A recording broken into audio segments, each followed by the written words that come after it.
Star Wars. The CORELLIAN Trilogy. Book 3. Showdown at Centerpoint. By Roger McBride Allen. Chapter 2. Approach. Honored Solo, we are running out of time. The voice squawked from the comm unit. We will be entering atmosphere soonest if our approach is not controlled. The intercom gave out a strangled squeal. Either the comm circuit up to the ship's control cabin was on the verge of giving out again, or else Han had just gotten lucky, and Drachmas was about to lose her voice. That would be a blessing. Han slapped the answer switch and tried to stay focused on his work.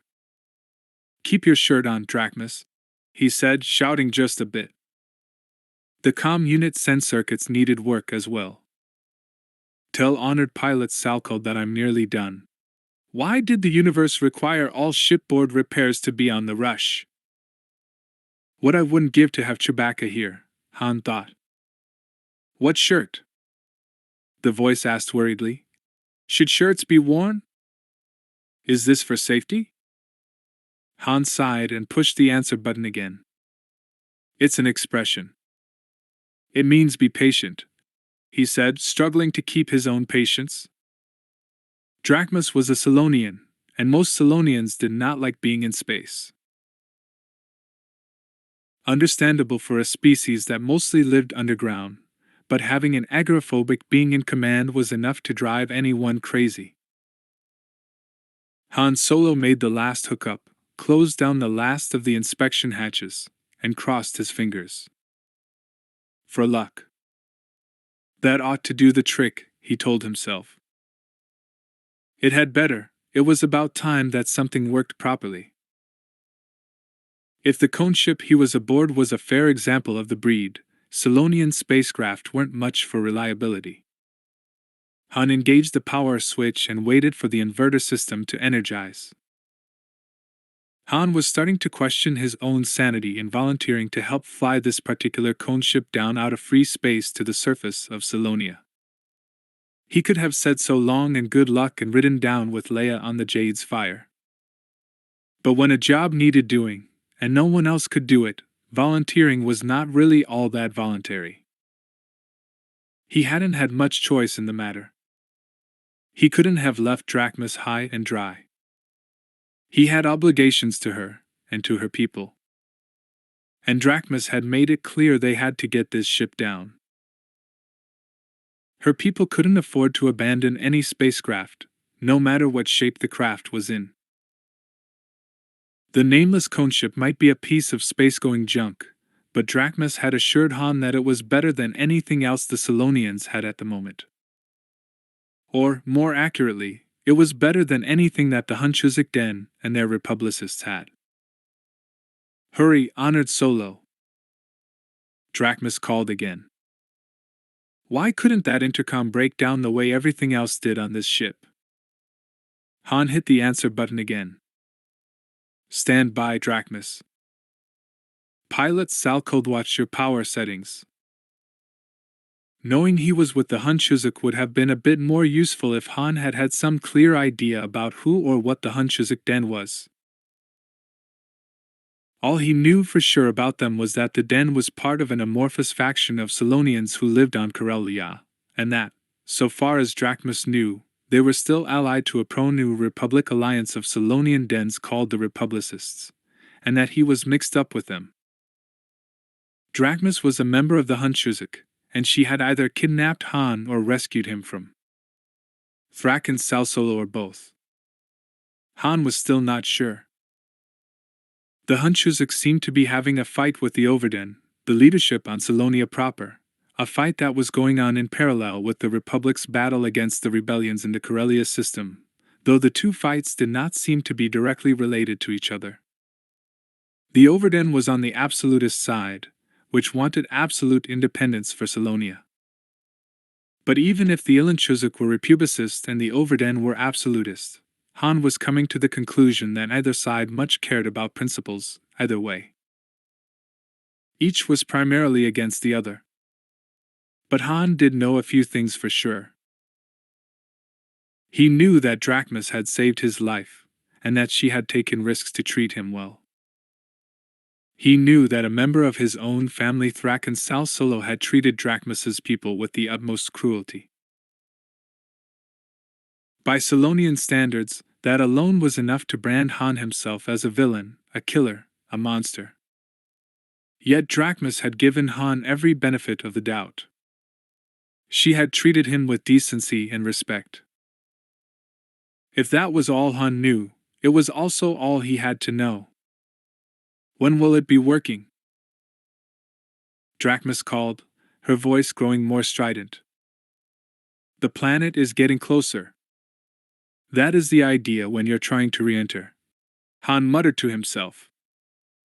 Decency and respect to one side, there was no denying that Drachmus could be one major pain in the neck. Han pressed the answer stud again and spoke. It's working now. Tell Salcode the inverter is back online. Have her power up the control circuits and let's see how it goes. We shall do so, Honored Solo, said the faint, worried-sounding voice from the comm unit. Sealed says she is initiating control circuit power-up. Han was kneeling down in front of the inspection hatch, and a low-powered hum made him think he might be just a bit too close to the inverter array. He stood up and backed away. The hum faded out after a moment, and the array's indicator lights came on, showing normal operation. Han pressed down the answer button again. Don't hold me to this, he shouted. How'd I think it's working? The spare parts off Mara's ship did the trick. We ought to be able to get underway any time you like. Good to hear, most honorable Solo, Drachmus said, the relief in her voice almost painfully obvious. Very good to hear indeed. We shall proceed at once. The indicators flickered a bit to show the inverters were drawing more power. Take it easy up there, Han said. Throttle up nice and slow, all right? We are doing so, Honored Solo. And we shall hold at 1/3 power. We have no desire to overload our systems again. That's very reassuring, Han said. But I think I'd better head up there and keep an eye on you just the same. Han crossed to the access ladder and climbed up to the nose cabin of the cone ship. The cone ship was just that, a fat cone, with the engines at the base and the control cabin in the point. The nose itself was nearly all transparent transplex, affording a spectacular overhead view. The pilot, Salcode, lay flat on her back, looking up and out at the sky ahead. For a human pilot, it would not be the most comfortable way to work. Of course, Solonians were most decidedly not human. Salcode looked over to the lower deck access hatch as Han climbed out of it. She gave him a toothy smile and then returned her attention to her work. She looked comfortable enough. Drachmus was pacing at the rear of the cabin, looking anything but cairn or relaxed. Though they were fairly standard bipeds, Solonians were taller but thinner than humans. Their arms and legs were shorter, and their bodies rather longer. They could manage equally well walking on 2 feet or 4. Retractable claws in both their hand paws and foot paws made them impressive climbers and diggers. Their tails were only about 1/2 meter long, but they packed a major wallop when used as a club, as Han had reason to know. They had long, pointed faces, and their entire bodies were covered in sleek, short-haired fur. Drachmus was dark brown. Salcode was mostly black, but her belly fur was light brown. They both had bristly whiskers that were as expressive as human eyebrows, once you got a little practice in interpreting them. They also had mouths full of very sharp teeth. Han had been able to interpret the teeth with no practice at all. In short, they were elegant and impressive-looking creatures. How does all go? Han asked Salcode the pilot, speaking in his rather labored Solonian. Salcode did not speak basic. All is well. Honored solo, Salkeld replied. At least until the next subsystem flips out. Wonderful, Han said to himself. Everything be well, honored Drachmas? He asked in Solonian. Fine line, all is fine until we crash and die, Drachmas replied. Glad we have a consensus, Han muttered to himself. It is good to plan ahead like that, Salkeld said. Here I was just going to land the ship the regular way. Now I are knowing that I will fail and we will crash. It is most comforting. That is enough, Pilot Salkeld, Drachmas snapped. Concentrate all attention on your duties. Yes, honored Drachmas, Salkeld said at once, her tone of voice most apologetic. Salkeld was a fairly experienced Beetle, and knew her ship at least reasonably well, if not as well as Han would have preferred. Drachmas, on the other hand, was trained to deal with humans, and incompletely trained at that. When it came to ship handling, she had no experience, no knowledge, and no skill. Even so, she commanded the ship not just in deciding where it would go, but down to the last detail of every maneuver.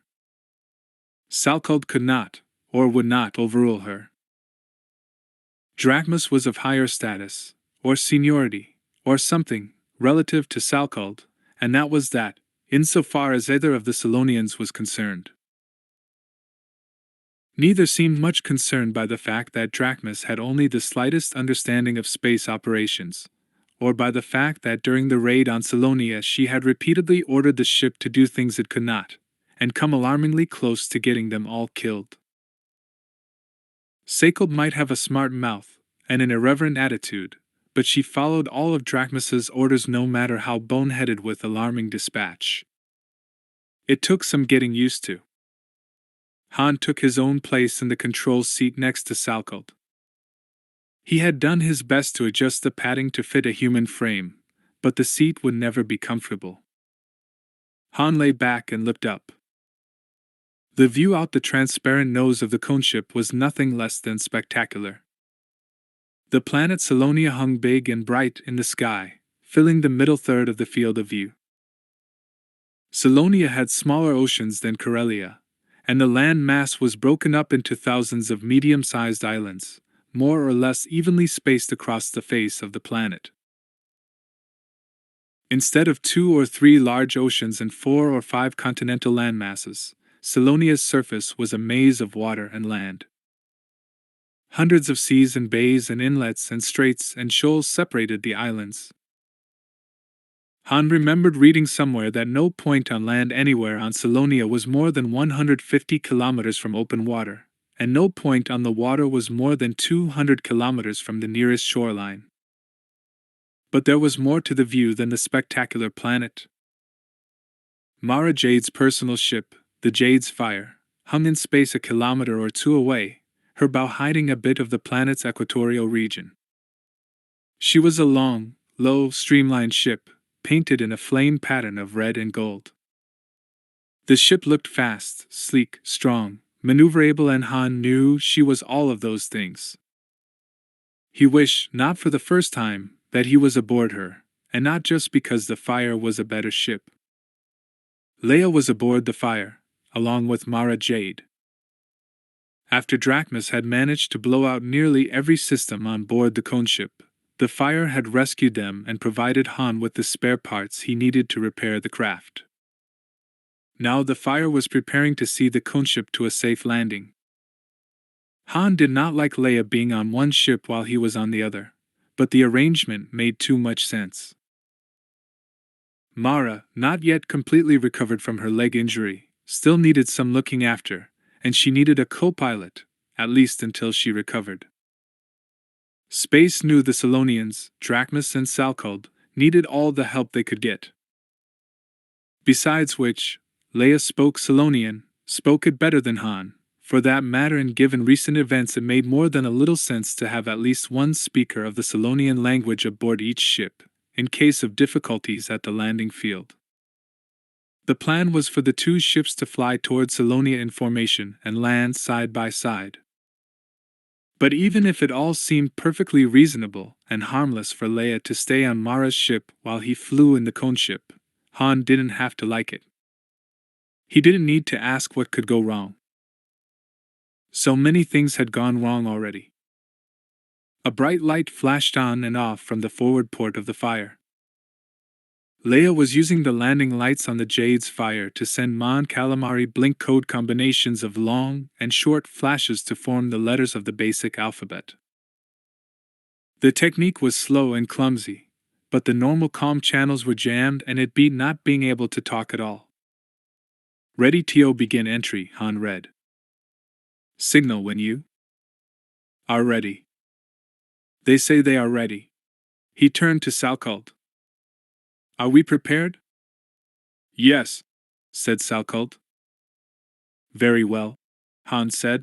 Honored Drachmas, he said in basic so that Salcald could not understand. You will now do what I say. Stop pacing, take your seat, and instruct Salcald to accept orders from me. I would then ask you most kindly to shut up until we are on the ground. I want you to give no orders and say nothing. I just want you to sit quietly. Or else I tell the Jade's fire that escorting us is a suicide run. I will instruct them to leave us here. It was all bluff, of course. Hud Drachmas was panicky enough that she wasn't likely to think it through. But dash, she protested. But nothing. I know blink code and you don't. I can talk to the fire and you can't. You nearly got us killed ordering this ship around before, and I'm not going to put up with that again. I must protest. This is robbery of the worst kind. Han grinned. Actually, it's more like piracy. Or you could call it a pretty mid form of hijacking.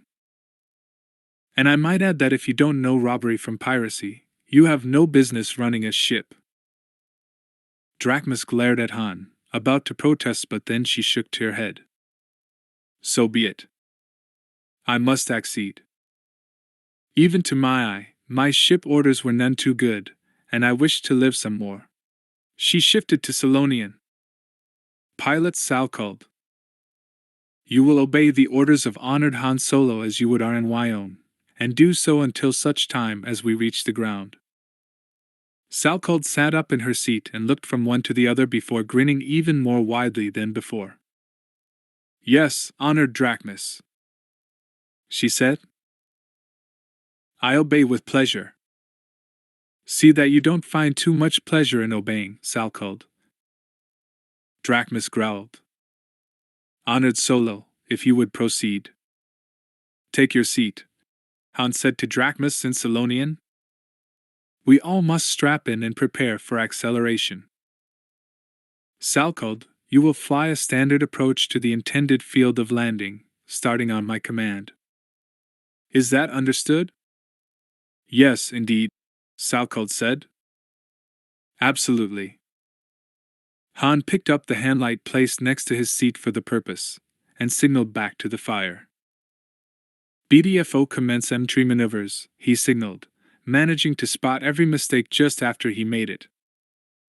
Someday I gotta take the time to brush up on this stuff, he muttered to himself. We are just about BD ourselves, Leia signaled back. Taking position to your stern. We'll follow. You in. Ha ha ha, Han said. Glad I married such a humorist.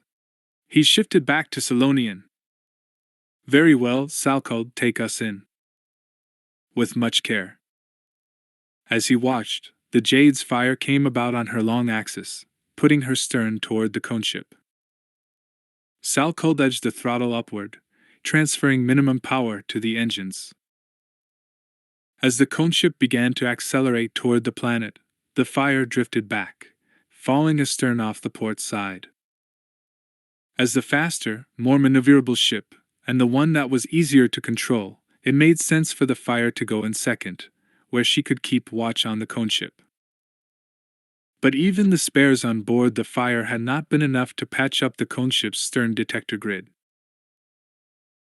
The coneship was, and would continue to be, all but completely blind astern.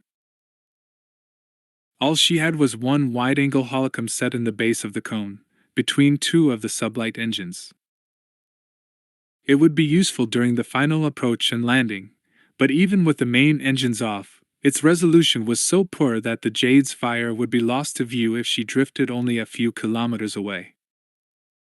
Once the engines came on, the stern holocom view could only get worse. In other words, Han might or might not be able to see the Fire's blink code signals if she signaled again. In theory, he could use the coneship's running lights to send blink code of his own, but he would not be able to see the lights himself, rendering it just that much harder to send accurate code. Han was hoping the question of signaling wouldn't come up. The poor visibility to the stern made for another good reason to have the Fire go in second. Better to have a ship you trusted at your back. At least a ship you more or less trusted. Han had managed to put to rest most but not all of his reservations regarding Mara. He could think of no reason, no motive, for her acting against Han and Leia and the Republic, and there was no hard evidence that she had done so.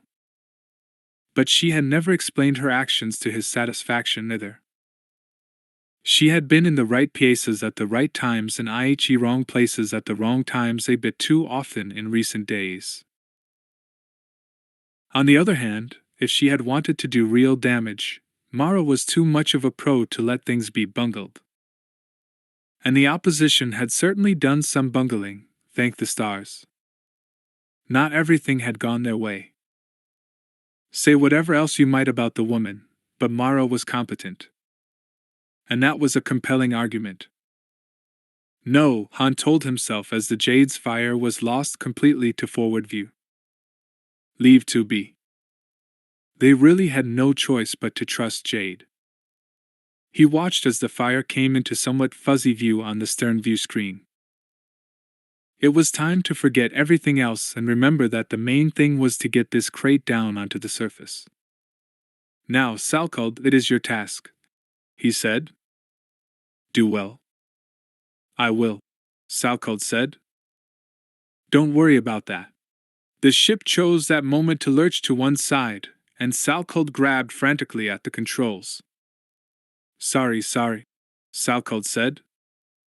Stabilizer overcompensating. All right now. I can't tell you what a comfort that is, Han said. For a moment he considered the idea of shoving Salkeld out of the pilot's station and taking over, but he knew better than that. The controls were set up for a Solonian, and the coneship had so many idiosyncrasies that made the Millennium Falcon look like a standard production ship. It might be an alarming thought, but unless things got really hairy, it was probably safest to trust Salkeld. Salkeld edged the throttle up just a trifle more and the coneship moved just a bit faster and toward the planet. At least the coneship was not such a relic that it relied on ballistic re-entry, using friction with the atmosphere to slow itself down. It could make a nice, civilized powered re-entry. At least Han hoped so. Most spacecraft were designed to survive at least one ballistic re-entry, but not this thing. The planet moved closer. In another few minutes Salkeld would have to turn the ship over and point its engines forward to slow the craft. That was the part that worried Han. Once they were decelerating, they would be at their most vulnerable. The coneship's fragility was far from the only source of danger. Someone on Salonia had sent a whole fleet of light attack fighters up to meet the Bakuran ships. The Bakurans had done a fair amount of damage to the LAFs, but Han had to assume that whoever commanded them would have the sense to hold some of them in reserve. And as Drachmas assured him that the Hunchuzak had no such ships, it only made sense to assume that whoever it was who did have light attack fighters might take a dim view of the coneship's arrival. Things could get sticky. Han had worked on the assumption that there would be trouble, and done his best to plan accordingly. The Jade's fire could provide a certain amount of covering fire, if push came to shove, but the other ship would be an uncertain protection at best. The cone ship was completely unarmed, and had no shields at all. It didn't even have enough reserve power to hook up any weaponry, a moot point in any event, as there was no practical way to dismount any of the Jade's weapons or attach them to the cone ship. Han had looked into it. Short of standing in the airlock and taking potshots at any attackers with his hand blaster, there was not much he could do. But Han was used to working with nothing. Even a ship as decrepit as this one could play a few tricks if need be. He had found a way to rig up a defense that might provide some measure of protection if things got hot. Of course, sometimes, when you worked with nothing, nothing was exactly what you got. And sometimes, if you got into a fight with people who had better hardware, those other people won. Not a happy line of thought when you were on board a flying practice target headed into a war zone. And his thoughts didn't get any happier a few minutes later when Leia sent that attack warning. Cha PTR-2. Landing. Leia Organa Solo, Chief of State of the New Republic, sat at the navigator's station aboard the Jade's Fire, watching the cone ship drift in toward the planet Salonia.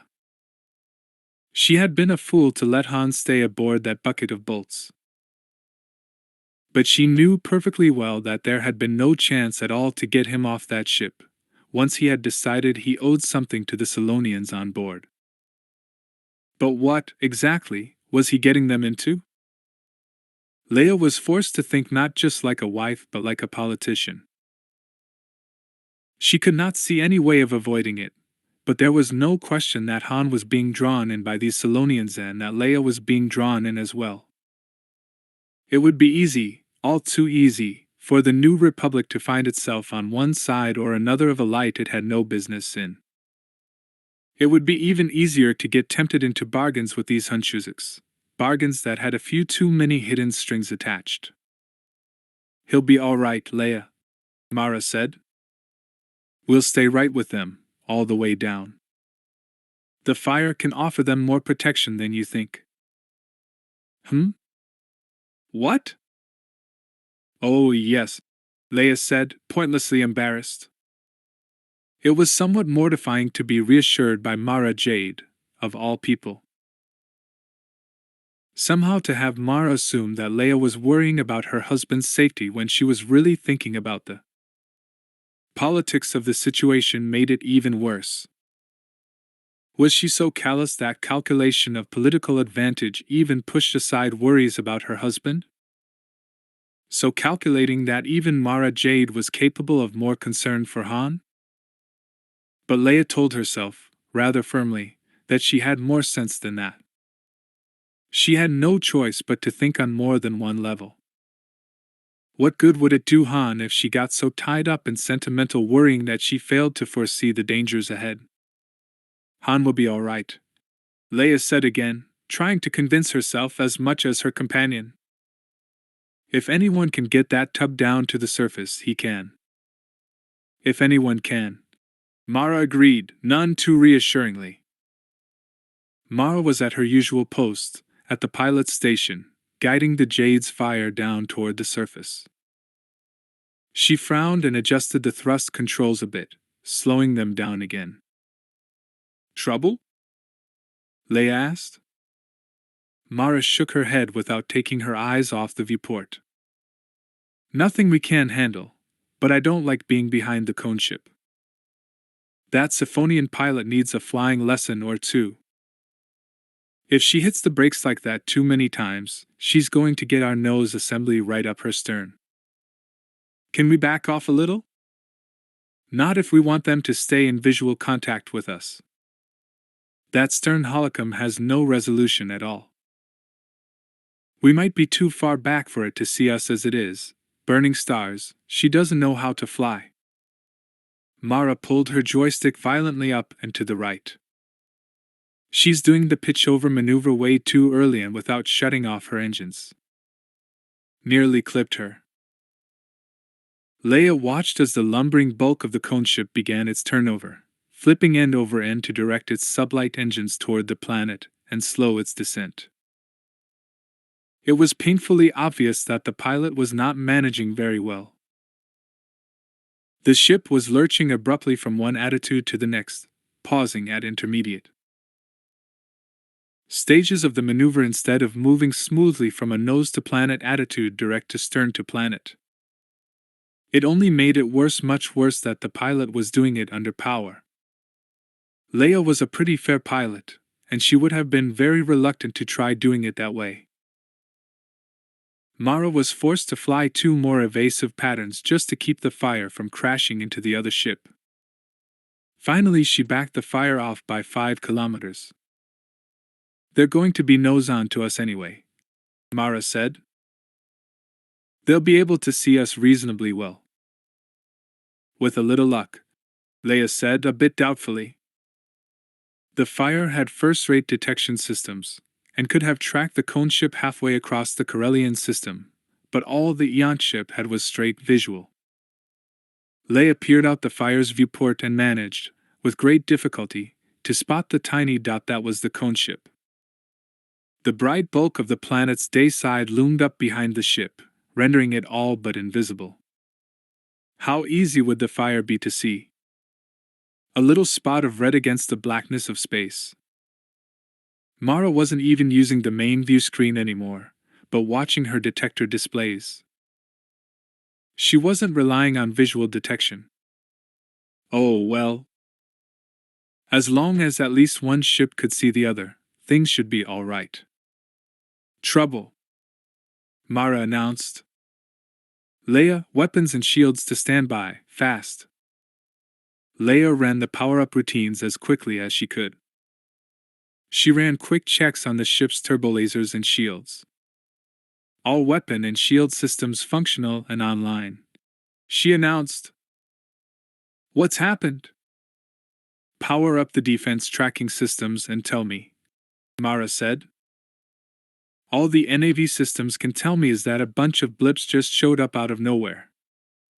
"Light attack fighters," Leia announced as the defense trackers came on. "A double flight of them, 12 in all, coming in from right over our stern. Must have dropped out of a high polar orbit."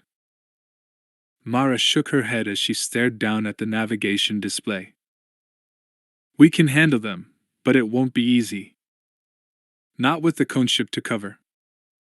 We're too far off to extend our shields toward the cone ship. And we're going to stay that way," Mara said sharply. "I'm not getting any closer to that pilot than I have to, especially in combat. She's already nearly rammed us twice. Get close enough to provide shield cover, and we'll all be dead. Covering fire is the best I'm going to be able to do." "How soon until the LAFs get here?" "Firing range in 30 seconds. Stand by for combat maneuvers." "No. Wait. We have to blink code to Han, warn them." "You've got 25 seconds, Mara said, steel in her voice. There was no point even trying to argue. Leia reached for the landing light controls and flipped them back to blink code mode. She forced herself to take a full 5 seconds to compose her message, and then sent it 3 times, in rapid succession. "Done," Leia said. "Good," Mara said. "Hang on." Han was almost too busy trying to keep from being flung out of his chair to notice the flashing lights visible in the overhead viewport. "Smooth and gentle," Sal called. "Not sudden," he shouted as he tried to concentrate on the blink code, not easy to do when the ship he was on was flailing about like a cornered panda. The trouble was that Han was only marginally better at reading code than he was at sending it. Even under perfect conditions, he might have had problems. He struggled to catch it all. At least Leia used the special word end signal between words. Otherwise, he'd have never gotten anywhere. "BNDI, something something word ends," he muttered to himself. "Bandy? Bandits. Oh, great. He tried to concentrate on the next word. Miss something ROM. Word ends. Burning suns, Leia, do you have to send so fast? Miss something Yhlendi word ends JDSF Han missed the end of it as the cone ship bobbled about again, but he had read enough to know the score. Bandits, enemy fighters, were headed this way, coming from behind the Jade's fire. And either by bad luck or good timing they were heading in right as the cone ship was at its most vulnerable. Han glanced over at the Solonians. You didn't have to be an expert at reading Solonian expressions to know that they were both scared silly, Salkeld only slightly less so than Dreamus. Han reminded himself she did not speak basic. There was no point at all to telling Salkeld about the bandits until she had the ship under control. Han was sure she hadn't even seen the blink code message. Good. Let her work. Let her work. The cone ship slowly lumbered around into braking position, its fat stern pointed almost precisely straight down at the planet, but canted just slightly into the ship's direction of travel, so the braking run could kill the craft's forward momentum as well. Han checked his instruments, doing his best to make sense out of the Solonian notation. By some miracle or other, Salkeld seemed I-0 have gotten them into the right position, and at the right attitude. Good, he said as calmly as he could. Probably they had just a few seconds left before the bandits jumped them. But trying to rush Salkeld would be worse than useless at this point. If she got any more scared, she might freeze completely. Now then, Salkeld, one other matter. It's time to, lest our defense plan. You will bring the ship to spin, please, of 3 spins per minute. Test? Dreamus sputtered. But you said it was a one-time only trick. Han had been hoping no one would bring that up. At least Drachmus had spoken in basic. There was still a 1,000,000 to 1 chance Salkeld hadn't caught on. Quiet, he said in basic before switching back to Solonian. Make the spins, please, honored Salkeld. Make sure all is whaley, in case needed. It was clear that Salkeld did not believe him, but it would seem she was willing to pretend she did, at least for a little while. Yes, she said. Of course. Commencing axial spin. The ship began to rotate around its conical axis, so the stars pinwheeled across the sky. Han studied the overhead view, as best he was able. He could just about spot the fire, and the bandits were almost certainly smaller, and coming from behind. There was no way he could find them, especially with the ship spinning like a top. He gave it up. No point in worrying about things he could not change. Disable internal damping, Han said calmly, casually. The inertial dampers prevented anything more than a few % of a ship's acceleration and motion from being felt by those aboard. Without them, the occupants of a ship accelerating to light speed could be squashed to jelly. No one liked turning them off, but sometimes you had to do what you didn't like. But if we cannot restart inertial damping dash. Worry about such later. Han snapped. He knew better than Salkeld what it might mean if they couldn't get the dampers back on. But they would have to live long enough for the problem to come up. We need to use centrifugal effective plan is to work, and inertial damping cancels it out. End damping. Salkeld inhaled nervously, and reached out her hand to cut off the inertial damping system. All of a sudden, Han felt his weight double, then triple, as the dampers stopped compensating for the ship's deceleration. A moment later he felt the disorienting sensation of the ship spinning. Confirm all inner airlocks sealed, Han ordered. All inner airlock doors sealed. Pressure in locks, Salkeld said. Honored Solo, must we truly? Quiet. We must. Be ready for next step. Maintain course, maintain thrust, unless I order otherwise. Han struggled to concentrate on the spinning starfield overhead. If this was going to work, it would take exact timing. But how could he time anything if he couldn't see? Maybe he would get lucky and the Jade's fire would signal the all clear. And maybe he would wake up and discover the whole nightmare trip to Corellia had just been a dream. If only wishing could make it true.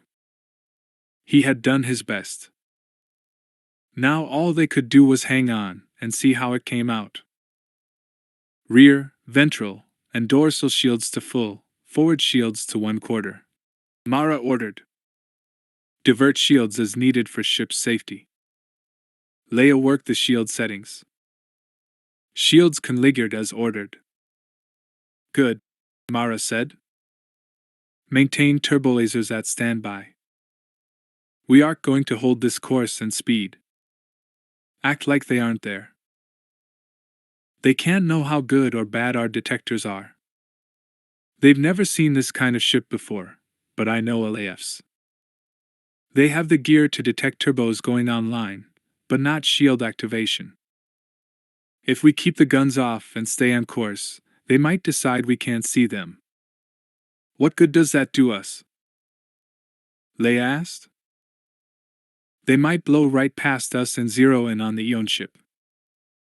My guess is that whoever is on those LAFs is targeting the Hunchuzik, not us. But Han is safer this way, Mara said, watching her displays. We can handle 7 or 8 of them at once, but not 12. Not in a direct engagement. But if the LAFs don't engage us, we'll have nice, clear forward view. Shots right up their stern plates while they're focused on the cone ship. We can pick off 3 or 4 of them before the rest bring fire to bear on us. Set up the targeting system for tracking follow fire. If they engage us directly, we return fire. If they go past us, commence fire when they are 3 kilometers past us. Understood? Yes, but... No buts, Mara said. This ship fights my way, or not at all. Leia gave in again. Mara had far more experience at this sort of fight than she did. Very well, she said. Stand by. Here they come.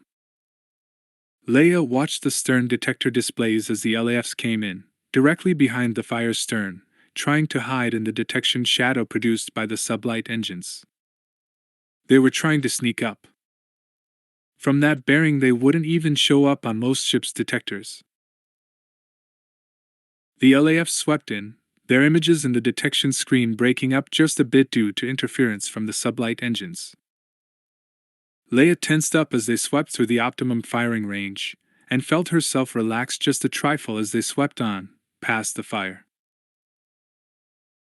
But she didn't relax too far now when they were passing her by to take a crack at her husband's ship. The LAFs flashed past the fire, zeroing in on the cone ship. The cone ship! She cried out. It's spinning up. They must have got our warning.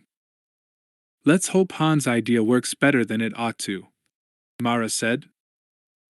It wasn't the most tactful thing to say, even if Leia had been thinking the same thing herself. But there was no time. Coming up on 3 kilometers distance, she said. Commence fire, Mara ordered. Not unless they fire first, Leia said. Maybe they're just here to throw a scare into us, or they might be on escort duty. No way to tell with communications jammed. All right, Mara said, the doubt plain in her voice. You can make that, but the first flash of turbo laser fire from the lead LAF shut down the argument. Leia released the safeties on the fire's follow-fire circuits, and started selecting targets, aiming first for the LAF that had opened fire. Here they come! Han shouted in Basic, forgetting for a moment to speak in Selonian. Salcald got the message all the same. She looked up through the viewport at the tiny spots of light in the sky, and understood precisely what was going on. She let out a most undignified squawk. The whole slowly spinning cone ship lurched to one side and came close to heeling over into a disastrous tumble. "Calmness!" Han shouted. "Be calm, alert. Throttle down all engines. End all thrust. Stand by to open outer airlock doors on my command." Throttling down all the engines," Salkeld said. "Ready on the airlock doors." "Wait for it," Han said, watching the LAFs come closer. Wait faded away as Salkeld powered down the engines. With the inertia, dampers offline, and the engine thrust gone, Han found himself in zero-G for the first time in a long time. Han knew people who had spent half their lives in space without experiencing zero gravity, and with the flip-flops his stomach was doing all of a sudden, he could understand why. But there was no time for that now. Not with the sky full of light attack fighters heading in. "Be ready," he told Salkeld. The lead LAF fired and caught them with a glancing blow to the starboard side, slamming into the hull like a giant fist. "It's all right," Han shouted, having not the least idea if it was or not. "It's all right. Stand by on the airlock doors. Wait for it. Be ready, dash." The Jade's Fire's forward quad turbo laser blazed away, tracking the lead lap across the sky. The lap broke off its attack run, trying to fly an evasive pattern and escape. For a moment it managed to break out of the tracking pattern, but the Jade's Fire regained a positive lock and poured in fire again. The LAF shields flared and blazed for a moment before giving way altogether. The fighter exploded, a blossom of fire that flared up and was gone.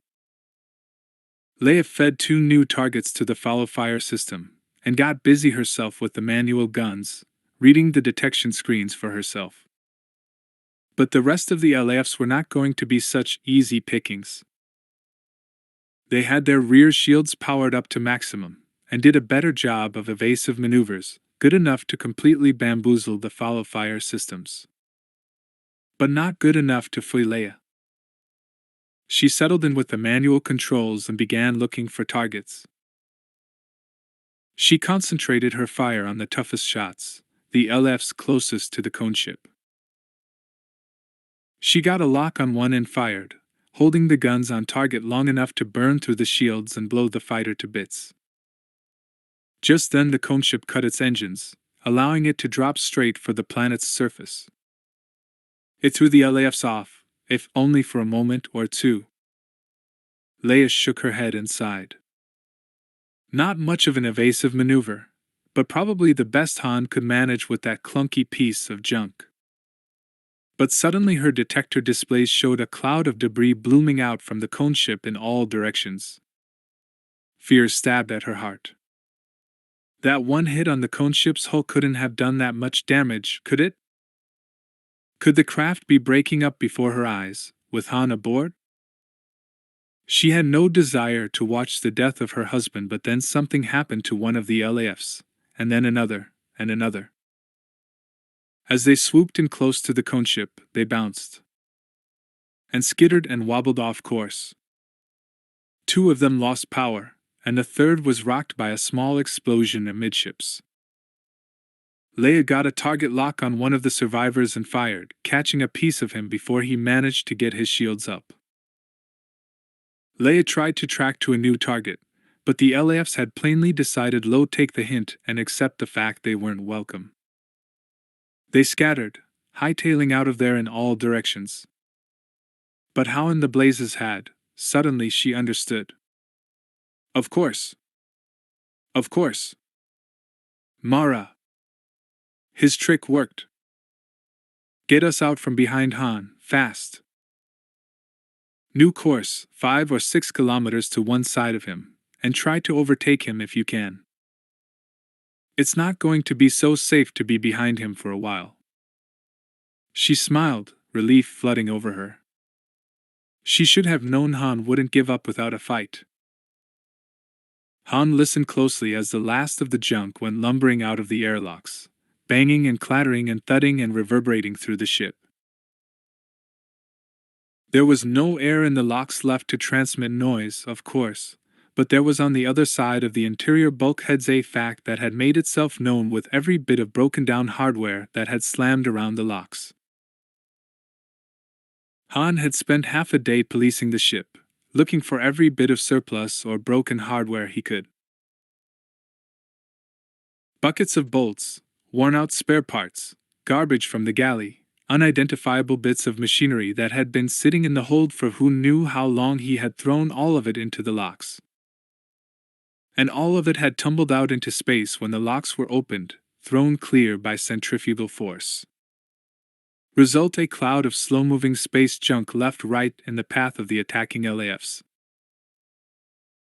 And the LAFs had quite sensibly configured their shields for maximum power aft, to defend against laser blasts from the Jade's fire, leaving them with minimum power forward.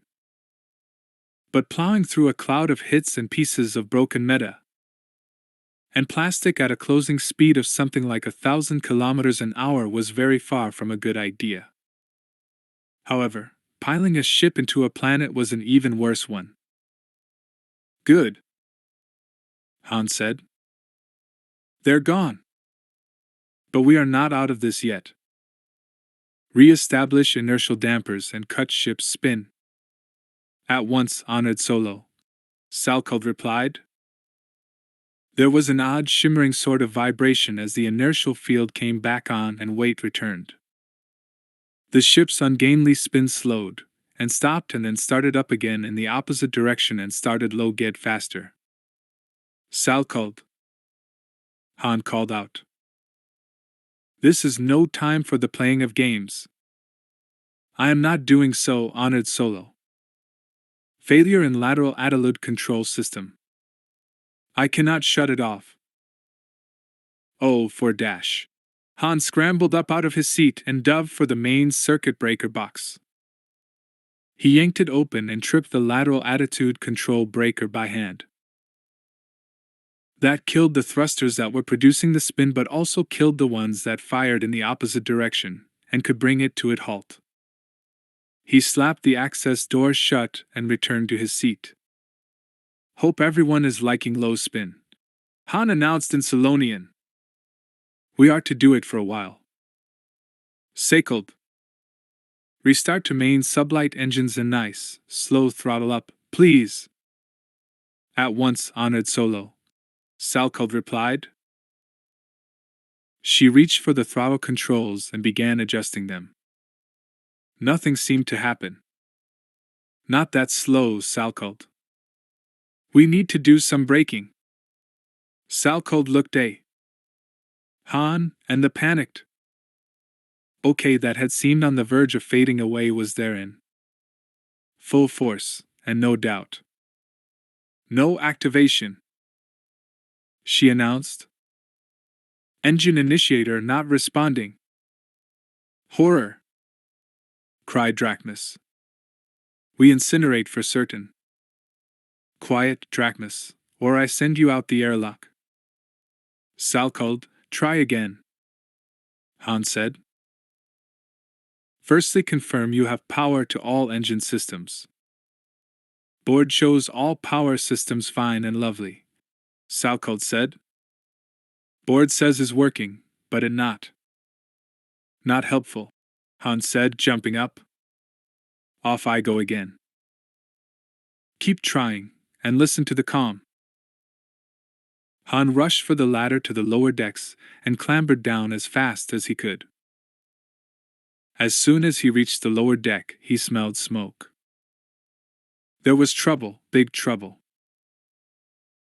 That one hit from the LAF must have hit something in the transverse power coupling. Han jogged around the circumferentia corridor until he reached the proper access hatch. It was sealed, praise be. The bad news was the smoke was coming off the painted metal on the hatch. Han checked the readouts. They showed there was still pressure in there, if the numbers were to be believed. The temperature gauge was pegged at the high end. He worked the hatch controls to pop the compartment's spill valves. They should have operated automatically once fire broke out. Obviously, they hadn't. But even if the automatics were out, at least the manual controls were still working. There was a sort of clank and a thud from behind the hatch, and then a roaring hiss that faded off into nothing as the air in the compartment vented into space. The ship lurched slightly to one side before the inertial dampers corrected for the off-center thrust. Han resealed the spill valves. The hatch had a manual spill valve of its own that allowed pressure between the two sides of the hatch to equalize without opening it up. Han burned his fingers getting the safeties off, and then popped the hatch valve. The corridor was suddenly filled with a roaring, thundering rush of air that almost knocked Han over. Han looked around, and for a miracle, spotted a fire extinguisher within reach right where it was supposed to be. He peeled off his shirt and wrapped it around his left hand, then looked the extinguisher in his right. He grabbed the manual hatch control with his left hand, and the shirt instantly began to smolder. He pulled the lever and swung the hatch open. A blast of heat struck him in the face. He hacked his grip on the extinguisher. If the renewed supply of oxygen started something burning, he wanted to be ready for it.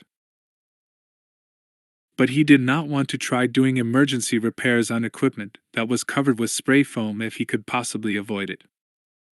Not that spray foam could have made things much worse.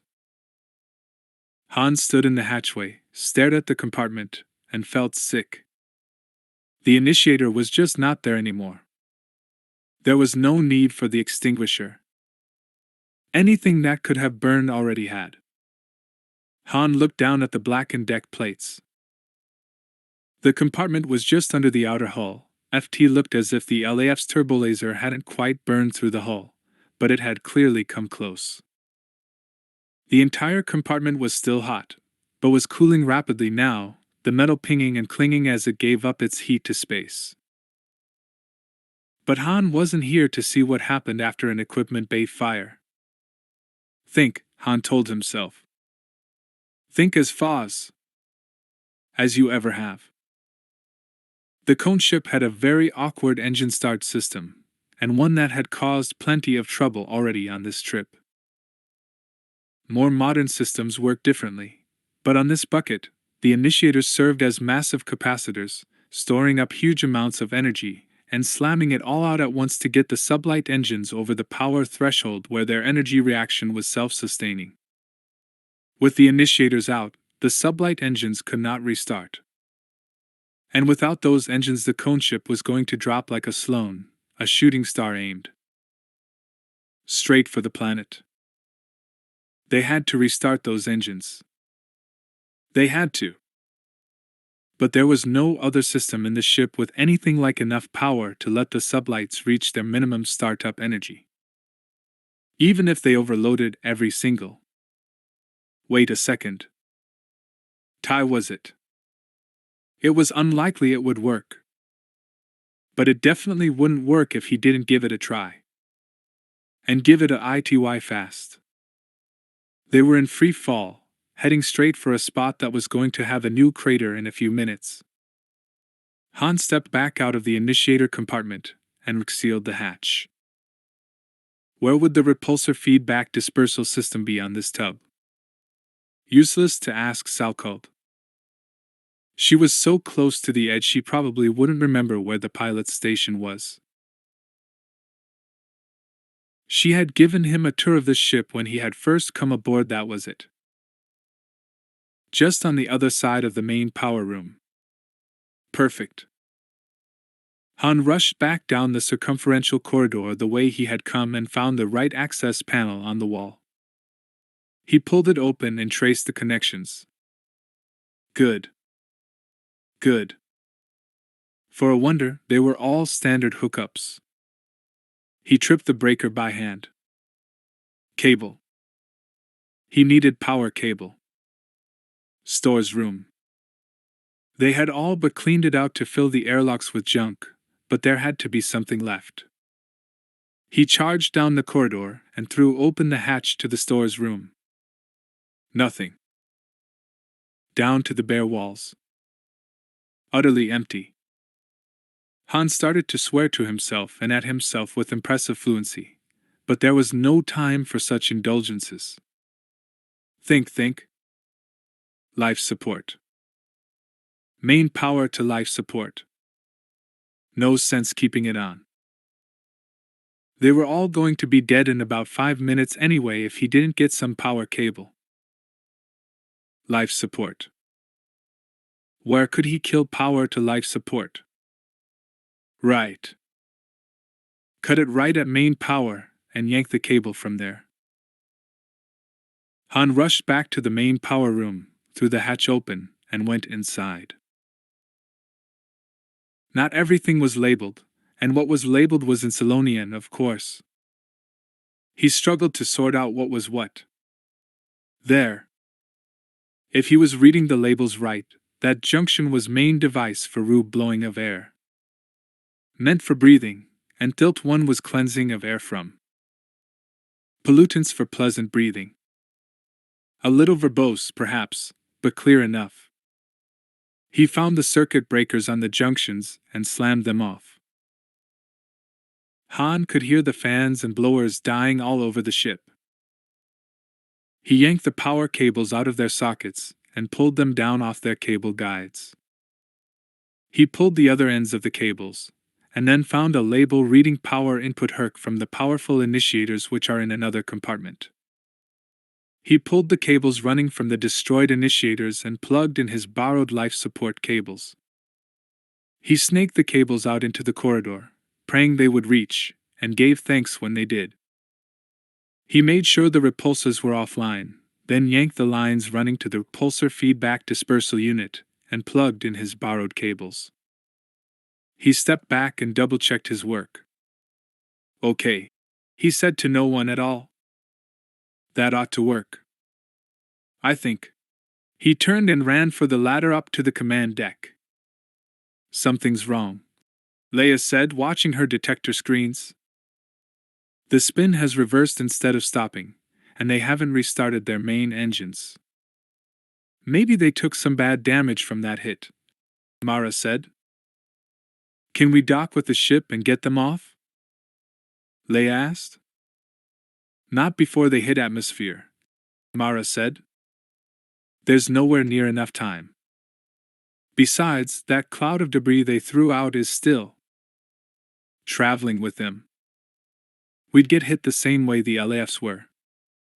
A tractor beam, then, Leia said. We could set that up and what? That ship isn't all that much smaller than this one. The tractor on this ship doesn't have a tenth the power to hold that ship.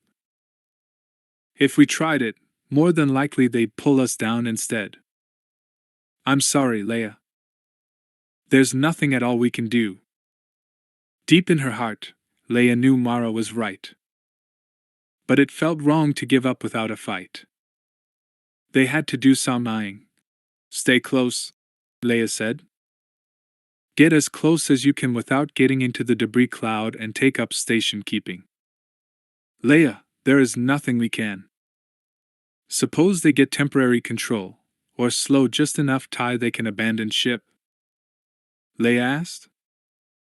We need to be close enough to get in and help. Mara hesitated a moment. All right. But we won't be able to hold station keeping long. We're about 5 minutes from atmosphere right now, and once we hit it well, that will be the end of things. Leia knew that. Without shielding, without braking from the engines, the cone ship would turn into a meteorite, a streak of fire that burned across the sky before crashing in the planet. I'll stay close as long as I can, Mara said. But it won't be long. Do it, Leia said. But even as she urged Mara onward, she wondered why. What good would it do to watch from closer in as her husband was incinerated? Out. Han shouted at Salkeld as he came up out the hatch to the command deck. Out of pilot chair now. I take over. But what are you? No time. He snapped. He sealed the hatch, just in case they lived long enough to worry about air leaks. I must take over. No time to explain what to do. Out. Move. Salkeld moved, undoing her seal restraints and bailing out of the pilot's station. Han dove into the vacated seat and checked the status board. Good. Good. Repulsors showing full power in reserve. Switching on repulsors, he announced. He adjusted them for their tightest beam and maximum range. Honored Solo. The repulsors cannot work at this range, Drachmas said in basic. They are only effective within 2 kilometers of surface. I know that, Han said. They need something to work against before they can set up a repulsion effect. But at these speeds, they'll encounter a fair amount of resistance from the top of the atmosphere. I know, not enough to slow us down but enough to start large power transfers through the feedback dispersal loop. But what good does that do? I've taken the disperser out of the loop and run the cables through the initiator, power intake on the engine power system. The feedback energy is just accumulating in the repulsor system. When the power level is high enough, I'll reset the feedback power breaker and dump the energy right into the initiator intake on the engine power systems. What? Jumpstart it, Han said. I'm going to jumpstart it. There was a moment of dead silence in the control cabin before Drachmas let out a strangled moan and covered her face with her hands. What is going on? Salkeld demanded in Selonian.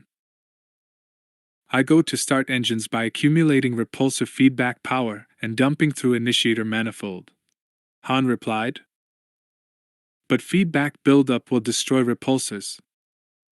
Get even more destroyed by crashing into Selonia, Han said in his awkward Selonian. This not work and you have idea, you try yours. Hang on.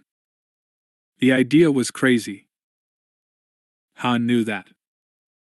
But not doing anything at all would be crazier still.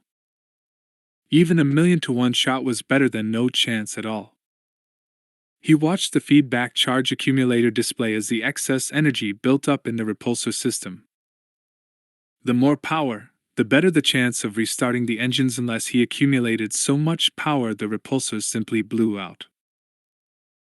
The closer they got to the planet, the more resistance the repulsors encountered, and the faster the feedback accumulated. But of course, the farther they fell, the less time they would have to put on the brakes, if and when the engines did light.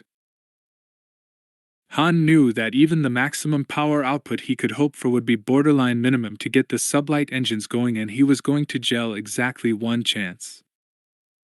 Whether or not this stunt worked, it was going to blow out the repulsors and the feedback accumulator, and half the other systems on the ship. Han checked his estimated flight path meters. 20 seconds from the average top of the sensible atmosphere, though the tops of atmospheres had a nasty habit of not being where they were supposed to be, raising and lowering depending on storms and tides and solar heating. But 20 seconds was the outside, the longest he could possibly wait. The repulsors were not likely to provide much more charging of the accumulator if they were being melted off. It was going to be a tough call, a threading of the needle between competing disasters. Han checked the altitude and acceleration displays. The cone ship was gathering speed, terrifying speed, with every second. Even if he got the engines lit, there might not be time to slow the ship before piling it in. Honored Solo. Hull temperature suddenly increasing. Salkeld cried. Atmosphere's here a little early, Han said. Hang on. We're going to jump this thing and see what happens. One chance, Han told himself. Exactly one chance? For a fleeting moment he thought of Leia, watching from the Jade's fire and unable to do anything. He thought of his 3 children, off somewhere in the care of Chewbacca and Ibrahim the Droll. No. No. He could not die. Not when they all needed him. One chance. The ship bucked and shuddered as the atmospheric buffering shook it hard enough to get past the inertial dampers. One chance. Han waited as long as he dared, then one moment longer, then one more. And then he slammed down the relay reset switch as hard as he could, dumping all of the feedback energy directly into the engine start manifold. He stabbed down on the engine start button and felt a horrifying lurch, just as a low, rumbling explosion shook the ship from base to apex. That would have to be the repulsors blowing. For a long, sickening moment, nothing else happened. But then the engine's now certainly arc-initiated Keej.Y indicator came on, and Han had 3 good engines. 3? Not 4? One of them must have been blown out by that LAF fighter. Han had been afraid of that. But even if he had 1 less engine than he had hoped for, that was 3 more than he had expected. Ignoring all his own advice on the subject, he brought the throttle up fast. There wasn't time to nurse the engines. There was a distant bang and sudden flurry of violent vibrations that faded almost before they started, but the engines were holding. At least for now. At least for now. Han watched the acceleration meter, the velocity gauge, and the none too reliable altitude meter. For a wonder, the displays were all in standard units, and not some obscure Solonian format he had never seen before. But what he was seeing was by no means reassuring. He had flown enough reentries to know at a glance that they were far from out of trouble. The best they were going to manage was a controlled crash. Han risked a glance out the viewport, and saw that the Jade's fire was still staying close somehow. Mara was some kind of pilot. Now if only he had a view that would show him the direction he was going. Unfortunately, the ship was flying stern first, and the stern holocom, which might have shown him at least a vague idea of where he was heading, had given up altogether at some point in the proceedings. On the bright side, air friction was slowing down the ship's axial spin. Finally it stopped altogether, which at least made piloting the cone ship that much easier. It was about time something got easier. Han watched his velocity and altitude gauges, and knew just how much trouble he was still in. He had to shed some more speed. He had no choice in the matter. There was a way to do it, but it had its own drawbacks. And making it work without maneuvering thrusters was not going to be easier. He would have to do all his steering by playing with the thrust of the main engines, not simple when he was already juggling their thrust vectors to compensate for the missing engine. Still, it was doable. Maybe. He eased back just a trifle on the thrust to number 3 engine, and the cone ship slowly pitched back, until it was flying at about a 45-degree angle of attack. It was still falling straight down, but now its nose was pointed an eighth of a turn away from the vertical. If Han had it figured right, that ought to start the cone ship developing a bit of aerodynamic lift, in effect causing it to work like an airfoil. The cone ship began to move sideways as well as down, and every millimeter of lateral movement came straight from the energy of their fall. The ship began to bang and shudder violently, but every crash and rattle was that much more excess energy expended. Honored Solo, Drachmus protested above the racket. You have put us in lateral flight. Where are you taking us? I haven't the faintest idea, Han said. But we have to go lateral to shed some speed. But suppose we land outside the zone controlled by my den? Then we have a problem, Han shouted back. Drachmas did not reply to that, but she had a point. Landing completely at random on a planet in the midst of civil war was not exactly prudent. Han pushed it from his mind. The job of the moment was getting this thing down in one piece. Down where they could sort out later. He checked his gauges. They were still falling like a rock, but like a slower rock, a gliding rock. And hull temperatures were actually falling, just a trifle. Maybe they were going to make it. Of course, landing on the sublight engines, rather than on the now dead repulsors, and landing blind would be challenges in their own right. It would be at least another 90 seconds before he had to worry about such things. He checked the gauges and shook his head. The lateral flight trick was slowing them down, but nowhere near enough. At this rate, they'd be lucky to drop below the speed of sound before they hit. There was no way around it. He was going to have to get something more out of the engines. What about that fourth engine, the one that had refused to light? Maybe it was just its initiator link that had been blown off. Maybe the engine itself was still there, if he could just get it to come on. Maybe if he tried a parallel backfeed start. With the other engines up and running, he could borrow part of their energy output and backflush it through the unlit engine. It might work. Han reset the power flow from the number 2 engine, routing 5% of it through the initiator lines to engine 3. He stabbed down the button marked pressing here will cause engine number 4 to start. A weird high-pitched squeal cut through the clamoring roar that filled the command deck, and the cone ship began to oscillate wildly as the engine lit and died and lit and died. A display indicator came on, announcing engine 4 now operating nicely, but it went out again, then popped on and faded one more time before coming back on and staying that way. 4 engines. He had 4 good engines. He might come out of this alive after all. But then he checked his altitude, and found good reason to doubt it. They were only 3 kilometers up. Han realized that he would have to shed all of his lateral speed immediately if he was going to set this thing down. He pitched the ship around until it was flying flat on its side, the thrust axis parallel to the ground.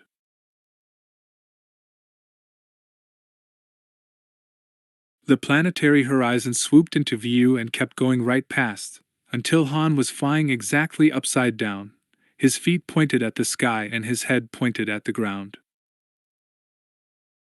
He throttled all the engines up to maximum, and just a bit beyond, and held it there, until the ground stopped rushing past from side to side and was simply coming straight at him.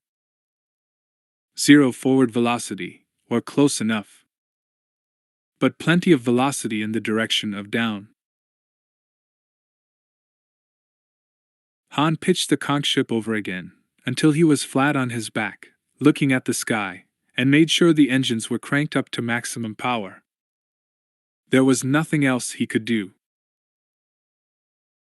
Hanging on, he shouted in Selonian. Be strapped in and braced. We are going to be hitting hard. Green lights started to flash all over the propulsion status display. In most ships that would have been a good thing, but not on this crate. To a Selonian, green was the color of danger, disaster. The engines were running full out. At or beyond the point of catastrophe. Han wanted desperately to see if he could bully or tempt just a little bit more out of them, but did not dare. No point in coming this far just to have the ship detonate a half-kilometer off the ground. Maybe, they had slowed down enough to make this a survivable crash. Han cut power to all systems and diverted it all into the inertial dampers. There was no way the dampers could absorb all the energy of impact, but they would soak up some of it. Maybe if they were running at max power, it would be just enough. And that was it. That was all. There were no tricks left.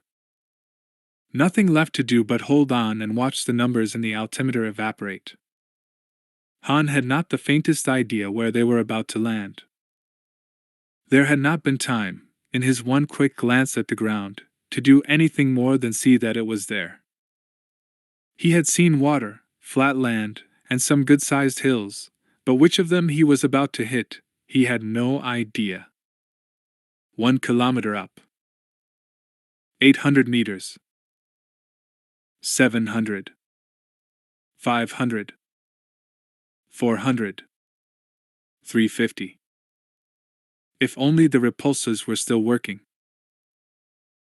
Too bad he had been forced to fry them to a crisp starting the engines. 300. How accurate was that altimeter anyway? 200. 150. 100 meters up. 75. 50. Han braced for the impact and resisted the impulse to shut his eyes. 0. Negative 10 meters. Not all that accurate. But every extra meter was another fraction of a second for the cone ship's engines to slow them down. Neg 20. Neg 50 slam. 100 crazed banthas jumped onto Han's chest all at once, driving him down into the padding of the pilot's flight station. Drachma screamed, a startling, high-pitched ululation. A metal bulkhead tore itself apart somewhere in the ship with a terrible metallic shriek, and a dozen alarms started hooting at once. The overhead viewport held together somehow, and Han could see the sky was filled with smoke and steam and mud. Huge gobs of sodden earth splattered down on the viewport, covering it all but completely. Han hit the alarm cutoff, and was astonished by the sudden near silence. But for Drachma's moaning in fright, and the plopping sounds of the last of the mud raining down on the ship's hull, all was quiet. They were down and alive. A sudden flurry of water, falling in a single thin sheet of droplets, fell on the ship, washing some but far from all of the mud off the viewport. Han got to his feeling more than a little wobbly. That one was close, he said in basic, to himself as much as anything. Come, he said in Selonian. We must leave ship. Might be dash. He stopped dead. Half his Selonian seemed to have faded away, at least for the moment. After that close a call, it was a wonder he was calm enough to remember his own name. But he couldn't think of the words for chemical leak, or fire, or short circuits. Bad things, he said at last. Might be bad things on ship. Must leave now. The two Selonians, both of them clearly shaken up, got to their feet and followed Han down the ladder to the lower deck and over to the main hatch. Han punched at the open button, and was not the least bit surprised when nothing at all happened. The ship they had risked their lives to land, the ship that the Hunchuzak needed so badly, was a write-off. A complete loss. Han knelt down, fumbled with the access panel for the manual controls, got the cover off, and turned the hand crank. The hatch swung reluctantly open, and jammed up twice before it swung wide enough for them to get out. Han stuck his head out first and looked around. It looked like they had landed square in the middle of a shallow pond and splashed it dry on impact. The bottom of the pond was completely exposed, but for one or two puddles here and there. The mud was steaming here and there, letting off the heat produced by the ship's impact. It was a beautiful, perfect spring day. Somehow, the picturesque meadows and woodlands that surrounded the splashed-out pond made the mud and the mire and the mess of the landing seem just that much more out of place, just that much more absurd. The cone ship had buried itself at least a half meter into the soft mud of the pond bottom. What had been a meter and a half drop from the hatch to the ground was suddenly a lot shorter.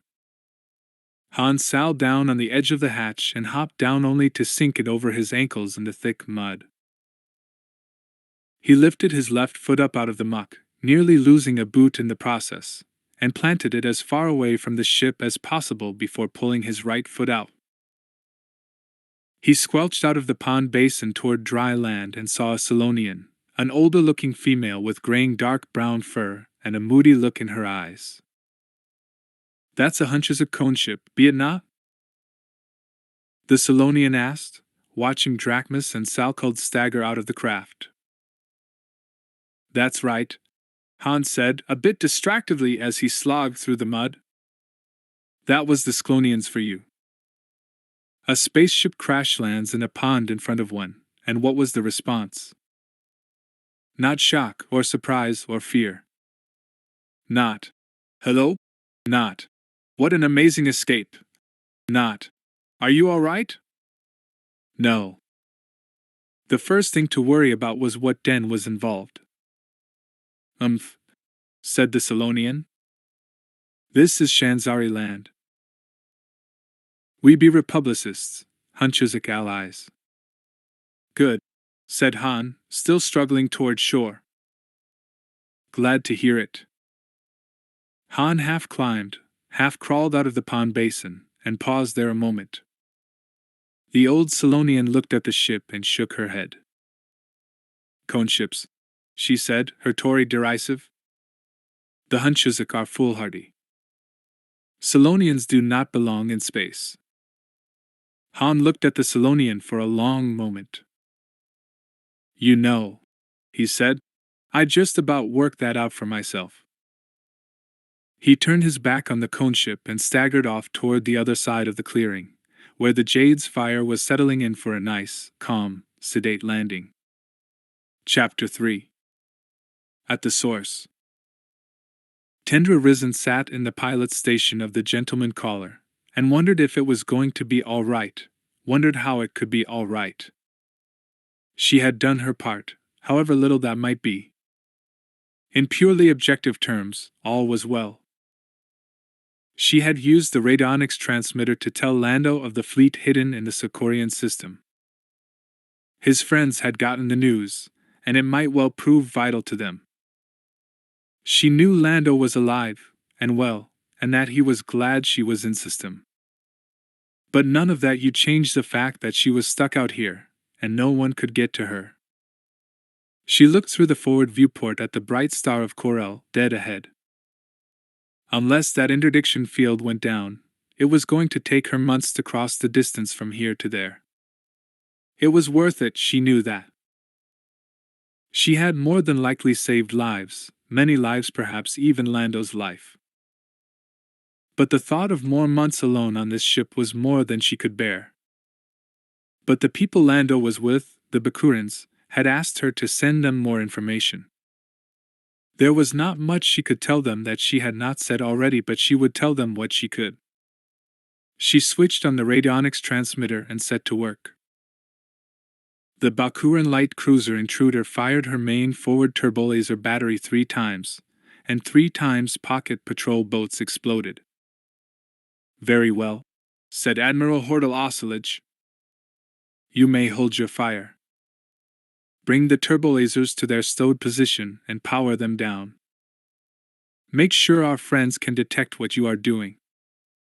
We have shown we can hurt them at will. Now we extend an invitation to leave.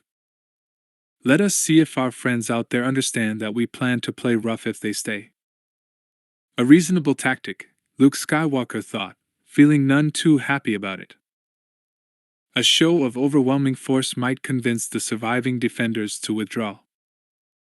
After all, the odds of a handful of fighters defeating the Enmiter and her sister ships, Sentinel and Defender, and all their fighters were almost zero. On the other hand, the rebels had faced such odds more than once in the war against the Empire, and had emerged victorious. Good training, strong motivation, good equipment, good intelligence, and plain good luck could even up the odds quite a bit. There was no such thing as certainty in war. Luke Skywalker stood next to Admiral Osselage on the bridge of the intruder. As always, when he agreed with the man, he did not feel comfortable doing so. Luke glanced at Lando Calrissian, standing on the other side of Osselage, and the look on his face told Luke that Lando shared his concerns. The tactics were sound, even conservative. The enemy forces consisted of little more than 20 or so PPBs. There was nothing much to be gained in wiping out such a small force. If Osselage could convince them to withdraw without exposing his own forces to needless casualties, that would be all to the good. Very sensible and cautious. Except that Osselage was not a cautious commander. If it seemed he was trying something careful. Luke had a hunch that it was merely a cover for something madly audacious to follow. Osselage had shown a tendency to dare too much rather than too little. When he played a conservative game, the odds were fair that what appeared to be caution was just an elaborate preparation for a very large gamble indeed. Or had losing the watchkeeper to the Solonian planetary repulsor cost him his nerve? Osselage was a small, wiry-looking man, who favored dress-white uniforms that set off his collection of medals and ribbons. He was a dried-up, self-important little man who seemed to have little patience for anyone or anything. He looked to be a comic opera caricature of an admiral, but Luke had never met as hard-edged, as cold-blooded, a military commander. No one found it relaxing to spend time in the presence of Admiral Osselage. Of course, with the massive, overwhelming bulk of Centerpoint Station dominating the sky outside the viewports, Luke would have felt a little edgy even if the watchkeeper hadn't been destroyed. "There they go," Lando announced, pointing toward a cloud of tiny dots lifting away from one of the docking bays of Centerpoint. The defending fighters were withdrawing. Decided they couldn't do any good against us, I guess. Or perhaps they decided we would be unable to do Centerpoint any harm, said Osselage. A wise tactician retreats from an indefensible position in order to preserve his forces. But a wise tactician will likewise avoid expending his forces needlessly in the defense of the impregnable. "What are you saying?" asked Luke. Osselage gestured towards Centerpoint. "We are dismissing the enemy fighters because they are so small in comparison to us. But proportionately, we are far smaller in comparison to Centerpoint. It is, somehow, the source of power that can impose an interdiction field over an entire planetary system. What other powers might it have?" "No way to know," said Lando. "I figure the one thing we can count on is being surprised. And I doubt that many of the surprises aren't going to be pleasant." Just at that moment, a service droid wheeled up from behind them and came around to stop in front of Lando. "And here's a surprise now," Lando muttered. "Yes, what is it?" he asked the droid. "Begging your pardon, sir, but Lieutenant Kalenda wishes to see both you and Master Skywalker, sir. A new message from Source T has come in." Lando looked worriedly at Luke. "That ought to make me happy," he said. "But I have the feeling she's not calling in just to chat." He turned toward the service droid. "Lead the way." Source T was Tendra Risent. Lando and Luke had met Tendra on her home world of Socoria, one of the so-called outlier worlds of the Corellian sector. The local authorities had kicked Lando and Luke off Socoria almost immediately after meeting Tendra. As they followed the droid down to the cruiser's comms section, it crossed Lando's mind, not for the first time, that Tendra would be vastly amused to learn that Bakuran military intelligence had given her a name as ridiculously pompous as Source T. Lando had met Tendra while searching the galaxy for a rich wife. Tendra was certainly well off enough to qualify as rich, and it was certainly within the realm of possibility that she would make a good wife for Lando if they could get together in the same place at the same time long enough to get to know each other.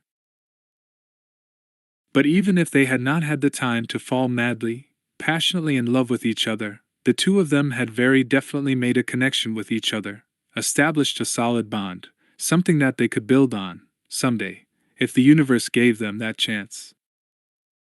As best he could piece together, Tendra had somehow managed to spot some sort of military buildup in the CORELLIAN system. Connecting the buildup to the interdiction field, she had decided she had to get word to Lando. Toward that end, it would seem she had gotten her hands on a spaceship, bribed her way off Socoria, and crashed it into the CORELLIAN interdiction field.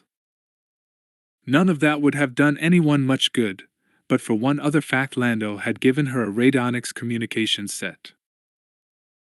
The radionics set did not use any of the standard comlink frequencies, but instead sent and received messages on a modulated carrier wave in the radio band of the electromagnetic spectrum. The radionics signals were completely immune to the system-wide jamming, and were likewise completely undetectable to anyone using comlink equipment. The downside was that, like all other forms of electromagnetic radiation, infrared, visual light, ultraviolet, gamma ray, X-ray, and so on, radio band radiation traveled at the speed of light. Tendra's messages to Lando, and his replies, therefore likewise crawled along at the speed of light, and were highly susceptible to interference. She was still aboard her ship, the Gentleman Caller, at the outskirts of the CORELLIAN system, ambling gradually in toward the inner system at speeds that were distinctly sublight. It took long hours for her messages to reach him, but it could well take long, weary months before her ship could cross the same distance. Unless, of course, they could bring down the interdiction field. And that was what they were here to do. They arrived at the comm section. He and Luke waited as the service droid extended a data probe and plugged into the security port by the comm section door. Lando's original radionics set was still aboard his ship, the Lady Luck, but the intruder's tech staff had had no trouble at all putting together their own radionics set from the plans and spec sheets the Lady Luck also carried, and had actually managed to make their transmitter more powerful, and their receiver more sensitive. But it wasn't radionics Lando had on his mind. He was concerned with Tendra. As if the situation with Tendra wasn't complicated enough, there was the small matter of the actual information she was broadcasting to Lando. It was enough to give the intelligence staff fits. The security system beeped its clearance code, and the hatch to the comm section slid open. Lando looked inside before entering and let out a small sigh. There she was, as if the mere thought of anxious intelligence officers was enough to summon one. Lieutenant Belinda Calenda, of New Republic Intelligence, was waiting for them, and she did not look happy. "Didn't anyone ever tell your lady friend how to count?" she demanded the moment the hatch slid shut. Calenda had never been much for small talk, and she was just about at the end of her tether now. "What's the problem now, Lieutenant Calenda?" Lando asked wearily. "The same as always. Numbers, that's the problem," Calenda said. She was a somewhat odd-looking young woman. Her wide-spaced eyes were glassy, almost milky, and a bit off-kilter. She was almost, but not quite, cross-eyed. She was a bit darker-skinned than Lando, and her black hair was done up in a complicated sort of braid piled on top of her head. The scuttlebutt was that she had at least some small skill in the Force, or at least that her intuition was good, and her hunches tended to play out, that she seemed to see more than most people. In any event, she had an odd way of seeming to look past your shoulder at something behind you, even when she was glaring right at you as she was right now. Numbers. We still have no idea how many ships are waiting out there at Socoria. We wouldn't know there were any ships at all there, if not for Lady Tendra," Lando said sharply. Maybe your NRI operatives on Socoria know more about ship spotting, but did any of them have the initiative to get into the CORELLIAN system and let us know about them? Kalenda looked woodenly at Lando. I never told you there were NRI agents on Socoria, she said warily. And I never told you I used to be a smuggler, but you know it just the same. Lando snapped. Don't treat me like a fool. If you didn't have agents there, someone wasn't doing their job. Let's try and get back on track here, Luke said, attempting to smooth things over a bit. What's wrong with Lady Tender's message? We have sent 3 follow-up queries asking her to give further details of the types, sizes, and numbers of ships she saw.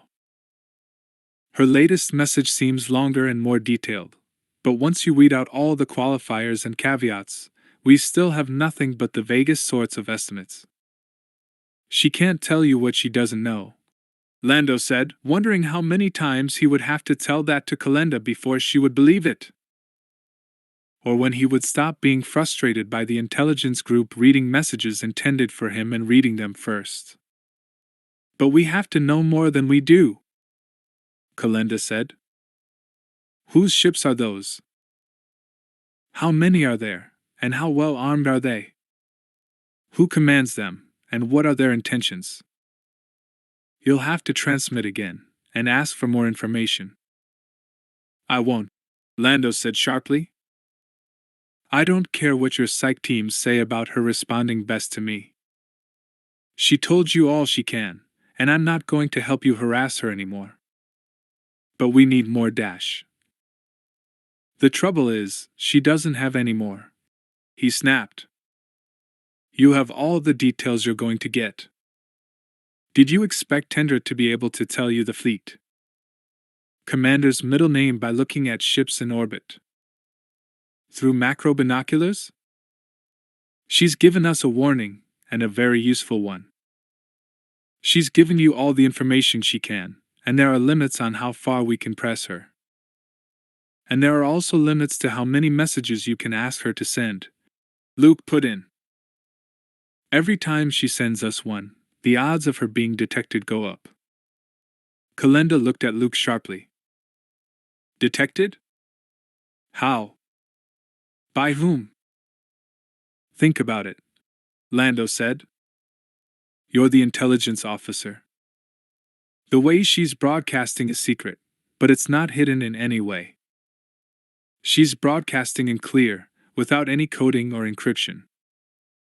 Anyone who had the right sort of gear for scanning radio band frequencies could lock in on her radionics transmission in a heartbeat. You did it easily enough. Then they'd not only know that we know about the ships tucked away in orbit of Socoria, they'd be able to triangulate back and zero in on her location, the same way we did. What difference would that make? Kalenda asked. Plenty if we're talking about the people who control the interdiction field. They'd want to silence her. Say they switch the field off for 30 seconds. With good targeting and good planning, that would be enough time for a ship to drop into hyperspace, pop out next to the gentleman caller, blow Tendra out of the sky, and then return to base before the field went back up. But she broadcasted constantly for days without anything happening to her. Kalenda objected. She didn't have any choice. She had to transmit until I responded. Now she doesn't have to take that chance. Your radionics broadcasts are much more powerful than hers, and they're closer to anyone listening in the inner system. If the opposition spots your transmissions, they'll know to look for her. Kalenda's face was expressionless. Had she known all this, and elected to risk Tendra's life on the chance of getting more information? Or had it not occurred to her? That seemed unlikely enough in an officer as sharp as Kalenda seemed to be, though the last few days had been hard on all of them. Lando half expected her to offer excuses, to lie and say she hadn't thought it through. But even if Kalenda played a cagey game, she didn't play a dishonest one. It's never easy, she said, figuring the balance. I knew the risk was there, but I had to weigh the danger to her against the consequences if she had some bit of data without knowing about it, something that could save dozens, or hundreds, or millions of lives. If I had her here, and I could do a proper debriefing, I'm sure she could tell us all sorts of useful things. But you don't have her here, Luke said. No, I don't, Colencia agreed. Even with a standard comm link I could get somewhere. But this business of waiting hours and hours for an answer, and then waiting hours and hours for her to hear the next question, it makes it impossible to get anywhere. If I had a comm link we could scramble so there was at least some chance of keeping it private, then we could get somewhere. That's a lot of ifs, Luke said. Let's leave them all out. What are the odds on your being able to get anything more out of Tendra as things stand? Kalenda sighed and shook her head. Just about zero, she said. But the stakes are so high. So high you had to try, Luke said.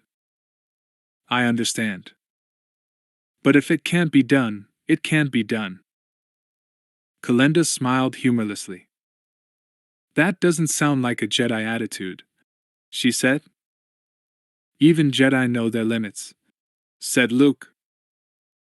Kalenda nodded reluctantly. Very well, she said. There are a large number of warships parked in orbit. Of Socoria. That's Al. We're going to get out of Source T. Al. Right then, Lando said. Let's leave it there. We're coming up on Centerpoint Station. Figuring it out ought to be enough to keep us busy right there. Kalenda looked toward Lando again, and this time her glance seemed to meet his. Tie's an understatement, if ever I heard one, she said. It didn't take Belindi Kalenda long to confirm that idea. Centerpoint was so absurdly big, so complex, and so unlike anything in her experience, that it was all but impossible to know where to start. Over the next day or so the Bakuran fleet moved in on Centerpoint, advancing very slowly. If Asokch was merely pretending to be cautious, he was doing a good job of it.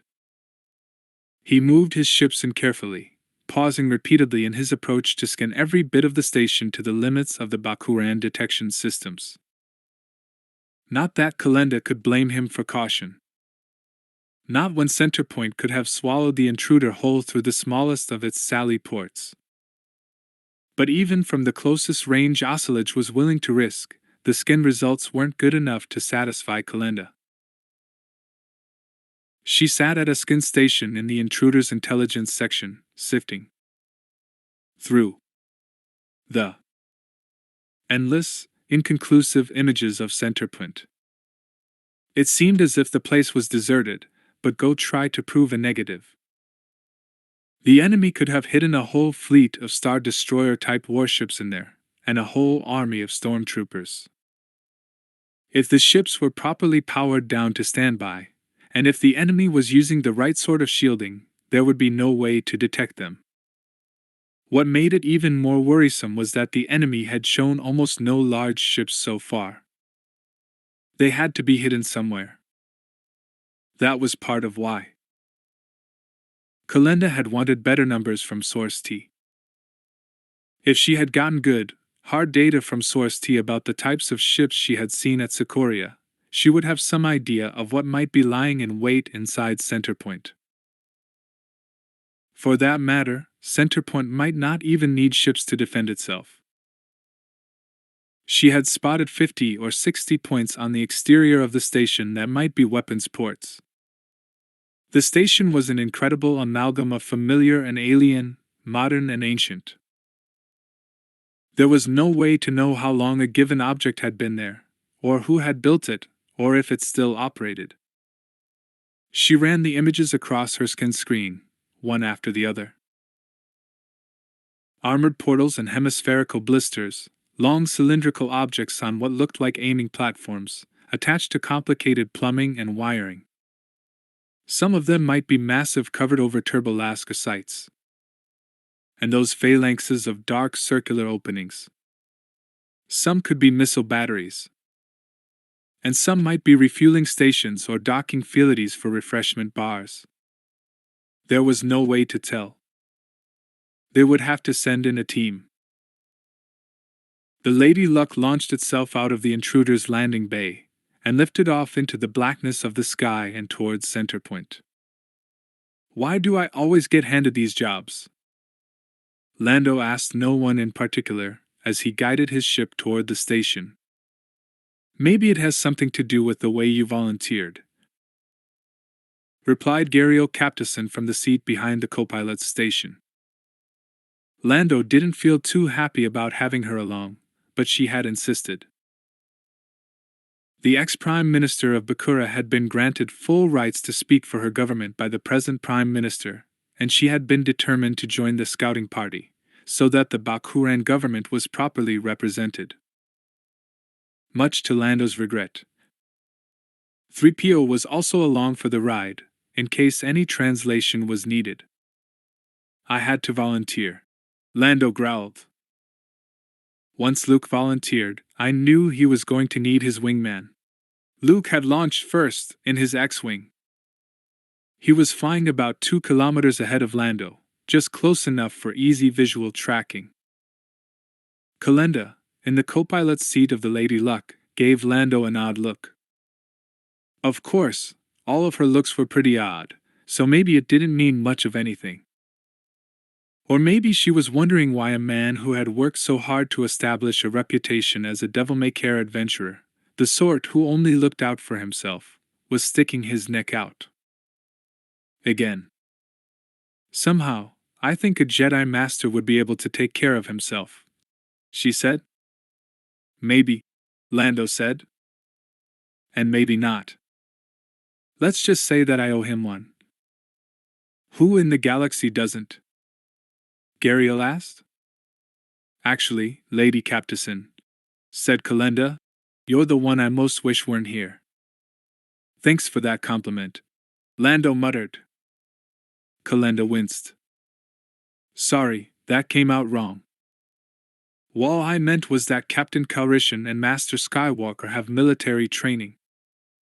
They're more likely to be ready for whatever we find. Not really the job for an ex-Prime Minister.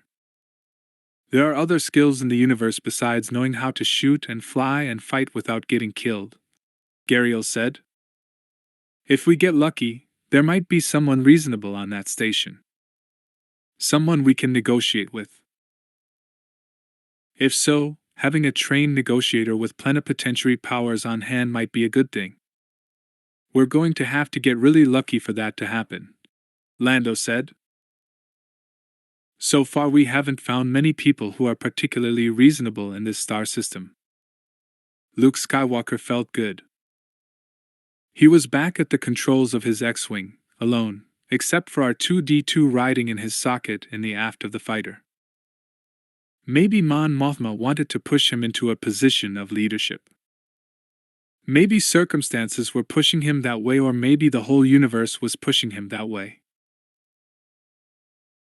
But right now, at this very moment, it was just Luke, his droid, and his X-Wing. Nearly all pilots loved the solitude, the distance, of flying, and Luke was no exception there. Flying was, in and of itself, a pleasure, an escape from his worries and cares and duties. Not that the escape would last for long. There was, as always, a job to do. Luke looked toward the massive station. Indeed, they were now close enough that he would have been hard-pressed not to look at it. It all but filled the X-Wing's viewports. Luke could scarcely believe his eyes. He had seen all the reports. He knew how big Centerpoint was, or at least he had read the numbers, but somehow, numbers did not express the hugeness of the object hanging in the sky. Centerpoint Station consisted of a huge sphere, 100 kilometers across, with a massive cylinder stuck to each pole of the sphere. The station was roughly 300 kilometers from end to end, and rotated slowly around the axis defined by the two polar cylinders. To judge by looking at the entire exterior surface, it had been built almost at random over the millennia. Boxy things the size of large buildings, pipes and cables and tubes of all sizes running in all directions, parabolic antennae and strange patterns of conical shapes sprouted everywhere.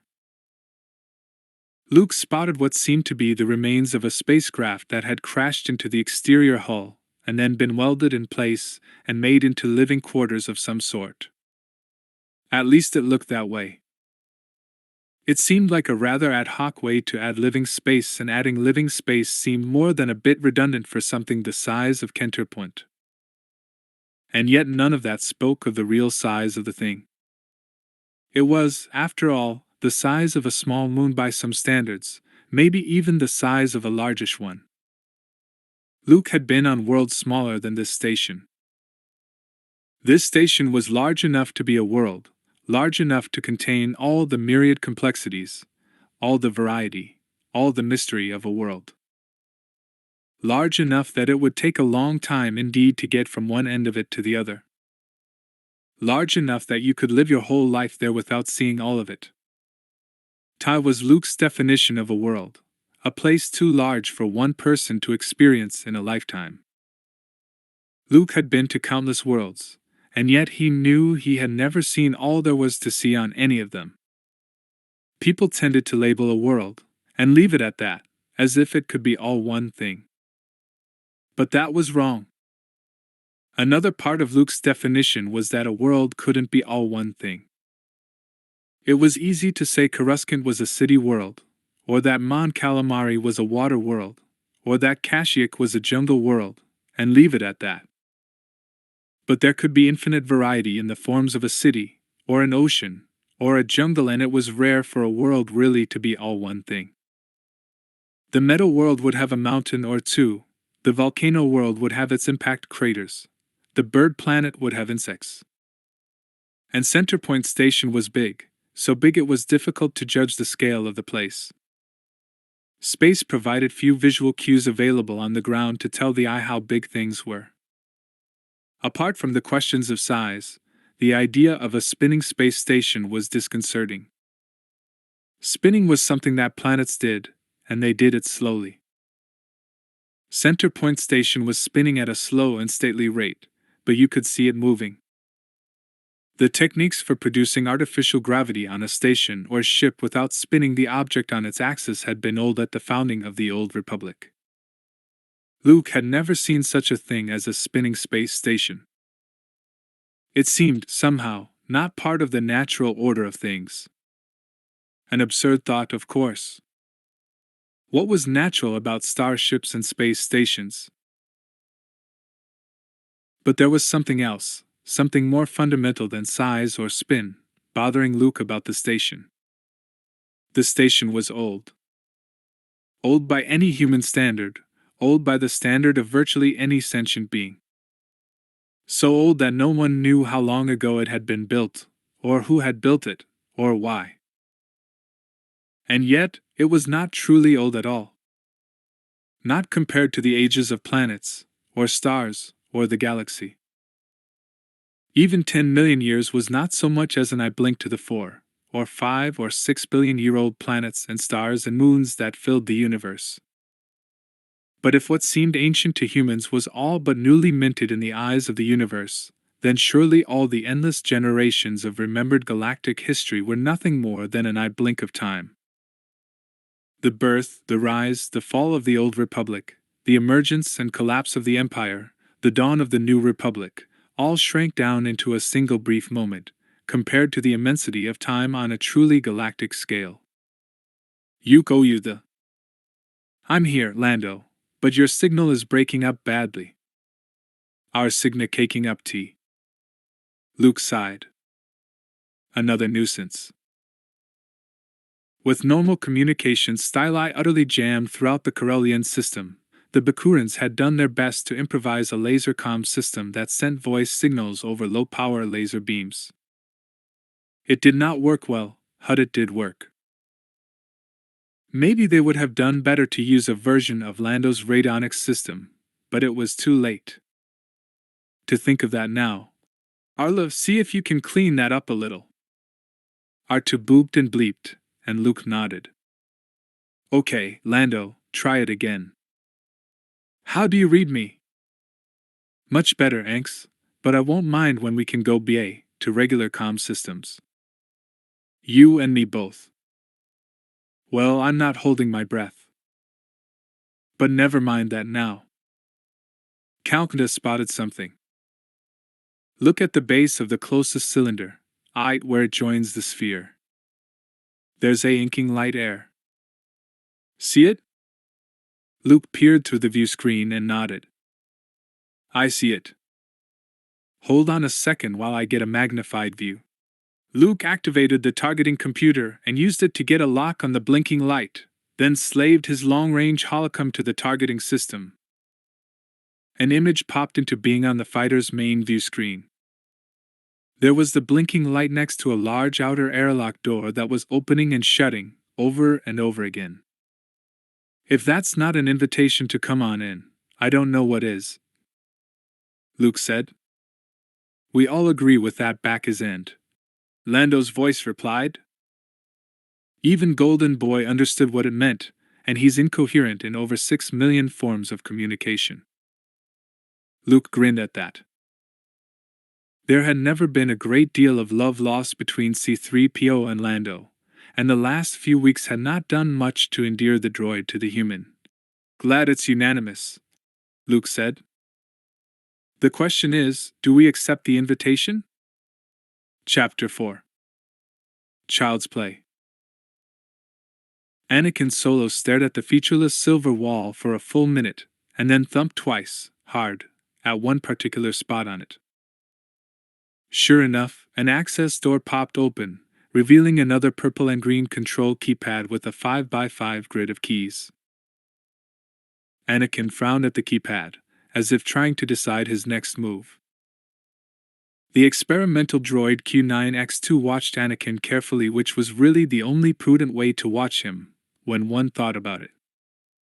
Q9 found Anakin's skill with machinery, his seemingly instinctive ability to make devices work, even when he had no idea what the devices were, to be remarkably disconcerting. It seemed to have something to do with this Force business that was so important to this group of humans.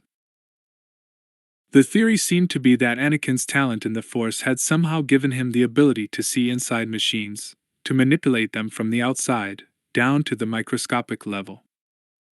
Not that Anakin was infallible, by any means. He made mistakes, and sometimes he just deliberately made machines do things that no one else would want them to do. But one could learn a lot about an unknown device by watching Anakin figure it out. Thus, the droid had two purposes in watching the child. First was at least to attempt to prevent him from doing too much damage as he wandered from one piece of machinery to the other.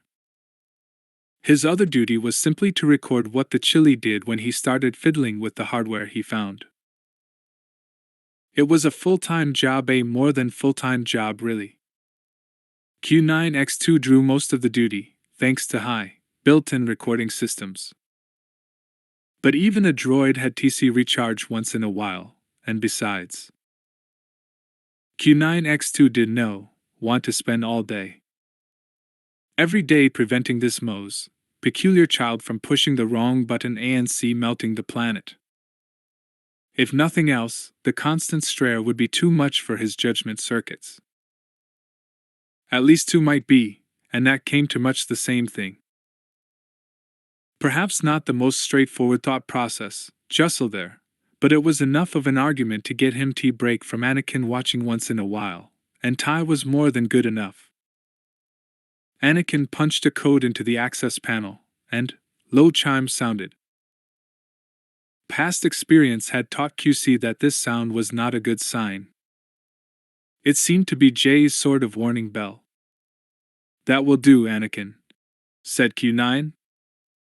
Anakin looked around in surprise, as if he had known Q9 was there. Q9! Anakin shouted. Oh. If the droid had been programmed to do so, Lit would have let out a sigh. Q9 had been with him FOI hours now, so it seemed unlikely the child could be too surprised by his arrival. On the other, manipulator Anakin hadn't shown much sign of acting talent. QL had heard of the phenomenon known as absent-mindedness, but he hadn't had any reason to believe I really existed until he met Anakin. I think it would be best if you stopped examining that machine until Chewbacca or one of the others can take a look at it. But I've almost got it working, Anakin protested. Do you know what it does? Do you have any idea what it does? And no, Anakin admitted quite reluctantly.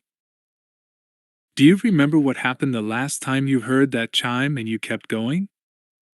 A trapdoor opened, Anakin said, suddenly finding reasons to look everywhere but at Q9. Yes. A trapdoor opened. Under me. And I fell into a waste disposal chute. If I had not managed to jump my repulsors to high power in time and bounce back up, what would I be right now? Mashed down to a 10-centimeter cube. Unless the machine had melted you down by now. Quite right. But Chewbacca only found that out afterward, didn't he? I helped him. Anakin protested. Yes, you did. And we need you around to help him more. So what would we do if the trapdoor was under you this time? Anakin's eyes grew wide with alarm. Oh, he said. Maybe I'd better stop and let Chewie look. Maybe you'd better, agreed Q9. Come on, let's go find the others. Anakin nodded. Okay, he said, and turned back the way they had come. Q9 followed after on his repulsors, relieved that Anakin had decided to be cooperative this time. Q9X2 had been designed with the capacity to learn new behaviors by trial and error, but he had never expected to use that capacity to learn practical child psychology. The skills required to handle Anakin with even marginal success were taking up an inordinate portion of system resources. Q9 decided he was going to have to perform a partial memory wipe on himself, and free up some capacity, when this was over. If it ever was over. As they came out of the side passage and into the central chamber, Q9 reflected that this situation was starting to look rather permanent. They were a motley crew, all of them holed up in this huge and alien place. Anakin and Q9 paused at the exit from the side passage and looked around. Seen from this vantage point, the repulsor chamber seemed too large and obvious for a hiding place, but from the surface, Q9 knew just how difficult it would be for outsiders to find this place. It was shielded from every detection system that Q9 knew about with the exception of Anakin Solo. He had found this chamber and us identical twin on Corellia with no trouble whatsoever. And there were good reasons for hiding the chamber. It contained the planetary repulsor that had propelled Drawl into its current orbit, unknown millennia ago. Likewise with Corellia and, no doubt, with the other inhabited worlds of the Corellia system Salonia and the double worlds, Talos and Trains. Each of them had a hidden chamber like this one. Each of them had a planetary repulsor like this one. And each of them had been transported into the Corellian system long, long ago, by some long-forgotten race for some long-forgotten reason. But now the hunt for the repulsors was on. The party in the repulsor chamber had been cut off from outside contact for some time, but the last information they had was that the rebel forces on at least some and probably all of the inhabited worlds were actively searching for the repulsors. The reason was not entirely clear. While the repulsors would make powerful and effective weapons, they were not war winners, not by any means. According to Arihim, a planetary repulsor could be used to knock out a ship in orbit, but it would be hard to aim and unwieldy to use. There would be the element of surprise, but only the first time the repulsor was used. There were other, simpler, cheaper, more reliable ways of shooting down enemy spacecraft, and many of them were available to the rebel groups. So why were they expending precious time and effort in the middle of a war in order to find weapons of marginal utility? Q9 gave it up. He had come to that point in the analysis 239 times before, and it didn't seem likely that an answer that did not spring to mind any of those times would do so on the 240th attempt. Instead, he admired the strange and massive forms that made up the main planetary repulsor chamber. The chamber itself was a huge vertical cone, just under a kilometer from top to bottom, the walls of which appeared to be gleaming, perfect metallic silver. At the base of the conical chamber were 6 smaller cones of the same silver material, each just over 100 meters tall. They were spaced evenly around a circle centered on the axis of the pyramid. In the exact center of the chamber's base was a 7th, larger cone, twice as tall as the others, but with the same slender proportions. Passages to side chambers were spaced around the circumference of the chamber, and vertical shafts in the floor of the chamber led to a series of lower levels they hadn't even started to explore.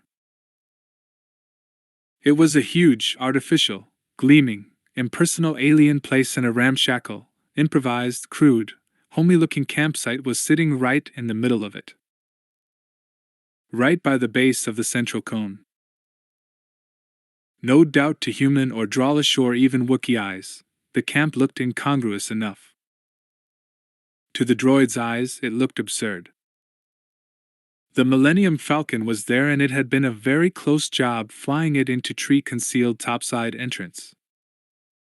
The Duchess's hoverier was parked alongside it. A line with washing on it was strung between the Falcon's topside parabolic antenna and a spike antenna on the roof of the hovercar. Chewbacca was trying to use as little power as possible, to reduce the chance of detection. Even the Falcon's clothes dryer was off for the duration. Folding chairs and tables were set up to one side of the two vehicles, and the children, tired of the close confines of the Falcon, had moved there. Sleeping pads outside and under the ship. As always, the children had arranged their beds so they could all sleep together, the twins' beds close together, with Anakin just a bit farther off.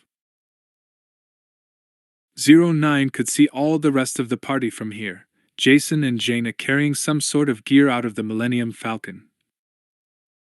Chewbacca the Wookiee, sitting at his camp chair, fiddling with some recalcitrant bit of hardware or other, and the 2 Drawl, Ibrahim and his aunt, Mariha, the Duchess of Mastagophorus, at the other end of the table, hunched over their own work. The 2 Drawl, like all of their species, were rather short by human standards, Ibrahim being just about Jason's height. They were short-limbed and thick-bodied, downright plump, in fact, and covered with thick brown fur. As Q9 had learned, to human eyes they tended to look like stuffed toy animals. Some humans found them hard to take seriously, but failing to take Drawls seriously was always a huge mistake. They were sober, serious, level-headed beings in general. Even if Ibrahim was found to be a bit highly by Drawlish standards, his aunt was one of the most commonsensical beings Q9 had ever met.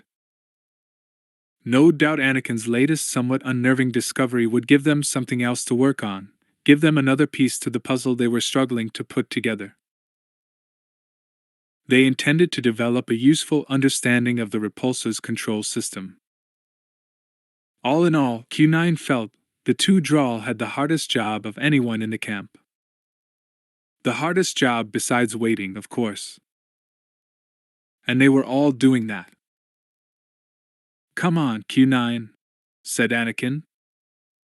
"Quit dawdling." Another bit of child psychology to note down: no matter how slow they might be when one was waiting for them, no caregiver had ever moved fast enough when it was the child doing the waiting. "Coming, Anakin."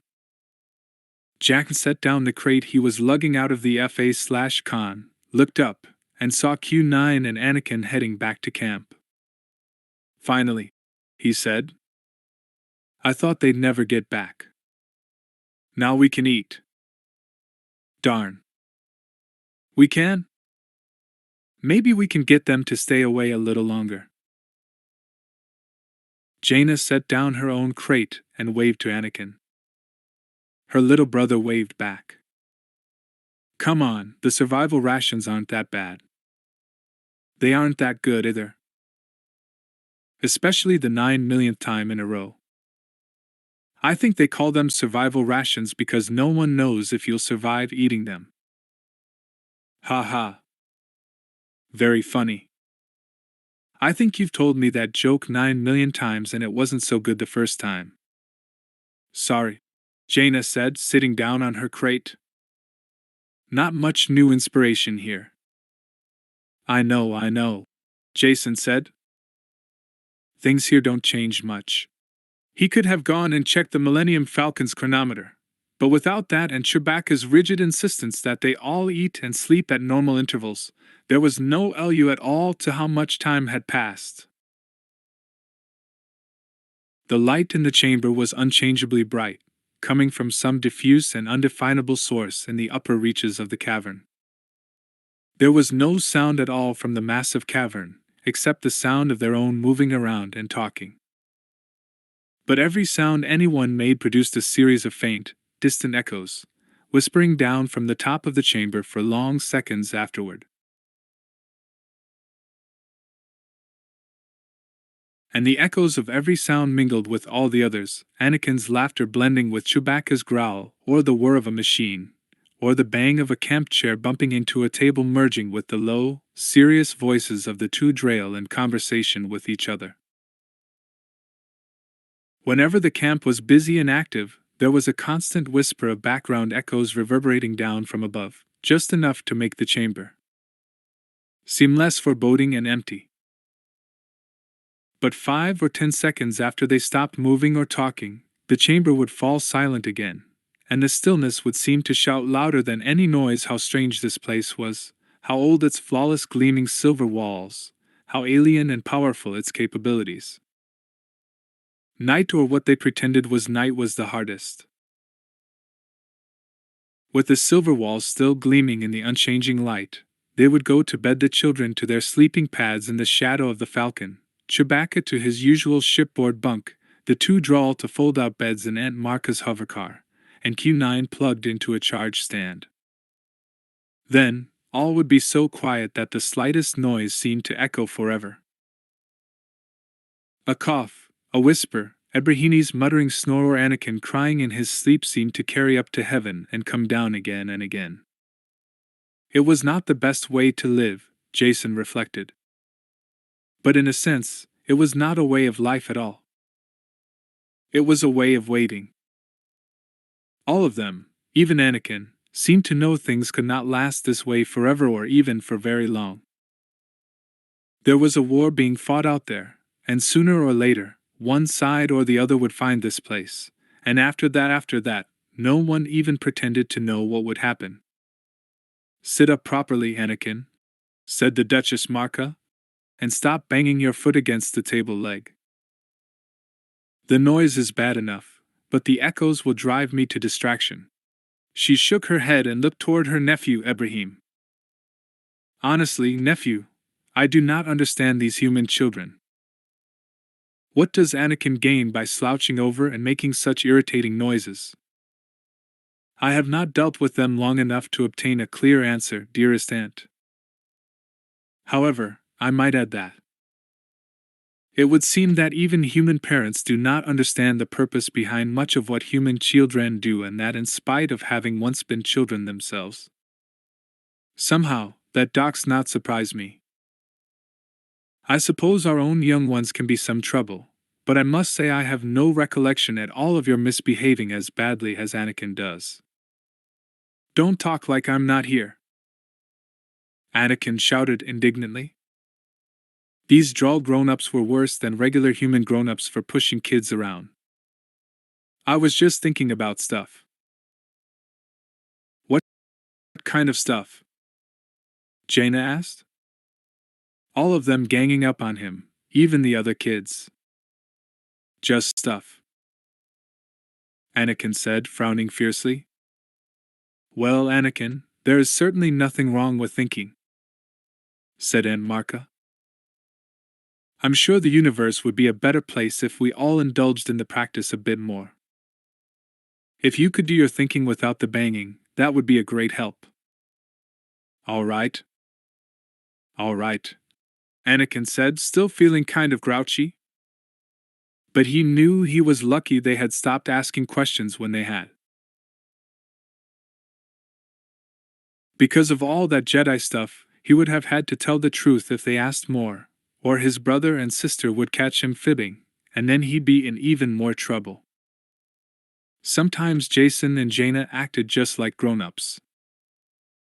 If he had told them he had been thinking about that control panel Q9 had told him to stop fooling with, they all would have yelled at him. He knew he could get it to do something. Something big and important. What, exactly, he wasn't sure. But something. He could feel that. It was like the control panel was calling to him, asking him to hurry back and set the machinery free, let it go out and do the work it was supposed to do. But it didn't matter. They hadn't asked him about it. So he could think about it all he liked. Come, dearest aunt, said Ibrahim to the Duchess. It is late. Everyone else is asleep. We have made great progress, but we can do no more with our researches tonight. The two Droll were sitting in the hovercar. Wrong is just wrong. Reviewing their notes for the day. But it's And Ibrahim was right. They could go no further for the moment. Whatever progress we have made is only the barest start toward understanding this place. Wrong is just The wrong. Duchess replied. We have some idea of how the alien keypads are laid out, and what some of the button markings and color coding seem to mean. But going from there to operating this place, and shutting it down safely, a machine that has been operating for at least tens of thousands of years and perhaps much longer? We have no idea how the system draws its power. Suppose we do learn how to turn it off. Where does the power go once it is not coming here? If it is some sort of geologic energy tap, as I suspect, we might set off massive seismic disturbances. I think it most probable that this chamber is but one part of a much larger system. I suspect this is merely the nozzle, if you will, for a propulsion system woven into the very being of this world. We are dealing with a device that can move a planet. A device of that power could also destroy a planet, if it was not used properly. I do not see any way of learning all we need to know in any reasonable period of time. Ibrahim smiled faintly and let out a short bark of a laugh. Unless, of course, we simply instruct Anakin to find the main control panel and then set him loose on it. Marka's eyes widened in horror. Do not say such a thing, nephew. Not even in jest. Jokes like that have a way of coming true. Anakin's eyes snapped open so suddenly it startled him. He was, quite abruptly, wide awake and staring up at the underhull of the Millennium Falcon. He sat up quietly and looked around. Jason and Jaina were still sound asleep. Chewbacca was a deep enough sleeper that Anakin didn't even worry about him. Ibrahim and Aunt Marka were in the hover. Anakin turned and looked in that direction. All the car's lights were out. The windows darkened, and the hatch was shut. That left Q9. The droid spent most nights in standby mode, partially powered down, plugged into a portable charging stand between Tree Hoverier and the Falcon, with his back to the larger craft. Anakin also knew that the bulk of the Falcon would block nearly all of the droid's sensors. So long as he kept the ship between himself and Q9, he ought to be able to sneak away without any problems. Moving as silently as he could, he pushed back his blanket and rolled over so he was on his hands and knees. He crawled out from under the Falcon, and dot into the endless bright light of the repulsor chamber. Anakin blinked once or twice as he got to his feet. Strange to be sneaking around in light as bright as day. But there was no time to worry about that kind of stuff. Someone might wake up any second and notice he was gone.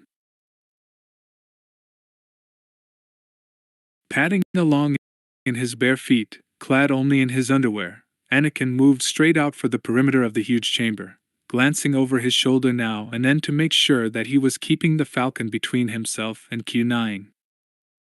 He reached the perimeter and trotted unhesitatingly into the closest tunnel entrance. The passage he wanted was almost on the other side of the chamber from here, but that did not worry him. The others might get lost in the side passages, but not Anakin. He could feel which way was the right way. He moved unerringly through the complicated maze of passages, taking every turning and passage with absolute confidence. He'd feel the panel getting closer. Closer. And there it was, just as he had left it, the initial keypad open and waiting. He stared at it for a minute, then reached out his hand and held it, palm down, over the pad. He closed his eyes, reached out, and felt the interior of the pad, tracing the ariths, the logic paths, the potentials and safeties that were inside the machine. It had been asleep for so long, so very long, waiting for someone to wake it up. And now was the time. He knew with absolute certainty, how to make it work. No Q9X2 here to tease him, or make him worry about trapdoors and stuff. He knew. He was sure. Anakin Solo reached out and pressed the center button of the 5x5 grid. The green button turned purple. Good. He paused for a moment, and then, stretching his fingers as far as they would go, he pressed all 4 of the corner buttons at once. They turned orange, not purple. He frowned. That wasn't quite what he had expected, but never mind. Move on. Starting at the top and moving counterclockwise, he pressed the center button of each outer row in turn. These did indeed turn purple. That made him feel a bit better.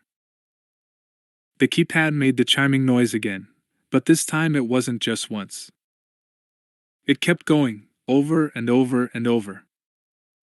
Anakin closed his eyes once, but would it be so much trouble that it wouldn't be worth it? No. He had to do it. There was no turning back now. He pushed in the last orange button. It turned purple, and suddenly the chiming noise was louder and higher pitched. There was a low-pitch hum from behind Anakin, and he turned around. A section of the floor was sliding away. For a moment he wondered if he had been wrong about trapdoors. But then a whole complicated console rose slowly up out of the floor, a strange-looking control panel, all in the same silver stuff as the chamber itself, in front of a stranger-looking little seat that looked as if it were intended for a being that bent in different places from a human.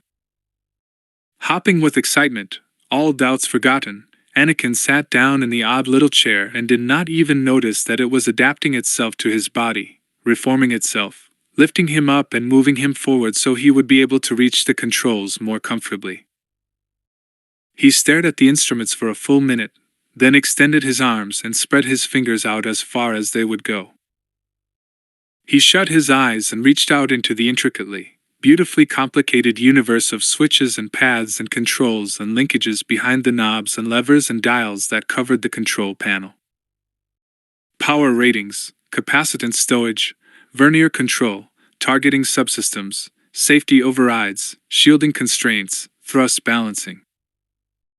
What they all were, what they all meant, how they all worked, and worked together, all of it flowed into him, as if the ancient machines were speaking to him, telling him their story. He knew it all. He knew it all now. Anakin put his hands on the control panel and felt it all flow through him. Wake it up. He had to wake it up. The whole system had slept for so long. It wanted to come awake, to revive itself, to do its proper work.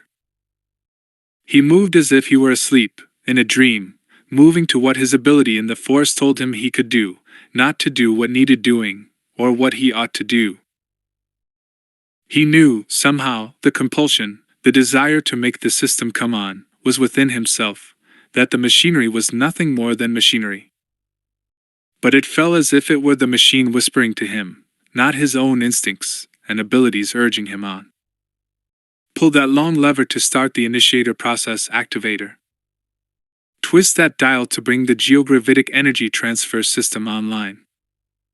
Tap in that command sequence at the standard 5x5 keypad to clear the safeties.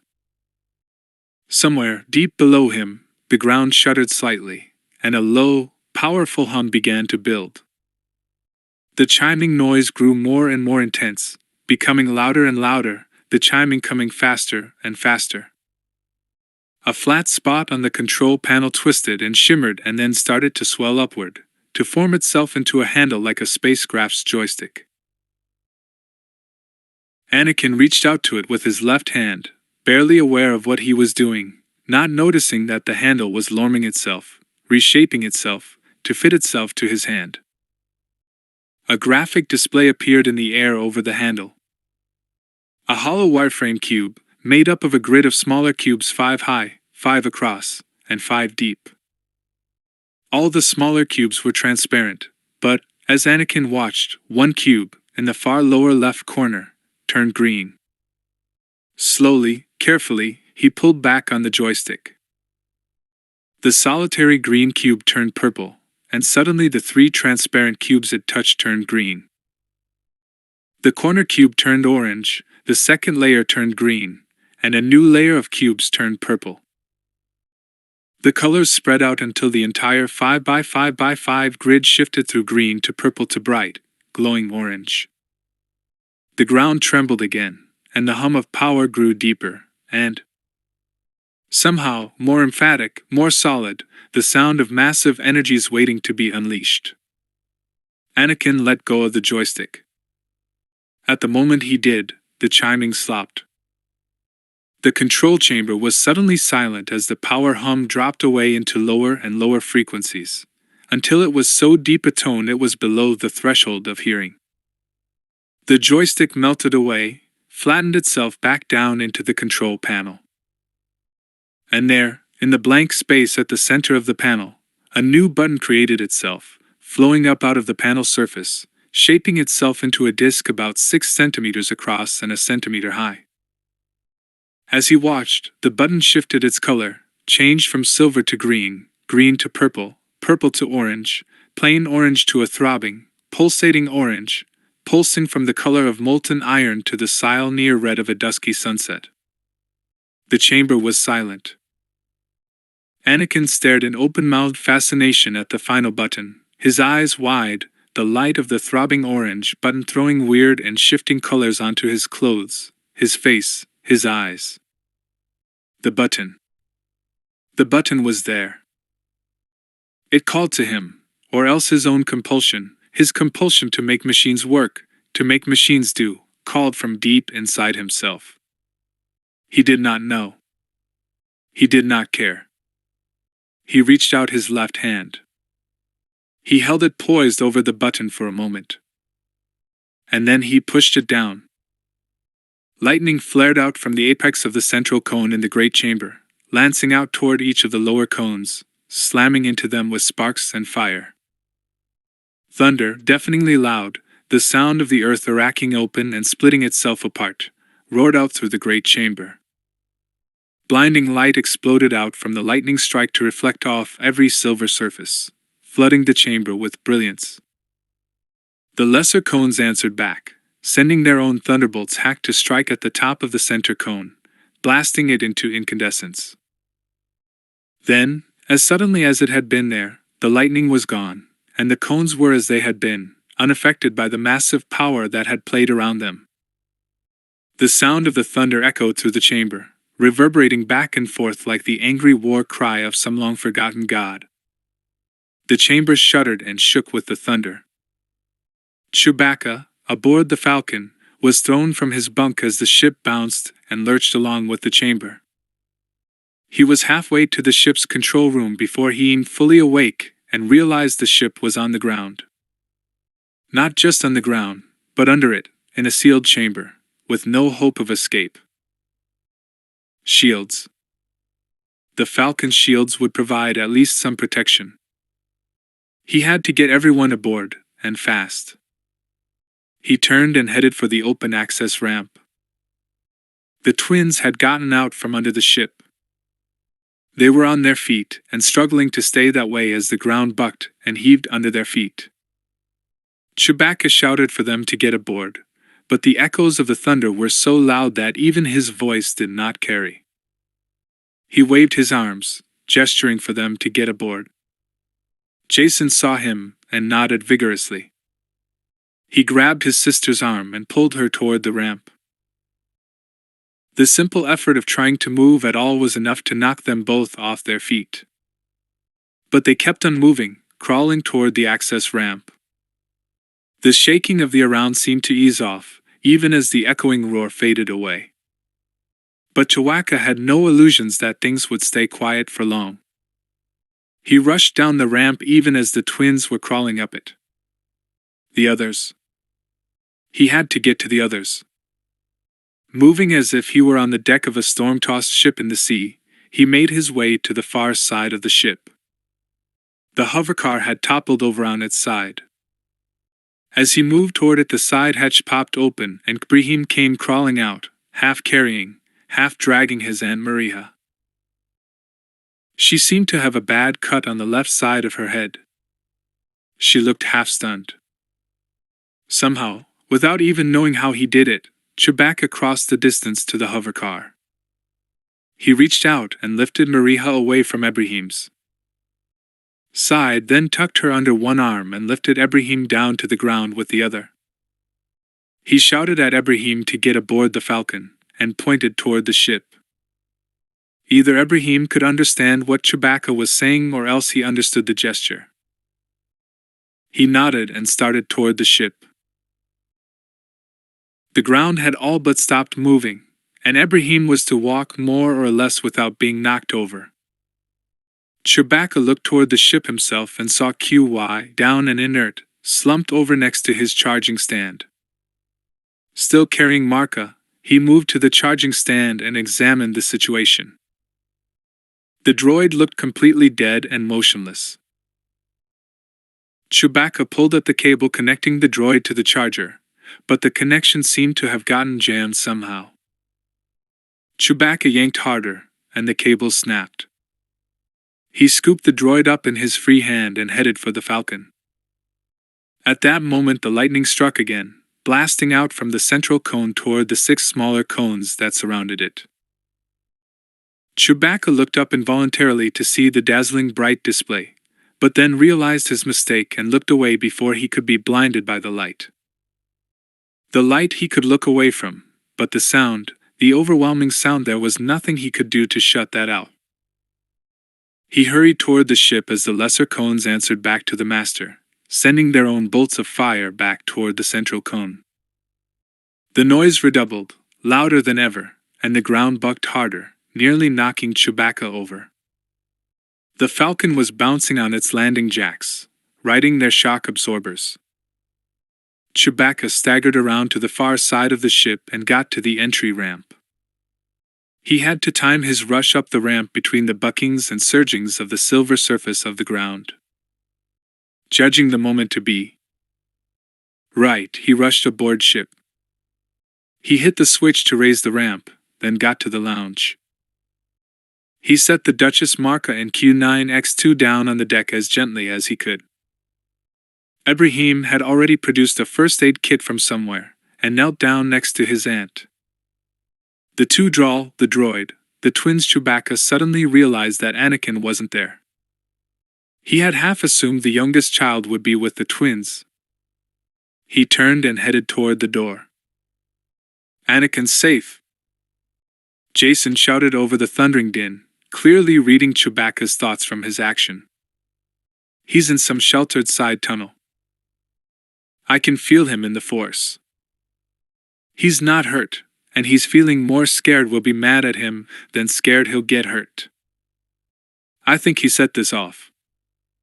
Chewbacca just stood there and stared at Jason for a moment, unsure what to do. He had sworn to protect the children above all else. If Anakin were indeed safe, then he could button up the ship and wait this thing out. But if Anakin were in danger, then what could he do? Search all the endless side corridors for him during this massive disturbance? But if he did that, he would be exposing the ship, and those aboard her, to greater danger. He would have to get the shields raised and lowered so he could go in and out, and no one besides him knew the ship well enough to keep the shields up. Keep the others safe, he would have to stay here. Very well. It was not certain, it was not perfect, but it was the best judgment, the best decision he could make under the circumstances. If he had judged wrong, and harm came to Anakin as a result, then, he knew, his own life would be forfeit, and rightly so. It took him but a moment to think it all through. But thought was nothing without action. He rushed for the cockpit and activated the Falcon's shields at full strength. The sound faded away somewhat as the shields engaged. Chewbacca tried to activate the ship's repulsors to raise her up off the heaving deck of the chamber, but they would not engage. He checked the propulsion readouts. Every propulsion system was offline. He had no idea why. But there was no time to worry about that now. He needed to get the ship up off the deck before it was bounced apart. Even without the propulsion systems, there was a way to do that. Chewbacca worked the shield controls, shifting power away from the upper shields to the lower ones, extending the lower shields as far as they would go, and softening them, so they formed a gradual thickening membrane rather than a hard edge if only the trick would work. The Falcon hesitated a moment, and then rose up off her landing jacks to rest on a cushion of softened lower side shields. The bouncing and bucking and heaving of the deck was still there to be felt, but the shields smoothed it down and gave the ship a chance to ride it out. He set the shields to self-compensate and maintain their bedding. He could at least hope the shields would protect them against what was happening, but he would not be able to do more than hope until he knew what was going on. All he knew for sure was that it seemed to be happening above them all. He looked up, just as another spectacular cycle of lightning bursts flashed back and forth between the tops of the cones, and then another, and another. The cycle was clearly growing faster, and more powerful. There was no way of knowing what sorts of energy and radiation those bolts were putting out. Chewbacca could do little more than hope that the Falcon's shields would protect those inside against it all. The lightning transfers grew faster and faster, more and more powerful, until all the cone tops were a constant blaze of light, joined together by spikes of fire. Then, it seemed, the cone tops drew the fire in, absorbing the energy that flowed around them. The roaring thunder of the lightning faded away as the cone tops flared and flickered with energy, light of every color sparking and shimmering on their surfaces. Just when Chewbacca thought the display had reached its climax, he realized the scintillating colors wicker flowing down the cones, toward the bottom of the chamber toward the Millennium Falcon. Chewbacca tried frantically to activate one of the propulsion systems, any of the propulsion systems, but all of them stayed stubbornly offline. Suddenly the entire ship was balled in lightning, a firestorm of sparks and flares that coursed around the shields, sparking and flaring everywhere. Every circuit breaker and safety cutoff in the ship tripped at once, and Chewbacca made no effort to reset any of them. He had no desire to have any active circuits running with that much power flowing around the ship. As suddenly as it had flowed over the ship, the wave of power swept past it. Chewie craned his neck around to watch the energy wave moving, just in time to see it incinerate the hover car, detonate Q9's charging stand, and set everything else left outside ablaze. The blaze of energy swept on, swooping up the sides of the chamber's conical interior wall, rushing up toward the apex of the chamber, a ring of seething power that grew brighter, more powerful, more energetic as it moved higher up the cone. The ring of fire merged into a single point of raging power at the apex of the cone and exploded outward in a torrent of light that streamed forth in all directions, blindingly bright. The walls of the cone seemed to shudder, shake, expand as the power burst rippled through them. Another stream of scintillating power coursed down the big central cone and the 6 lesser ones, down over the base of the chamber, blanketing the falcon in bolts of blazing glory as it swept past the ship, out and up and in toward the point of the conical chamber, racing toward the pinnacle, blasting out its energy, making the very walls of the cone shimmer and shake with its power. And again. And again. And again. Until the power burst did not meet in a point, but instead reached the top of an open cone, and exploded as a ring of light with the blue skies of daylight visible above. Chewbacca, still stunned and amazed, began to realize what was happening. The conical chamber of the planetary repulsor was transforming itself, opening itself out, opening out its apex point to give itself a clear shot at the sky. Another power burst swept over the ship. Another. Ia burst riding up to the top of the now open cone and forcing it open wider and wider and wider. Chewie checked the shield displays and saw that, for a miracle, they were holding. That was, no doubt, less a testimony to the strength of the shields than it was to the characteristics of the energy sweeping past the ship. The power bursts were flowing over the shields, not attempting to penetrate them. But Chewbacca was past worrying about such things. Whether or not they survived, or were burned to a cinder, was out of his hands, of anyone's hands. This titanic machine would do whatever Anakin had ordered it to do, and nothing could stand in its way.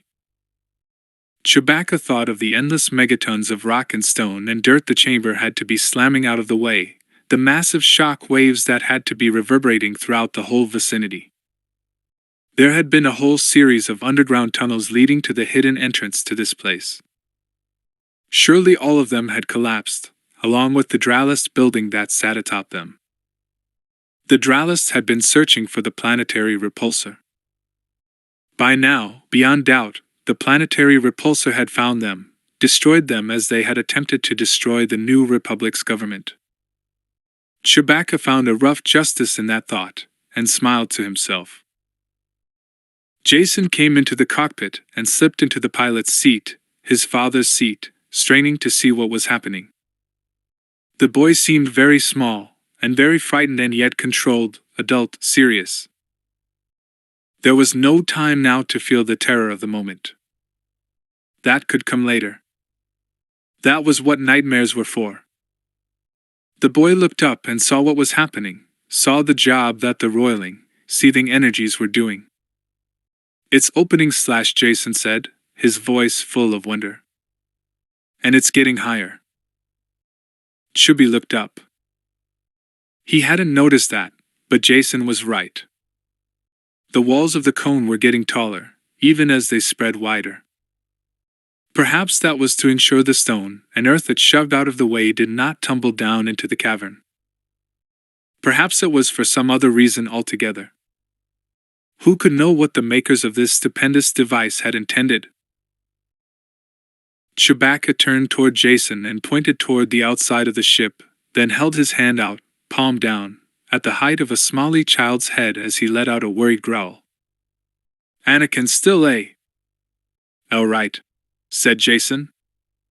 "I can feel him. He's out there." Jason pointed toward one specific point in the perimeter of the chamber wall dash. "And he's scared, maybe even more scared than we are, more scared than Jaina and me, but he's all right."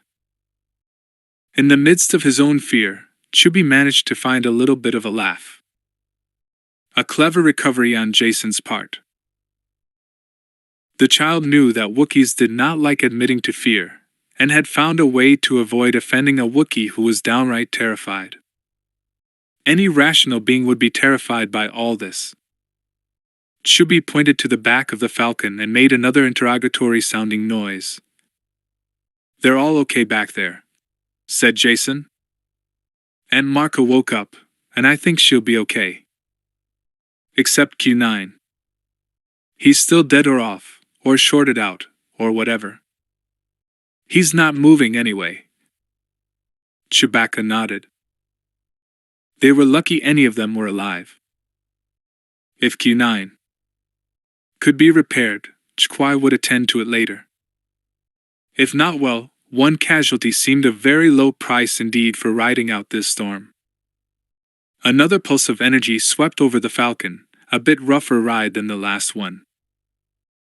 The ship bounced once or twice and spun about a few degrees to starboard. Chewbacca growled thoughtfully. A reminder that was.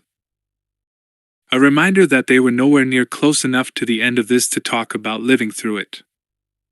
Chapter 5. Down the Hatch. Thrak and Sal Solo, self-proclaimed dictator of the Corellian sector, leader of the Human League, stared at the bottle in front of him and gave serious thought to the idea of getting himself good and drunk. There seemed precious little else he could do. Besides wait. Threekin had never been much good at waiting, which was ironic, for he had spent much of his adult life waiting. Waiting for a superior to resign or retire or be arrested. Waiting for a plot to mature, waiting for the time to be right, waiting for the long-awaited offer of the succession from Dupa Thomri, dictat of Corellia, waiting until the day Thomri died, and that fool Gaylamby had taken his place instead. Waiting for the Empire to wake up and understand the danger represented by the damnable rebels, waiting for the Emperor to strike back from the hammer blows the rebellion gave the Empire, waiting for Thrawn's counter-strike to succeed. Waiting, all of it, in vain. Waiting for things that had never happened, waiting for sweet victories that had melted away into bitter, humiliating defeat. Threekin grabbed the bottle by the neck, like an enemy he was trying to strangle. He stood up and walked around his desk, out of his office, and out into the corridor of the Dig headquarters. The Dig HQ was not as large or as comfortable a place as the old headquarters, but at least it was secure. Thraken would have preferred to keep his headquarters in the underground bunker in the countryside on the far side of the city, but the Human League had been forced to abandon that supposedly secret location. The blasted Solonians had yanked their compatriot, Drachmus, out of there, along with Thraken's traitor cousin, Han Solo. It hadn't taken much imagination to realize that a group that could take 2 prisoners out of an underground bunker could just as easily put 1 bomb in. So Thraken had been forced to withdraw from there, and they were -1 headquarters. Call it another debt on the account Thraken was drawing up against Han Solo. Sooner or later, Han Solo would pay for all of it. Thraken walked out of the building and out into the fading light of twilight. He watched the second shift men coming on duty, headed for their work underground. A number of them saw him and cheered. Thraken forced a smile onto his face, put his hand to his forehead, and gave the boys a small, informal sort of salute. He made no effort to hide his bottle. That was one nice thing about his boys. He didn't have to pretend he wasn't human, that he didn't like a drink now and again. Or even a drink more often than that. Now if only his boys were good at finding things. They were still searching for the Corellian planetary repulsor. It had to be hidden in the tunnels somewhere beneath them. It had to be. Or things were going to get very sticky indeed. Except things were already sticky. Solo had escaped. Leia Organa Solo had escaped. The Bakurans had busted through the interdiction field somehow. They were loose in the system, and might have already seized control of Centerpoint. Things were not going according to plan. At least he had managed to accomplish a little bit of revenge, already. Leia Organa Solo might have escaped, but others never would. With any luck at all, history would record that Governor General Mike Camberlecto had died of injuries he suffered during the initial attack. But even if the true story of the Frosians' demise came out, Thraken wouldn't much mind. Terror could be a very useful tool. But killing the Governor General was incidental. The stakes were much higher than that, and Thraken knew just how dangerous a game he was playing. He knew more of the real story than anyone else in this star system. He knew how much of a bluff it all was. He knew how many dangers surrounded him from all sides. He had claimed to control the Starbuster plot. For the moment, at least, it suited the purposes of the Starbuster's real masters to let him go on claiming it. It provided them with additional cover, an extra level of protective deception. Not that they could do anything about it at the moment, but more than likely they believed Thraken would keep to his side of the bargain, and back off his claim when the proper moment came for them to reveal themselves. They could believe what they wanted. Thraken had no intention of doing any such thing. The Starbuster's masters also believed that Thraken would turn over the planetary repulsor on this world as soon as he found it, in return for granting Thraken a free hand on the planet CORELLIAN. They could go on believing that too, if they wished. Thraken had other plans. The masters of the Starbuster had told all the rebel leaders that the planetary repulsors were superb defensive weapons, nothing more. Thraken knew better.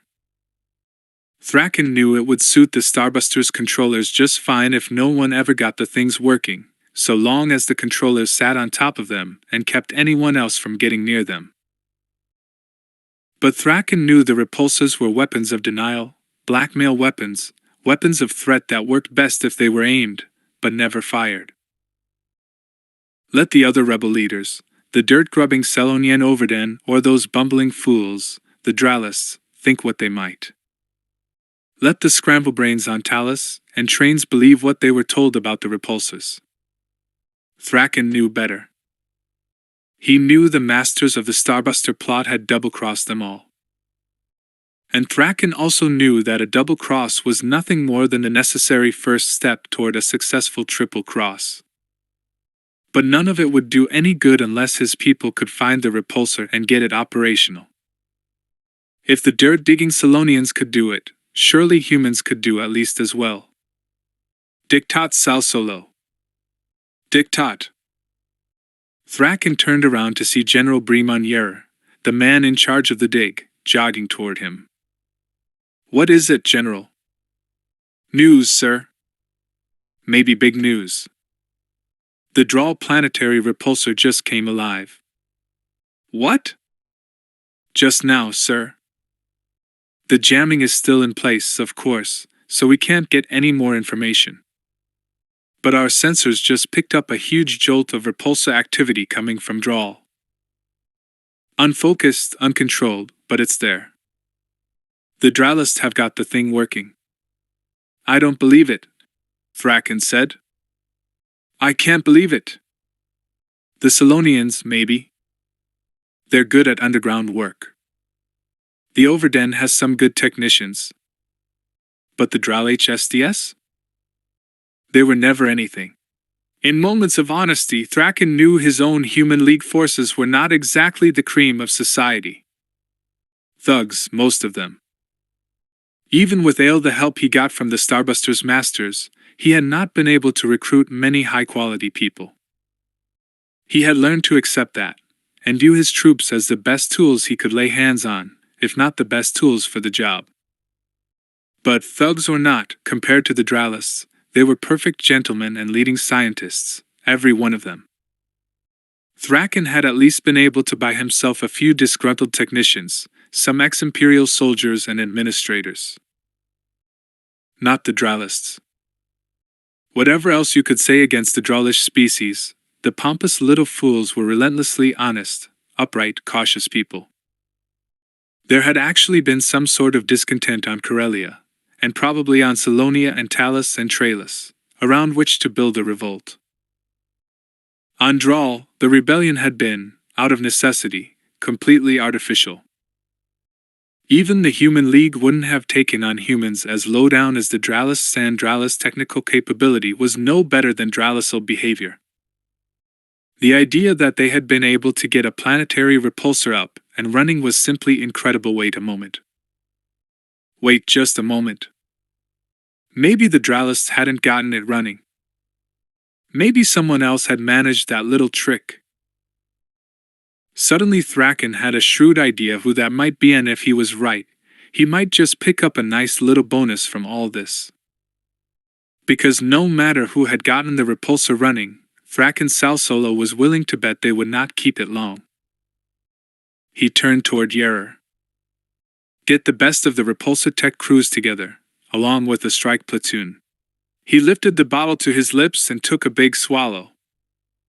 A warm glow started to flow through his insides. We're going to pay a little call on the Dralists.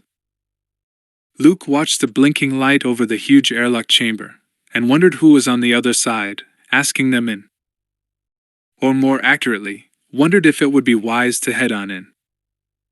He and Lando had been debating the point for 5 minutes now. Luke decided to turn the debate on its head. Okay, just for the sake of argument, he said, suppose we don't go in that airlock. What's the alternative? I don't know, Lando replied. If we landed on the other side of the sphere, or went in on the end of the farther cylinder, we might be able to explore weeks before anyone caught up with us. And that might be a good idea. How so? Luke asked. You know me, Luke. I think big. That's for sure. Lando had made something like a career out of building huge projects of one sort or another. Of course, the projects had a bad habit of going bust for reasons that were no fault of Lando's, but that was neither here nor there. So this place is big. What do you think about it? I think something is wrong. I thought so the first time I saw this place, and the closer you get, the surer I am. I think big, but I also ink and function. Big makes sense for some jobs, but this is too uke. That station has 100,000 times the volume it should for any job I can think of that it might do, and the underlying design is all wrong. The Eels don't see it something's wrong because the station has been here so long. They take IL for granted, think of it as a natural object. But trust me, something about that station feels wrong. Feels wrong.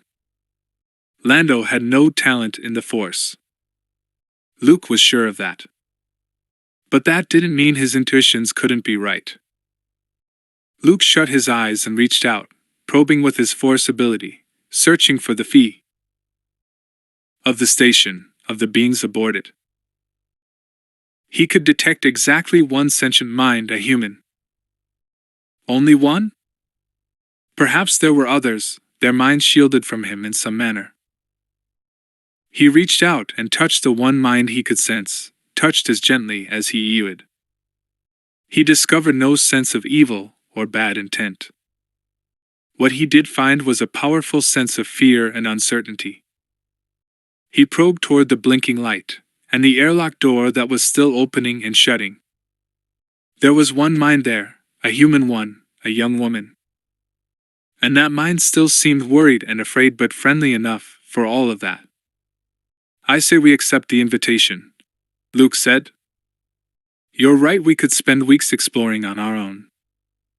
But Jay don't think we have weeks to spare. And I think the natives are friendly. At least, there's one friendly one. There was a dead silence on the line that lasted long enough for Luke to start wondering if the laser comm system had given out altogether. But then Lando finally spoke. When you're right, he said. We have to take a chance. All right, said Luke. He brought his throttle forward just a fraction and flew toward the airlock, the Lady Luck right behind him. As they drew closer, the light stopped flashing and the airlock door swung open wide and stopped there. Luke had to do some tricky flying to line his fighter up with the airlock and match lateral velocity as it rotated.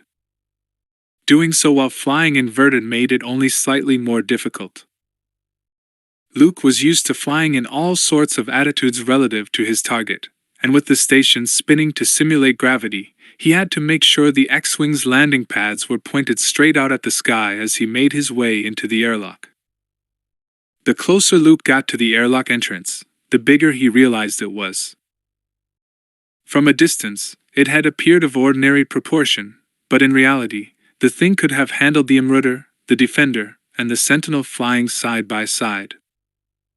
Luke's X-Wing HEW and with as much room to spare as an insect flying into Jabba the Hutt's wide gaping mouth. Lando followed right behind in the Lady Luck. Admiral Hortko Oscillage was less than happy when the intruder's detectors picked up the massive, off-IHE scale repulsor burst from Drawl. Surprises were rarely welcome in a military operation, but doubly so when one was this far behind enemy lines and dealing with forces of such power. Lando Calrissian had warned him that his tactics of audacious advance might get him in over his head. Well, so be it. There was no real going back. Caution would gain him nothing. He would have to investigate that repulsor burst. It was almost certainly another planetary repulsor. But the burst seemed to have fired at nothing at all, almost like a flare shot straight up in the air for no better purpose than to attract attention. Oscillage frowned to himself as he stared at the detector screen. Perhaps that was exactly what it was. With all conventional communications shut down, how else to announce one had captured a repulsor? A signal flare. But the enemy, the opposition, had kept their repulsor at Salonia secret. That suggested the people holding this repulsor were on the other side. Perhaps warning the other side that they were not the only ones with such a mighty weapon. Not just a signal flare, but a warning shot, perhaps. Clearly, Oscillage had no choice but to investigate. But the timing could not have been worse. His ships had just taken up their positions around Centerpoint Station. Gariel Captison and her party were now inside the station, completely cut off from any communication with the Bakuran forces. He could not abandon his position at Centerpoint, or leave his people behind. He would have no choice but to divide his forces. For the briefest of moments, he considered sending nothing more than a flight of fighters or an assault boat loaded with troops. But no. The opposition was likely to move on the Drawl repulsor as well. The Bakuran forces would have to go in ready to fight, not just investigate. Oscillage smiled, his lips forming into a thin line. Calrissian had, indeed, warned him against audacious action. But Oscillage had been extremely cautious as he moved in towards Centerpoint Station, and he had discovered something about caution. He did not like it. Oscillage turned toward the ensign standing next to him. "My compliments to Captain Semak," he said to her, "and relay my order to set course for Drawl. The Igniter is going to investigate that repulsion burst. Sentinel and Defender will remain at Centerpoint." Oscillage looked back toward the detector screen. "Someone has sent us an invitation. I think it is only common politeness that we accept." Luke's X-Wing and the Lady Luck floated 15 meters off the deck, moving slowly forward into the airlock, their shields up and in formation so as to give each other cover. What good such precautions might be up against a space station the size of a small planet, either of them asked. Luke brought the X-Wing into a hover over the center of the lock and swung the fighter around to cover the Lady Luck as she came in. The lady moved forward slowly, easing her way into the interior. The airlock chamber was cavernously huge and profoundly dark. The Lady Luck's landing lights came on and swiveled about, throwing a shifting spot of brightness on the interior wall of the lock, but Luke was not able to make much of what the spot revealed. The huge exterior airlock door lumbered shut, sealing them inside. Now they were trapped, if they wanted to think of it that way.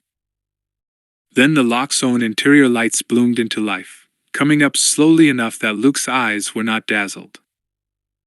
The interior of the lock was a half-cylinder on its side, with the flat wall of the half-cylinder forming the deck. The deck was littered with debris, odds and ends of all sorts. Bits of clothing, broken pieces of luggage, freight containers, abandoned machinery, even a small spacecraft with all its access ports open and its nose assembly removed. Obviously, it had been cannibalized for parts. Okay, Psychome folks got out of here in a hurry, Lando said. Looks like, Luke said. What, exactly, had they been in such a hurry to get away from? And had they made a run for it last week, or 100 years before? He didn't feel easy in his mind. Listen, Lando, normally I'd say land the ship with the passengers first and let the fighter fly cover. But with that airlock door shut, there doesn't seem much point to it.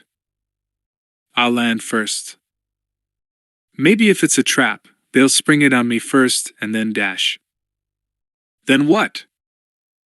I don't know, Luke said. But don't land until you're sure it's safe. If I wait that long, we're going to be sitting here in hover mode for a long time, Lando replied. There didn't seem to be any good answer for that, so Luke didn't try to offer one. I'm headed down, he said. Luke eased back on the repulsors and brought the X-Wing slowly down onto the deck. He made a nice smooth landing and was getting ready to undo his canopy and get out when R2 beeped furiously at him. What? Oh. R2 was right, the airlock chamber hadn't been pressurized. That could be a problem. Luke hadn't worn a scalable flight suit, and he was not entirely clear on whether there were pressure suits for all aboard the Lady Luck. But what was the point of bringing them in here if they couldn't get out of their ships? Luke looked around the airlock chamber again and noticed that the debris was all inside a fairly well-prescribed perimeter. Why had everyone crowded together like that in the midst of what seemed to have been a panicked departure? A burst of light suddenly flared to life in the center of the airlock chamber's roof. 4 streaks of light split off from the center and slid down to the 4 corners of the chamber. The streaks faded to darkness, and then the light burst came to life again, before splitting up and sliding down to the corners, and then the pattern repealed. It was as clear a signal as the airlock door opening and shutting. Go down, go down, go down. Now Luke understood. Lando, he said, bring her down. They're using a force bubble pressurization system in here. I don't think they want to activate the force field until you've landed. By using a force field system, they could avoid constantly pressurizing and depressurizing the chamber, no small issue in a chamber this size. But then we'd both be trapped in the force field. Lando objected. What's the difference? We're already trapped inside the airlock. There's a difference between being in a cage with a bantha and climbing into the bantha's gullet.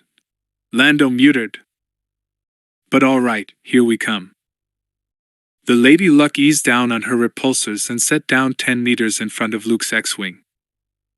The moment she landed, there was a shimmering in the space over their heads. After a moment, IL settled down into a thin blue hazy blur that surrounded the 2 ships, forming a hemisphere over them. A tunnel formed of the same blue haze came into being just behind the Lady Luck. Peering down it, Luke could see that it led to a more conventional-sized inner airlock hatch, leading us here every step of the way. Luke muttered to himself.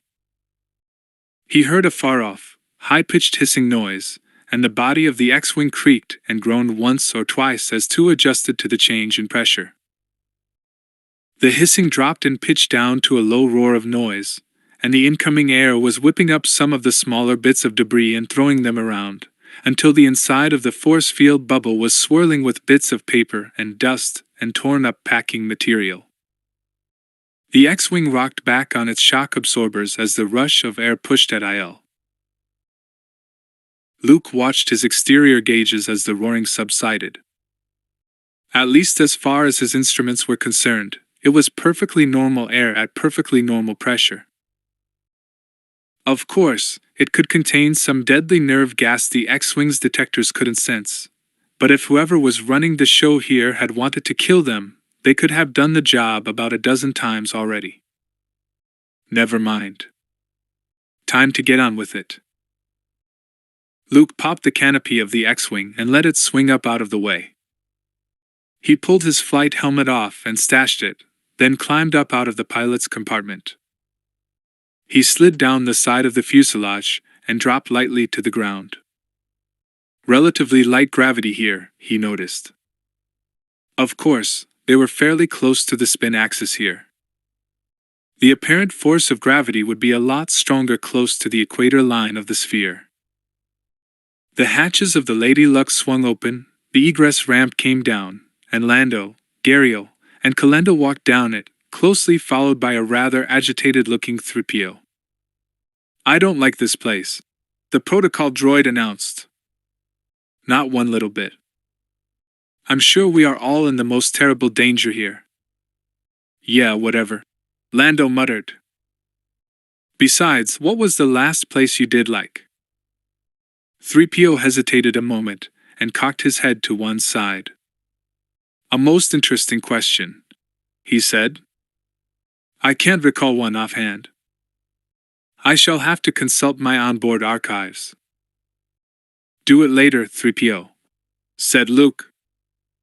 "We might need you for other things." "Certainly, Master Luke." Gariel and Kalenda looked around the airlock chamber, and it was easy to tell the diplomat from the intelligence officer. Kalenda knelt down to examine some of the broken-up debris and snatched at a few of the bits of paper that were fluttering, no doubt in hopes of reading some important clue. Gariel made S.3PO, the protocol and translation droid, was close, and directed her attention to IHE force field tunnel and the hatch that would lead them to their host. Luke heard a beeping and a blooping from the top side of his X-Wing. "Don't worry, R2, I haven't forgotten you." Back at a base, the normal thing was to use a winch to get R2 in and out of his socket in the stern of the X-Wing. In the field, it was possible for R2 to get himself out, but the process was not very graceful, and had ended with R2 toppling over and landing with a crash on more than one occasion. But when the pilot of the X-Wing was a Jedi Master, such awkwardness was not necessary. Luke reached out with his ability in the Force and lifted R2 gently into the air. "Do be careful, Master Luke," said 3PO. "It makes me nervous just to see you do that." R2 let out a long, low moan that echoed his agreement with 3PO. "Relax, both of you," said Luke. "I could do this standing on my head." R2 moaned again. "Sorry," said Luke. "It's not nice to lease." Luke moved R2 clear of the X-Wing and was just about to start bringing him down to the deck when the hatch at the end of the force field tunnel began to lumber open. Everyone stopped what they were doing and turned to look. Luke felt his hand move toward his lightsaber, but then he pulled it away. No. All he knew for sure was that he had touched the mind of a human who seemed to bear them no ill will. Whoever was about to come through that door had not summoned them all here to engage in single combat. They would be dead many times over by now, if that was her intent.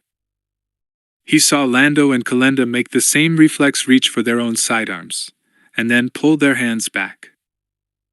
The doors rumbled open, and a tall, thin, nervous-looking, pale-skinned woman came in. She hesitated at the entrance for a moment, and then shrugged and walked toward them at a brisk clip that seemed to say less about her eagerness to get low the end of the tunnel and more about her rather agitated state. Luke watched her as she came closer. She was an attractive-looking woman with a long, thin face, thick black curly hair that reached to her shoulders, and prominent, expressive eyebrows. She looked worried as she came toward them, her eyes moving from one member of the party to the next. But then the worried look faded away to be replaced by one of pure bafflement as she looked upward. "How are you doing that?" she asked. "And why?" "Huh?" Luke asked, and looked up himself. Oh. He had nearly forgotten that Arto was still hanging in midair. If he had lost any more concentration, Arto would have crashed to the deck. Distracted by the sight of their hostess's arrival, it would seem that Arto had forgotten it himself. Luke willed Arto to move down and landed him gently on the deck. "It's sort of a long story," he said. "I'll be," the young woman said, giving Luke a long, hard, quizzical look. "Well, anyway. I'm Jenica Sunson, C.CO ADOP. "What?" Luke asked. Sunson sighed. "Sorry. Force of habit. Centerpoint Chief Operations Officer, Administration and Operations. Basically, I run the place these days." The C.C declared a bug out right after the first major flare incident, and the whole exec SEC evac'd along with practically all the C-Point civ pop. "I wish Slash could get out of here, but I was OOD when the bug was called, so Reg said I was stay behind." Luke was about to ask her what that meant when 3PO stepped forward.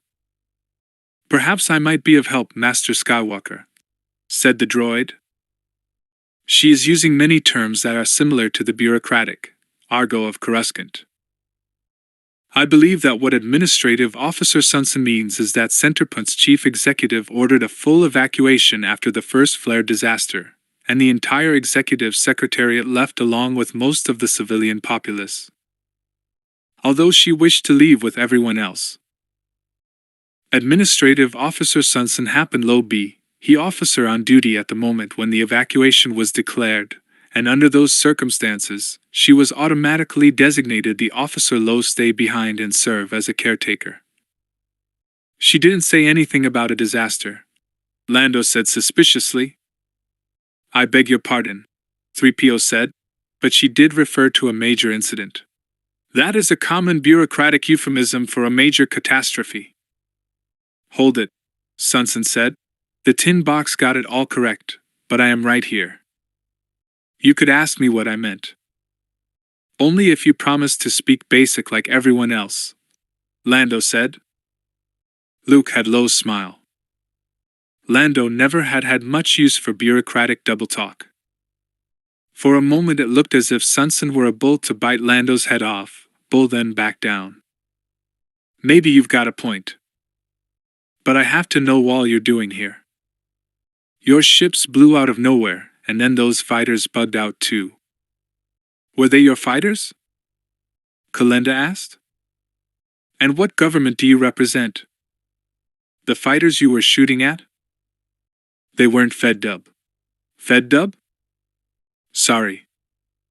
The Federation of the Double Worlds." Kalenda nodded and looked to Luke, her gaze seemingly somewhere over his left shoulder. "The Federation is the duly elected government of Talos and Tralis. You people still haven't told me who you are and what you're doing here," Sunson said. "Our apologies," Gariel said, speaking for the first time. "I am Gary, Captain Plenipotentiary of the planet Bakura. This is Captain Lando Calrissian, Jedi Master Luke Skywalker, and Lieutenant Belindi Kalenda, all of the planet Coruscant. We represent the New Republic and the planet Bakura." She went on in a tone of voice that suggested she was expecting argument, but wasn't going to put up with it. "We are," she said, "taking possession of Centerpoint Station in the name of the New Republic." "Well, good," said Sunson. "It's about lime somebody did. Come this way and I'll show you where everything is." She turned around abruptly and started walking down the tunnel toward the inner hatch. Gariel looked at Luke, clearly taken aback. "She's not what we expected," she said. "Most things aren't around Luke," Lando said. "But if she's going to hand over the keys to us, I think we'd better not let her get too far ahead." The 4 humans and 2 droids found Sunson waiting for them on the other side of the inner hatch. "There you all are," she said. "Shall we start the tour?" Her tone was utterly matter-of-fact, as if handing over space stations to more or less allied forces was all part of the daily routine. "I can't show you all of the station, of course, unless you all want to die of old age before we're half done, but I can show you the basics. This way." She ushered them all into a waiting turbovator car on the opposite side of the locked chamber. They followed her in. Luke entered the car after everyone else, feeling quite bewildered. The turbovator car was huge and scruffy-looking. All the walls were covered with dings and scratches, as if the car had seen a lot of heavy use moving cargo. There was a meter-wide porthole in the back wall of the car, likewise a bit dinged up, and another like it in the ceiling. However, there seemed to be nothing but blackness to see. "Hang on just a second," she said. "We have to move the car through an airlock. Pressure difference. And well, something happened to the air where we're going." She worked the controls, and the car lurched forward a few meters. They heard a hatch seal behind them. There was the whir of air pumps, and then, through the viewport, they saw another hatch open before them. Sunson pushed another button and the car started to move, not up or down, but sideways. Lights on the exterior of the car came on, showing the way forward. The tunnel they were in was circular in cross-section, and dark pink in color. The tunnel ahead trailed off into what seemed an infinity of darkness. Luke felt as if they had been swallowed by some huge creature and were rushing down its gullet, toward an appointment with the digestive system. "We might as well start out with Hollowtown," Sunson said. "It's what everyone always wants to see first." "Hollowtown?" Lando asked. There was a second's awkward pause before Sunson spoke. "You're not all well briefed, are you?" she asked. "Things have happened kinda fast," Luke said. "There hasn't been a lot of time." "I guess not." "Well, let me start from scratch. Hollowtown is the open space in the exact center of the central sphere. It's a spherical hollow about 60 kilometers across. Where you docked was just about at the join between the North Pole, that's what the locals call the cylinders, the North and South Poles, and the central sphere. We're now moving parallel to the axis of rotation, sideways, in toward Hollowtown. We have to pass through about 20 kilometers of decks and shells first. A shell is what we call real high-science deck, anything over about 20 meters or so. There are about 2,000 levels all told. We're accelerating pretty fast right now. Faster than you think. We'll come up in Hollowtown in about 5 minutes, and then start moving downslope, toward the heavy gravity areas. Farther out from the axis you go, the more of a spin, and the higher effective gravity, of course. The spin must get to be an awful nuisance," Kalenda said. "Why haven't you shifted over to standard artificial gravity?" "We've thought about it. The Capital Construction Operations Office has done about a dozen studies on despinning the station and using standard artigrav."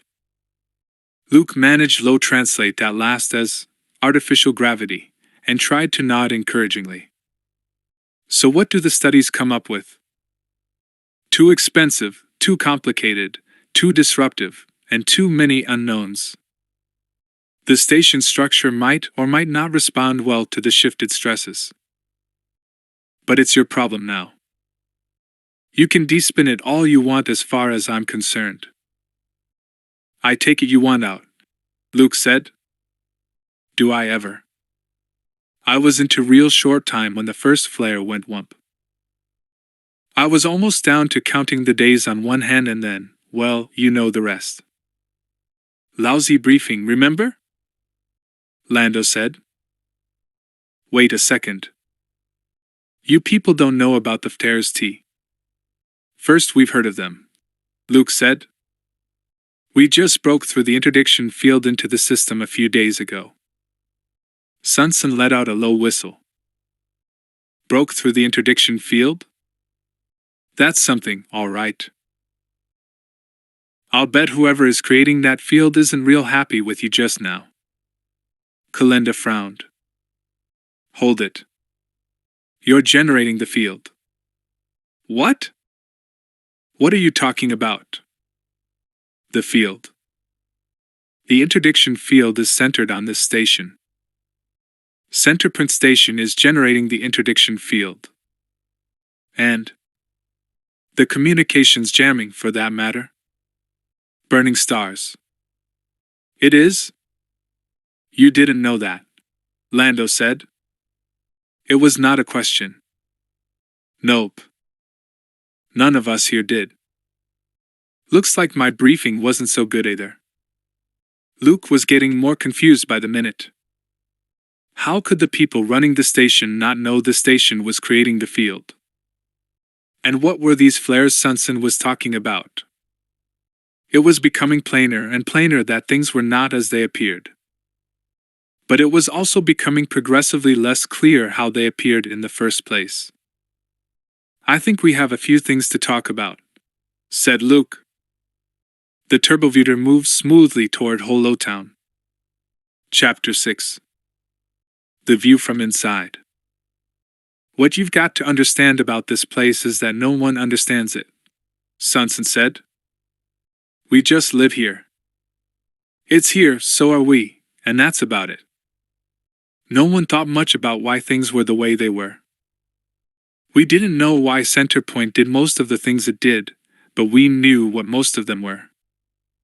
At least we thought we knew, up until a while ago. Up until the terrorists started showing us a few tricks. We just got here, Lando said. What terrorists?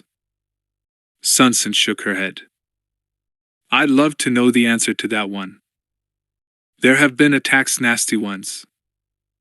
But no one has claimed responsibility or made demands. Not so much as an anonymous tip.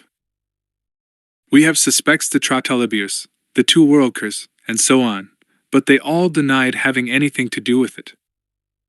Besides, if they could pull off the stuff that's happened here, they wouldn't waste time making threats. They'd just move in and take over. Of course, the station's been cut off from everybody since the jamming started up. The investigators on the ground could have wrapped up the case, solved it completely, and we wouldn't know about it.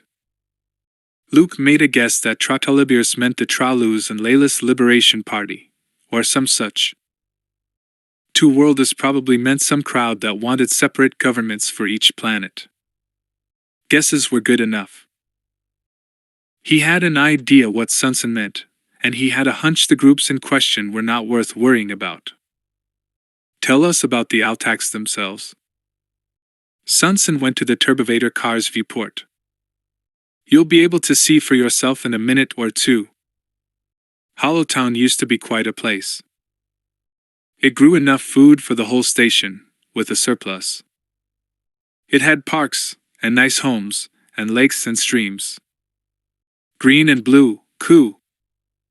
And lovely. Then someone started messing with the glow point. The glow point being a sort of artificial sun. Luke asked. Ty's right, said Sunson. And someone made it go crazy. Who normally controls the glow point? Lando asked. No one. Of course, Sunson replied, as if Lando had just asked where she kept the on-off switch for the galaxy's spin. As I said, it's just there, the way the whole station is. We didn't build it. I guess it was here when we got here, whenever that was. The glow point is just there, Lando repeated. Anyone know how it works? How it gives off Lyle? There are theories of one sort or another. One idea is that the glow point draws its power directly from the gravitational interlux between Talus and trains. But no one has been able to come up with an instrument to test the idea. There's nothing conclusive. You don't know how the power source for half your food production works? Gariel asked. No, said Sunson.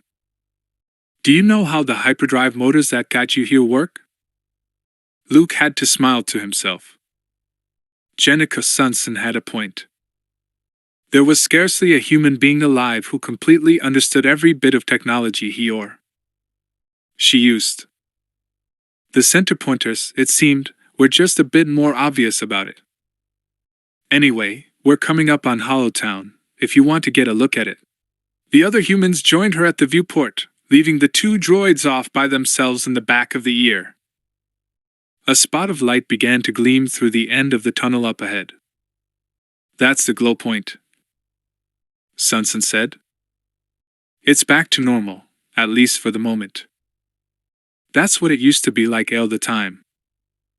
The turbovator car moved closer and closer to the tunnel, giving the illusion that it was moving faster and faster as it got closer to the light. The humans in the group shielded their eyes against Tree's sudden brightness. In a moment that seemed to take forever to arrive and then to happen all at once, the turbovator car burst out of the end of the tunnel and, with a stomach-dropping lurch, began to move straight downward. But no one in the car paid much notice to the violent change of direction. They were too busy looking at Hollowtown. Or what was left of it. The glow point was just that, a glowing point of light suspended in midair, in the precise center of the huge spherical chamber. It looked like a miniature sun, warm, bright, comfortable, inviting. But there was nothing comfortable about the landscape below. Hollowtown had been burnt to a crisp, charred down to a blackened land of ashes. Hazy clouds of dust floated everywhere.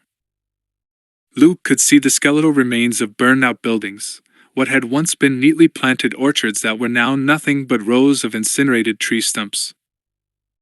A lake had boiled dry, and the lake bottom was exposed, the remains of ruined pleasure boats, lying there like children's toys left behind when the water was drained from the tub.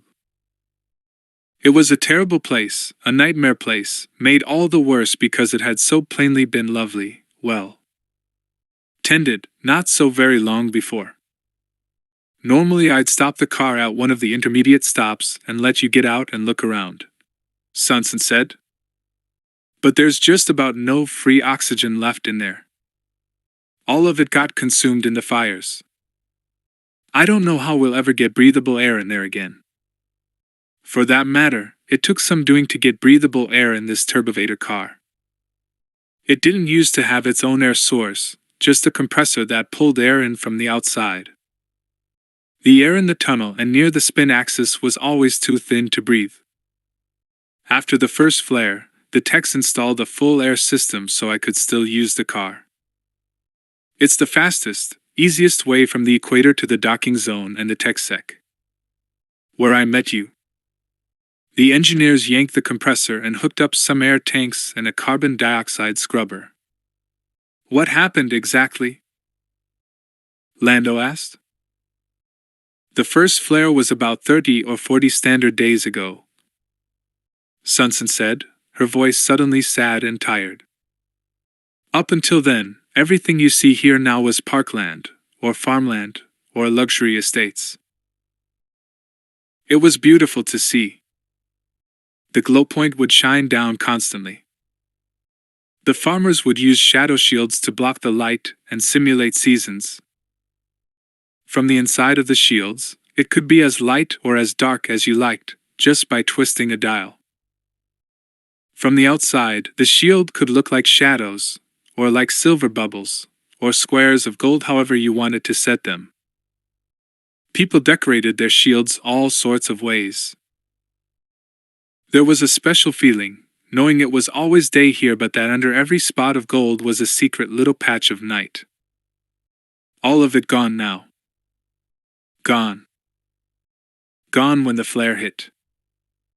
That was before the jamming started. I came into the system about that time. Kalenda objected. I never heard anything about this. It should have been big news. The biggest. We tried to keep it as quiet as we could, Sonson said. The Fed-dubbed government was weak enough as it was. And what terrorists want most is publicity. The Feds were afraid that if this got out, it could spark a panic or even a rebellion here. And I guess they were right. We could keep news of this. She gestured toward the devastation out the window dash. From getting to the other worlds, but the refugees all had to go to Talos and Trailus. The word spread, and we got our rebellions, all right. 1 on Talos, 2 on Trailus.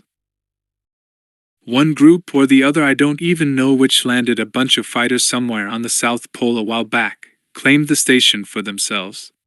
Sonson shrugged. What was I going to do? Fight them off by myself? I left them alone, and they did the same to me until you chased them off. What do you mean by yourself? Gariel asked. Are you the only one still on the station? Sonson shook her head. Probably not. It's a big place. We tried to evac everyone, but my guess is someone got left behind. I haven't seen anybody, but that doesn't mean anything. You keep talking about the first flare. Lando asked. How many more were there? Just one more. 2 in all. The second happened just about a day or so before the interdiction field and the communications jamming Karnan. And don't ask me what the point of a terrorist attack is when there's no one left to terrorize, and there's nothing left to burn.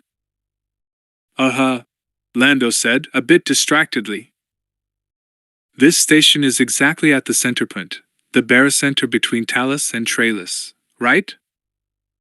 Right, Sonson said, giving Lando another strange look. Were you people briefed at all? I knew that much, Lando said. I just wanted to confirm it. The glow point. It's at the exact center of Holio Town? And Hollow Town is at the exact center of the station? It might be off by a centimeter or two. Feel free to get a measuring stick and cheek if you want. Lando ignored Sonson's sarcasm.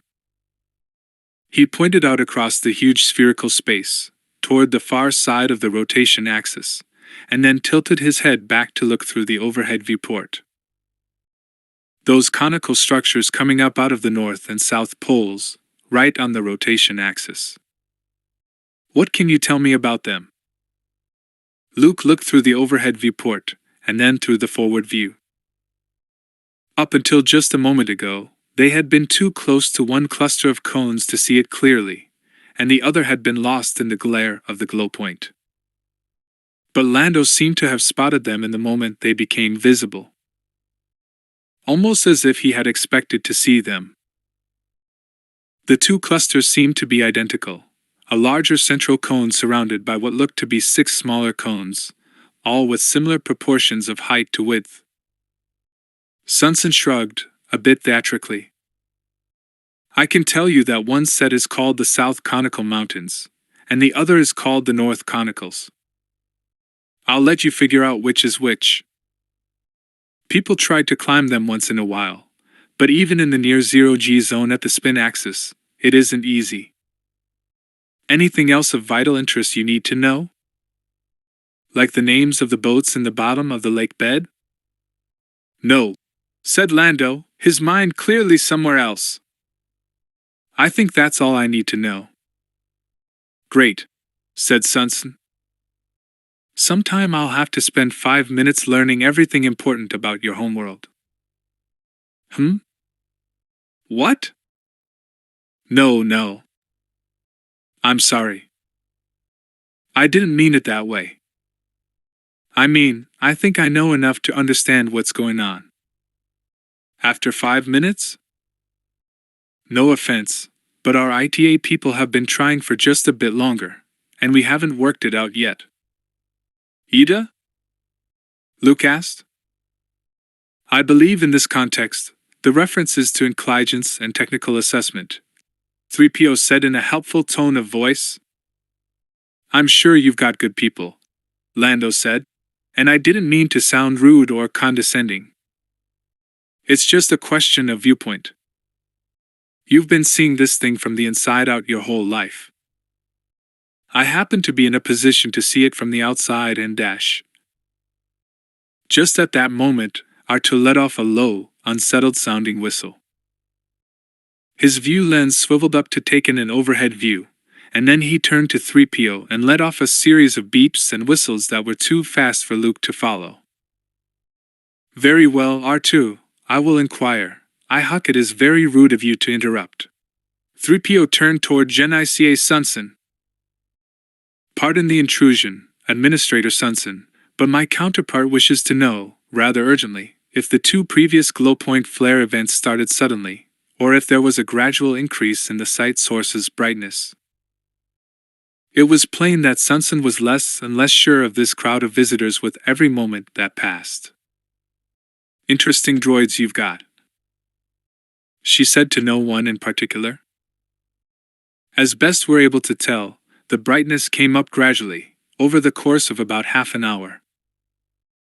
We don't know for sure because no one who was in here to see it got out alive, and of course all the recording instruments were destroyed as well. R2 rocked back and forth on his roller legs and whistled urgently, his head whirling back and forth. Oh dear, 3PO said. I quite agree. We must depart at once. What? Lando asked. Why? What's going on? 3PO turned stiffly toward Luke and stared at him in surprise. You have not noticed? Oh. Of course. My apologies. Your eyes compensate so automatically that you are unaware of the change. Interesting demonstration of the difference in our perceptions. Lando glared at the protocol droid. 3PO, he said in an artificially calm voice, if the next words from you are not an explanation of the problem, I am going to power you down right now and permanently disable your speech center. What is the problem? 3PO seemed about to protest, then thought better of it. It is, quite simply, Captain Calrissian, that the visible light output from the glowpoint has increased 6% in the last 5 minutes. Anakin. Jason could fed his little brother nearby, and he knew perfectly well that Anakin could sense Jason's presence. But all the knowing back and forth in the world, all the ability to zero in on each other's location, did not do much good in the current situation. For Jason could also sense that Anakin was scared and feeling guilty, feeling sorry for what he had done. It was a wonderful paradox, in a sense. If there was ever a kid in the history of the galaxy who seemed to be in trouble, it was Anakin Solo, now, today. After all, they had been trying to keep this place hidden. Anakin couldn't have made it more visible if he had tried. But the sheer magnitude of what he had done made it all but impossible to hold him responsible. Anakin couldn't possibly have understood what he was doing, or he never would have done it. He was just a little boy who liked to play with machines. Jason thought back to a few incidents in his own life when his parents had let him off easier than they might have. Nothing this big, of course, but the point was the same. Jason had always thought those had been times he had gotten off easy, gotten lucky. Now he was not so sure. Maybe it hadn't been him being lucky, but his parents being understanding. Anakin. It's all right. Nobody's mad at you. Well, Chewbacca wasn't exactly thrilled with him, and Aunt Marco wasn't all that pleased with him for getting her hovercar vaporized or getting her head cut open. If and when they ever got Q9X2 working again, he was not likely to express his gratitude for what Anakin had done. But no one was mad. Not exactly. Come on out. Jason knew perfectly well it was no good chasing Anakin or going in after him. He would just run away. Hide again. Jason would have to get him to come out on his own. "I wanna stay here," Anakin called out. That was, strangely enough, a good first step. Jason knew his brother well enough to know he was asking to be talked out of what he had just said. "Come on, Anakin," Jason said.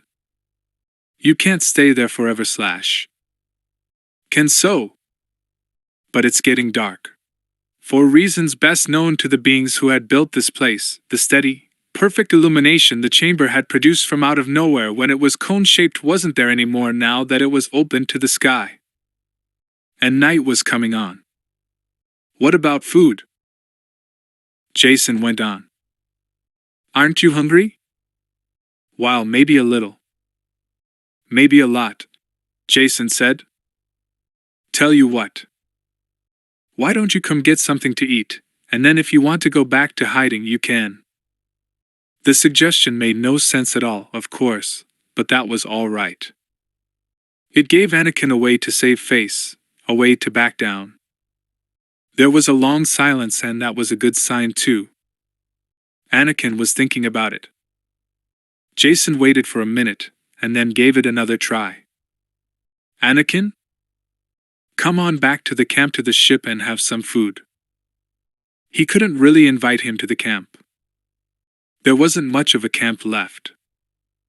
Everything that hadn't been inside the Falcon had been burned to a crisp.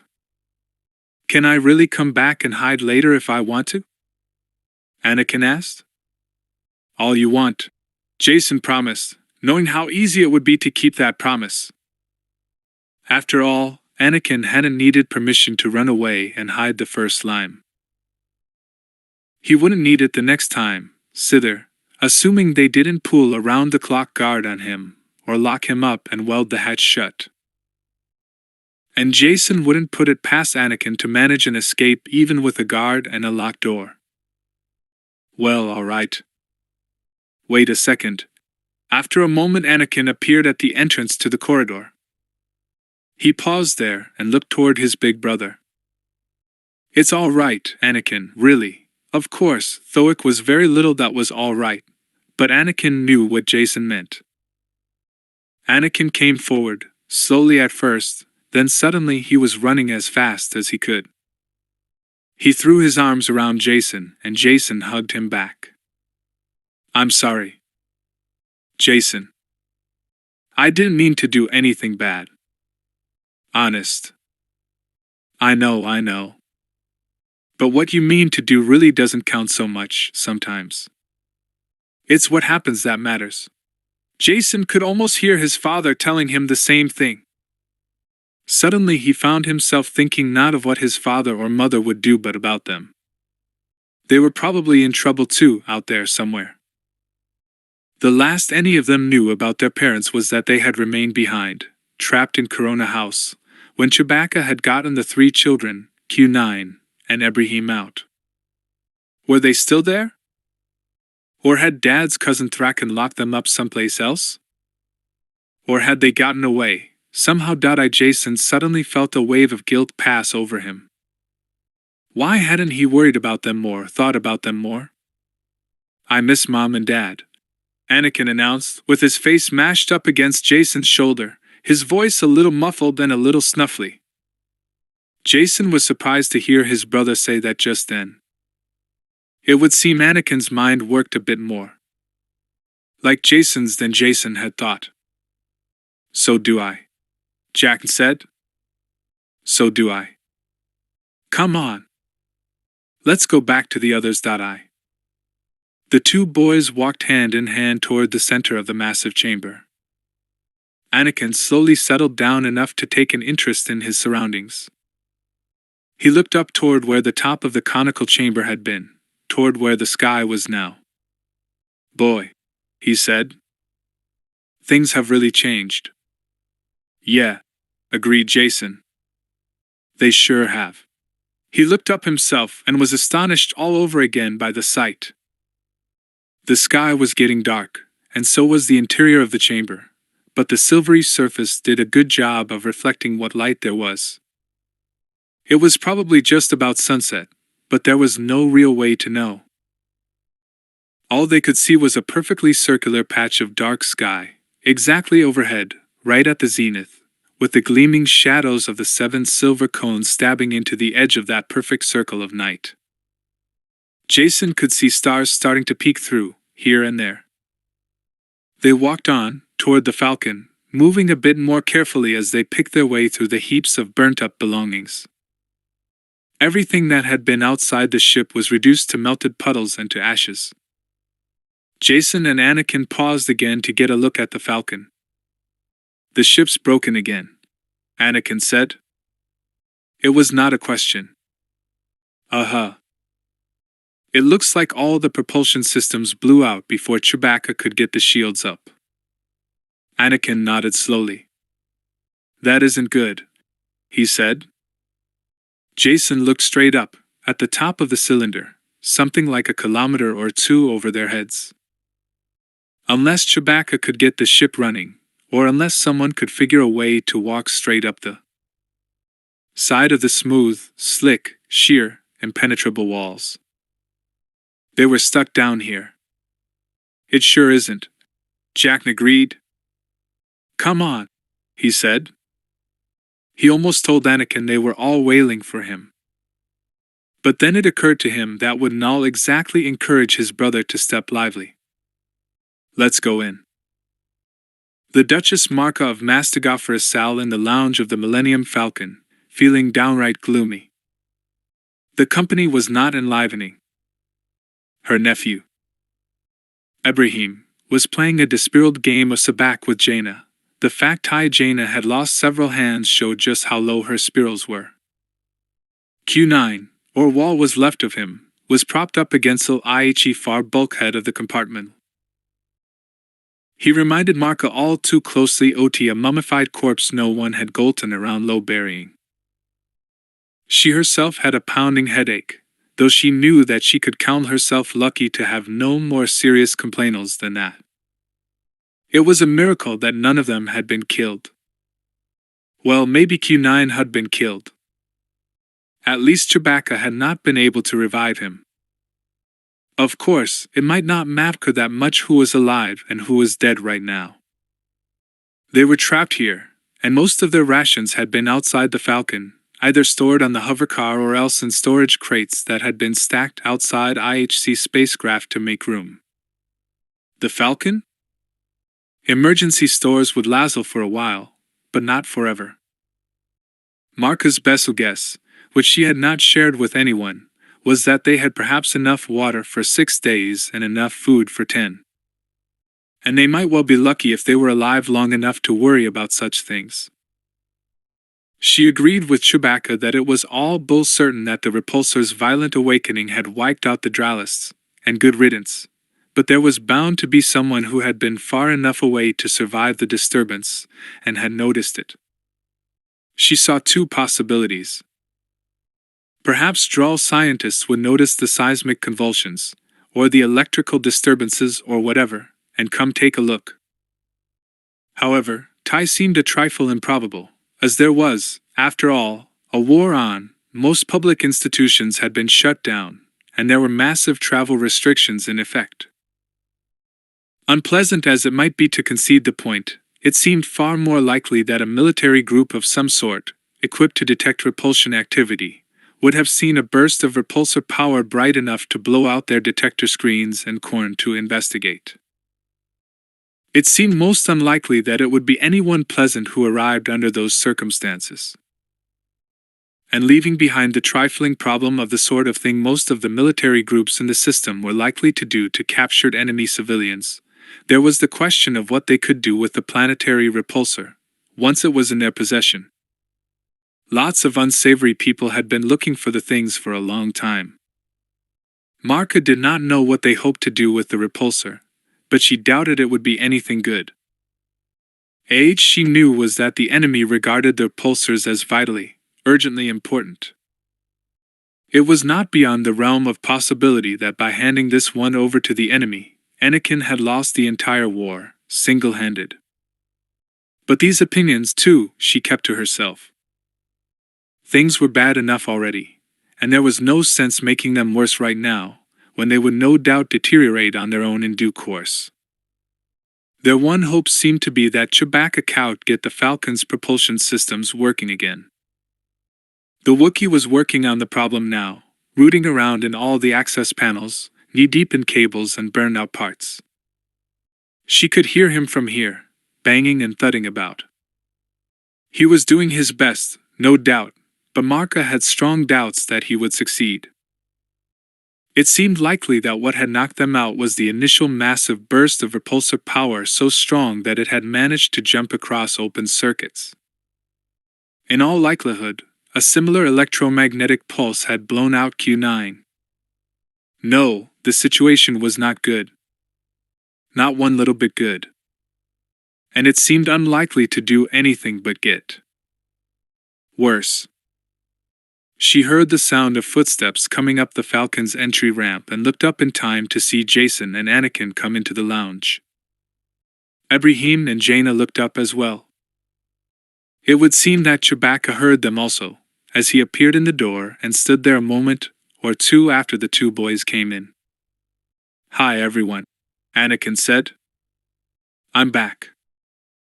I am real sorry for what I did. I didn't mean to hurt anything, but I did. I'm sorry." A miracle of understatement. That way the child had done might well have condemned millions to a life under tyranny. Marka could even at least imagine a scenario where loss of the repulsor meant loss of the war for the New Republic, so damaging the New Republic's prestige that it collapsed altogether. Quite a lot to put on one small child's shoulders. "It'll be all right, Anakin," Jaina said. "We'll find a way to fix it all. Don't you worry." Marka exchanged a glance with her nephew, and then with the Wookiee. Clearly either of them was in any more of a mood for empty platitudes than she was. But sometimes platitudes were all one had left. And there were times when a completely unreasoned and unreasonable expression of optimism was absolutely necessary. "Of course it will be all right," she heard herself saying as she stood up and moved a step or two toward him. "Corn here, Anakin." Suddenly the child burst into tears, rushed over to her, and flung his arms around her. There, Carrot," she said, putting her arms around him. There. If she had known, exactly, what she meant by the comforting words, she might have found them comforting herself. Chapter 7. Seeing the Light. "I suppose I won't make the answer if I ask you if this thing can go any faster," said Lando. The Turbovator car continued its stately descent down to the equator line of Holiotown and the nearest way out. The glow point had started brightening when they were just about at the midpoint of their descent. Jenica Sorensen shook her head. "No, you wouldn't like the answer," she said. "I had a feeling you'd say that." Lando looked up through the Turbovator car's overhead viewport. The glow point was dazzlingly bright, but the question was, how much brighter and how fast was it brightening? Could he judge it any better by looking at the ground, at the reflected light, rather than at the source? He peered intimately at the ground for a moment, then gave it up. 3PO, annoyingly enough, had been right for once. The human eye was just too good at adjusting for changes in brightness. There was no way he could make an eyeball estimate of how fast it was getting worse. He could ask 3PO, of course, but even in the midst of this crisis, there was a part of him that didn't want to give the droid the satisfaction. Besides, Golden Boy would probably just start giving a running report of brightness levels and drive them all crazy. "I'd say we're up to a 20% brightness increase," Luke announced. Of course. With his Jedi control over his senses, he would be able to make that sort of estimate. But the brightness isn't all of it. As we go lower, we're going to get into thicker air that can hold a lot of heat.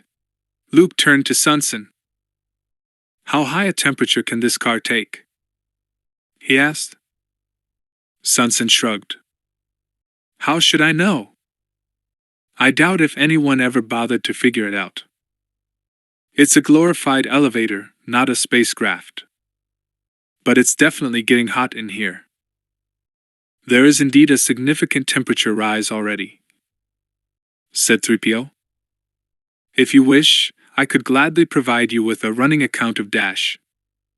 No, we would not wish, Lando said. There's nothing we can do about it anyway. He held the palm of his hand flat over the interior wall of the elevator car, and then, very gingerly, touched it with just the tip of his index finger.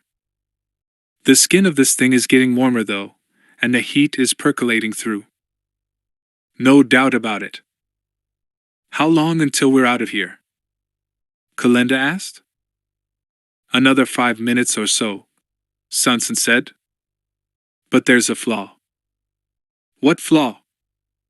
Lando asked. This place was clearly bad news. There's a pressure differential between the equatorial region of Hollowtown and Showdown on the other side of the lock.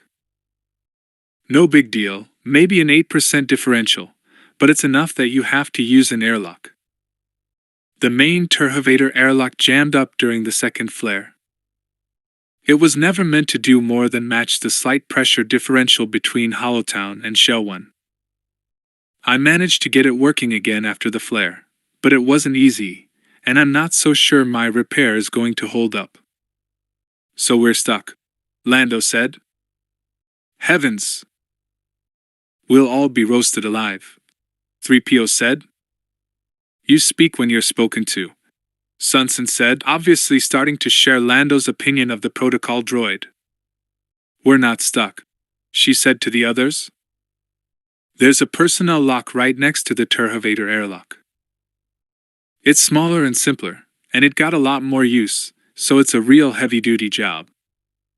I'm sure it'll still be working. If we can't get the turbovator lock running, we'll have to make a run for the personnel lock. But you did happen to mention there's no oxygen left out there, Luke said.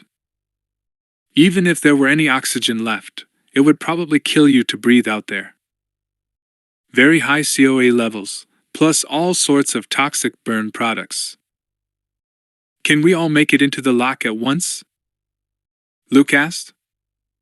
Well, the lock is big enough, said Sunson. I don't think we should try all of us at once. The lock is normally safe with the side closed. There's a control panel on the side of the lock and it has to be operated by hand. I'll have to open the turbovator door, run for the lock, and get it open. I don't think it would be so smart to have everyone waiting on me getting the door open. We should do it in 2 passes. This is going to be interesting, Lando said. Sunson smiled humorlessly. So it will. But we might get lucky. Maybe the turbovator airlock will work. Maybe it will. But if it doesn't, and you have to run for the other airlock, I'll go with you. I used to run a place called Cloud City. I had to go in and out of toxic atmosphere a lot. If you run into trouble, it might be smart to have some help along. Lando, if anyone should go with her, it should be me, Luke said. No, Lando said. Your Jedi powers give you the best endurance. We might all need your help. You'll have to watch everybody. All I want to have to worry about is Sunson and that airlock. Luke seemed about to protest, but then nodded reluctantly. Maybe you're right, he said. And the bad air won't bother the droids. That'll be some help. It's not as if Kalenda and I are helpless or anything, Gariel said. No, ma'am, and I didn't mean to imply that you were, Lando said. But we don't have time to do this politely. The fact of the matter is Sunson has to go because she knows the lock. Someone should go with her. I'm no hero, but someone who's had toxic air training is the best choice to go with her. That makes it me. And for what it is worth, next to Luke, we're all helpless. And I might add that Lieutenant Calcutta doesn't seem to be protesting the arrangement. Gariel Captison looked from Lando to Kalenda's expressionless face. All right, she said. I was in politics long enough to know when it's time to back off. We're getting lower, Luke said. And the heating is starting to move some serious air. Lando looked out the window. Luke was right. The lower, thicker layers of air were heating at a different rate than the upper, thinner layers. Hot and cold air at different air pressures was a recipe for weather in any circumstance, but especially in a spinning, inside-out world with a gravity gradient. Dust devils were spinning up everywhere, miniature tornadoes, funnel clouds spewing dust and debris up into the air. The wind began to howl as the car moved lower and lower, into the nightmare dust storms popping up everywhere. A wall of gritty dust enveloped the car, cutting off the view as the wind peppered the car with thousands of small impacts that clicked and clattered on its exterior. It seemed as if the winds abruptly reversed direction, and the outside world reappeared as suddenly as it had vanished. They seemed to have crossed under some sort of cloud deck. The car was moving along the inner wall of the spinning sphere, from the spin axis toward the equatorial regions in a long, swooping curve. By now the car was moving forward as much as it was down, and the increase in apparent weight was more and more noticeable with every moment. Lando realized his eyes had made a subconscious adjustment, deciding the car was no longer proceeding down the side of a cliff, but down a long hill that was getting less and less steep with every moment. Some son of Tiltal mechanism kept the lure even as the car moved down, he track. Close now, Sonson said. We should start slowing in a minute. As it on cue. Tree car began I0 decelerate smoothly. Lando reached out a hand to steady himself against the wall of the car, but he thought better of it at the last moment. Tick held his hand a centimeter or two back from the wall, and tell plenty of heat that way. The car slowed even further, until it was barely moving, maybe 25 centimeters a second. The swirling clouds cleared again for a moment, and revealed a large two-story building directly ahead. That's the main entrance complex for IH's seashore, said Sonson.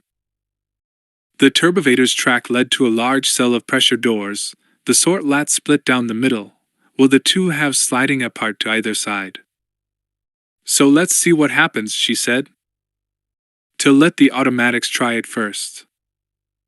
The car eased to a complete halt a meter or two in front of the doors, and then nothing happened, or a moment. Is it broken? Gariel asked. It just lakes a little lime for the pump's I0 match pressure. Here we go. The pressure doors started to move apart smoothly enough but then jammed up when they were only about a meter apart. Blast it, Sonson said. Exactly what they did before. Let me try cycling them on manual, and see if I get lucky. She went to the panel by the car's door and twisted a dial that was pointing to a Lero over to manual override. She pressed another button marked Open Hollowtown Side Airlock Doors. The doors strained a bit, but didn't move any farther apart. She pushed the Close Doors button and the doors moved all of 3 centimeters back toward each other before grinding to a halt. Sonson ran through the whole procedure again, but the doors refused to move more than that 3 centimeters back and forth. Ties that, she said. They won't open far enough to get the car in. And they won't shut at all. The inner doors won't open at all unless the outers are shut. No emergency override on that? Lando asked. No way to force inner doors open if the outer ones are jammed? Nope, Sonson said. Why bother, when there was supposed to be breathable air on both sides of the lock, and there's another airlock 10 meters away? I keep telling you people. This is a fancy elevator, not a spacecraft system. All right then, said Lando. Looks like we get out and walk. Time to do a little getting ready. He pulled his blouse off, pulled out his vibro shiv, and started slicing the blouse into ribbons. He saved one larger wad of cloth and stuffed it in his pocket, along with the knife. Wrap one of these around your mouth and nose, he said. If you pass out, or your breathing reflex gets the better of you, a little cloth might lilt out the worst of it. And if you have to breathe, if you can't stop yourself, do it through your nose. It does a much better job of cooling and filtering than your mouth. Let's hope the personnel airlock opens so fast that you've lost your shirt torn nothing, Sonson said. Lando grinned. It breaks my heart to mess up our NY wardrobe when I don't need to, he said, but I think could deal with it just this once. Lando wrapped a strip of cloth around his own mouth. Where's the other airlock? Lando asked, his voice a bit muffled by the cloth. You can't quite see it from here, Sonson said. The window is too small. But it's about 10 meters to the left of the main airlock. It should be matched to pressure on the other side, but it shouldn't take long at all to match dash. Sonson stopped talking and looked up at the ceiling of the car, where the air tanks were hanging. Match pressure, she said. Wait a second. I just got an idea. We've got air tanks up there. If we dump the air into the car here, we could get air pressure higher than the outside. Then when we open the door, our air would push out, instead of the bad air pushing in. And we'd have a pressure curtain, said Lando. Good idea. Then the second group could close the doors after we go, and maybe still have some air to breathe. Boost me up there, Sonson said. Luke knelt down and made a slurp out of his hands. Sonson put her hands on his shoulders to balance herself and stepped into his hands. Okay, she said. Up. Luke stood up as easily as if there was no weight on him at all. Whoa, Sonson said. Captain Karishan, your friend and strong. Steady now. A little to the right, no, my right, your left. Back a bit. Okay, good. Sonson reached for the pressure regulator and touched it gingerly. Definitely getting hot, she said, but not quite hot enough to burn. Not yet. I would suggest hurrying, 3PO said. The glow panel has now increased its brightness by 35%. How about we leave that droid behind when we go? Sonson said as she cranked the regulator up as high as it would go. A loud hissing started almost at once. Lando worked his jaw and felt his ears pop. You've got my vote, he said. I've been trying to leave him behind for years. Forget it, both of you, Luke said. I've been through a lot with 3PO. All right, said Sonson. That should do it. Lay me down. Luke lowered her to the ground. Okay, said Lando. Administrator Sonson Genesia, what's the plan, exactly? I'm going to open the door here, she said. When I do, we should let a good-sized blast of our air out, and that'll at least slow down the bad air coming in. Lando and I will get out as fast as we can and run to IHE other lock. You, she pointed at Gariel Dash. As soon as we are out the door, close it again, by pressing this button here. Okay? Okay. Once the door is shut, the regulator will come back on and pump in clean canned air, but there is still going to be a lot of that junk out there in the mix. But no matter how bad the air gets in here, breathe it. It's only going to be worse outside. So breathe as best you can once that door is shut. Give us 3 minutes, no more, no less, and then pop the door again. I'd come running. That will give us time to get through the lock ourselves, get to the other side, and then cycle the lock so the outer door is open. Get into the /ock fast. If the droids can get there with you without slowing you up, great. If not, leave them on this side, and we'll cycle the lock again for them once you're through. They don't have to worry about breathing. Got it? Got it, Luke said. We'll be left behind for sure, Threepio said in his most theatrical tones, and even Arto let out a sort of low moan. Lando paid them no mind. Not when this whole Hollowtown place was about to get burned to another crisp. If only that were the worst of it. If the glow points flaring again meant what he thought it did, a little thing like 5 people and 2 droids being roasted alive wasn't going to matter much at all. Okay, Lando said. Tie your aloths over your mouth and nose, and then let's do one more thing that might help us get through this in one piece. We need to get as much oxygen into the bloodstream and lungs as possible before we go out there. The high pressure will help, but we need to do more. Everybody, start breathing in rapid, shallow breaths. I'll help you hold your breath a little bit longer when the line comes. Lando followed his own advice and started to breathe in fast, shallow, panting breaths. Not the healthiest thing to do for long, but it would help get him through the next few minutes. He looked out IHC viewport at the swirling clouds of murky ash, and Sadami shook his head. Don't breathe this stuff at all, he said around his panting breaths. Even if IL had all IHE oxygen you needed, that crud would probably burn a hole in your lungs. Lando started to follow and kept up his rapid, shallow breathing until he started to feel just this side of lightheaded. He only hoped he was remembering all IHE procedures properly. All right, he said, R2, you time it. Come after us in 3 minutes. Let's do it. Sunsen tied her own cloth over her mouth and nose, looked around to make sure everyone else had done the same, and then hit the door open button. The air blew out of the turbovator car with terrifying speed, and then a blast furnace wall of air rushed in, pulling a stream of noxious doozy and smoke and soot with it. Sunsen Dovero the Dewey. And Lando followed after her, already half blinded by the slinging. Burning fumes tie wore everywhere. There had been nothing they could do about eye protection.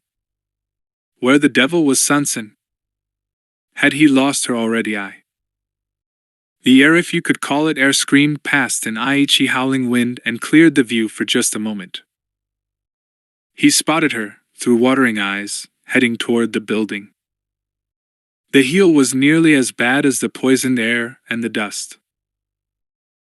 Already the sweat was streaming out of his body, dripping down his brow, getting into his eyes, making it that much harder to see.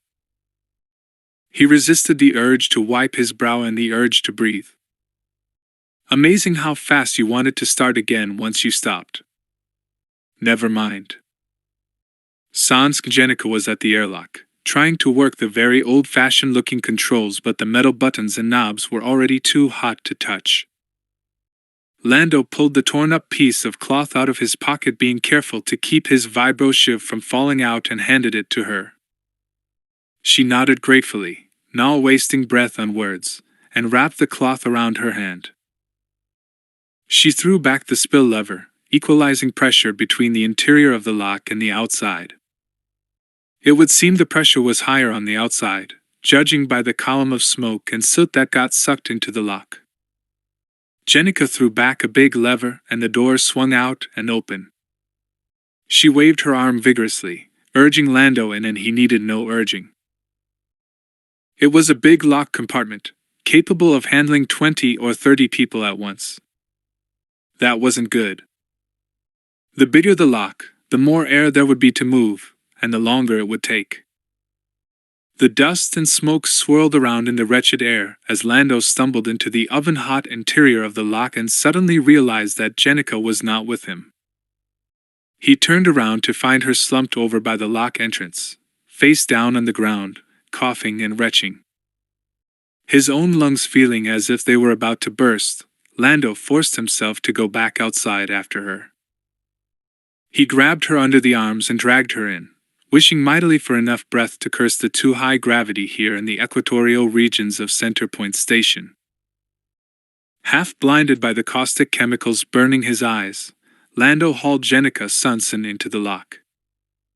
He was about to let her slump down onto the deck when he realized just how hot that metal deck had to be by now. He threw her left arm over his shoulder and held her up as he searched frantically for the inside lock. Controls. She managed to take a bit of her weight on her own feet. Coughing horribly, she pointed an unsteady finger over to one corner of the lock. Lando looked in the direction she was pointing. There. He dragged himself over, Jenica still draped over him, and pulled the close lock lever, burning his hand in the process. The metal was hot and getting hotter. It seemed to take forever for the door to swing back shut. He had his finger jammed down on the air pump button almost before the door latches had closed, but the automatics cut in at once anyway, now pumping in good air, but dumping the bad stuff out into the other side of the lock. Shell 1, Jania had called it. The air pumps whirred busily, stirring the ashes and soot up into a new blinding cloud of dust. Lando's lungs were screaming for air, demanding that he breathe immediately. He felt as if he were about to pass OM. But he knew he did not dare. If he tainted, his reflexes would start him breathing again, and that would probably kill him. The pressure equally/.cd. And the far lock door opened. The air outside was far colder than the stuff in the lock, and the temperature difference was enough to make up a sharp little gust of wind as the hot bad air expanded out into Shell 1 and good cool air swept into the lock chamber. Lando let go of Jenica and dropped to his knees. He barely noticed Aichi burning heat oil the deck as he gasped for air. Coughing, gagging, his lungs heaving. He pulled the cloth away from his mouth and coughed harder, spitting out Aichi horrid slime that seemed to have gotten into his mouth, even if he hadn't been breathing time mess. Out, he said, his voice little more than a weak creaking noise. We need get out, said Locklore others. Jenica had collapsed next to him. She nodded, unable to speak even that much. They helped each other to their feet and staggered out of the locked chamber. The air here was a swirling mass of dreadful, sulphurous smoke, but there was air there too, good air. They could not breathe easily just yet, not until the dust and smoke dispersed. But at least they could breathe. Jenica went to the Shell 1 side control panel and pulled the old-fashioned lever to swing the interior door shut. Hold it! Lando shouted. He had spotted something. There was a rack of emergency equipment by the locked door, including 2 smally tanks of oxygen with breathing masks. Lando grabbed one, twisted the valve to start the oxygen flowing, and threw it into the lock. Most or maybe all of the oxygen would go to waste, of course. But it didn't matter. Even at full flow, a bottle that size would last 10 or 15 minutes before it went empty. But maybe just enough oxy would blow around to do some good.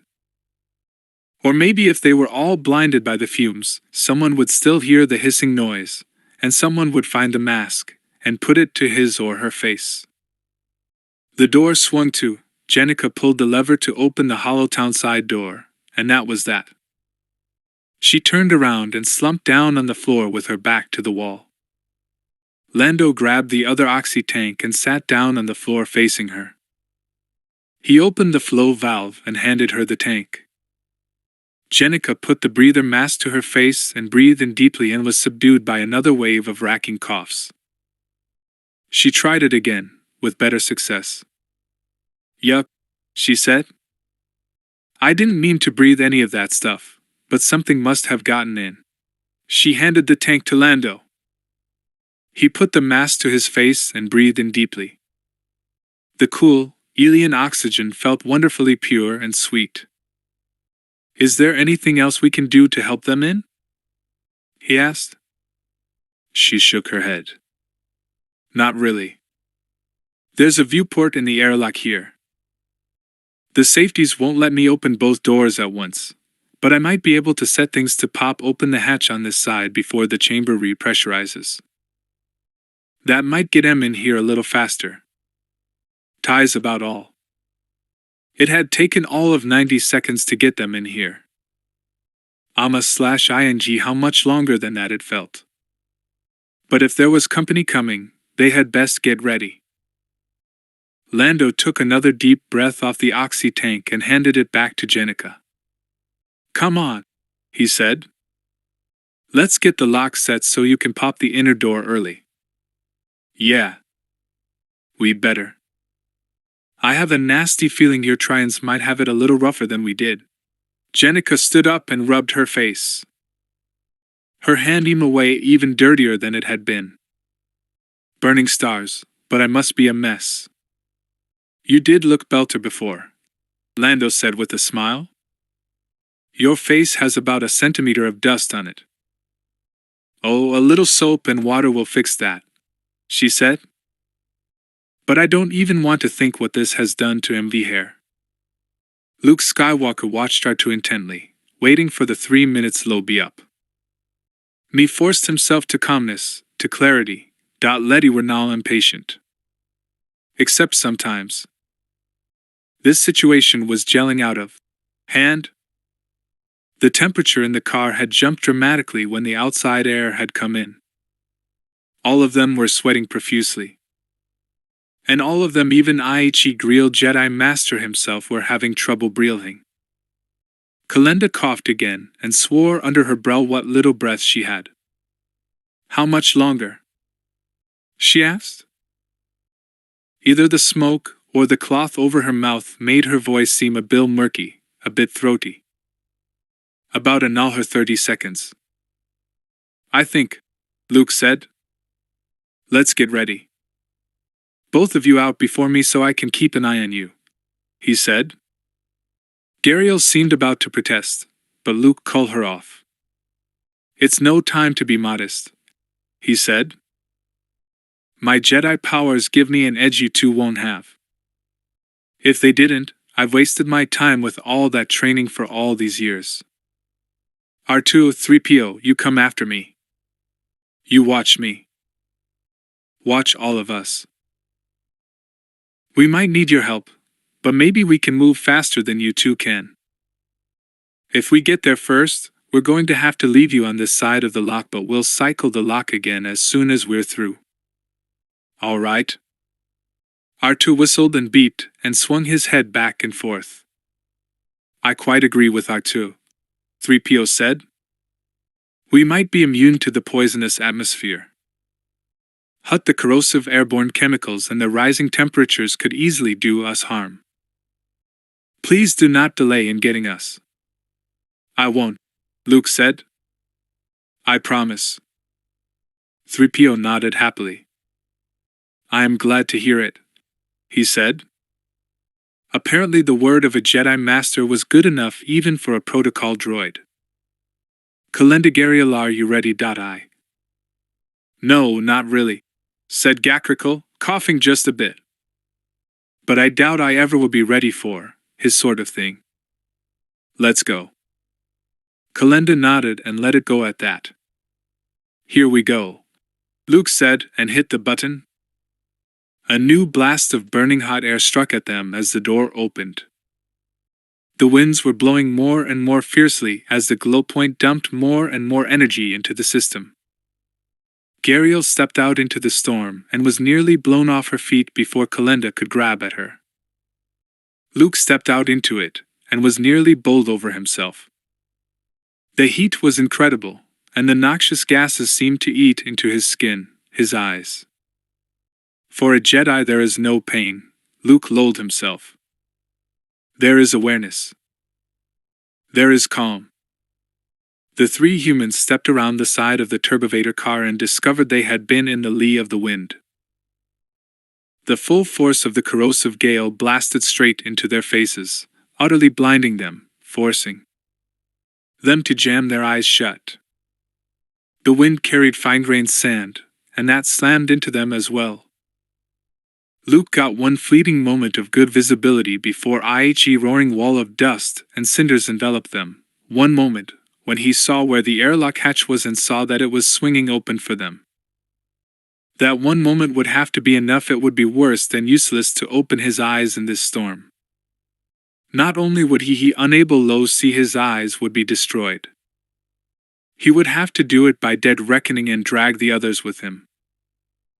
He reached out with the force and found Kalenda and Gariel hand in hand, just a meter or two ahead of him.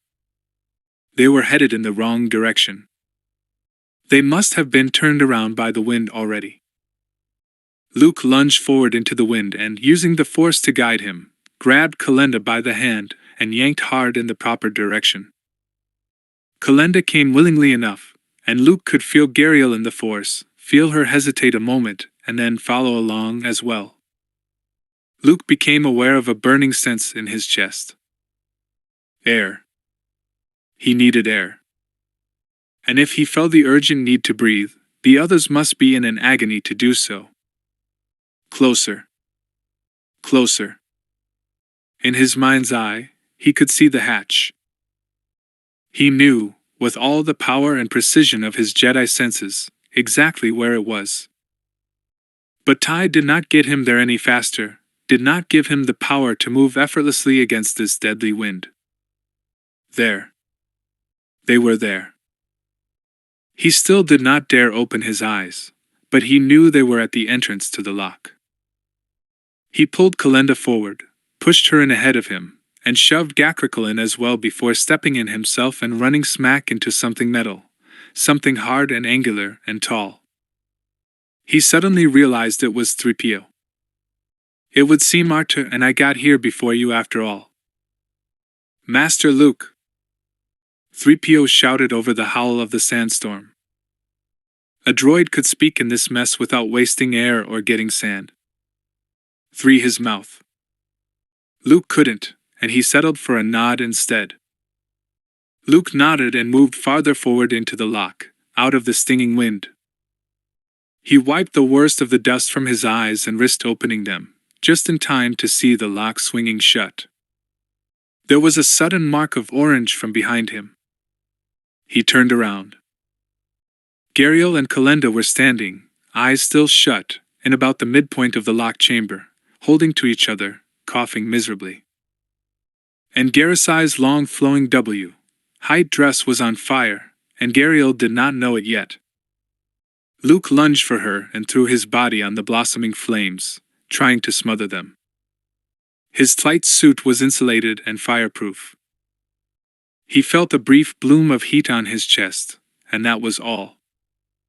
The fire died.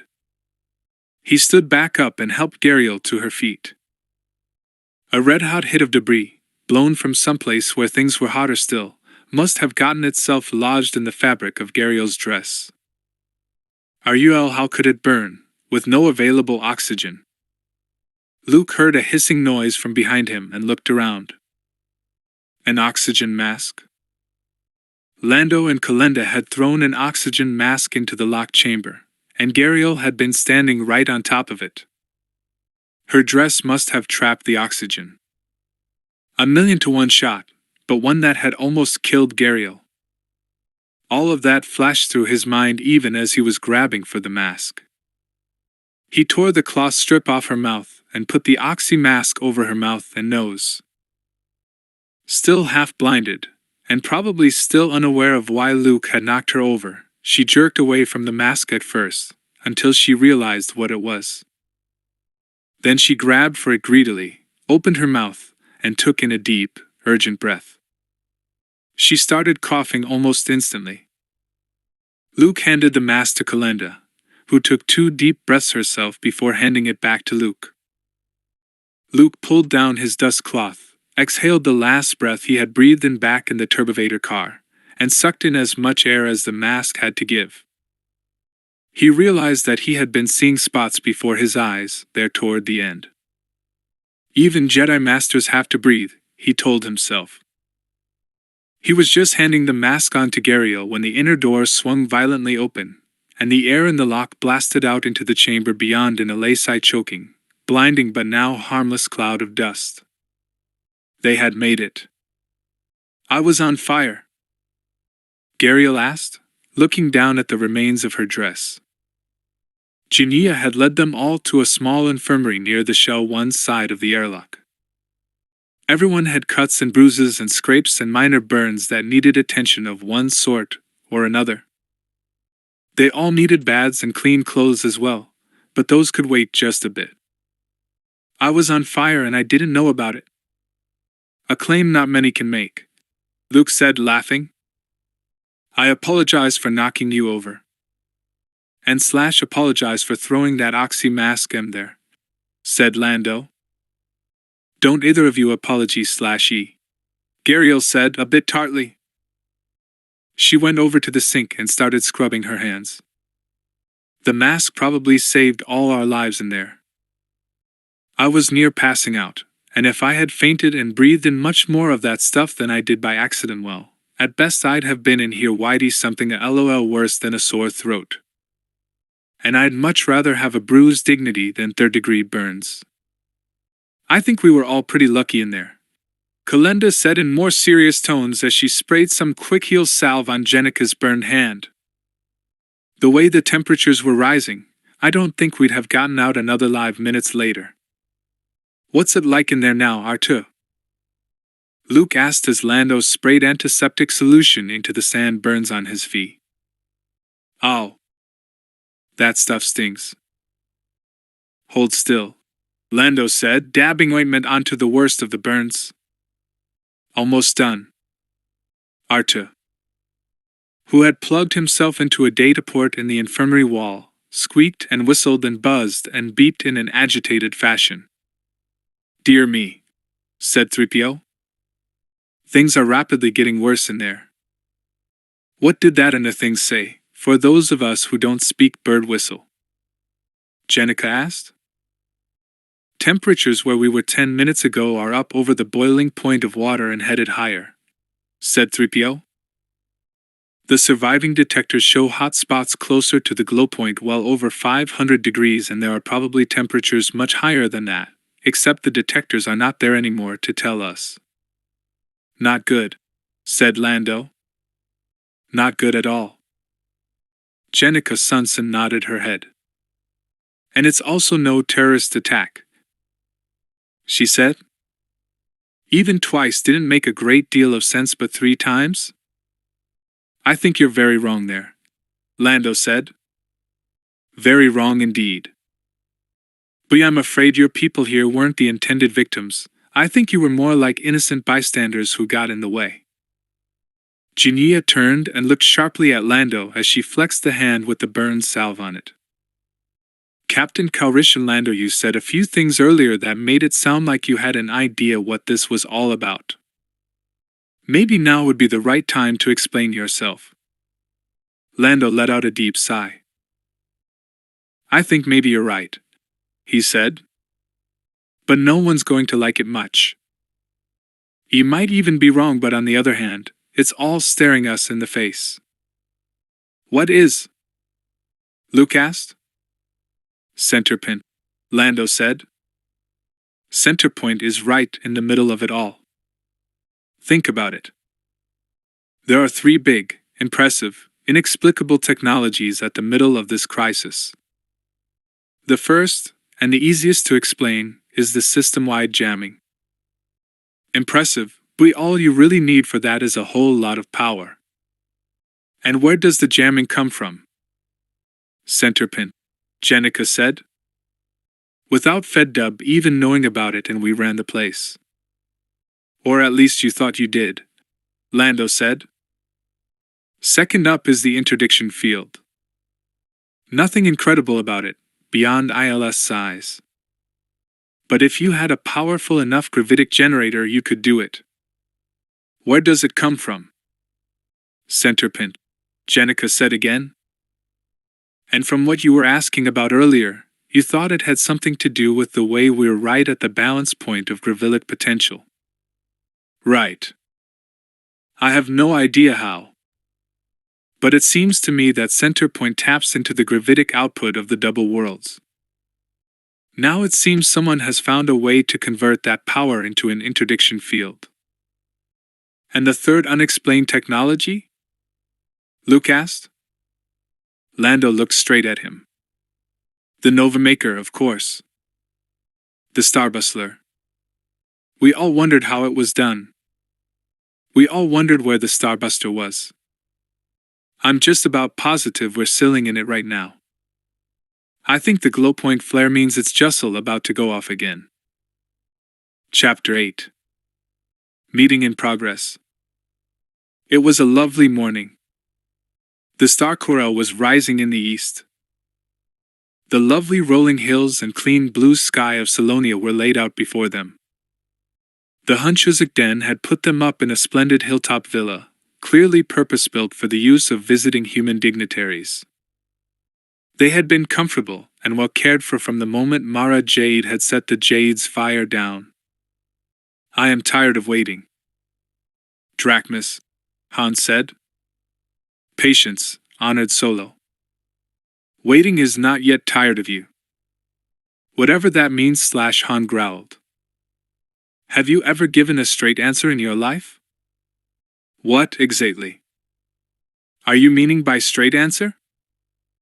Han Solo turned to his wife, who was sitting placidly at the breakfast table. You see what I've had to put up with? He asked. Drachmas had come to pay her morning call, as she did every day. And as he did every day, Han found himself wondering what the point of the visit was. Riddles. Incoherent riddles. Tie's all I ever got. It's all we ever get. Take it easy, Han, Leia said. Paleontology is the hardest part of diplomacy. But mine has reached its limits, Han said. I'm afraid I agree with Han, Mara said. Things are moving too fast everywhere else for me to put up with waiting here any longer. I'm still not even sure why we are here, Ian said. Right from the moment you yanked me out of that cell, I haven't known for sure if I was your partner or your prisoner. Are we prisoners? Hostages, maybe? Or are we here to negotiate something? And if so, what? I'm afraid IL is not that simple, Dreamus said. To my people, these things partner, prisoner, hostage.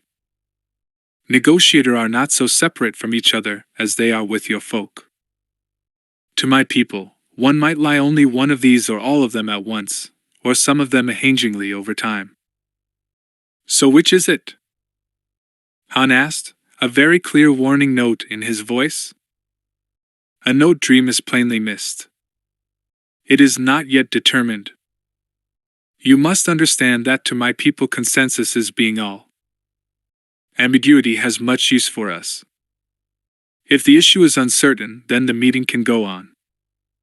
For disagreement is more difficult if no one understands the problem fully. So is agreement, Han said. There are people with guns and ships out there who are shooting at our people. There is not much ambiguity out there. Please, Drachmas said. Understanding your impatience, but what you ask is not our way. Hoy my people. Traditions make lore an awfully handy set of excuses, Mara said. Every time I have ever dealt with a Sklonian who didn't want to do something, she's explained to me how tradition made it impossible, or the ways of her people caused it to be difficult to decide, or whatever excuse seemed handy.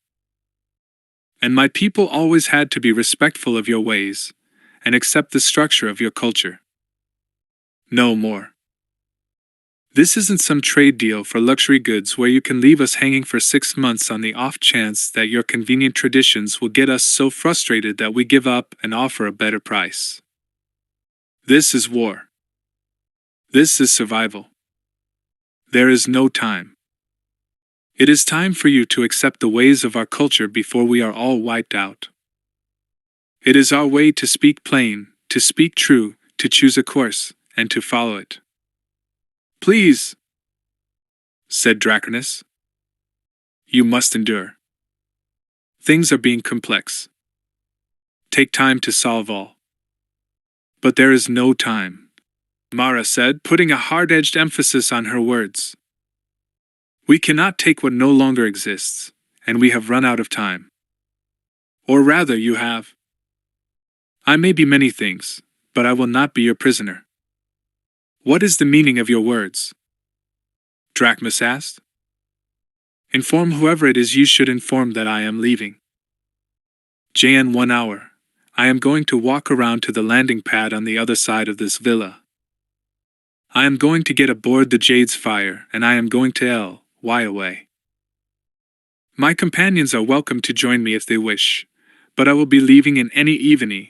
I would also remind you that Leia and I escaped from the Human League and flew the Jade's Fire off Corellia, while we were facing much heavier opposition than anything I have seen here so far.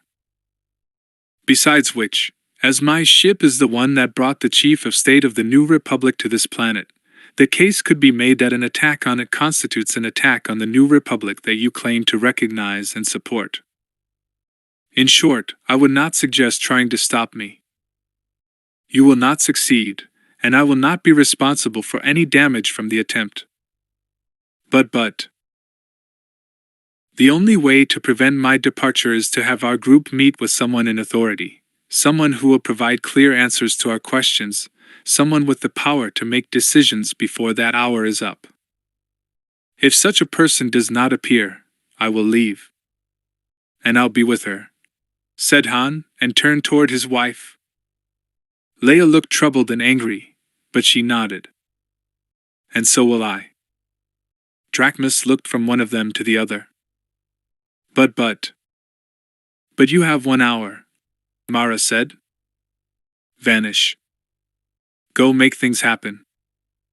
Drachmus looked positively frantic. I will be seeing what I can do. Please. Do not go. 1 hour, Mara said. Go. Move. Drachmus nodded, turned, dropped to all fours, and rushed away as fast as she could. I didn't believe in the power of a united front. I would have refused to go along with you, Leia said, her voice testy. You did some damage, but it would have been worse if I had refused to play along. I'm a diplomat and you're not. You should have let me do the talking. I've been letting you do the talking, and all it's gotten us so far is an enforced vacation at this villa. I'm a businesswoman, a trader. Negotiation is my stock in trade. Do you call insulting our host negotiating? Negotiating is the art of getting what you want, Mara said. It's not the art of making the oilier side feel better. They aren't the other side. They're our partners in this negotiation. If they were our partners, we wouldn't need to negotiate, Mara said smoothly. Han noticed something.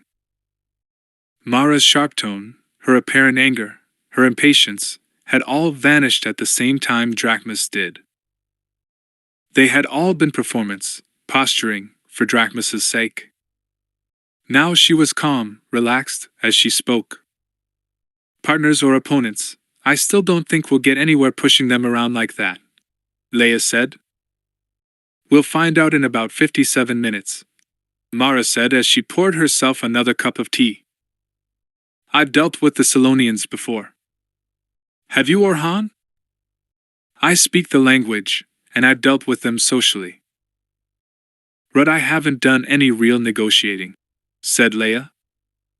I haven't really dealt with them at all, said Han. Not since I was a kid back on Corellia. Then there is something you both have to understand, Mara said. Leia seemed about to protest, but Han held up his hand, asking her not to do so. Go on, Mara, he said. It's a little hard to explain. Mara paused for a moment. Think about a sabacc game, where each player knows the other is bluffing, but they both keep shoving chips into the pot, just to save face. Either of them can back down. Or two armies fighting each other, throwing endless troops into a vicious battle over a useless bit of land. There are cases when humans forget about the purpose of the competition, and the competition itself becomes absolutely vital. Sometimes it's irrational. Sometimes it makes sense. Sometimes it has survival value, or evolution wouldn't have given us the tendency.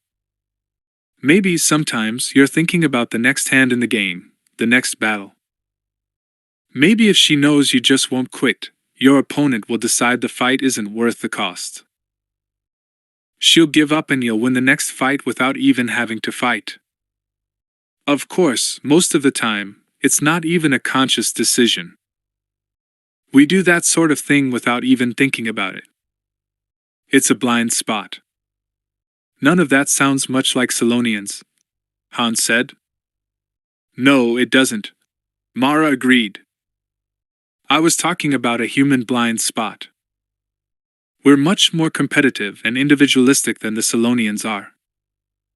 All that stuff about consensus isn't just talk. They really are that way. To oversimplify just a bit, they have a compulsion to reach agreement, whether or not it makes sense, just as we sometimes feel we have to win. Whether or not it makes sense. It's something the Solonians can help doing in a situation like this. It's a blind spot I see have. If we just waited until they were ready to lure us, they could take weeks or months or years just I0. Decide what they want to ask us for. I had let them know they'd lose everything if they didn't ask for something right now. Are you sure that was wise? Leia asked. No. I'm not. Red, sometimes the important thing is to make something happen. It almost doesn't matter what. That almost can cover a lot of ground, Hans said. I suppose so. But maybe it means we have the chance to choose our ground. Maybe we can figure out what's going on around here. We can make some good decisions, Mara said. There's something we need to consider. Drachmas told us that all IH's worlds have repulsors, and that someone from the outside was helping to organize the search for them. Fine and good. You can use one to shoot down a ship. Even better, from a military point of view. But you can shoot down a ship with a lot of things that are a lot easier to get at, easier to control, easier to aim and use. I don't think we have the whole reason behind the scramble to grab the repulsor on Corellia. And don't forget, Drachmas said IHE rebels on the other worlds are searching toward them, or else they've found them already, and they are putting them to use. Using them or what? Han asked. I haven't the faintest idea, Mara said. But you don't try that hard to grab something you don't need urgently. Not in the middle of a war where you're trying to save your strength for when you need it. We've seen all sorts of indications that the various rebellions regard the repulsors as being hugely valuable. I'm starting to think the repulsors are the whole reason there are rebels. In a sense, I don't think there are any rebels at all. They're a front, a smokescreen, for the real enemy. What do you mean? Leia asked. I have a hunch that the repulsor searches aren't because of the revolts, said Mara. My guess is that the revolts are happening as a cover for the repulsor searches. We're all fairly certain the revolts were organized from the outside. Drachmas said as much, for what that's worth. Besides, what are the odds against rebellions on 5 planets simultaneously just by coincidence? There had to be some coordination. We've all agreed on that. I'm saying the organizing principle was the need to get at the repulsors. That makes sense if it's someone from outside doing the organizing, an external force, said Leia. I can't quite see our human League acquaintances making a first approach to their close personal friends in the Solonian Overcon to put this together. If some outside force did the organizing, they could approach a dissident group on each planet, supply it with money and expertise and so on. And we know the rebels are coordinating with each other, at least to a certain extent. All of them participated in that coordinated attack against the Bakuran ships. But why would the rebels cooperate with each other, and with this external force? Han asked. What's in it for them? Leia shook her head. I can't say for sure, but if I were setting up the deal, I'd say something like, take our money and information, cooperate with us. Use your local people to dig up the repulsor for us, hand it over to us, and when we kick the new republic out, leave you a free hand on your own planet. But in exchange we get your help and ultimate control over your planet's repulsor. Except then you run the risk of the rebels deciding that the repulsors are worth something, Han said.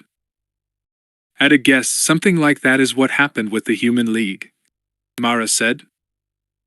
If this external force idea is right, then the externals would be the ones running the Starbuster, not the Human League. When the Human League started tossing threats around, the external force couldn't have been too happy about it. If they even knew about it, Mara said. They may be completely external low this star system. They'd have some representatives, some observers, in system. But once the jamming comes on, you can throw the observers in jail and say whatever you want without anyone outside hearing aisle. And once the interdiction out goes on, outsiders can't get at you to do anything about it. Sooner or later, the interdiction held and the jamming are turned off, but by then, Frackin' Sal Solo is running the planet, maybe the whole SLAR system, and the external forces can do what they like. And if he's managed to grab a few of the repulsors by then, maybe he's got some serious bargaining chips. Or maybe not. We don't even know what the repulsors can be used for, let alone why they are so important. Leia thought for a moment. If all this is true, then the rebels themselves aren't the problem. It's the repulsors, and the people who got the rebels searching for them, the external forces. It's obvious the externals don't care about the rebel causes. The rebels are all against each other. The Human League is mostly anti-Solonian and anti-Drawl, as much as it is for anything. So the externals are supporting them for some other reason, as a way to get at the repulsors. Cut the links between IHE rebels and IHE external forces, gain control over the repulsors, figure out how to use them against the externals, and the rebellions ought to dry up and blow away. Fine, Han said. Very nice and neat. But you've just given yourself a huge leasy of jobs here. I don't see how we could even start to accomplish any of them. But at least they're political jobs, intelligence jobs, not military jobs, Leia said. Considering we have no military assets at all in system, that's good news. There's a military aspect, of course, but we're hoping to get some help on that angle from the Sclonians. She glanced at Mara. Unless the Solonians call your bluff in another 45 minutes. I wasn't bluffing, Mara said. Do you have any clear idea of how the Solonians lit into all this? Han said. Are the Overden and the Hunchuzuk even still fighting each other? I haven't seen any signs of battle, or any mention of it from Drachmasan. She's not so good at keeping secrets. It wouldn't surprise me if they had stopped lighting, Mara said. But if they have, that's probably bad news for us. My impression is that the Overden has indeed seized control of the repulsor dash, and the repulsor is a very powerful weapon. Solonians aren't much for lost causes. A lot of times we humans fight on even when all hope is lost. Honor requires it, or we're hoping for a miracle, or we're praying that 1,000,000 to 1 chance breaks our way. Not the Solonians. Typically, a fight between two groups ends when one side or the other demonstrates they have a massive advantage over the other. The Solonians on the losing side will then see there is no point in going on, and request a negotiated settlement. More than that, they will want to ally themselves with the winners. And you think our noble Hunchuzuk allies have decided that they've lost? Han said. You think they're dickering with the Overden. And we're part of the deal? Something like that. Maybe the Overden wants us as bargaining chips, maybe as hostages, maybe they want to negotiate directly with Leia. Of course, we don't even know for sure that it's the Overden, and not the Hunchus/UC who have the repulsor. Maybe our side won. It is most regrettable, said a new voice, but I fear that is not the case. The inestimable Mara Jade has described the situation exactly. Han looked behind himself in surprise. The newcomer had arrived in utter silence from inside the villa. She was an older-looking Salonian, tall, but a little stooped over, her fur shot through with gray, but her eyes bright. I am Clavitz, she said, and I speak for the Overden. We have won our Hunhusic sisters over to our cause. She paused, and then smiled, displaying an unpleasantly impressive collection of teeth. And that means, Tai, we have also won all of you. Tendra Risen had had just about enough of waiting. It was time for a little doing. The gentleman caller would be stuck in normal space, moving in toward the first distant inner planets of the CORELLIAN star system for months yet. Assuming the interdiction field stayed up. But suppose it didn't stay up. The gentleman caller was now the fastest ship in the universe, but even a slow ship would need only a minute or two in hyperspace to cover the remaining distance to the inner system. Tendiari knew better than anyone about that fleet waiting in orbit around Socoria. It seemed quite likely they would be headed this way. They would need the field to come down for that to happen. They might or might not reactivate it once they were in. The field might be down for just a very brief period. Therefore, it seemed likely there would be a moment, maybe only a few minutes, perhaps longer, when she could activate her hyperdrive and get to where she was going if only she knew when that moment was. The Navium Pucker had a gravitic field indicator, one that was very definitely showing the effects of the interdiction field. All she had to do was rig an alarm that would go off when the field went down. Then it would merely be a question of computing and making the jump before the field came on again. There were dozens of things that could go wrong, any number of perhaps unwarranted assumptions. But if she did nothing for much longer, she would go mad. She knew she had to take charge of her own situation if she was going to hang on to her sanity. But for the most part, she didn't think of it in those terms. She just wanted to do whatever would get her off the ship. Freen? Zubit. Norch. Norgshil. Normal. Normal processing resumes.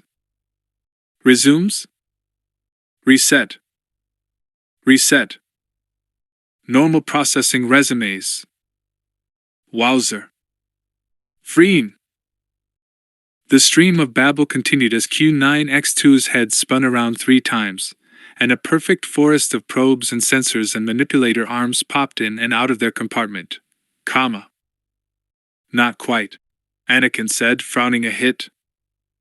He pushed the droid's main power button off. All of the manipulators abruptly retracted into their compartments, and his status lights went off. Anakin reached into Q9's interior and unplugged a cable. This one was in backward, he said. He plugged the cable back in and turned the power back on. This time the droid powered up a bit more sedately. His head spun around exactly once, his status lights came on, none of his probes or arms came out. And he simply beeped twice and announced, "Normal processing resumes." "Well, I should hope so," said Ibrahim. "After all the trouble we have been to in order to get you fixed." Fixed? Floab, was I broken? Q9 asked. Excuse me. Voter Cybum's not quite stabilized. Once moment. About half of his status lights went out for a few seconds and then came back on again. Let's try tie again. Fixed? How was I broken? Anakin turned the repulsor on, and there was some sort of power surge, said Ibrahim. We were afraid we had lost you altogether, but Anakin and Chewbacca got you working again. Ibrahim found himself wondering if Q9 had actually needed any substantial repair at all. It hadn't taken Anakin more than an hour or two to do the job. Had Chewbacca left the work on O9 for Anakin as a way of letting Anakin make amends for what he had done? Or was Anakin's instinctive, near-mystical ability with machines so great that he could do things Chewbacca, with his centuries of experience, could not? Chewie had only worked on Q9 for a few minutes at a time, when he was taking a break from his work on the propulsion systems. Well. Life was full of minor mysteries that would never quite be solved, and Ibrahim's command of the Wookiee language was not good enough to question Chewbacca on such a subtle point. Not that it was ever wise to question the Wookiee too closely. I am grateful, both of you, all of you, for repairing me, said Q9.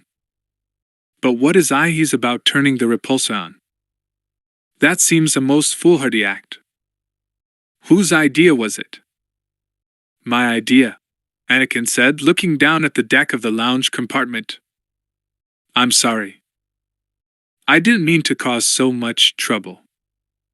I am relieved to hear it. I would be even more relieved to learn that you had caused no trouble at all. I gather this was not the case? Oh, Anakin managed to do just a bit of damage, Ibrahim said breezily. But we will discuss that later. Right now I would suggest that you run a full set of diagnostics on yourself. It might well be that you find that several corrective adjustments need to be made. Q9 activated his repulsor pads and floated up into the air to his normal hover height. I shall do so, he replied. But I would suggest that someone else around here might want to run some diagnostics and make some adjustments. With that, he floated silently out of the compartment. What did he mean by that? Anakin asked. I think he was suggesting that little boys should try and learn from their mistakes. That's not what he said, Anakin objected. No, my version was more polite. But the advice remains good. Anakin looked from Chewbacca to Ibrahim. You mean I should think more before I work on a machine? Anakin asked. That is precisely what I mean, Ibrahim said. Precisely. November. Run along and play with your toys, not with machinery. He watched the lad hurry off to find his brother and sister. Of course, he said to Chewbacca. The problem is that Anakin sees toys and machines as one and the same thing. Chewbacca nodded grimly as he put away his tools. In any event, said Ibrahim, it is good to have Q9 up and about again. Thank you for your help. And I think it is about time I relieved my aunt. My watch is about to start. Chewbacca gave a yip and a hoot of polite dismissal, and Ibrahim turned and left the lounge. The two Drawl had been taking turns on watch in the Falcon cockpit. The sensor displays there might well give them some sort of warning if trouble showed up. By having the Drawl take the watch, Chewbacca had time to keep up his work on his repairs to the Falcon. Wookiees in general, and Chewbacca in particular, were not given to bursts of optimism, but Chewbacca had made it sound as if he was close, very close, getting at least some propulsion restored. Even if all they could do was fly high enough to get out of this enormous trap of a cylinder and back up to the surface, that would be at least some help. Ibrahim entered the cockpit and saw his aunt silting at the pilot's station. She was using a pile of old clothes under her somewhat ample rump to boost her up high enough to see all the instruments. She looked around as he entered. Greetings, nephew. Q9 floated in a moment or two ago and made several insulting remarks. It is good to see that he is operational again.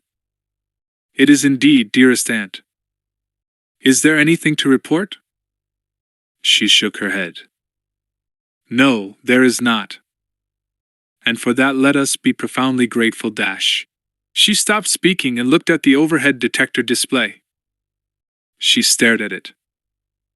Stock still, for all of 5 seconds. She shook her head. It would appear I spoke too soon, she said, and then slapped down the red alert siren. It started hooting loudly enough for the children outside the ship to hear it and come running. Aunt, what is it? Ibrahim asked. I should think that would be obvious, she said, studying the display. It's a ship, oil course, coming in right on top of us. But I am not so much interested in what it is. I would much rather know who it is. Chapter 9. If and when. It's amazing how much you can find when you know where to look, said Lando, studying the data that was flowing past, screenful after screenful. And it doesn't hurt to have someone as good at data searches as Arla. And well, even 3PO's language skills have been helpful. 3PO turned his head rather briskly. Helpful? I would say they have been essential. You wouldn't have been able to translate 1/10 of that information without me. Don't push it, Lando said. Yes, you were a great help, all right? There, I said it. But I was about to say that without Administrator Sunson, we wouldn't have gotten anywhere at all. Jenica Sunson smiled broadly and gave Lando a jab in the ribs that was probably just a trifle harder than she had intended it to be. Easy, all of you, she said. All I did was show you the log files. But the log files had told them a lot and led them in a lot of profitable directions. It was all down there, very clear. Looking from here, it was easy to spot signs of something going wrong. Station systems no one had even known about started coming to life. Power fluctuations. Spikes and drops in various forms of radiation, some of them significant enough to require the temporary evacuation of part of the station. The station repointing its spin axis, gradually reaming its poles in new directions. The change in spin orientation. How did you people explain that away? Asked Lando. Centerpoint has always been self-correcting, Jenica said. The bare Centerpoint isn't absolutely stable. The station has always moved itself around a little to stay properly oriented and positioned. It wasn't like it hadn't ever happened before.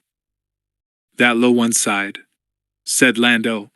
The main thing is that I've now pretty much confirmed what I suspected the second I saw those conical forms in the poles of Hollowtown.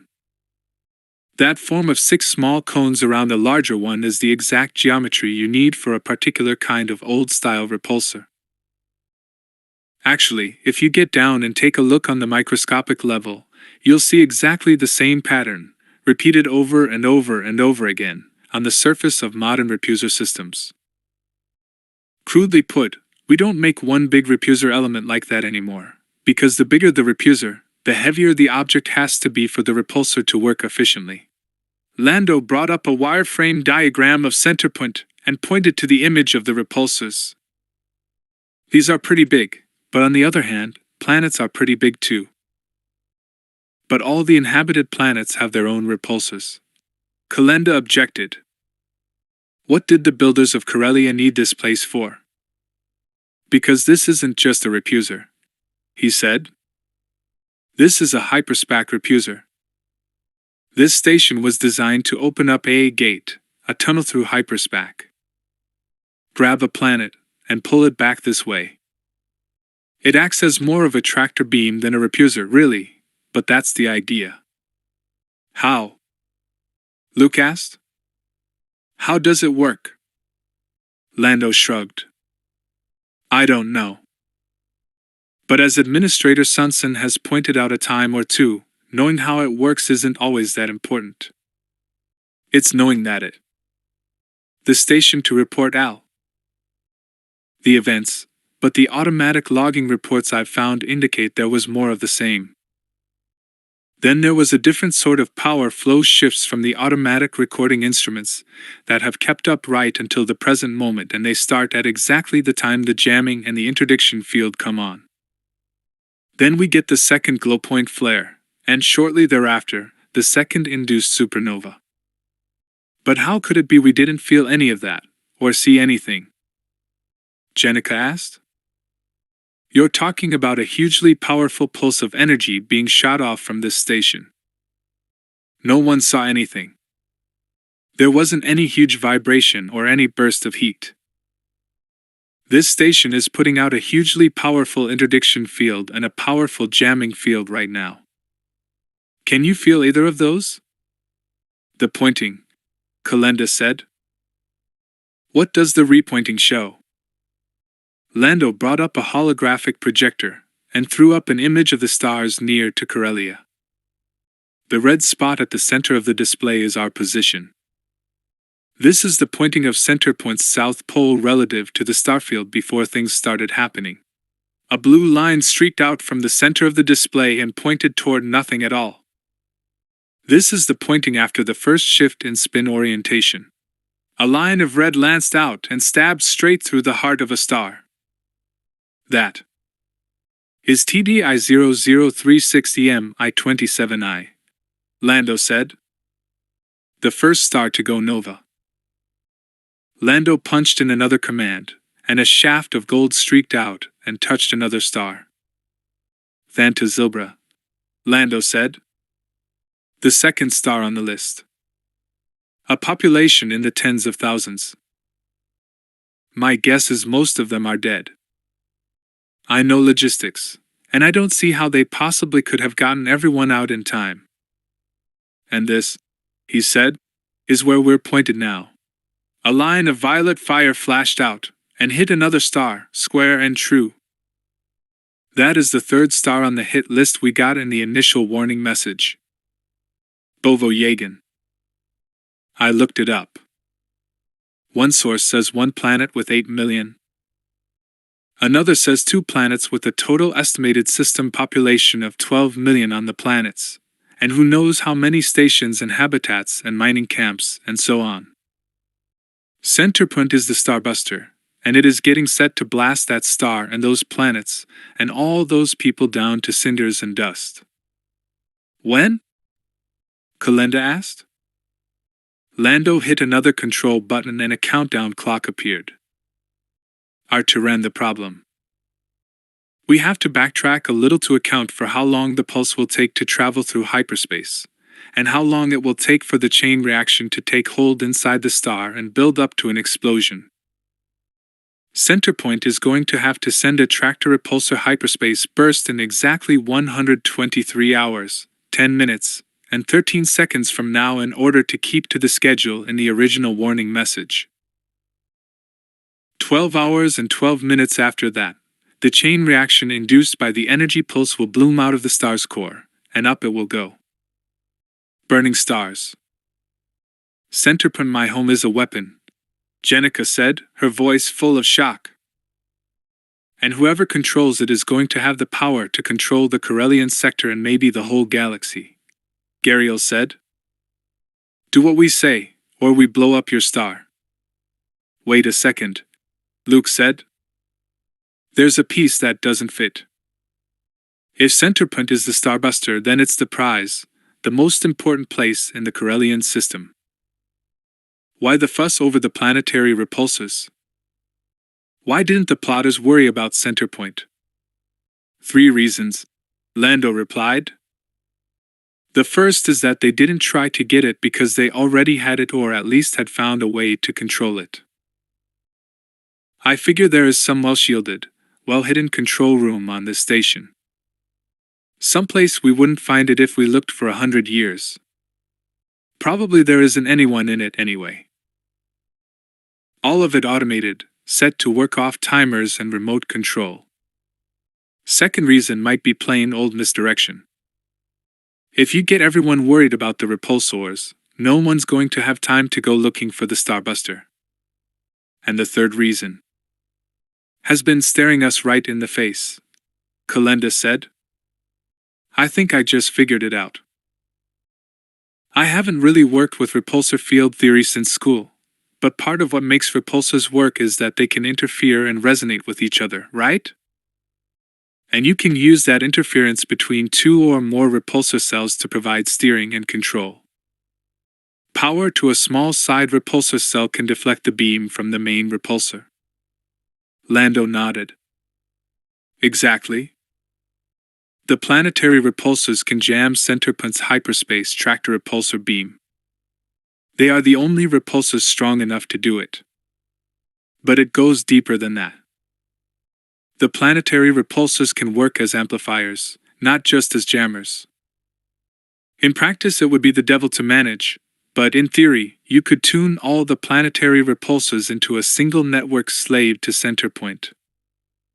That would provide Centerpoint with even more power and range than it has now. Right now, Centerpoint gets its power by tapping a little bit of the gravitic potential of Talus and Trailus. Suppose it could tap into Colonia, and Corellia, and Drattle? For that matter, I haven't quite worked out the geometry of it yet, but with all 5 planets and Centerpoint in the network, you could probably tap into the star Corell's gravitic potential. If I designed this system back whenever it was designed, I'd make sure that was possible. Just imagine Centerpoint with that much power. It would be able to strike at any point in the galaxy. The masters of Centerpoint could grab any planet they wanted and pull it into this system or drop into a star, if they wanted. Centerpoint could blow up any star its masters chose. It could set up an interdiction field or communications jamming over the whole galaxy or any part of it its masters you wanted to isolate. It could probably do a lot of other things we haven't even thought of yet. A lot of things that didn't make sense are starting to make more sense than I'd like, said Luke. But using the repulsors for jamming. How would that work? That's a lot simpler, Lando said. If any of the planetary repulsors fired a properly tuned beam at Centerpoint, it would disrupt the aim and the tuning of the tractor repulsor beam. Could the planetary beams actually move Centerpoint itself? Luke asked. Not enough to make any difference, said Lando. Centerpoint's more powerful than any of the Plankterize. If the planetaries push Centerpoint off its present position, Centerpoint could just push it back. But any one of the planetaries can shut Centerpoint down by sending out a jamming signal. Right, Kalenda said. Now we know all this. What do we do about it? Lando turned his hands palms up in a gesture of helplessness. Not much. We don't know it's being controlled, or from where, or how. We've got a rough idea of what the system is, but we're nowhere near understanding how to operate the system. There must be some cable we can cut, some control system we can smash, Jenica said. I bet there is, but I don't know where it is. And we won't find out unless we search every deck and shell and compartment on this station. And even if we found the control system, I'm not so sure we could smash it. Remember, this system is robust enough that it's been up and running since before the Old Republic. Then we could blow up the whole station, Gariel said. With what? Kalenda asked. We have 1 light cruiser and 2 destroyers. None of them are carrying any bomb powerful enough to destroy something 300 kilometers from end to end. Maybe, if you gave the Bakuran engineers enough time, they might be able to rig fixed-point detonators powerful enough to wreck the interior pretty thoroughly. With enough time. But not with only 120-odd hours to do it. Well, there's one thing we can do, Luke said. Get the word out. Tell our people what we found out. If we can find Han and Leia and Chewbacca, if we can find our allies on the worlds here, and let them know what we know, that's a start. If they can get to a planetary repulsor in time, and if they can figure out how to run it, and if they can jam that hyperspace tractor repulsor beam, then maybe we can save some lives. Lando shook his head. That's a lot of ifs, Luke. he said, the doubt heavy in his voice. I know, said Luke. He looked up at the countdown clock, the clock that showed how long Bovo Yagan had to live. The seconds were melting away. And it's going to take all the ifs we have to beat that one up there. The ship dove down into the repulsor chamber, moving fast and aggressively, but not so fast that Ibrahim wasn't able to see the insignia painted on the underside of its fuselage as he looked up at it. A stylized human skull with a knife in its teeth. Human League! He cried out. Can we get the shields up? No! Aunt Marcus shouted. The children are still outside. We have to wait for them to get aboard. Ibrahim hopped up into the co-pilot's chair and turned toward the weapons controls as the enemy's ship dropped down to a fast, assault-style landing. Burly figures in combat gear were tumbling out of the attack boat's hatches even before it had stopped bouncing on its landing legs. Weapons. Ibrahim did not know much about such things, but he had to try. There had to be some sort of auto system to let the turbolacer's suddenly huge hands were scooping him up out of the seat, tossing him out of the way. Chewbacca scrambled into the co-pilot's chair and started powering up the defense systems. Power began to surge through the Falcon's weapons. The children are aboard, Marcus shouted. Raise the access ramp. Activate the shields. Chewbacca hit the ramp close button and reached for the shield controls, but it was too late. A trooper with a very powerful-looking blaster was looking up at Chewbacca from below the cockpit. The Falcon was surrounded by troops standing inside the shield perimeter.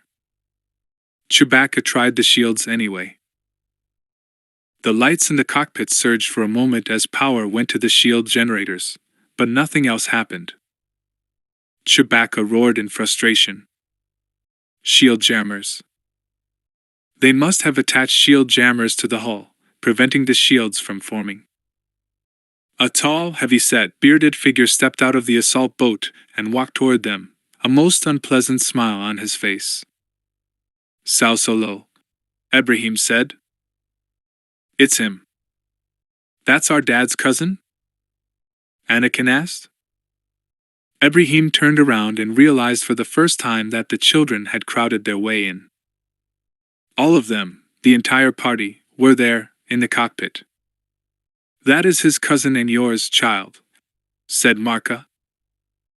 But I doubt you will gain much joy from knowing him. Ibrahim tried not to listen. There was something that had just flitted across his mind, at the thought of their all being together. Wait a moment. That wasn't true. They weren't all together. But if he, Ibrahim, assumed they all were here, then surely their friends outside might make the same mistake. Ibrahim had an idea. Not even a plan, just an idea that would give them options, advantages. Maybe enough so that there would still be a way out of this. It was a long shot, but still it was a chance that could turn this thing around. That was the good news. The bad news was in two parts. First, they only had a few seconds to put it in motion. And two, his idea relied completely and entirely upon Q9X2. Thrak and Sal Solo could not have been happier. It was a gift from the gods, an absolute gift from the gods. He strode about his new possession, admiring it, thinking of all it could do and do for him. At last he had his hands on a planetary repulsor. He had gambled everything that he would get to one in time. He had thought it would be the one on Corellia. That he ended up grabbing the one here on Drawl was but a slight irony. He had won. That was all that mattered. He had won in time to control the situation. He looked up, admiring the view straight to the surface, that sharp-edged circle of blue, kilometers above his head. He looked down a bit, at the massive, graceful cluster of cones that made up the repulsor array itself. ASI his. All his. His eyes strayed lower, to the Millennium Falcon. What a bonus, what a magnificent and glittering extra prize it was. Grabbing the Falcon by itself would have been enough to humiliate Han Solo, to pay him back for the crime of escape. But to find Han's Wookiee and his children aboard as well, what could be better? There were two absurd drawl as well, but they were no prize at all compared to the children. The children represented not just a chance for personal vengeance, but something else, something more, an opportunity. If he handled it right, a war winner. Now suddenly he could control, could manipulate, Leia Organa Solo herself. Now she would have to come to the bargaining table, because she had no choice. And once she came to that table, Thraken was certain she would leave with nothing at all. He would force her into a bargain that would leave the New Republic with its heart torn out, so badly injured, so utterly discredited, that it could not survive. Of course, the recent destruction of Thanta Zilbra and the coming destruction of Bovo Yagan might well accomplish that on their own. A galaxy that saw that the New Republic could not prevent such a disaster would be a galaxy that lost faith in the New Republic. It would be a galaxy TIE realized revolt against the New Republic was possible. That would be all to the good, of course. But better, far better, if the galaxy saw Thraken Sal Solo as a central figure in bringing the New Republic down. The man who dared to grab the Chief of State's children and hold them hostage, that would be a man to fear, a man to reckon with. Now he would be that man. But holding them would do no good unless Han Solo and Leia Organa Solo knew about it. The communications jamming would have to come down. That was easy to accomplish. An encoded radionics command to the hidden control station on Centerpoint would shut down the comm jamming in short order. No doubt the people who had built the hidden control center took a dim view of Thraken controlling it in their stead, but they should have thought of that before sending in operatives who could be bribed, operatives who would betray their masters. But now, the last piece of the puzzle had dropped into place. He had a planetary disruptor, and alone of all the rebel leaders in the CORELLIAN system, he knew what a planetary repulsor could do. Being able to smash a ship was trivial compared to the ability to hold the Starbus plot hostage. Thraken knew it would take time, perhaps a long time, before his technicians would be able to operate the repulsor, but even that did not matter. For now he was in a position to bluff things out, to pretend he controlled the repulsor. That ought to be more than enough to get what he wanted. More than enough. Admiral Hordal Ocelage watched on the long-range scanners as the Human League assault boat dove down the mouth of the repulsor. The image was grainy and blurry. The scanners were working at maximum range, which meant the assault boat was far beyond the maximum range of the intruder's weaponry.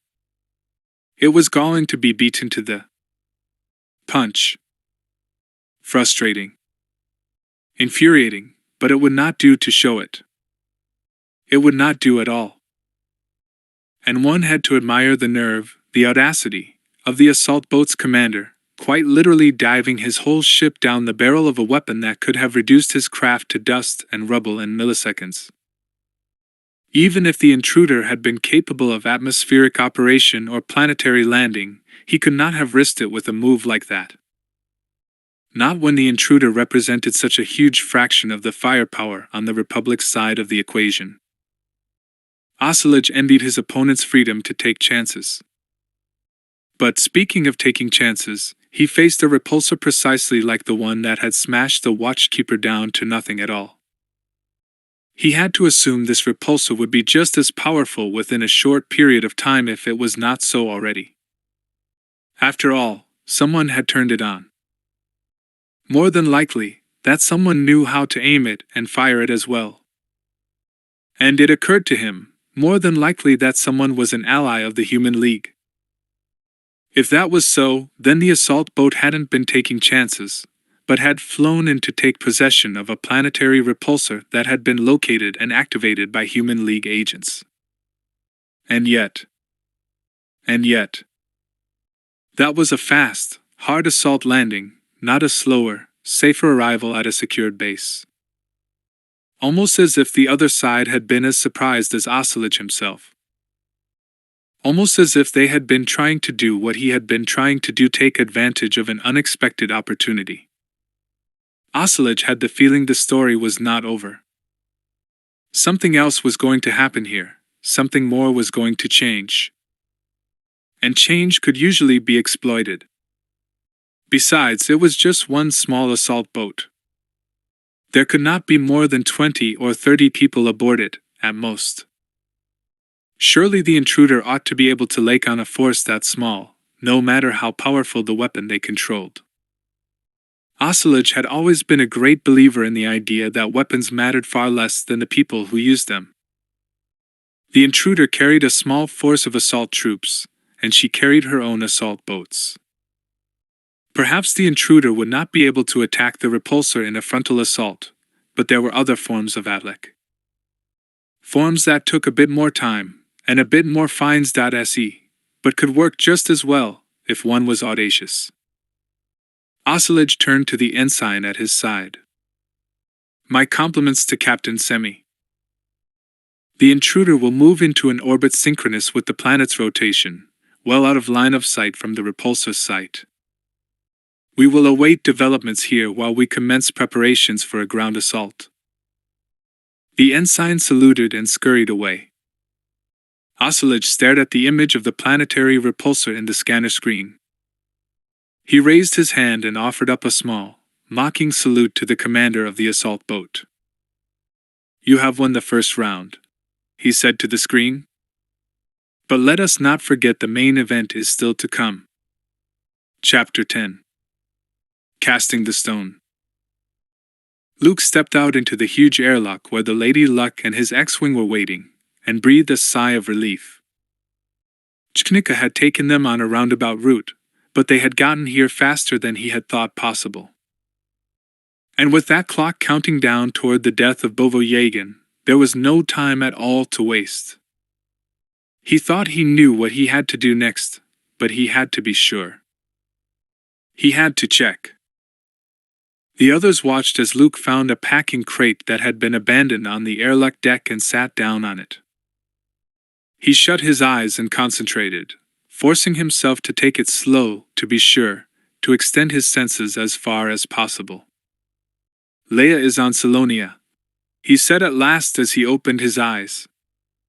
No doubt about it. I can feel her there. My guess is that Han is with her, and probably Mara Jade as well. The three children are on Drawl, and if what Kalenda told us is right about how they all escaped from Corellia, that probably means Chewbacca and the Falcon are there with them. I can get a sense of a mind that's probably Chewbacca, but I can't be sure. Not at this range. And I might add that all of them seem worried. It's hard to explain, but I get the sense, the feeling, that all of them, Leia and the kids, and the people with them are all prisoners of one sort or another. Then we'd better get cracking and bust them out, Lando said briskly. You go to Leia, Lando said. Take R2 and the X-Wing. Figure out the coordinates for the kids' location on Oral. And give them to me. I'll fly Garrickle and Jenica back to the Bakuran fleet, where they can inform Admiral Ocelot of what we have learned. Gariel should get back to her post on the ship, and Jenica is our expert on Centerpoint. She ought to be of some help if things get rough. After I've dropped them off, Lieutenant Kalenda and I will fly on to Drawl and see what we can do about getting to Chewbacca and the kids. Jenica looked toward Lando. You're not very optimistic, are you? We don't know how to find the Drawl repulsor, Lando replied. I don't care how good an engineer Chewbacca is, there isn't going to be any way for him to work on a repulsor he can't get to. We have to rescue them, of course, but unless they're sitting right on top of a repulsor, I don't see how finding Chewbacca is going to help us get one. He turned back to Luke. Leia is by far the better chance. She's on a planet where they've got a working repulsor, and it's probably controlled by the people holding her. All you have to do is let her know what's going on, and then hope she can talk her captors into jamming Centerpoint. Luke smiled faintly. Yeah. Easy. Should be a piece of cake. Jenica rubbed her chin. It all nearly makes sense, she said thoughtfully. But I don't like the fact that we're leaving Centerpoint unguarded. I don't think the loss of the overwhelming force represented by 2 small ships, 2 droids, and 5 people is going to matter that much, Lando said. What are we going to be able to do anyway? Wait for someone to land and then sneak up and kick them in the shins? Jenica cocked her head a bit to one side and nodded. Point taken. I guess I don't know what more we can do. Luke stood up and nodded. In that case, he said, I suggest we do what we can right now. We have you, but we'll not keep you long, said Clavitz, speaker for the Overden.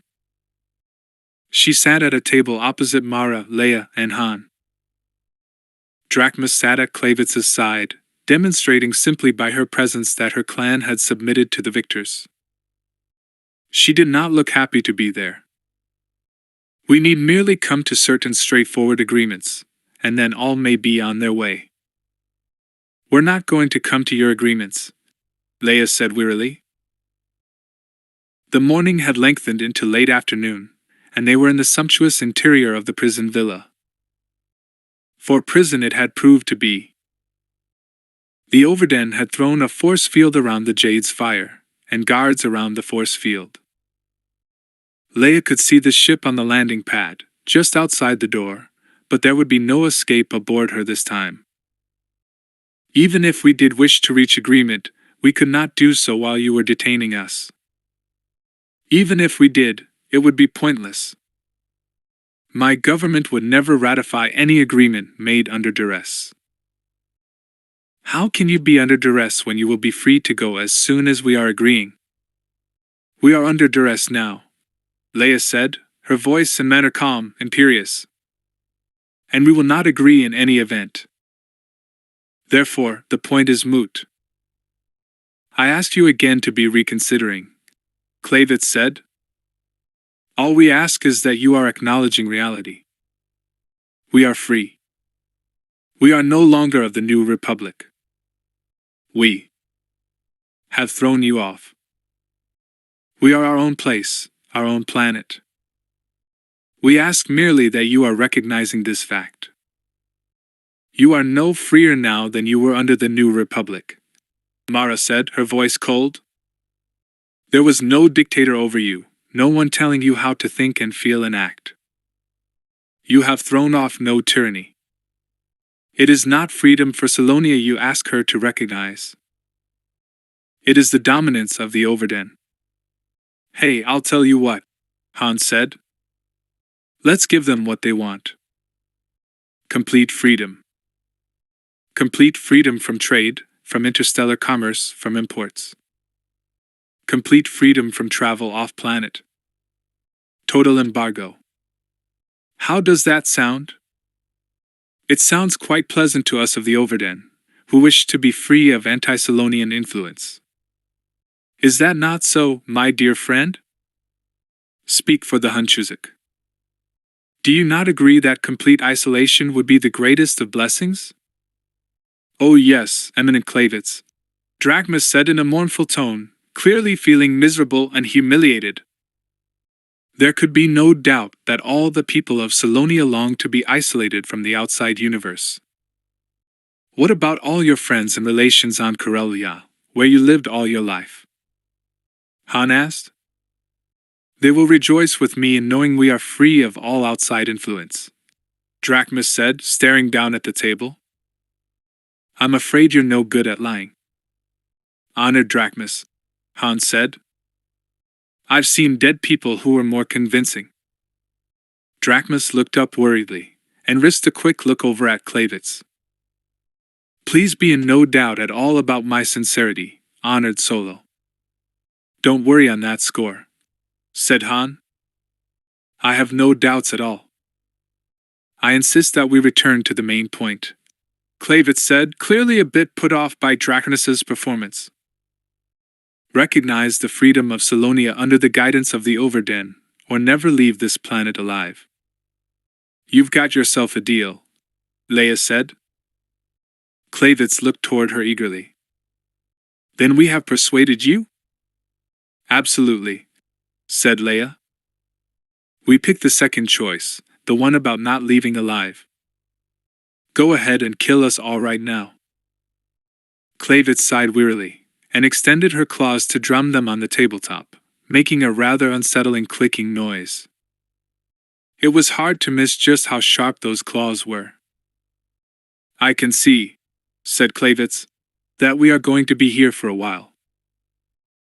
Thrak and Salsolo sat in the co-pilot's seat and watched intently as the pilot brought the assault boat up to the rim of the huge cylinder that was the planetary repulsor.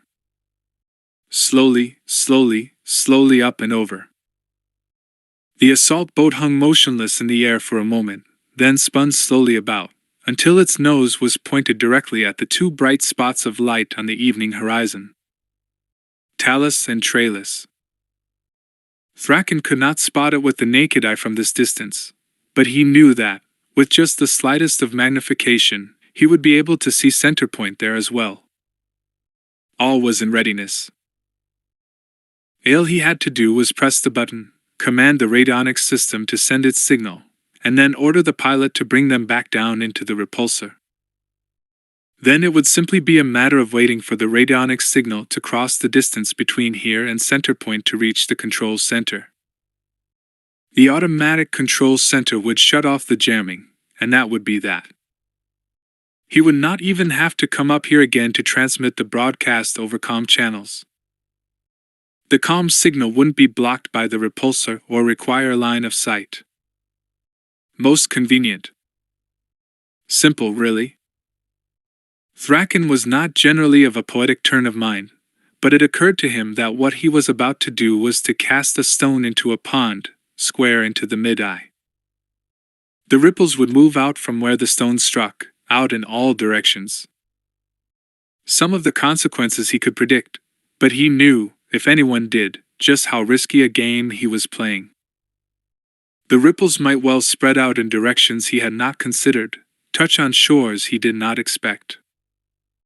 He wanted to turn off the communications jamming because it served his own purposes, but being able to communicate would serve many other purposes beyond his own.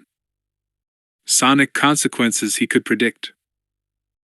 Once the jamming was down, the original controllers of the Starbus Kaplat would immediately use the primary comm system to send the command shutting down the interdiction field.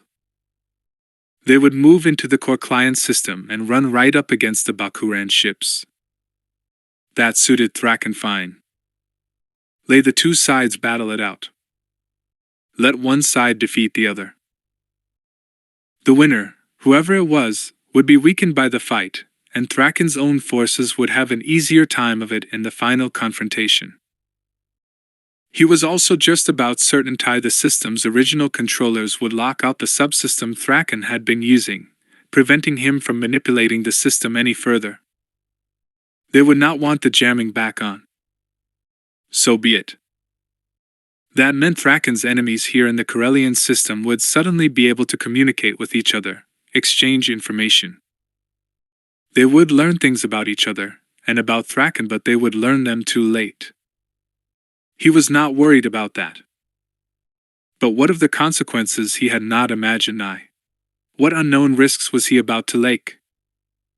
There was, clearly, no way to know. But there was one thing he did know. Shutting off the communications jamming would allow Thraken Salsolo to tell the whole CORELLIAN system that he had Han Solo's children.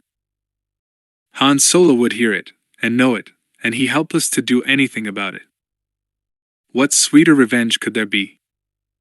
Thraken pushed the button. The command signal went out. Ocelage watched on the intruder's long-range scanners as the assault boat hovered just barely into view over the top of the repulsor, turned itself slightly, and then floated back down out of sight. He looked toward the intruder's chief gunner, and saw the man shake his head. "I'm sorry, sir. There just wasn't time to set up a shot.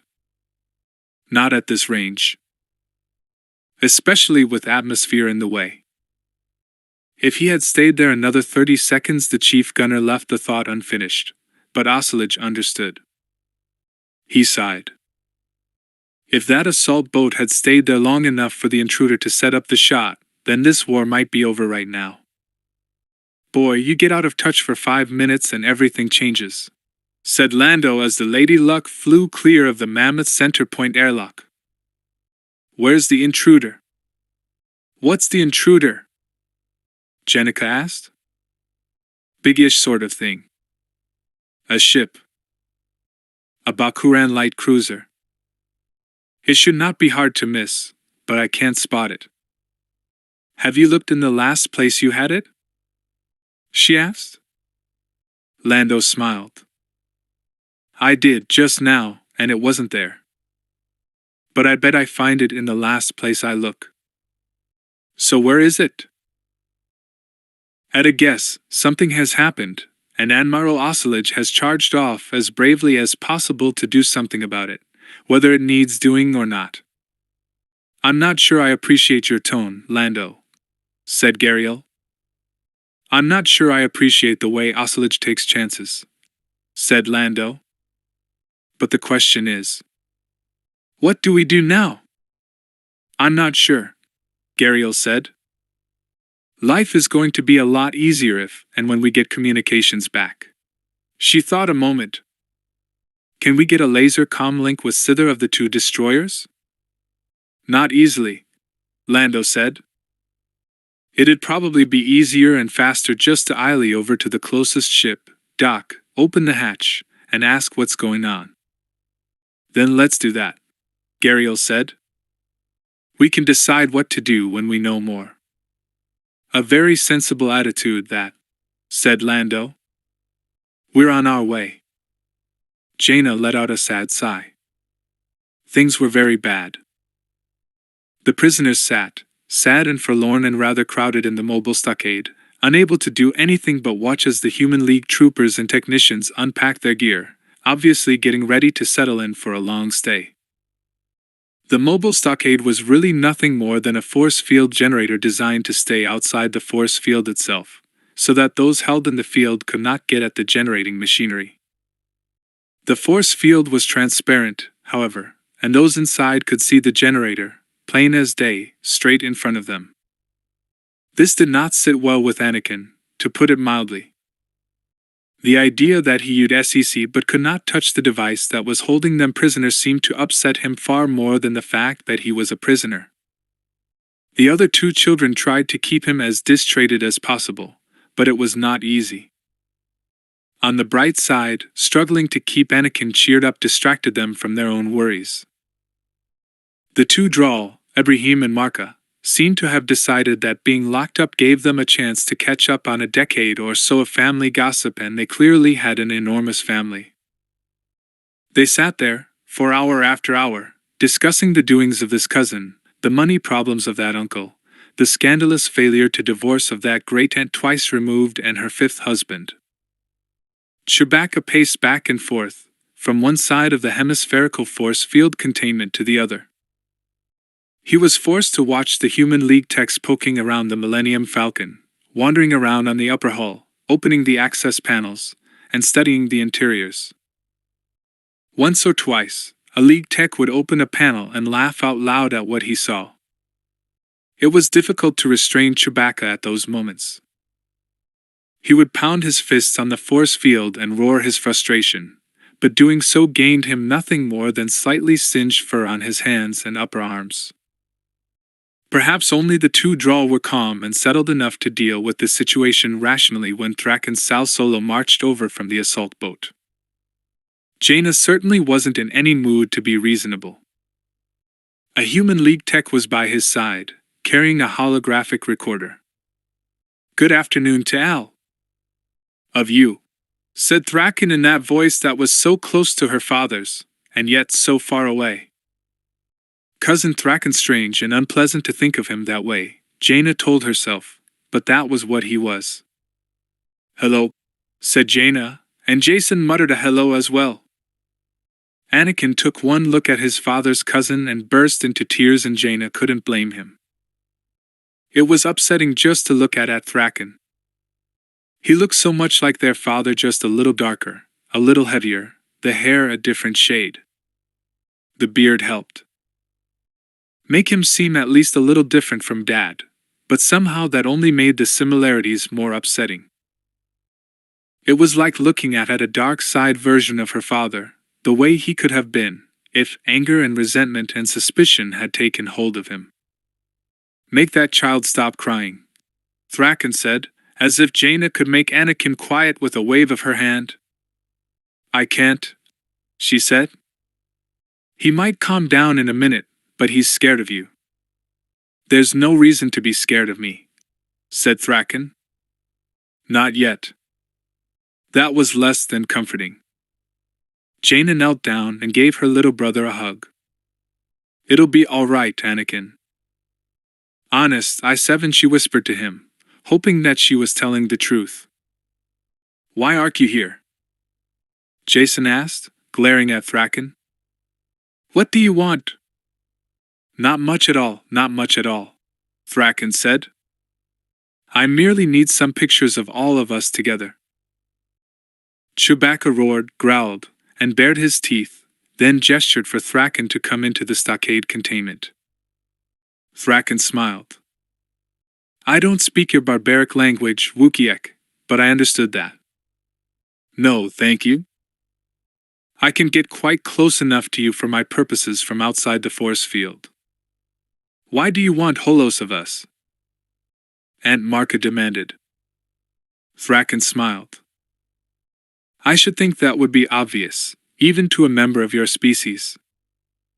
I am in the process of turning off the jamming of communications.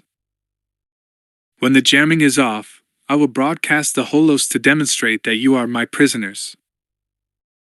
While I doubt anyone will much care what happens to a pair of rotund Drawl or a psychotic Wookiee, I would expect that the children's parents will be inspired to more reasonable behavior if they knew I had their children, and a planetary repulsor." Marka, Duchess of Mastagophorus, drew herself up to her full height and glared at their jailkeeper. "You are on the verge of a most serious error," she said.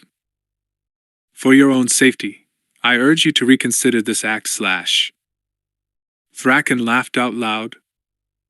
"You are scarcely in a position to make threats, Drawl. Save your breath." "Very well. May the consequences be on your head alone. Honor required me to say what I did. But a wise being can tell a warning from a threat." For the briefest of moments, the bland smile flickered off Thraken's face, but then it was back, as calm and meaningless as ever. "I need say no more to any of you on this subject," he said. "Now I want the 3 children on this side of the stockade, closest to me, and you 3 aliens on the far side." "Why dash?" Ibrahim began. "Because I wish it," Thraken snapped. "Because if you do not obey, I can manipulate the force field to make the stockade half the size it is. Because I can shoot you all dead if I so choose." Thraken paused and smiled. "Because I can and will harm the children if you do not," he said. "Now go to the other side." The 2 oral and the Wookiee exchanged looks with each other. It was clear they had no real choice. They moved to the opposite side of the stockade. Anakin had more or less settled down by the slime, and Jaina urged him to his feet. There was always one sure way to distract Anakin, and that was to have him watch someone use a machine. And of course there might be other benefits to watching the procedure.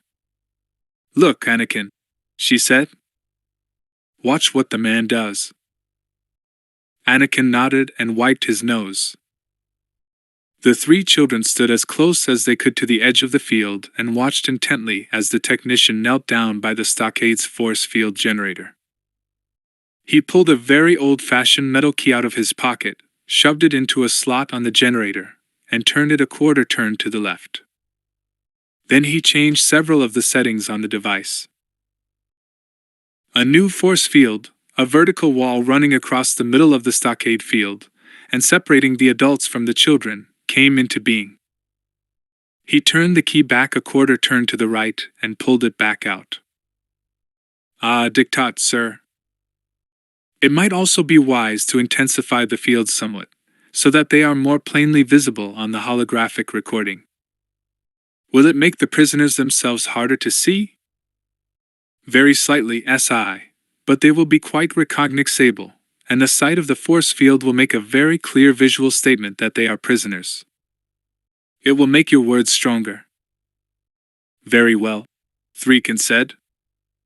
Make the adjustment. The technician turned the dial, and the force field turned a trifle darker. Very good, said Thraken. Very good indeed. Now then, take your hoe. Recorder and shoot, he said. Gel a nice long sequence of each face in turn, and then a wide shot of all of us together.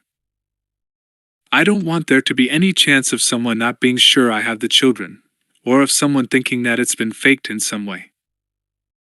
The technician lifted his holographic recorder to his face and set to work, recording the image of each unsmiling face in turn, then taking a wide shot of Thraken with all IHE prisoners. At last he was done. That should do it. Diktat sal solo, the tech said.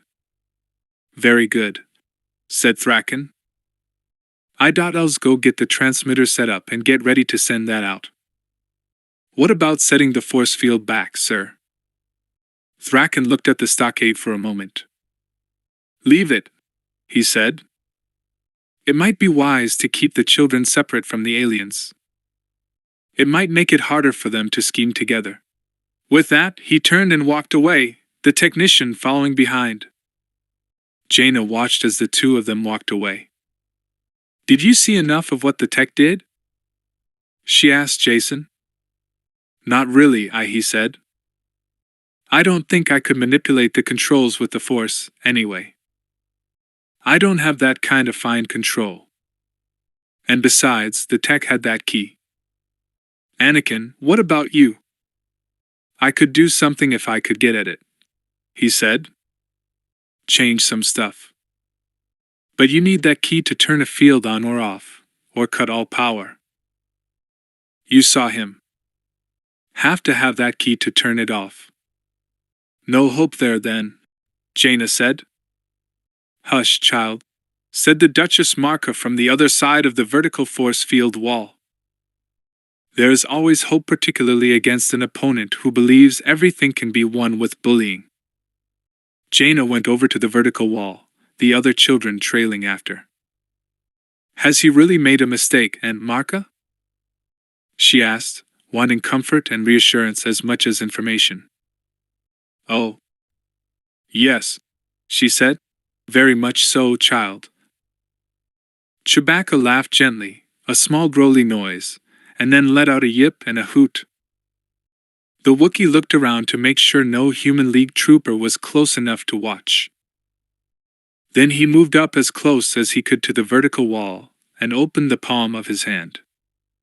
He had a pocket comm link. Jaina looked up at Chewbacca with a wild grin. I should have known, she said. With all that long fur, you could hide practically anything on your body. And besides, who's going to frisk a Wookiee?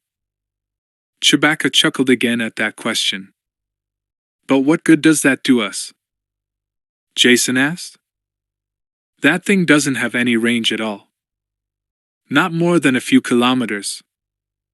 You're forgetting someone who is quite nearby, Ibrahim said. Someone who has built-in communications equipment. Ibrahim smiled to himself. Someone who is probably getting most tired of waiting. Q9X2 was most definitely tired of waiting, in itself a remarkable accomplishment in a droid. Any other droid would have simply turned itself off after setting an implanted timed wake-up command in its standby circuits. not Q9. He was afraid of missing something. Not that there could be much to miss when stuffed upside down into one of the Falcon's hidden smuggling compartments. Q9 found he was more bothered by being confined than by being inverted. It would have been more pleasant to have been right side up, but time had been exceedingly short, and this had been the first place they had found where he could fit at all, in any orientation. Ibrahim's instructions had been simple enough, and did not require Q9 to stay turned on. Wait at least 14 hours. Do not emerge until it is safe to do so. At that time, examine the ship and the situation as best you can. Determine the best method for coming to our aid, and carry out time method.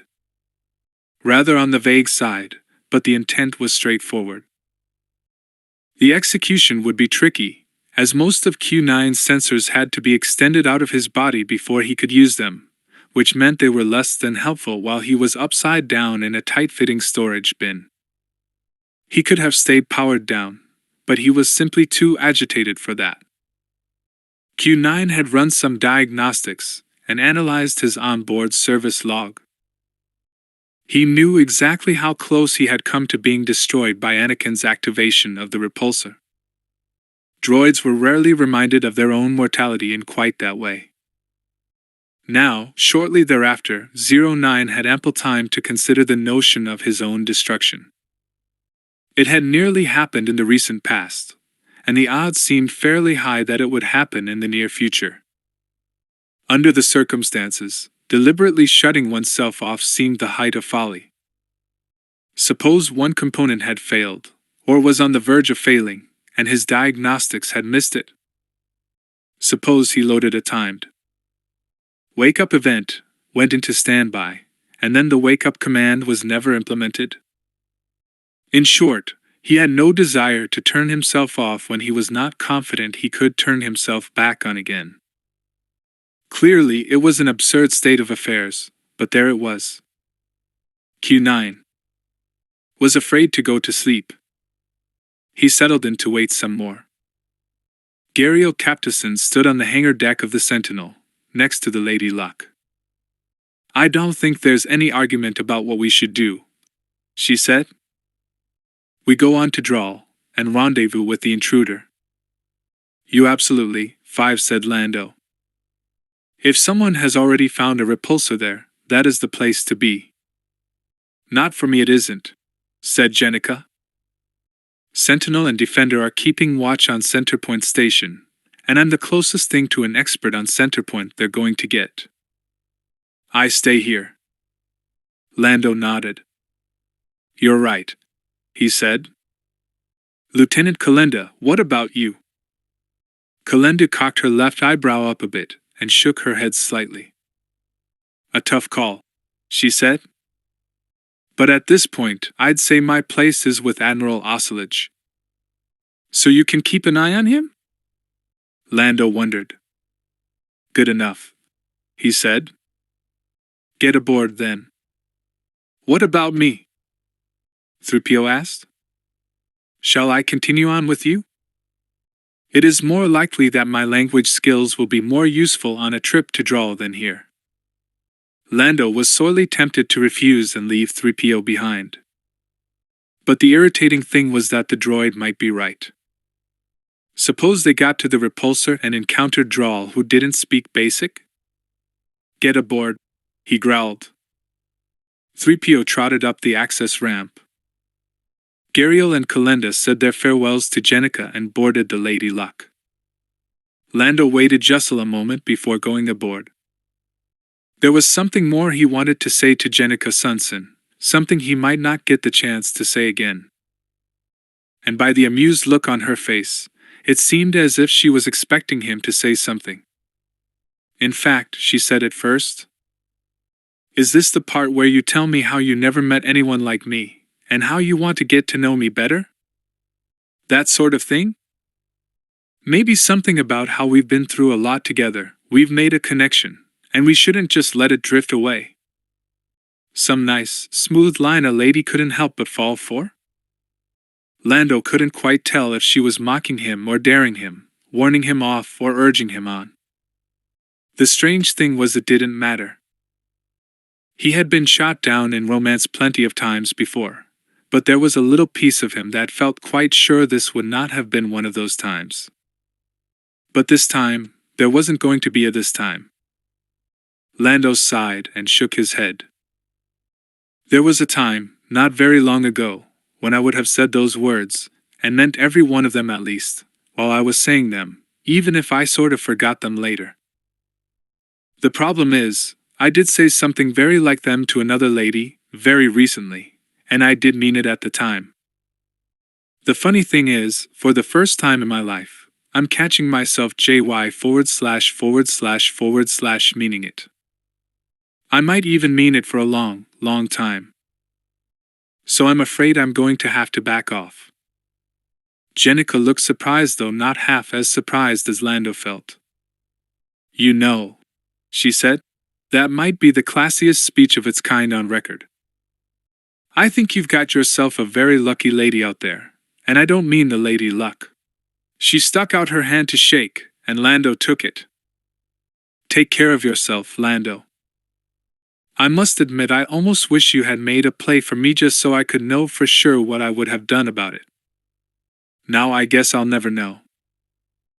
Lando smiled back, his broadest, most charming grin that showed every tooth in his head. Neither will I, he said. You take care of yourself too. He let go of her hand, boarded the Lady Luck, and made his way to the pilot's station. Gariel was waiting in the starboard observer seat, and Kalenda was at the co-pilot's station. So, said Kalenda as she ran the pre-flight check, is she going to let you call her? Her eyes never left the instruments, but there was just a hint of a smile at the corner of her mouth. Lando wasn't sure, but he thought he heard a very unex-prime ministerial giggle from behind him as he sat down. Excuse me? He asked. Call her. You asked if you could look her up after this was all over. Did she say yes or no? Lando felt himself blushing. Had it been that obvious? Was his reputation that bad? Well, if you have to know, she asked if Jay was going to ask, and I said I couldn't. Promises made elsewhere. This time Kalenda did turn away from the instruments, to look straight at him. You're kidding, she said, that disconcerting over-her-shoulder gaze of hers throwing him more than a little off. No, said Lando. I'm not. I don't know why I should tell you any of this at all, but that's what happened. Traitor's honor. Kalenda let out a low whistle and shook her head. Well then, Madam Prime Minister. It looks like our little bet is off. Captain Calrissian, why don't you get us out of here? Right, yes, said Lando. He finished his own pre-flight check and gently lifted the lady up onto her repulsus. There were definitely times and places when he realized that he still had a lot to learn about women. The Lady Luck left the hangar deck, gathered speed, and headed for Drawland for the intruder. Luke Skywalker eased the X-Wing's throttle up to maximum thrust and kept it there. The dance of the orbits had put Salonia just about as close to Centerpoint and the double worlds as it ever got, but the distances were still great and he was in a hurry. He, too, had wondered what the absence of the intruder had meant, but he had no line to worry about it. He had a job and a duty. Bovo Yagan, and its millions of people. Now, at last, they had at least the hope of saving them. And if they could stop the destruction of Bovo Yagan, it might well mark the beginning of the end for the Starbustler plot and the rebellions on the worlds of the CORELLIAN system. But the galaxy had little interest in ifs. The universe concerned itself with what did happen, not with what might. They had a slender chance here, but that was all.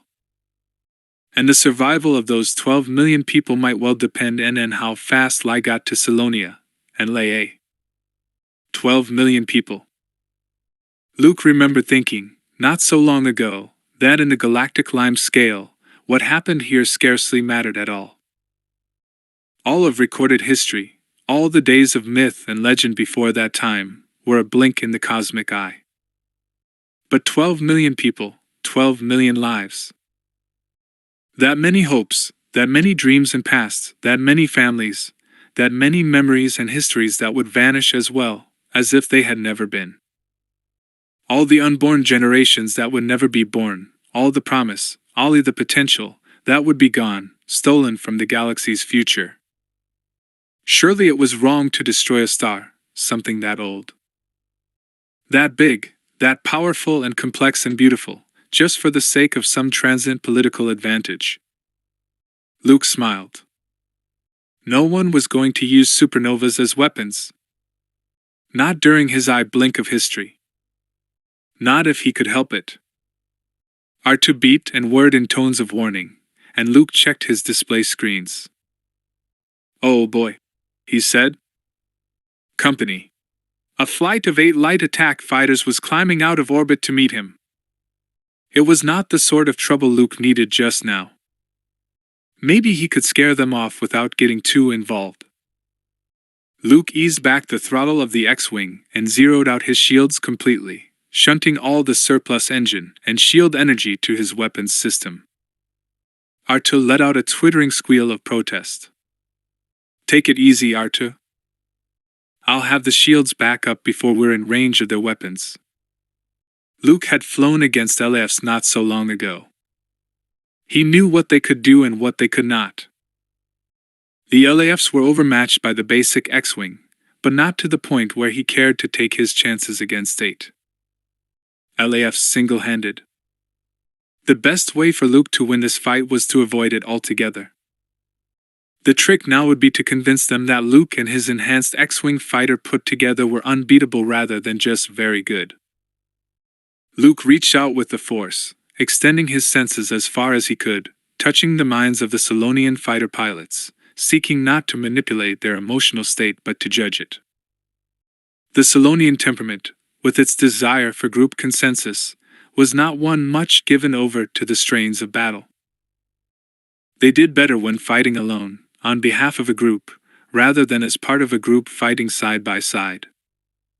He felt at once that the Solonian pilots were nervous, jumpy, unsure. From 2 or 3 of their minds he detected the sensation of returning to a place of doom and fear.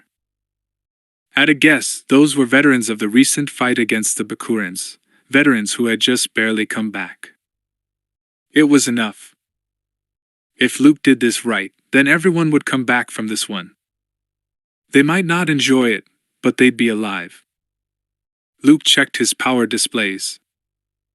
Weapons power was at maximum. Luke shifted all his shield generation power and weapons charging power into the propulsion system, and throttled up to 120% of maximum rated thrust. The X-Wing leapt toward the LAFs at terrifying speed. 2 of the LAFs fired at him, panicky unaimed shots that went completely wild. One of them nearly shot his own wingman. Luke knew the chance he was taking, flying without shields. If one of those random shots turned lucky and managed to connect well, that would be too bad. Best to 2-7 to get this over with before anything like that could happen. This one would require all his skill, all his ability in the Force and a fair amount of luck as well. Luke disengaged the firing computer, shut his eyes, and aimed the X-Wing by feel, by instinct, through the Force. Once, twice, 3 times he fired. 3 turbolasker bursts leapt out. 1, 2, 3, the bursts hit the LAFs, catching each of them square on the ventral weapons pod. Suddenly 3 of the LAFs could fly, but could not fight. It was flying, and shooting, intended to send a message. Slash am faster than Jan, bigger than you, have better weapons than you, and can. Shoo! From farther away. I could destroy you all if I chose. I'll do so. I do not so choose. Do not make me change my mind. The 3 veterans got the message right away, it seemed, reversing course immediately and heading for home. Two of the other LFs hesitated for a moment, then followed the others. That left 3 to deal with, and 3 was a lot better than 8. On the other hand, it left him facing the 3 pilots who were hardest to scare. The 3 of them were headed for him in a face-on triangle, 1 fighter at each angle of the triangle. They were rapidly closing to firing range. Luke throttled back enough to let him put his forward shields back on, but he didn't switch power back to weapons charging. One way or another, this engagement would be over before his weapons systems ran out of stored power. Suddenly R2 began to whistle excitedly, and a text message began to scroll past Luke's display screen, much too fast for Luke to follow. R2, what is it?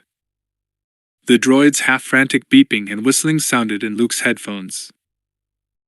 Luke checked his delector display, saw the 3 LFs closing fast, and made a quick, easy decision about priorities. R2, later / Luke said. I've got another problem right now. Whatever it is, it's going to have to wait. These 3 pilots weren't easy to scare, but they weren't the best tacticians either. They were bunched up too close, too tight. A shot that missed one of them was almost bound to hit one of the others. Maybe he could use that. But he would have to do it before he got in under their firing range. Still unwilling to kill without need, Luke thought fast. Suddenly he thought he saw a way.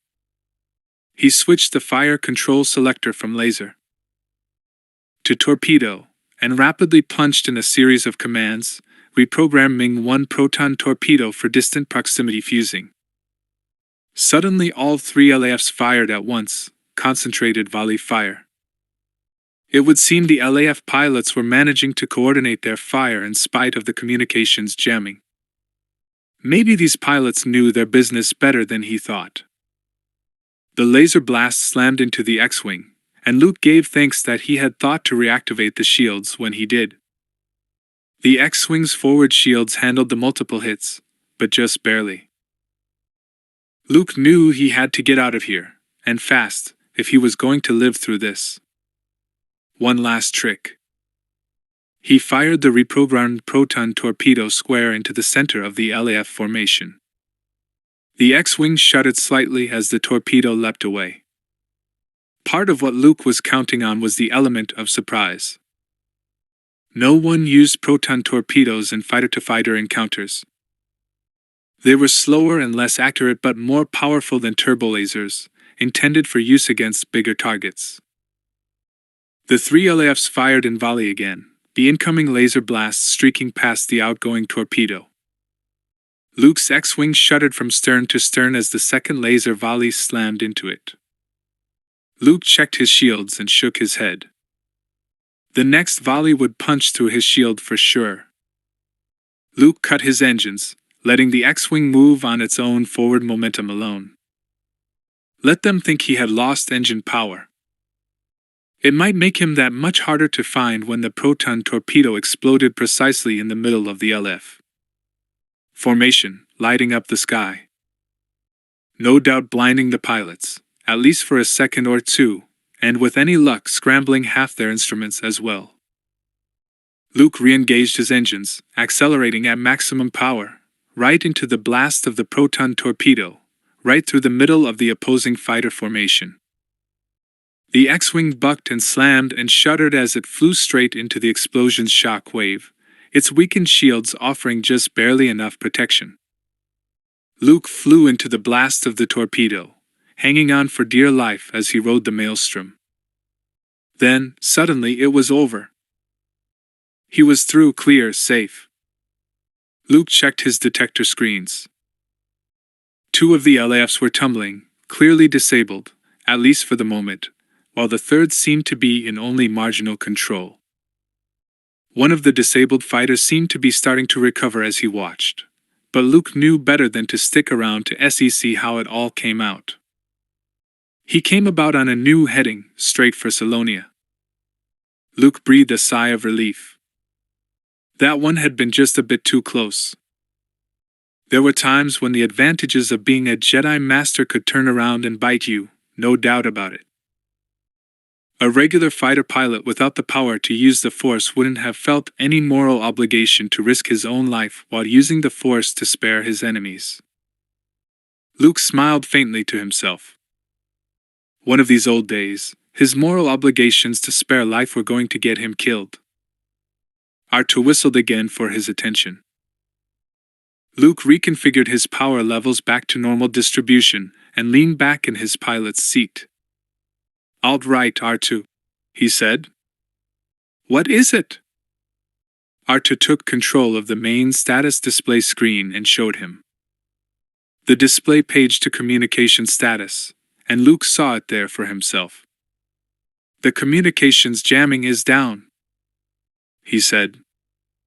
But why? But Artu answered Luke's question before Luke could finish asking it.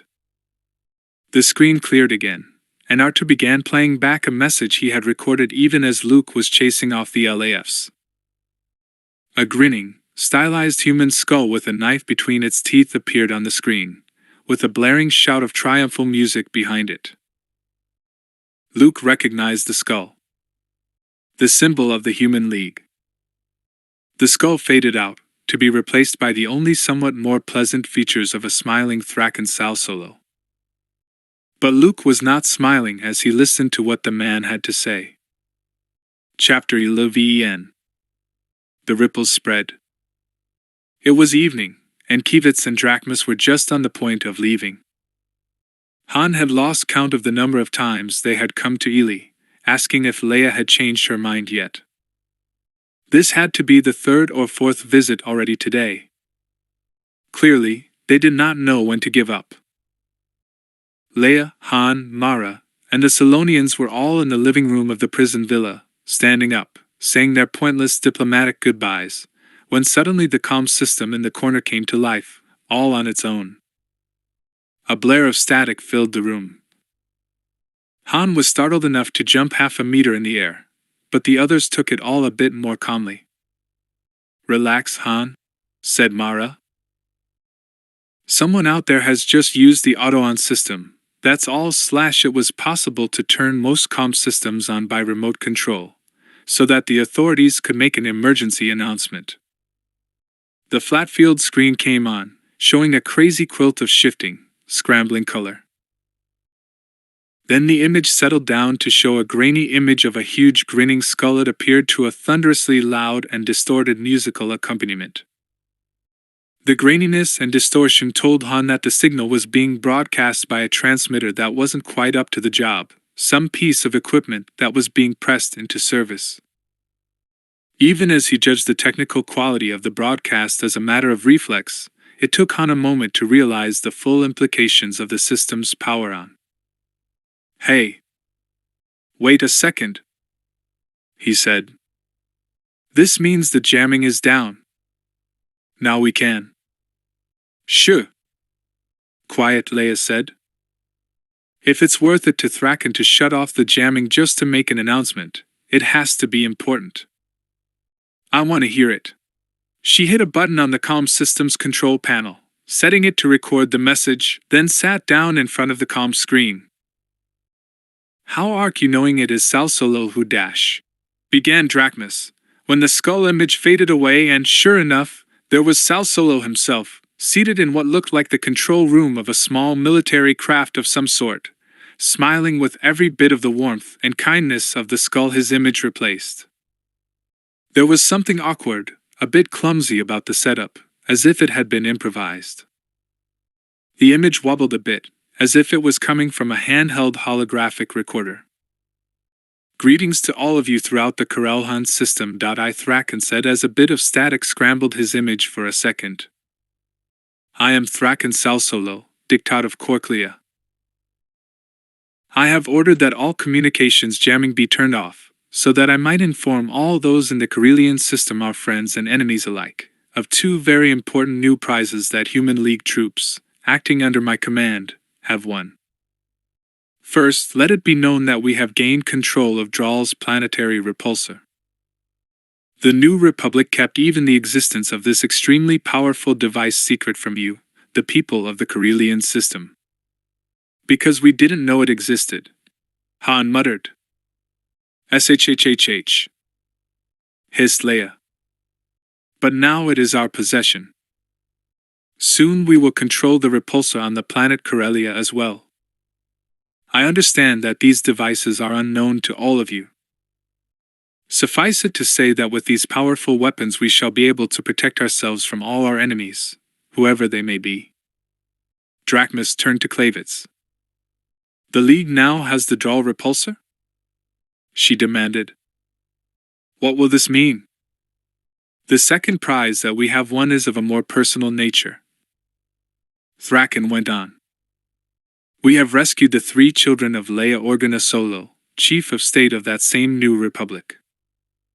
Han felt the blood drain from his face, felt his heart turn to ice. He looked to Leia and saw the same horror there. We have saved them from the aliens who held them prisoner.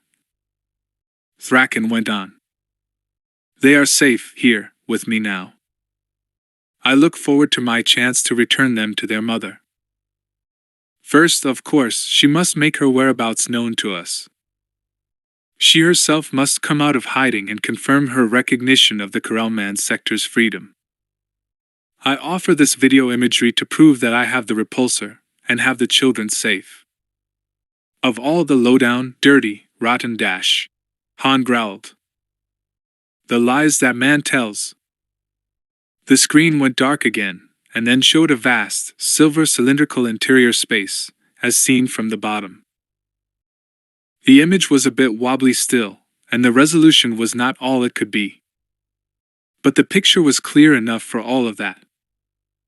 The Hoya cam panned about to show an assault boat and the Millennium Falcon sitting at the bottom of the cylinder. Men in uniforms walked purposefully about the 2 ships. The Hoya cam panned up, to show 6 huge cones rising from the floor, and a 7th, larger than the others, in the center of the chamber, with the sky visible through the top of the chamber. It is at least most certainly identical-ish to our own repulsor dash, said Drachmus, before Clavitz cut her off with a warning glare. The holocom view swung back down to the floor of the chamber, and zoomed into a group of forlorn-looking figures sitting and standing in a confined space. The view faded away, and then the image brightened to show a closer view of the sad-looking group. It was the children, held inside a force field containment, with Chewbacca, Ibrahim, and a Drawl Leia did not know held in an adjacent containment. The cam moved from face to face, showed a close-up of each of them. Jason, looking sad but determined, Jaina worried, her gaze straying to Anakin glaring straight at the cam. His face was streaked with tears, and he looked snuffly, as if he had just calmed down after crying. The cam moved along to show Thraken, smiling coldly. Leia choked back a sob, and Han felt a lump in his own throat. Thraken had them. Thraken had stolen children, Han's children. Thraken had kidnapped his own flesh and blood. But then Han felt his sickness at heart, his fear, his horror, turned to cold, hard anger, clear-sighted anger. Thraken wanted them scared, and shocked. But already Han was determined not to give Thraken what he wanted. The holocom panned to the second Drawl, and then, at last, to Chewbacca. There was something in Chewbacca's stance, in Chewbacca's expression, that gave Han hope. Chewbacca stood tall, he looked at the holocom, bared his fangs at it. He didn't look or act remotely beaten. Han knew Chewie that was not a Chewbacca who thought he was beaten. In that instant Han knew beyond doubt, that Chewbacca still had a trick or two up his sleeve. Or at least he would have, if he wore clothes. The image faded away and returned to the original shot of Thraken in the ship's control room. That will be proof enough all that I speak the truth, Thraken said, as another ripple of static whipped through the broadcast. I await the answer of the Chief of State, and as dictate of the Independent Sector of Corellia, I call upon all Corellians to grant me their true allegiance. The skull and dagger image came back up, there was another blare of martial music, and the screen went dead. Han, he's got our children. He's got our children, and we can't do what he says. We can't? Leia looked to her husband, her eyes full of tears. I know, said Han, the words tearing at his insides. It wouldn't do any good, even if we tried. What good would it do even if Leia said the words, even if she confirmed Corellian independence? At the very least, she would be driven from office, more than likely arrested on a charge of treason, and Taik agreement repudiated, and that would be nothing more than simple justice.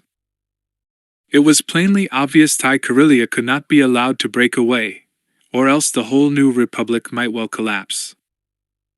Even a failed attempt, a failure that managed to seem noble and heroic, that looked like patriots struggling to throw off tyranny, would badly weaken the new republic. Perhaps weaken it fatally. And how many would die in a new round of wars and rebellions? How many children of other parents would be murdered in those battles? No, we can't. Han said, the words ashes in his mouth. But how can we let him have them? This is most horrifying, and most bad, said Drachmus. Thraken turns even more deeply against his own blood, his own den and clan. Clavitz turned toward Dreamus. What is it you are saying, Hunchuzu? It was plain that, Hunchuzuk, was not meant as a compliment when it came from Clavitz. Know you not, eminent Clasivals? Thraken Sal Solo is of the blood of Han Solo, of Leia Organa Solo's children. Close as two clans of the same den. He threatens his own. Impossible, Clavitz said. How could any being do such a thing? I am astonished. Astonished by so many things. Thraken asks that you confirm your recognition of Corellian independence. Have you indeed recognized his claim? I do not understand, and I must. Thraken Sal Solo lied. Drachmus said, the disgust plain in her voice. He said things that were not true, for his own gain. Half of what he said was false, or else truth phrased to make lies seem true. Impossible again. He said that. Quiet. Both of you. Mara shouted. It is possible, and he has done it. She gestured with her arm to indicate Han and Leia. He has done it to this man, and this woman, and their children. Respect their shock and sorrow. Be gone. Give them time for shock, for grief, and take your foolish debates elsewhere. No! Shouted Han. All his anger at his cousin, his blazing hot fury at the villainy of his own relation, suddenly found a new target, one closer to home, one that he could strike at and do some good.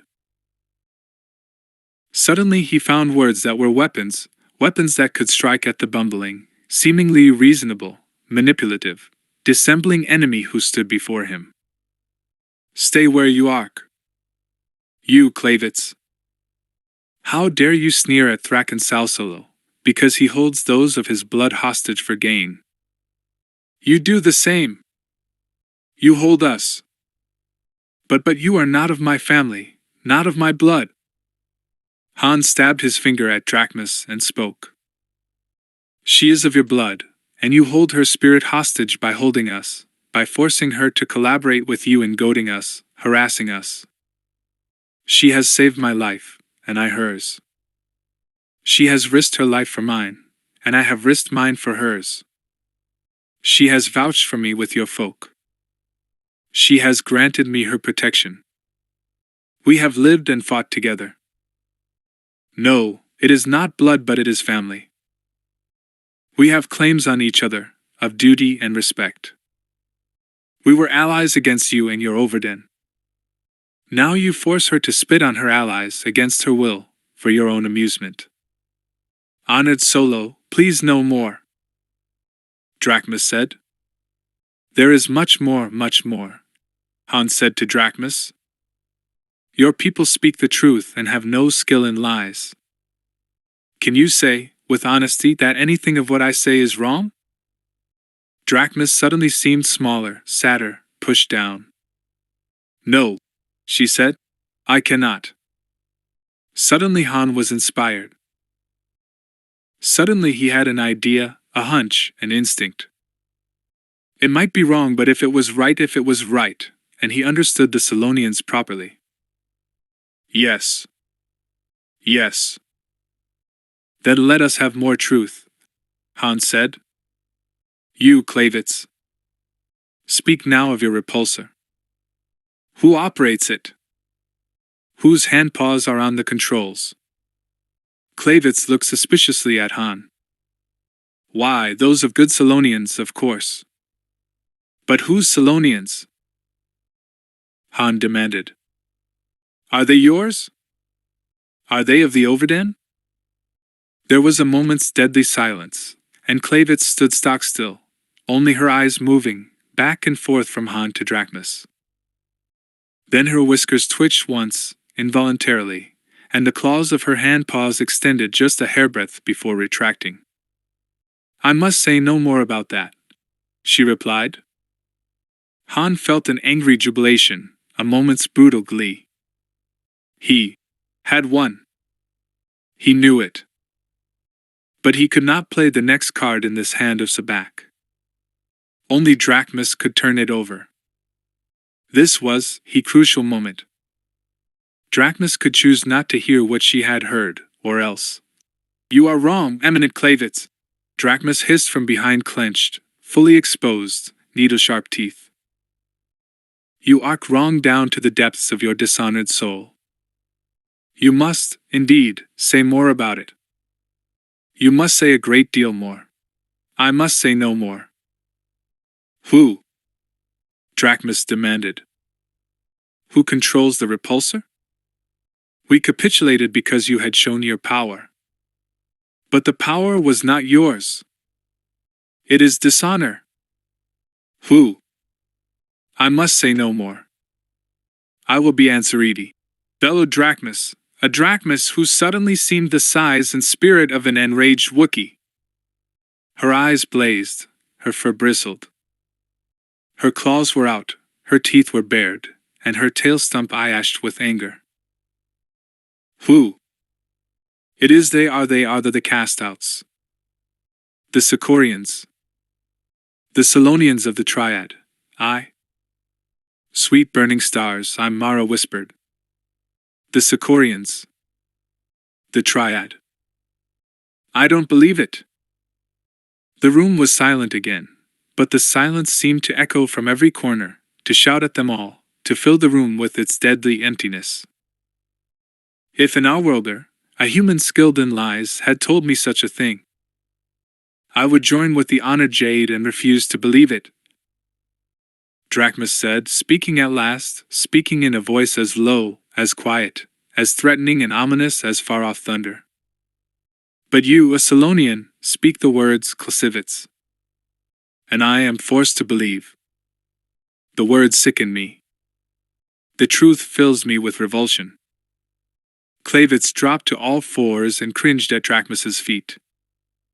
Plainly, it was no empty ritual. It was Clavitz submitting to Drachmas and begging for mercy. Rise up, snarled Drachmas. Rise up and come with me. Others must be sickened by the truth. Others must hear. And then the days of the Overden will be over. Clavitz got up on her hind legs and bowed deeply to Drachmas. Drachmas did not acknowledge the bow, but turned and left the room, her head held high, the humans forgotten. Clavitz followed after her, head down, shoulders slumped, the roles of victor and vanquished utterly reversed. And suddenly the humans were alone. I don't understand, said Han, drastically understating the case. I had a hunch there had to be some ringers brought in. I figured it had to be outsiders who had researched its operation that were actually running the repulsor. I figured that would make Clavitz look a little bad, but nothing like that. What happened? I'll explain later, Mara said. Right now, see to Leia. Han turned toward his wife, who had sat back down in one of the splendid, luxurious chairs that filled this splendid, luxurious prison of a villa. She was sobbing quietly to herself, the tears falling quietly. Oh, Han. Our children. That man has our children. I know, said Han. I know. But he is not going to keep them. I promise you that we will get them. But suddenly Leia was on her feet, looking up, an eager, faraway look in her eyes, the change in her demeanor bewilderingly fast.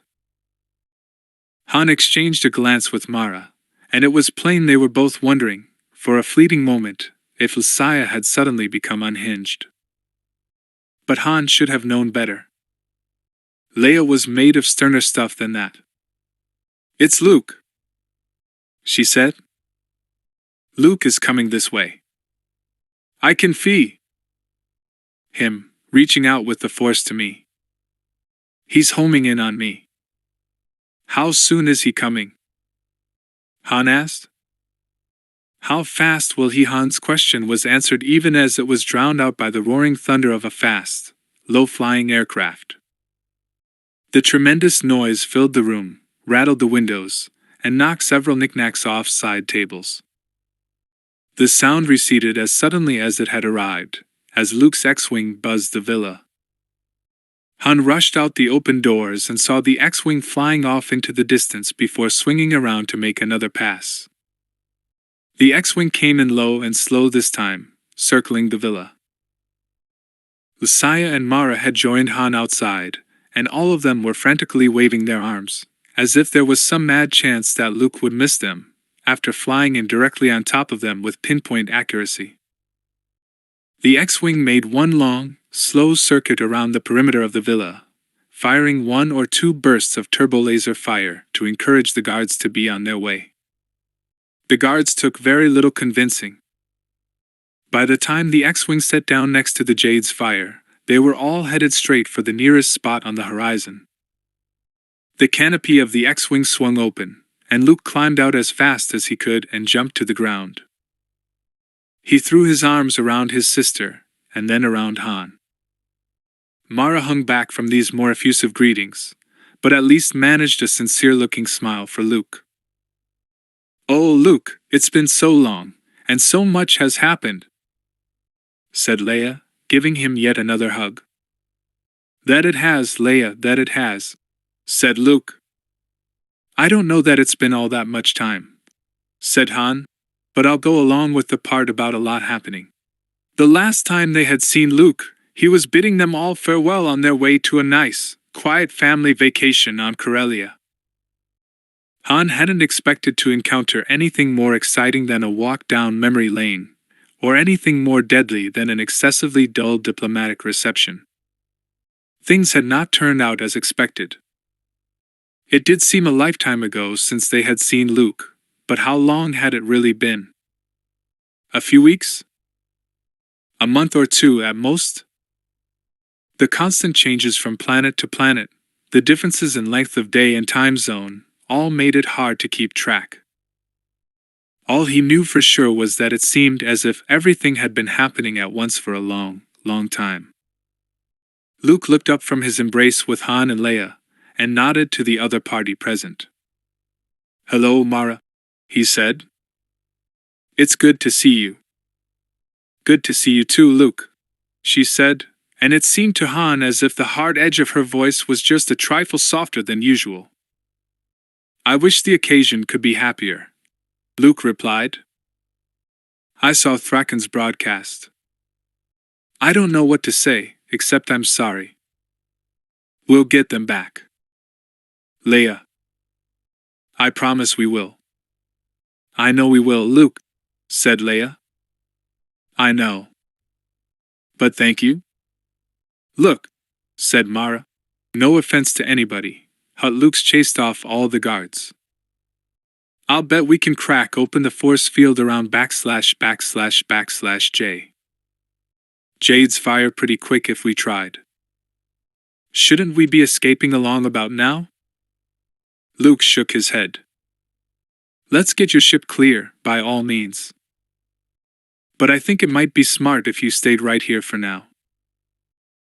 If I've got this worked out right, we're going to need a lot of help from the people who are holding you, and we'd better slay where they can find us. Why? What? Asked Han. What's happened? A lot, said Luke. Most of it bad.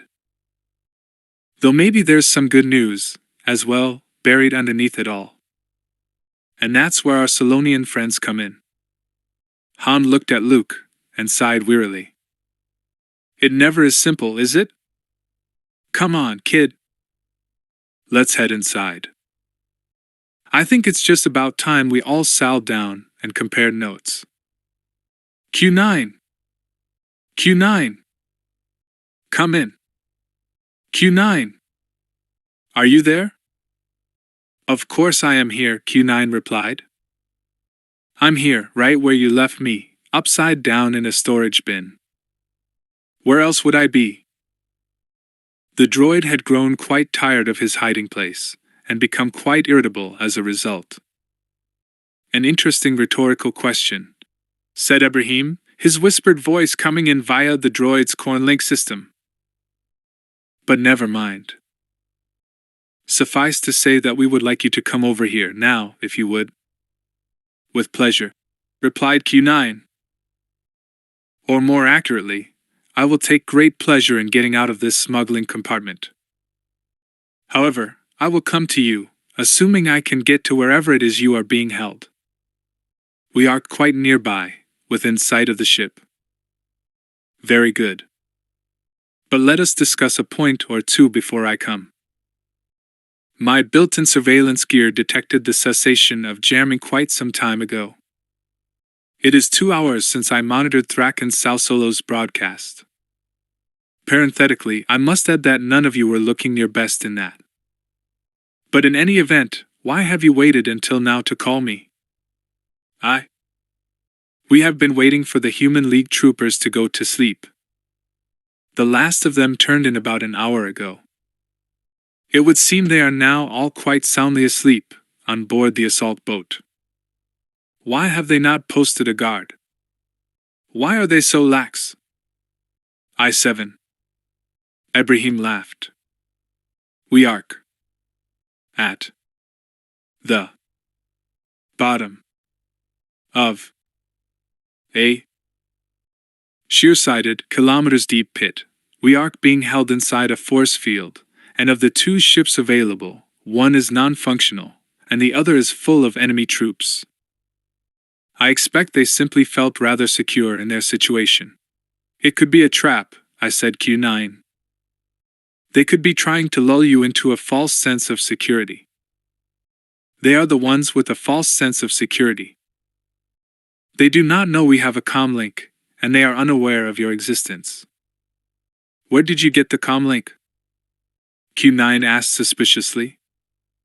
T did not know that you had one.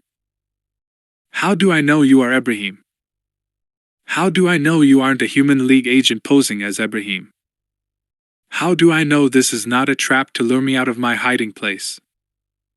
Q9 could hear the sound of Ibrahim sighing wearily. Q9, I do believe that you have developed a paranoid streak. You would develop one too, if your main circuits were shorted out by a maniac child, and you were barely given a chance to double-check your repairs before you were stuck in a dark hole for a day. I have been in an inverted position for all that time, wondering what could happen to me next. I have come up with quite a number of alarming possibilities. I see, said Ibrahim, a note of impatience creeping into his voice. That is most unfortunate. Let me see if I can put your mind somewhat at ease. We did not tell you we had a comm link because we were somewhat pressed for time when we were captured. I myself did not learn that Chewbacca had concealed the comm link on his person until long after we were off the ship. As for the other matter, I am indeed Ibrahim. The receipt of sale shows that I paid 1,250 Dralish crowns for you. However, in reality, at the last minute I managed to talk your owners into a discount for cash of 100 crowns, a detail which I forgot. When I inadvertently reported the higher amount as a deduction on my taxes, you pointed out the discrepancy to me and threatened to turn me in if I did not correct it.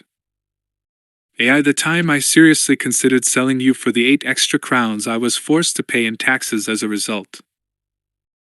There have been many times when I have regretted my decision to keep you instead. Does that satisfy you? I suppose so, Q9 said doubtfully. Very good then. Now stop acting like a mentally unbalanced victim of paranoid dementia and get the blazes over here as quickly and quietly as you can. Ibrahim out. No need to be so irritable about it, Q9 said to himself, knowing full well Ibrahim had shut down his comm link. I see nothing demented in my effort to ensure my own self-preservation. He paused for a moment. On the other hand, there is something distinctly peculiar about a droid that has started talking to itself. Master Ibrahim may well have a point concerning my mental state. Ah, well. Q9 gently activated his repulsors, so they pushed the camouflaged cover up off the smuggling compartment. He let the cover get about 1/3 of a meter high, and then lowered power to the port side repulsor, causing the lid to slide down to that direction and fall to the deck with a loud clunk. It was more noise than Q9 would have preferred to have made, but he had little choice in the matter. Q9 extruded a pair of manipulator arms and slowly pushed himself straight up out of the compartment, until his body was completely out of the hole. He rotated his body around on the ball and socket joints of the arms until his base was pointed straight down. Then he activated his repulsors again and drew the 2 arms back into his body. It was a distinct relief to be right side up again, and out of that hole. Q9 floated around the Falcon's circumferential corridor until he came to the access ramp.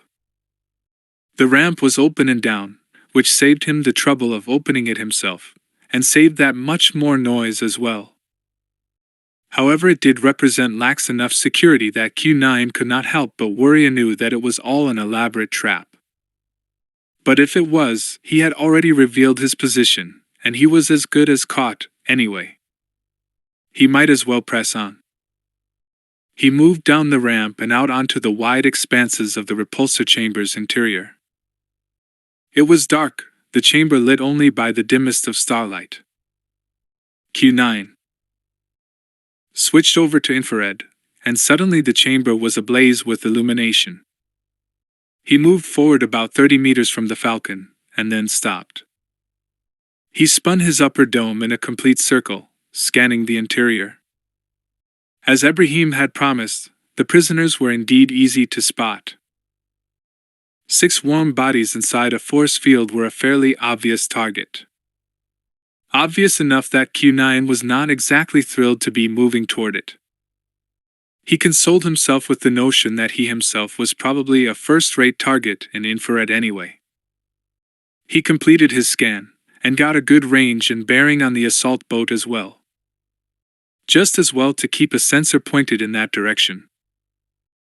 Q9 floated briskly toward the force field containment, and came to a stop precisely 1 meter from its perimeter. I'm here too, he said. Now what do you want? It was not easy to judge drollish expressions in infrared, but it would seem that Ibrahim was glaring at him. Most beings would find that obvious, he said. I want you to get us out of here. Of course, said Q9. To pose a rhetorical question, what else would you want? Q9 rotated his view dome left, and then right. Any suggestions on how I might accomplish that? Around the other side, Ibrahim said. The control panel for the containment is on the children's side of the dome. Ah. So it is, Q9 said, realizing that he was suddenly feeling quite cheerful.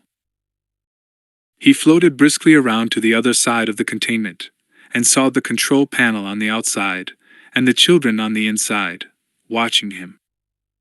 Good evening, children, he said, in a most light-hearted tone of voice. "How are all of you this evening?" He bobbled up and down on his repulsor, in rough imitation of a little bow. Anakin regarded him gravely for a moment or two, and then turned to his brother and sister. "Q9 is acting weird," he announced. "Am I?" Q9 asked. "A moment please, while I run a behavioral diagnostic." Q9 activated the appropriate routines and ran them against his action log for the past hour.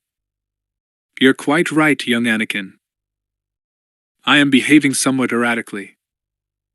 It might well have something to do with being roasted alive and being stuck in a storage bin for hours on end, but that's all as may be. We're all friends here. In any event, rest assured that my actions and reactions are still within acceptable limits." "Quite so. It is one of the flaws of the Q9 series design," Ibrahim said, speaking to the children in a quiet voice from the far side of the vertical wall that divided the containment. "At times, they do not respond well to periods of extended stress." "But then, who does?" Q9 asked. "He may exhibit fairly drastic mood swings for a time, but he should settle down after a while," Ibrahim said. "We'll just have to deal with him as he is for the time being." "Great," said Jason. "We're counting on a manic-depressive droid to break us out of here." "And break you out I shall," said Q9. "Just tell me how." He spun his view dome about to check again on the assault boat, and then spun it back, a bit abruptly. "But be quick about it, before the guards have a chance to awaken." "Yeah," said Jason. "Right.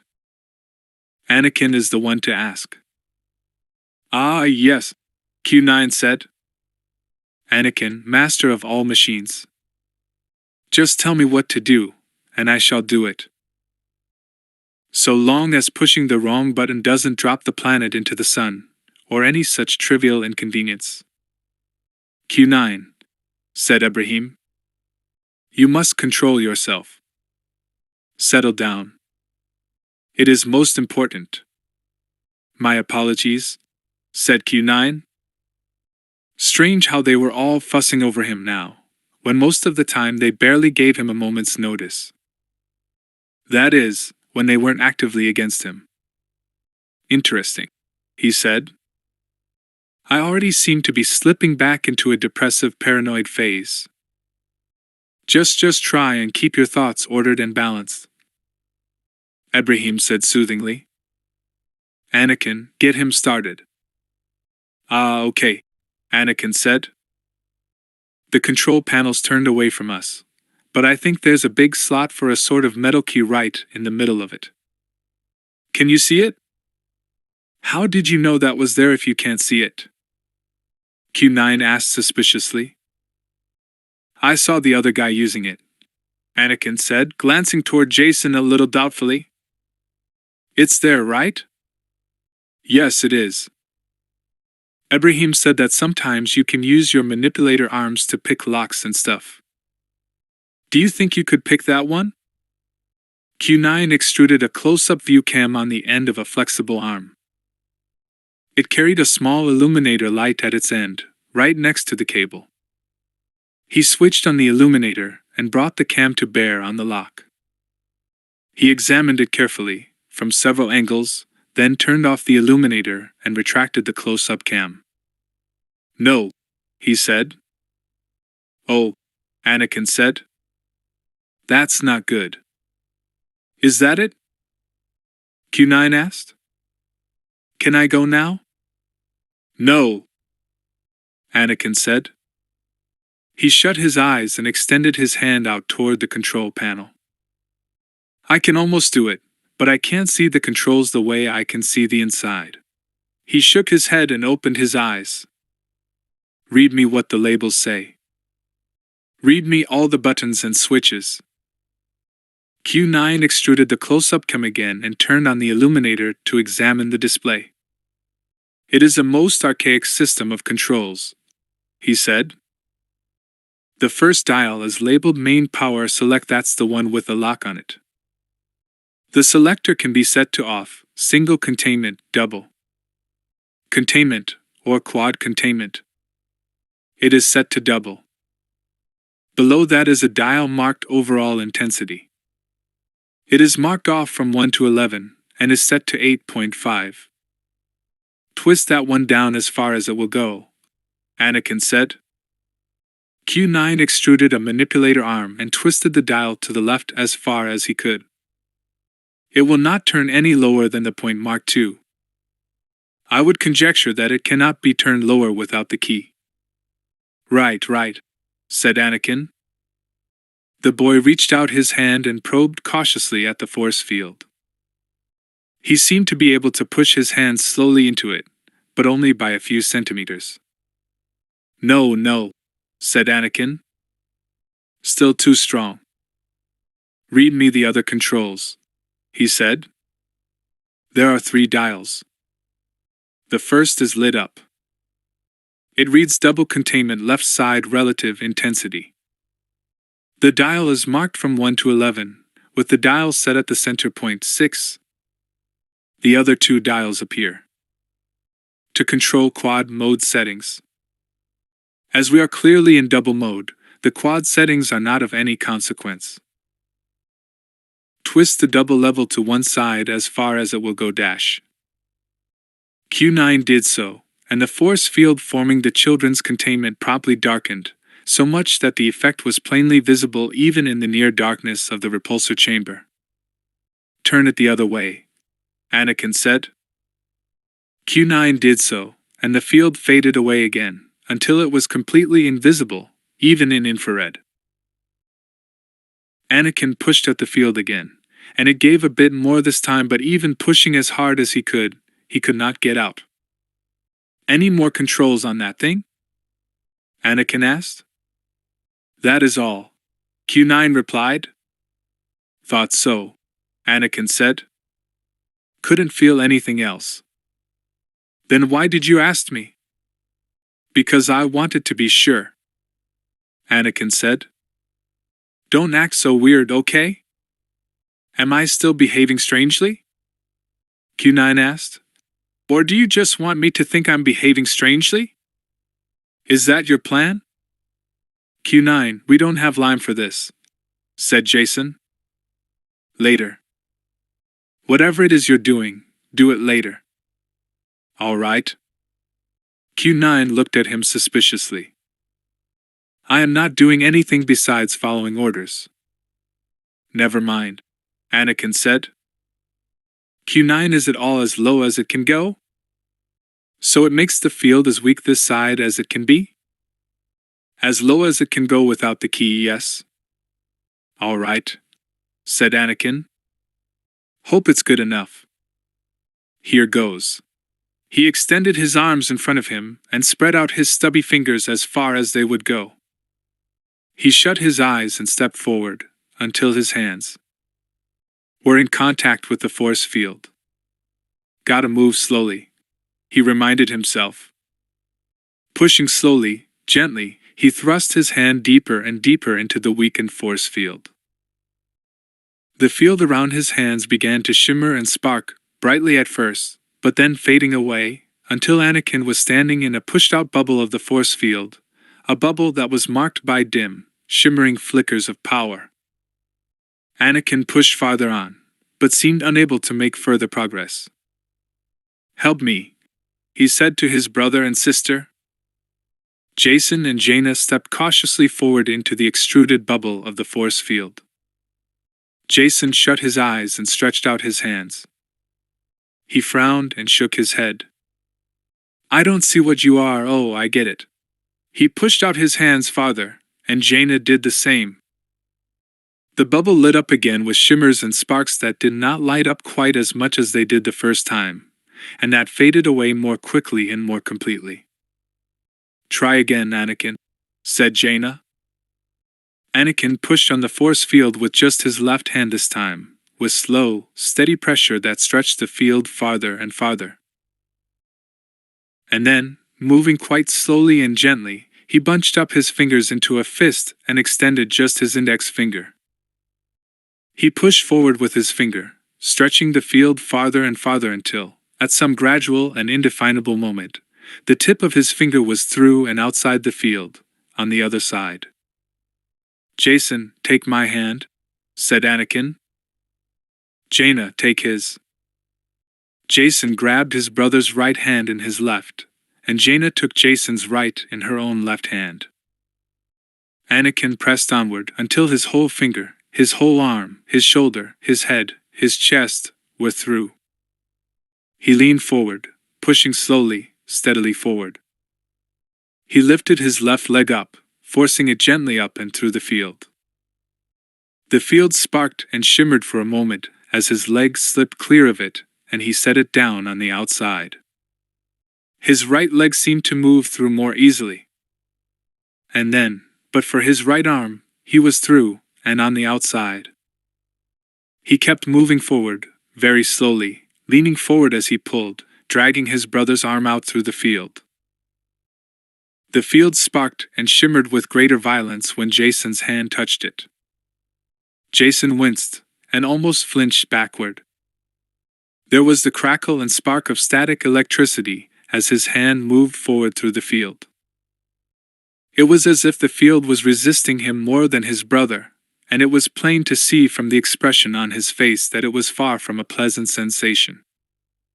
The field seemed reluctant to let his head come through, and sparks and fire flickered about his face. His head broke through quite abruptly, and he let out a little grunt of pain as it did. His hair sprang straight out from his head, alive with static electricity, something that had not happened to Anakin. The sparks flared and flickered about him as he forced one leg and then the other through the field. Jack gasped with relief as his body broke free of the field. Anakin still held his left hand, and the two boys moved slowly out from the field as Jason pulled Jaina's hand through the field. Sparks shimmered again, but in a deeper, duller, angry color. "Ow," Jaina said. It's like fire." "Just keep coming," Jason said. "Your hand is free of the field. Keep your eyes shut. It's easier that way, believe me. Keep coming. Keep coming. There's your arm free. Here comes your head. Hang on. Hang on. Almost free. All right, your face is clear. That's the worst part. You should see your hair. No, don't open your eyes yet, but it's sticking straight up from your head. Good. Good. Now push your leg through. Steady. Easy does it. Good. Good.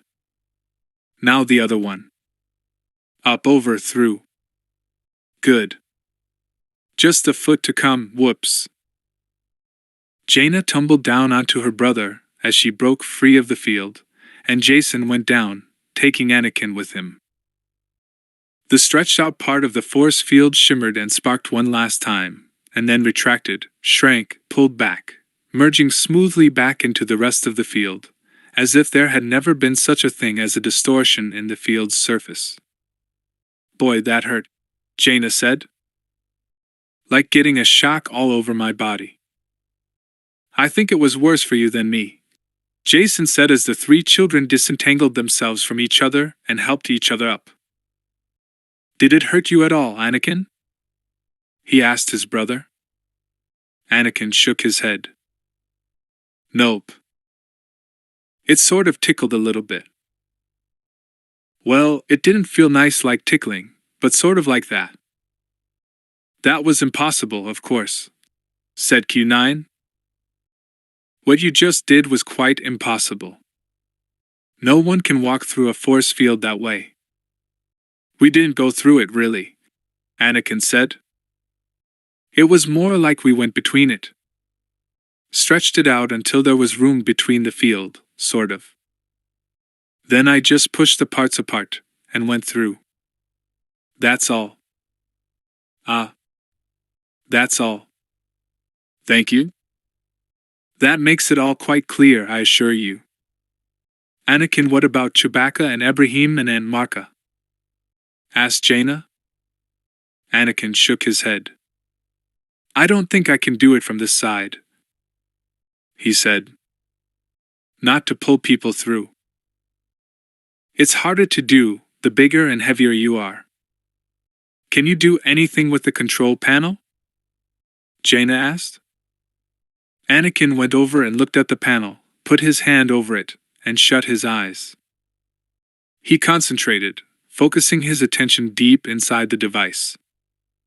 At last he took his hand off and opened his eyes. No, he said. But you can make all sorts of machines do whatever you want. Jaina protested. Yeah, but that's easy, Anakin said. Real little stuff I can move around. I can make stuff do what it's supposed to do. But the lock insides are too big. And the lock's doing what it's supposed to do. It's already working. I couldn't ask for a clearer explanation, said Q9. But I take it you can't get the others out? No, said Anakin. Not without the key. I see you had this all carefully planned out in advance, Q9 observed. The plan was that you would be able to pick the lock, Ibrahim said rather severely. But that is all to one side. If we indeed cannot get out, obviously the children must attempt to escape on their own. With your help, of course, Q9. What?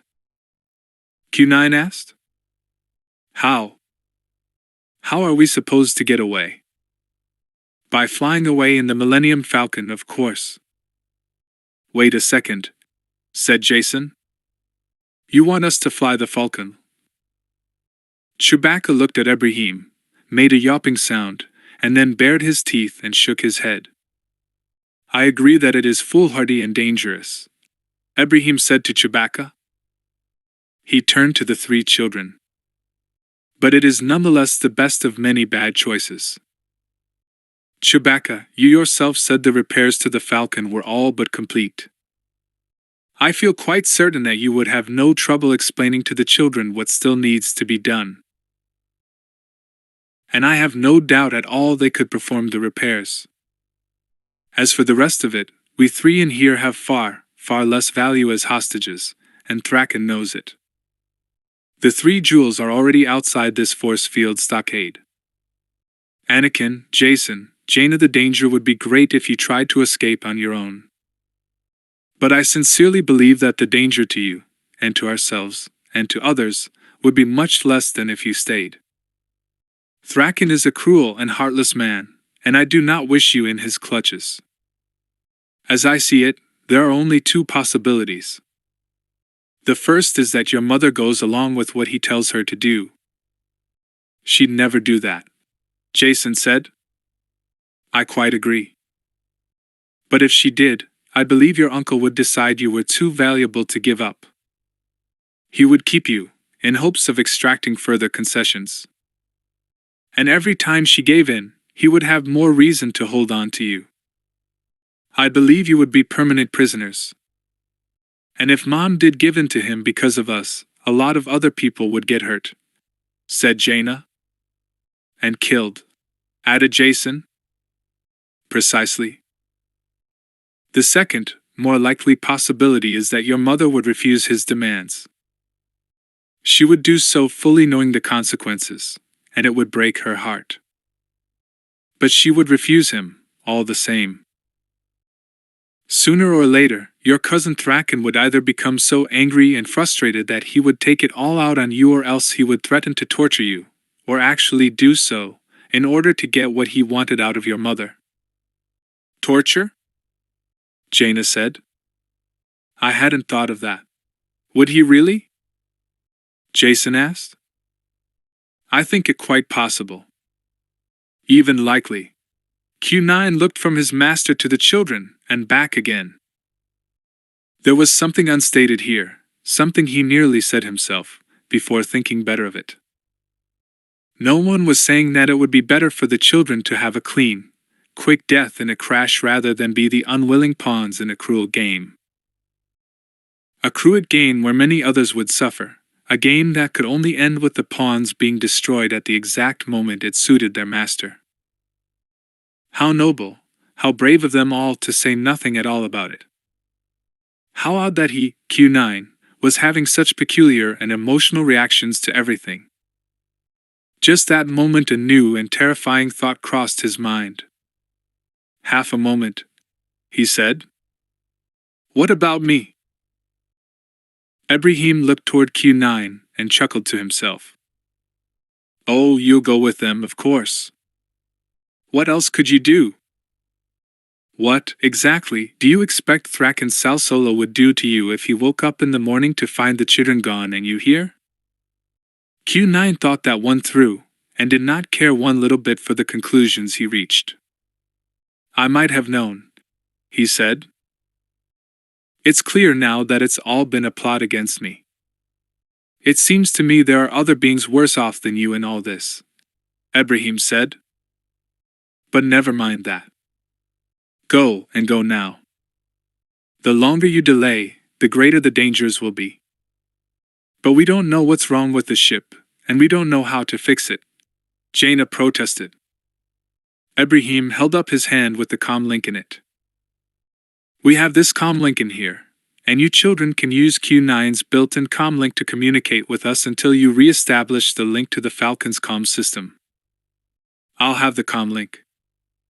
Chewbacca can tell me what to do, and I'll tell you. We'll walk you through it. You can do it. Chewbacca nodded his agreement, and made an encouraging little burbling snarl. It's nice for you to say, said Jaina to Ibrahim, but that doesn't mean you're right. I'm sure you can do it. Now you must go, said Ibrahim. The guards could awaken at any moment. We have no choice in the matter. Go! The three children looked at each other for a moment, and then, moving as one, they turned and headed for the ship, leaving so suddenly and quietly that Q9 was taken by surprise. He hovered, motionless for a moment, before he swiveled his view dome about, and realized they were gone. He raised himself up on his repulsors and took off after them. Admiral Ocelot himself met the Lady Luck when she landed on the hangar deck of the intruder. He waited, resplendent in his customary dress-white uniform, and watched as the lady's hatch swung open. Greetings to you all, he said as Lando, Gariel, and Kalenda disembarked, 3PO following behind. I trust your information is as interesting as you promise. I find it most ironic that the moment we are at long last able to speak over the comm links, we must worry about being overheard. I think you'll agree that it's all worth hearing and that it's worth being sure we keep it to ourselves, Lando said. Let's get to someplace where we can talk. Of course, said the Admiral. We shall go to my private quarters. He glared at 3PO. That can stay aboard your ship, I think, he said to Lando. Well, really, how inconsiderate dash. 3PO began, but Ocelot frowned fiercely enough to silence him. The rest of you, come this way. Lando glanced toward Kalenda, but she just shook her head. No doubt the same thought had crossed her mind. The Admiral spent so much of his time on the bridge, it had never occurred to either of them that he even had quarters. But he did have them, and he led the group to them in short order. Lando had always prided himself on a sense of design, a knack for knowing what looked right. It was instantly plain to his practiced eye that Ocelot's stateroom suite was a jarring display of opposites, the opulent up against the Spartan, the huge and magnificent against the small and thrifty. The room itself was spectacular, the cream-colored walls and deep blue carpets, the sheer size of it, twice the size of any other stateroom on the ship. A huge circular viewport, 2 meters across, took up most of one bulkhead, and out of it Lando could see a breathtaking view of Drawl framed against the night sky. The indirect lighting was warm and even, coming from every side so that it was impossible to cast a shadow in the room. The personal appointments to the room, on the other hand, were barely there at all. A camp cot sat in one corner, with a fold-up night table by its side. The cot was made up with sharp-edged precision, the pillow plumped up and set precisely in the center line of the bed, exactly over the point where the covers and sheet were perfectly folded back. Somehow, the perfection of it all told Lando that Hortal Oscillage made his own bed in the morning, despite any number of valet droids and human servants. He was not the sort of person who would trust anyone else to make his bed properly. There was an alarm clock, a portable comm unit, and a reading light on the night table, and a single, largish book as well. Whether the volume was a novel of some sort, a weighty historical tome, a Bakuran religious text, or the Bakuran Navy regulation book, Lando could not tell. There were absolutely no other personal items at all in the room. Whatever else he did own was presumably hidden away behind the closet doors. In the far corner near the door was a Spartan, utilitarian desk with a small, neat stack of work waiting for the Admiral on one side, and a much larger, but equally neat stack of work already done on the other. There were a few writing instruments lined up neatly to one side of the desk, a desk lamp, a data pad, and another comm set. Nothing else. The desk was positioned so that when the Admiral sat behind it, as he did now, the splendid viewport was behind him. That was the sum total of furnishings in the room. Indeed, there were no other chairs in the room beside the one behind the desk, but even as Lando was noticing this, a gunmetal gray service droid trundled into the room, carrying 3 folding chairs on its back. It set the chairs in front of the desk with surprising speed and efficiency, and then was gone. The 3 visitors sat down facing the desk, and Oscillage stared at them expectantly.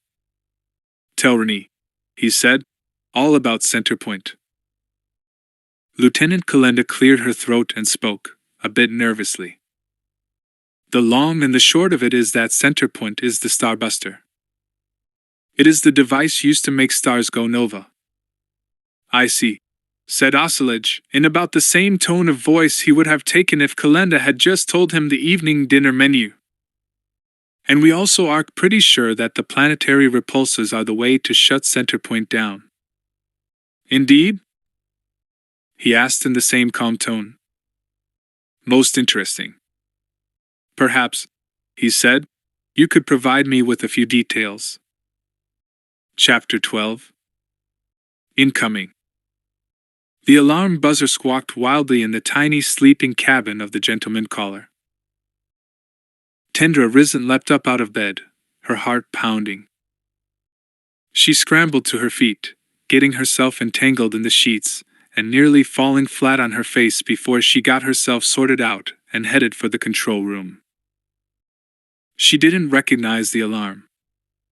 What in the burning suns had broken down this time? She reached the control room and checked all the displays, but saw nothing but a green board. Then she woke up the rest of the way and remembered. She had installed this alarm herself. The one that went off when the gentleman caller's navicomputer detected the interdiction field going down. The interdiction field going down. Suddenly her mind was racing. One part of her was suddenly afraid. The field coming down could mean any number of things, many of them not good. But all that was beyond her control. Later she could let her imagination run wild, let herself speculate about what it all meant. Right now the field coming down meant exactly one thing. She could get moving at last. She scrambled into the pilot's seat and set to work. Tendra had had very little practice with navicomputers before boarding the gentleman caller, but she certainly had plenty of time to practice with the one on the ship since then.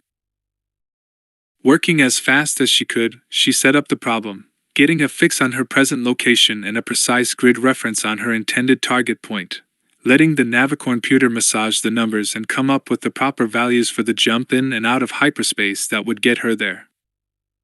She knew where she was well enough. She had had plenty of time to practice finding that out too, but the question of where to go she had never quite decided. It had seemed simpler to keep the Navicomputer updated with all the potential destinations, so that she could decide at the last minute if there was a change in the situation. Except, now, it was time to make a decision, and she was far from decided. But she had to move fast. Whoever controlled the interdiction field might well be able to bring it back up again at any time. She dithered for a moment longer, and then made up her mind. Centerpoint. She would go to Centerpoint. The last she had heard from Lando, it had seemed he was heading that way. She suspected that meant very little when dealing with Lando, or in time of war, let alone both, but she had to choose someplace. She punched in the proper settings and flipped the Navicomputer over to automatic operation. The display came on, showing a 30-second countdown clock. The clock started moving, and the seconds melted away. For half a moment Tendra considered the idea of getting set to jump to hyperspace on manual if the automatics failed. That was the way the heroes always did it in the Holovids, after all. But no. The Holovid heroes were always seasoned pilots of the spaceways, or else they were the most naturally gifted pilots the galaxy had ever seen. Besides, they were always backed up by that most powerful of Allies' cooperative scriptwriters. Life didn't work that way. She couldn't count on it all turning out right by the last scene. Besides, this was exactly the second time she had ever flown a hyperspace jump. If something went wrong with the automatics, and they decided to shut down rather than proceed, it would be prudent of her to take their word for it. Better to sit out here for another month or two, going half mad with boredom, rather than have the hyperspace motors blow up under her or kick her out into the far side of the galaxy. She checked the countdown clock. 15 seconds. It had been a hell of a long ride so far, and even if this worked, and she got into the CORELLIAN system, even if her Navicomputer was dead on and she arrived right at Centerpoint's main docking collar, there were no guarantees that this ride was over quite yet. 10 seconds. And what about Lando? Was he all right? Was he anywhere remotely near Centerpoint? Would she even be able to find him? It was the middle of a war, after all. Things were not likely to be all that well organized. 5 seconds. What was she doing here anyway? Why had she climbed into an overpriced second-hand starship to go chasing after some smooth-talking ladies' man she had met exactly once? She had always thought of herself as a level-headed sort of person. Right now the evidence was strictly to the contrary. 3 seconds. This was crazy. She was about to jump into a war zone. She ought to abort the jump to light speed, reverse course, and head back home to Sikoria, where it was safe. 2 seconds. No. Too late for that. If she did, she would spend the rest of her life wondering what if. 1 second. Instead, she was about to find out. 0. The cockpit viewport exploded into life as the sky filled with starlines, and the gentleman caller made the big jump to light speed. Suddenly Tendra Risen didn't have the time to worry about anything at all. Ocelot stood up from behind his desk, turned, and paced the room thoughtfully. He paused in front of the viewport, and now gave a long, hard look at the planet Drawl. He had no interest when it was just a lovely sight, thought Lando. Now that it has great military significance, though now he wants to take a look at it. So if I understand you correctly, he said, turning to face the others, the planetary repulsors are of far greater significance than we thought. If we possessed one in time to deflect the hyperspace tractor repulsor shot from Centerpoint, then that would save all the good people of Bovo Yagan and perhaps, just incidentally, win us the war. Do I have that about right? Just about right, sir, said Lieutenant Kalenda. However, it is more than a question of possessing the repulsor. It is knowing how to use it. And I'm not entirely sure Thrak and Sal Solo is able to control it. But they fired it already. Not really, sir. It was in an uncontrolled startup. There was a massive burst of unregulated repulsor radiation, that's all. The Solonian repulsor shot was much more controlled. And there's another reason. Remember, his assault boat went into the repulsor after it was fired. We're only assuming it was his techs who fired it. After seeing that broadcast he made, I'll tell you who I think set it off, said Lando. And who might that be? Ocelot said, smiling coldly, indulgently. An expression that said he had already rejected whatever Lando was about to say. The children, Lando said. I think they managed to turn it on by accident. The repulsor burst attracted Thraken's attention, the same as it did yours, and he got there first. Don't be absurd, Ocelot said, all but openly sneering. How could children activate a planetary repulsor? I don't know. It's possible Chewbacca did, but I doubt he would be so careless as to allow an uncontrolled burst like that. Maybe the two Droll did it. But someone in that group is the one who pushed the button. I doubt it. I believe it was some of Sas Solo's people who activated the repulsor, an advanced team if you will. I believe they somehow captured the children whilst in the process of searching for the repulsor.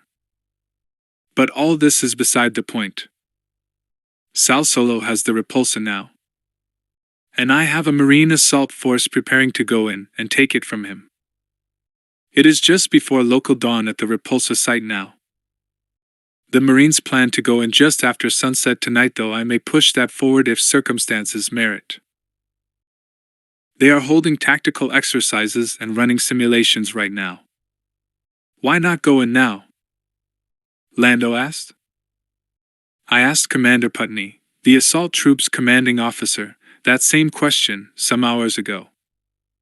I assure you Putney is feeling as much anxiety as you to go at once, but it's not that simple. The main problem is that, as per my orders, their assault boats were combat loaded for a prolonged exploratory sortie onto Centerpoint, in case that proved necessary. That is a wholly different mission than a quick strike attack against a small force in a fixed position. It simply takes time to unload the boats from one mission profile and repack for another. There are other factors. The Marine commander believes that going in during darkness will be to their advantage. He has also worked out the relative time zones and the effects of changes in local time and duration of day. He calculates that the Corellians in the repulsor will be at their most tired, their most sleep-deprived, just about at local sunset this evening. Suffice to say that although you and I are actually in agreement on this point, and wish the attack to happen sooner, there are cogent reasons for the delay. The risks are obvious, but I believe that once all the factors are weighed, our best chance for success is to wait. And you're either right, or you're wrong, with no way to know for sure until it's too late. Then you're a genius for guessing right, or a monster and a fool for guessing wrong. I don't envy you that sort of decision, Admiral. They stuck me with a generalship once, a long time ago, said Lando. I didn't care for it. Mostly because of decisions just like this one. You have my sympathy. Thank you, Captain Calrissian. Given our past differences, that was most generous of you to say. Believe me, every word was sincere. But we haven't touched the main question. Do any of you believe that our friend down there, the very high and mighty Thraken Sal Solo, is now able to operate that repulsor? Or if not, will he be able to soon? Hard to tell, really, said Kalenda. My working theory is that the outside force running this thing sent in technical teams, intending to have their own people control the repulsors and not trusting to the locals. Sal Solo would have been given enough techs to cover one repulsor. Has he kept those techs home, or has he brought them along? How good are they? Do they know what they are doing? What sort of shape is the repulsor in? Was it damaged by the uncontrolled startup? Calendar shook her head. There are too many variables. Someday, an intelligence officer will answer a question with an answer, instead of a new collection of questions. The Solonian repulsor is up and running. The Draw repulsor is a question mark. What about the Corellian one, or the units on Talus and TRILOGY? Calendar shook her head. We have no indication that they are functional. But that doesn't mean a thing. That they haven't been used might mean they haven't been found yet, or that the technicians have their finger on the button, just waiting for their big moment. Murk and muddle, Ocelot said. All of it murk and muddle. Nothing clear, nothing absolute, no one clear enemy you can point your finger at and say it's him. Attack. What do you make of it, Madam Prime Minister? You have sat there, quite silent for a while now. Gariel leaned back in her seat and crossed her arms thoughtfully. You have pointed your finger square at the chief difficulty. There are too many enemies, and they are too vague, too uncertain, too diffuse. I think that is part of a deliberate tactic. It is meant to confuse us, distract us, get us looking in all the wrong directions. And I am afraid it has worked. We have heard so many conflicting stories, dealt with so many contradictory claims, that we no longer know what is real. All I know for sure is that we have not met the real enemy yet. I no longer believe the rebellions have any reality. The rebel groups are essentially fakes, all of them. Some are wholly artificial, and some are tiny little splinter groups, fringe organizations that the real outside force has pumped up with money and support. The partial exception is the Human League. It was a real organization, but it got financed by the same outsiders as the rest of the rebels. And I feel quite confident that the Human League is now as much in rebellion against its paymasters as it is against us. The outsiders, the external enemy, set all this in motion in order to grab the Corellian sector and damage the New Republic. But the Human League and Thrak and Sal Solo have decided to grab Corellia for themselves. We haven't seen the real enemy yet. We've only seen their frontmen, their stooges, their stand-ins. But I think that the end of the communications blackout means that we are going to meet the real enemy, and very soon. There was a discreet bleat from the intercom set on the desk. Ocelot turned and walked back to the desk. Yes, what is it? He asked. Sir, said a voice on the comm unit, we've just detected the interdiction field coming down. It is fading away very rapidly, and is already below the threshold to permit hyperspace travel. Is it indeed? Then I think we can assume someone or other is about to do some hyperspace travel. All stations on all ships to stand by alert. I want the detection officers sharp. Yes, sir. Sir, there is another matter. The moment the field came down, we received another communication from Source A. He is on the... One moment. Ocelot stabbed a button down on the comm, cutting off the speaker. He picked up the comm's handset. Rare to see a handset, thought Lando. Even rarer to see one used. Most people were glad to talk to the empty air with their hands free, rather than holding a hunk of plastic to the side of their head and talking into it. But handsets had the great advantage of keeping those nearby from hearing the conversation. And Ocelot had clearly never been one for letting anyone know anything unless they needed to know it. All right, go ahead. Ocelot listened. Is he indeed? By all means, put him through. No, no, voice only is fine.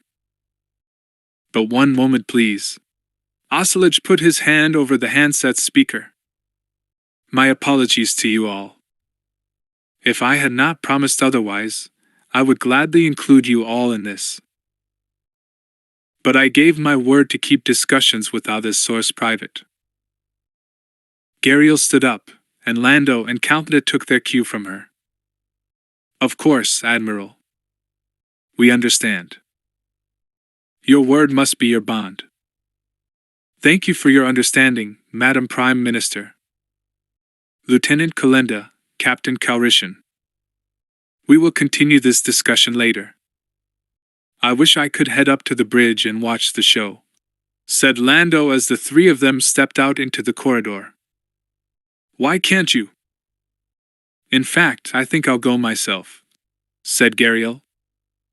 Well, yeah, but you're in X-Prime Minister and the plenipotentiary and all that, said Lando a bit hurriedly.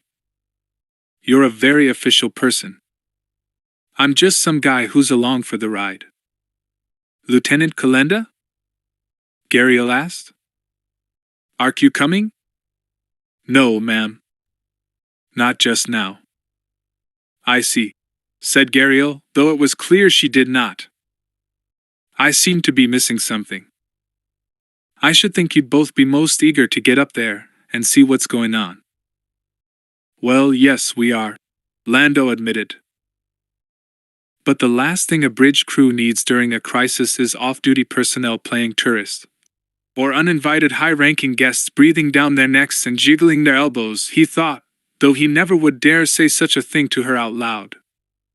I see, said Gariel. I expect that military etiquette would preclude my going as well, wouldn't it? The woman was sharp. You had to give her that much. Ah, well, yes, ma'am. In that case, to hell with military etiquette. I will go to the flag deck, which is designed with the purpose of letting those in it observe without interfering. I will not bother anyone. I will not get it into my head to start issuing freelance orders. But I am going up there to see what is going on. My apologies, Gariel Mayam, Madam Prime Minister. I meant no offense, Lando said. At least not so much that you need to bite my head off. Gariel Captason sighed wearily. And none taken, she said. My apologies to you. That was uncalled for on my part. But by all that's sacred, this is my mission. I'm the reason this ship is here. Luke Skywalker came to me and asked me for help, and I got it for him. And my government named me as plenipotentiary, empowered to make all decisions in its name. I am entitled, I am honor-bound, to see everything, know everything, before I make those decisions. But they all coddle me here, insulate me, keep all the awkward facts and unimportant details away from me. It was a relief to go to Centerpoint and nearly die of smoke inhalation. At least I was doing something. And now Centerpoint is going to incinerate another star in 3 days' time. And the interdiction field has just dropped, and the devils of dark space alone know what that means.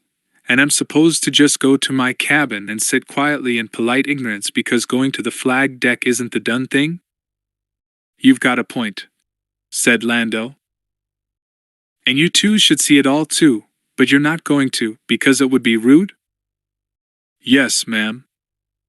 It sounds ridiculous, but it sounds ridiculous because it is ridiculous, Gariel said. She looked from Lando to Kalenda and back again. I order you to accompany me to the flag deck, right now. Lando glanced at Kalenda. He was just about certain that Gariel Captason had no legal authority under any interpretation of space law at all, to issue him an order, and he was only slightly less sure that she had no right to issue orders to Kalinda, either. But who was going to tell that to an ex-prime minister and plenipotentiary? Very well, Madam Prime Minister, he said. If you insist. Gario grinned. Oh, I do, she said. So let's get going, she said and led the way. Kalinda and Lando followed, and they let her get a few steps ahead, and then a few steps more. Once she was safely out of earshot, Lando leaned over toward Kalinda and spoke in a low voice. Well, I put my foot in it that time, he said. That you did, Kalinda said, her voice just as low. But on the bright side, at least we get to see what in blazes is going on out there. Sounds good to me. On another subject, Kalinda whispered, do you have any idea what that source of business is about? What indeed, Lando thought. There was something about the idea of a casual question from an intelligence officer that didn't quite ring true with Lando. She was not the sort of person who ever asked questions without a reason. Was it a trick question? Was she trying to see if he knew more than he should? Or did she just see him as a good analyst, a good guesser, a good source for informed speculation? Or was she just making conversation while he was getting paranoid? Not that it mattered what she was or was not after, Lando had no information. He had a guess or two, but that didn't count. The second he had heard the words, source, he had immediately thought of the brilliantly original idea of calling Tendra Risen Source T. That brought an immediate idea to mind as to who Sorsa might be. But he knew better than to stick his neck out. You're the intel officer, he said. Your guess is as good as mine. Probably better. Oh, come on. You can do better than that. Okay, I do have a guess or two, I admitted. I just think I'd like to keep them to myself. Even I don't quite believe them. Kalinda laughed. Fair enough, she said. But I've got a feeling I have the same idea you do. Come on, let's hurry and catch her up, before she has us thrown in the brig for disobeying a direct order. Tendra Risen figured she had to be the first one in. She had to be. It didn't take much of a guess to figure that whoever had dropped the field had done it to jump their own ships in, or that the ships would be at the ready. But even so, she would get there first. The gentleman caller was old and slow, to be sure, but how? Many other inbound ships were there likely to be inside. The interdiction field? It was not until after the automatics activated the hyperspace drive that it dawned on her that being first might not be the best idea when jumping into a war zone. After all, she knew for a fact that there were warships waiting in system, at least some of them in the vicinity of Centerpoint, the spot she was headed for. The crews of those ships would be able to detect the interdiction field going down every bit as well as Tendra could better, in fact. And they would know that meant warships, enemy warships coming in. So the incoming ships would be on alert, because the Bakuran ships would be on alert, with their weapons at the ready and short, a fearful muddle of everyone on alert. And she would get there first. All of a sudden, that didn't feel like anything to be quite so pleased about. For fleeting seconds, Tendra considered aborting the run and bailing out of hyperspace early. But if she knew two things for sure, one was that she was not a particularly skilled or practiced pilot, and the second was that, lacking skill or practice, the odds on surviving an uncalculated jump out of hyperspace were near zero. Besides, she didn't have much more than fleeting seconds to think about it. The hop she was making was not long at all. In fact, the navicomputer was already counting down the final few seconds before the drop back into real space. There was little Tendra could do besides check her seat restraint and instrument display, and hang on for the end of the ride. The navicomputer counted down to 0, and suddenly the viewport was a blaze of light once again, the staromes flaring down into the all but unchanged stars of the CORELLIAN system. The stars were the same, but not the rest of the sky. There, dead ahead, was the heart-stoppingly lovely sight of the double worlds, two blue, white, and green globes seen in quarter phase, their cloud tops and oceans and continents bright and clear and beautiful. And there, directly and exactly between them, the strange shape of Centerpoint, a white-gray sphere with a fat cylinder stuck on each end. Her destination was in sight. Tendra all but sobbed in relief. She had made it. She had made it. After all the endless days and weeks, time that seemed as long as months or years, she was no longer alone, cut off from the outside universe. She was here. And soon she would be able to get off this damned ship, stretch her legs a bit on something besides one little bit of ship corridor, eat something besides. Unidentified ship. This is the Bakuran destroyer Sentinel, respond at once or be fired upon. Tendra would have jumped right through the viewport if her seat restraints hadn't held her down. It had been so long since the comm system had been of any use that she almost forgot how to use it.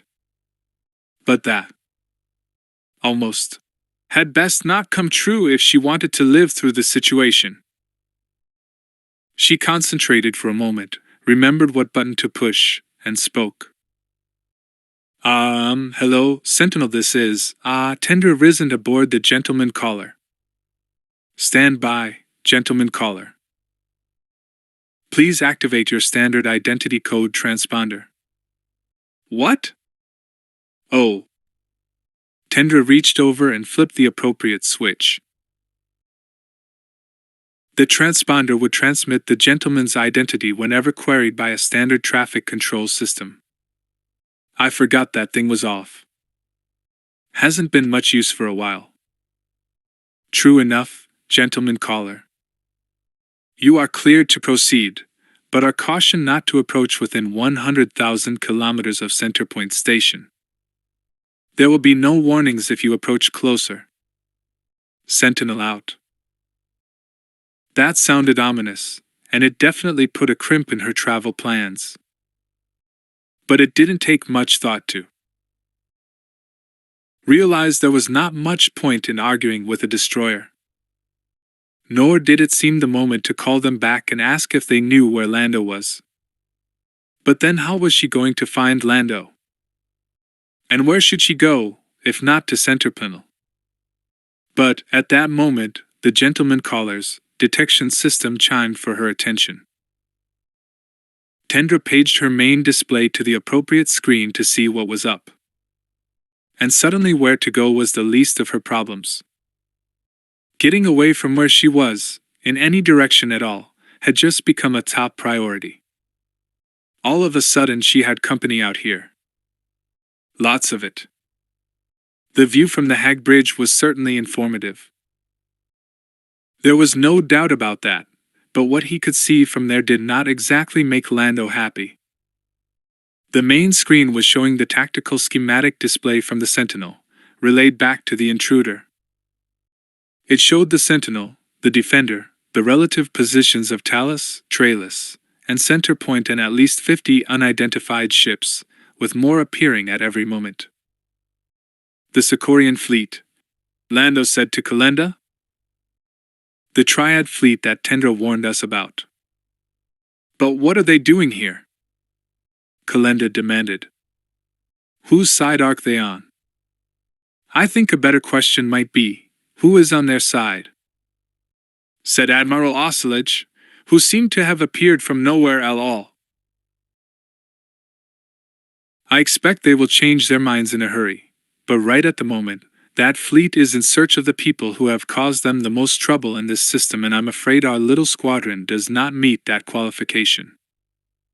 But who's caused them more trouble than we have? Gariel demanded. The Human League. Kalenda answered. The Human League hijacked their whole operation, or at least tried to. Exactly, said Oscillage. The Sicorians, or at least the Triad who ruled that world, they were the ones behind it all. The Triad? Gariel asked. That is the name given to the oligarchy, or joint dictatorship, that rules Sicoria, so called because there are three of them. One human, one Drawl, one Solonian. No one knows anything about the three dictators, not even their names. In any event, they discovered the secret of Centerpoint, and the existence of the repulsors. I expect it was the Drawl who found it, buried in records in some ancient archive. The Drow keep excellent records. But that is not important. They recruited malcontents on the various worlds to front revolutions for them, with the intent of creating chaos and confusion, something they could hide behind while digging up the repulsors. They timed the revolts to coincide with the trade summit on Corellia, with the hopes of catching as many big fish as possible in SYSTCM. That part of the plan certainly worked. I expect the other revolts were set to go off at the first report of trouble on Corellia. How do you know all this? Kalenda asked. I know almost none of it, Oscillage said. If you require a person to have proof, evidence, witnesses, documents before they know a thing. I am guessing. But if my guesses are wrong, I, frankly, would be astonished. But you're saying that something went wrong with the plan, I said. Lando. Has there ever been a plan more complicated than crossing the street where something didn't go wrong? Oscillage asked. But yes, something did go wrong. And the something was named Thraken Salsolo. Somehow or another, he inveigled his way into the inner reaches of the Starbuster plot, and he betrayed it. I expect the Triad sent him technicians, and he either bribed or tortured them, or perhaps both, until they agreed to work for him. Those technicians were able to put him in control of Centerpoint's jamming capabilities, and the interdiction system, but not its Starbuster mode. Lando thought for a moment and nodded. That makes sense. The Starbuster seems to be running on automatic pilot right now, anyway. Somebody this Triad, I guess, worked out a whole detailed program for it, with stars to shoot at and the times to do it, and so on. Then they just set it running, and it hasn't stopped yet. There must be some way to transmit a stop code, once they got what they wanted. I don't suppose you've figured out how that is transmitted, have you? Oscillage smiled coldly. Not as yet, he said. But in any event, getting back to Sal Solo. In the first public message regarding the Starbuster, he declared that he, not the Triad, controlled the device. He laid claim to the CORELLIAN system, indeed, the CORELLIAN sector, in his own name, not in the name of the Triad, and made impossible demands for no better reason than to throw everyone into confusion. Then he activated the interdiction field and the communication jamming. But what was the point of it all? Lando asked. He had to know that sooner or later all those ships out there would show up, one way or the other. I'm starting to pile guesses on guesses here, but my hunch is that he understood the real power of the planetary repulsors, something none of the other rebel leaders did. Controlling one gives him tremendous bargaining power with the Triad. He can shut down their whole Starbuster operation any time he wants to. I think he was planning to be in control of one before he let in the Sicorian ships. And in point of fact, he is in control of one. But where did all those ships come from? Kalenda demanded. Sicoria's a pretty small planet to be able to throw that big a fleet around. Quite right, said Oscillage, but I expect you'd be able to answer your own question, if you gave it a bit more thought. Kalenda frowned, and then her eyes widened. From here, she said. They come from here. That's why none of the Corellian rebels were able to throw anything but LAFs and PPBs at us. The Sicorians had the rest of their ships. But how did the Sicorians get hold of them? Lando asked. And how were they able to find crews for that many ships? My guess is that the plain old-fashioned answer is that this is the Corellian sector, said Oscillage. Practically everything is for sale or for rent in these parts. Probably the Sicorians bought or leased ships and hired crews from the rebel groups they created, the rebel groups having stolen them from wherever they could. Easy for them to arrange, when you recall that the Sicorian triad owns the rebellions.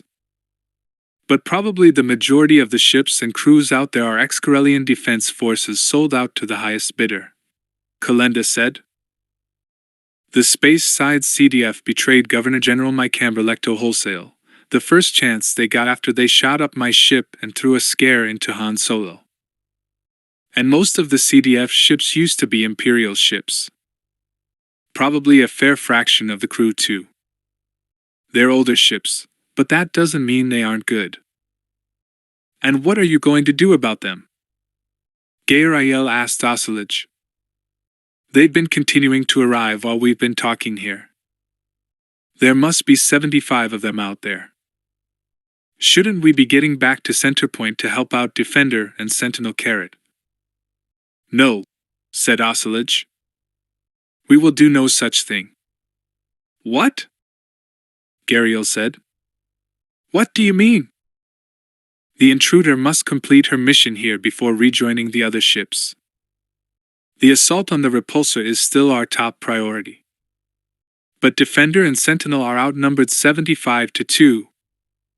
And no one is shooting. Yet.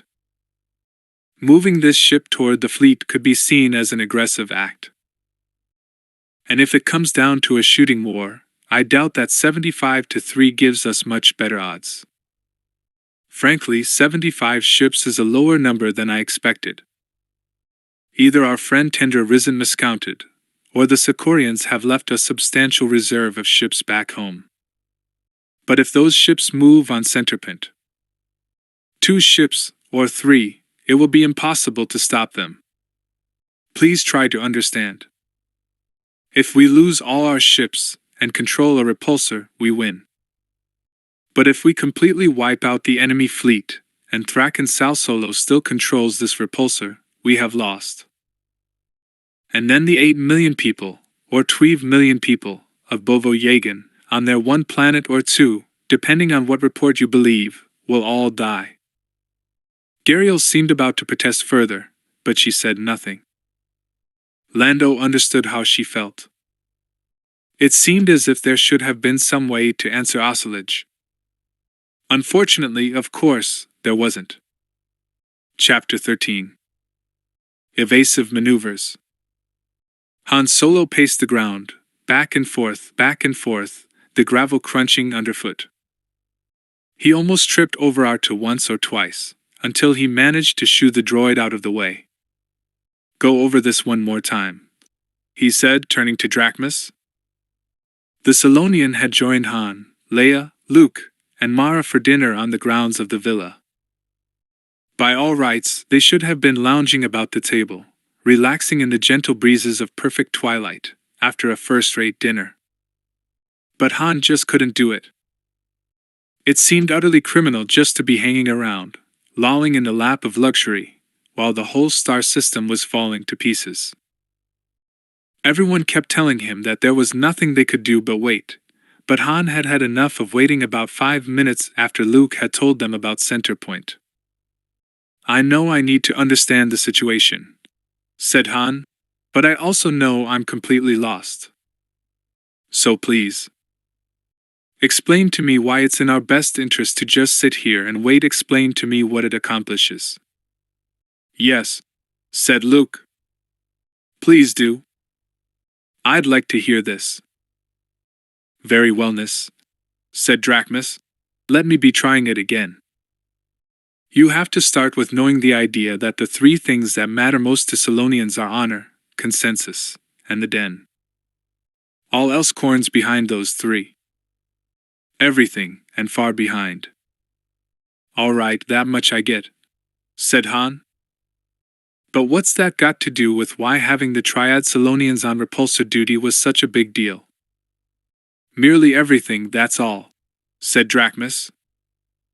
The Triad Solonians on Socoria descend from despised offshoot of a bloodline discredited long ago. I will not be going into the whole history, but suffice to be saying that the ancestors of the Triad Solonians disputed a just settlement in a matter of vitalness, centuries ago. Some of them tried to lie and cheat their way into a position of advantage over other members of their own Denver. As a consequence, the den was split up into two groups: the victims of the fraud and the nasty perpetrators.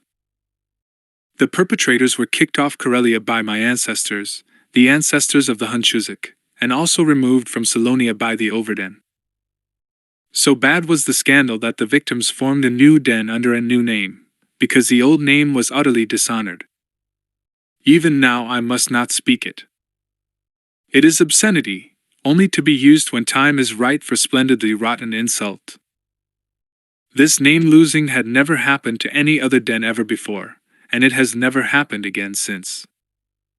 It doesn't seem quite fair to blame people for what their ancestors did, said Luke.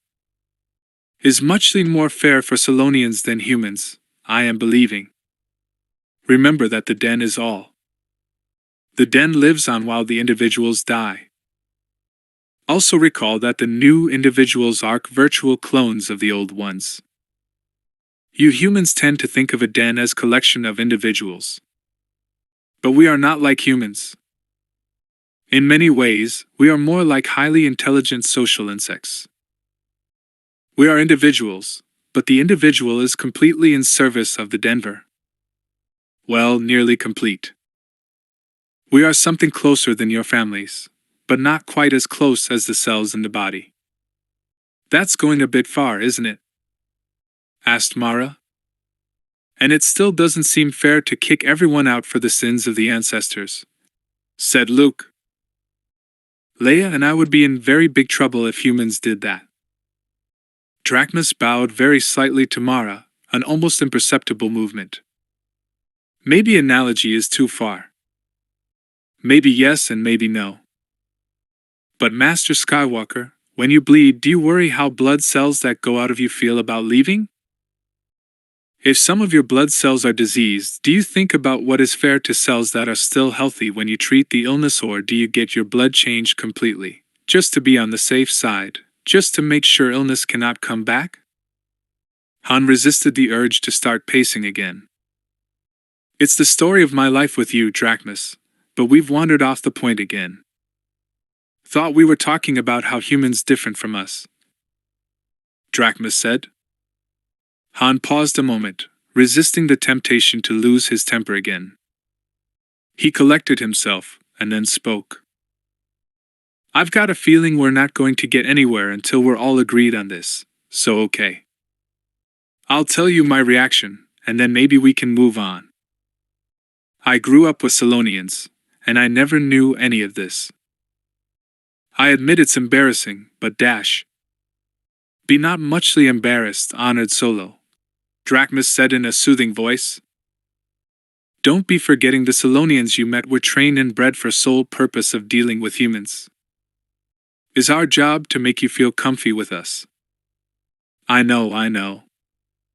And they did a good job. I grew up thinking that Solonians were just funny-looking humans with a few quaint customs left over from the old days. But just to round this out, I should have found out how it worked, even if your people didn't want me to know. Back in my smuggling days, I made a career out of knowing what the other side's worldview was like, and yet I grew up knowing nothing about the people next door. It makes me wonder about the rest of my life, growing up on Corellia.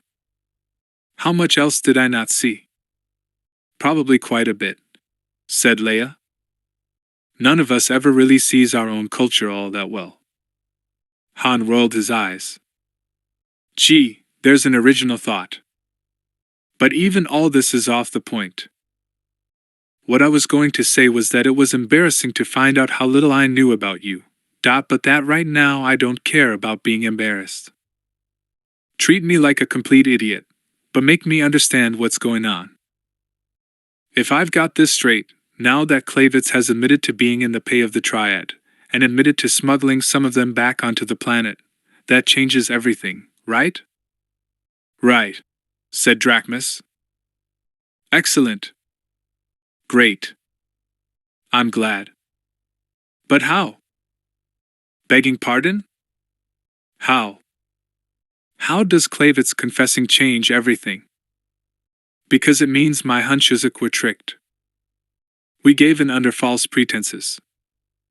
The Overden made us be thinking that the Overden ran the repulsor, and had smashed the Bakuran destroyer all by themselves.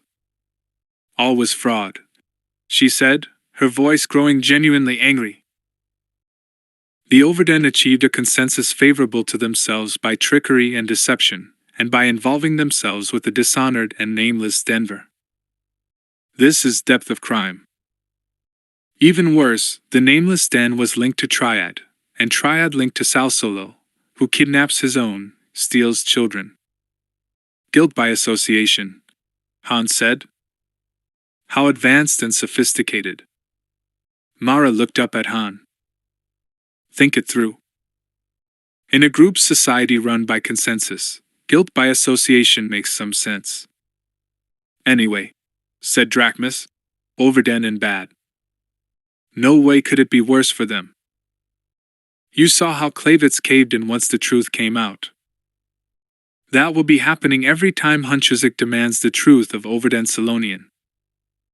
Overden will be losing so much face you'll be able to be seeing the back of their heads from the front. Hunchuzuk will take over. Take over consensus, take over much property, take over possession of the repulsor. But the Sicorian Salonians are still the ones running the repulsor. Luke objected. Yes. And so we must wait.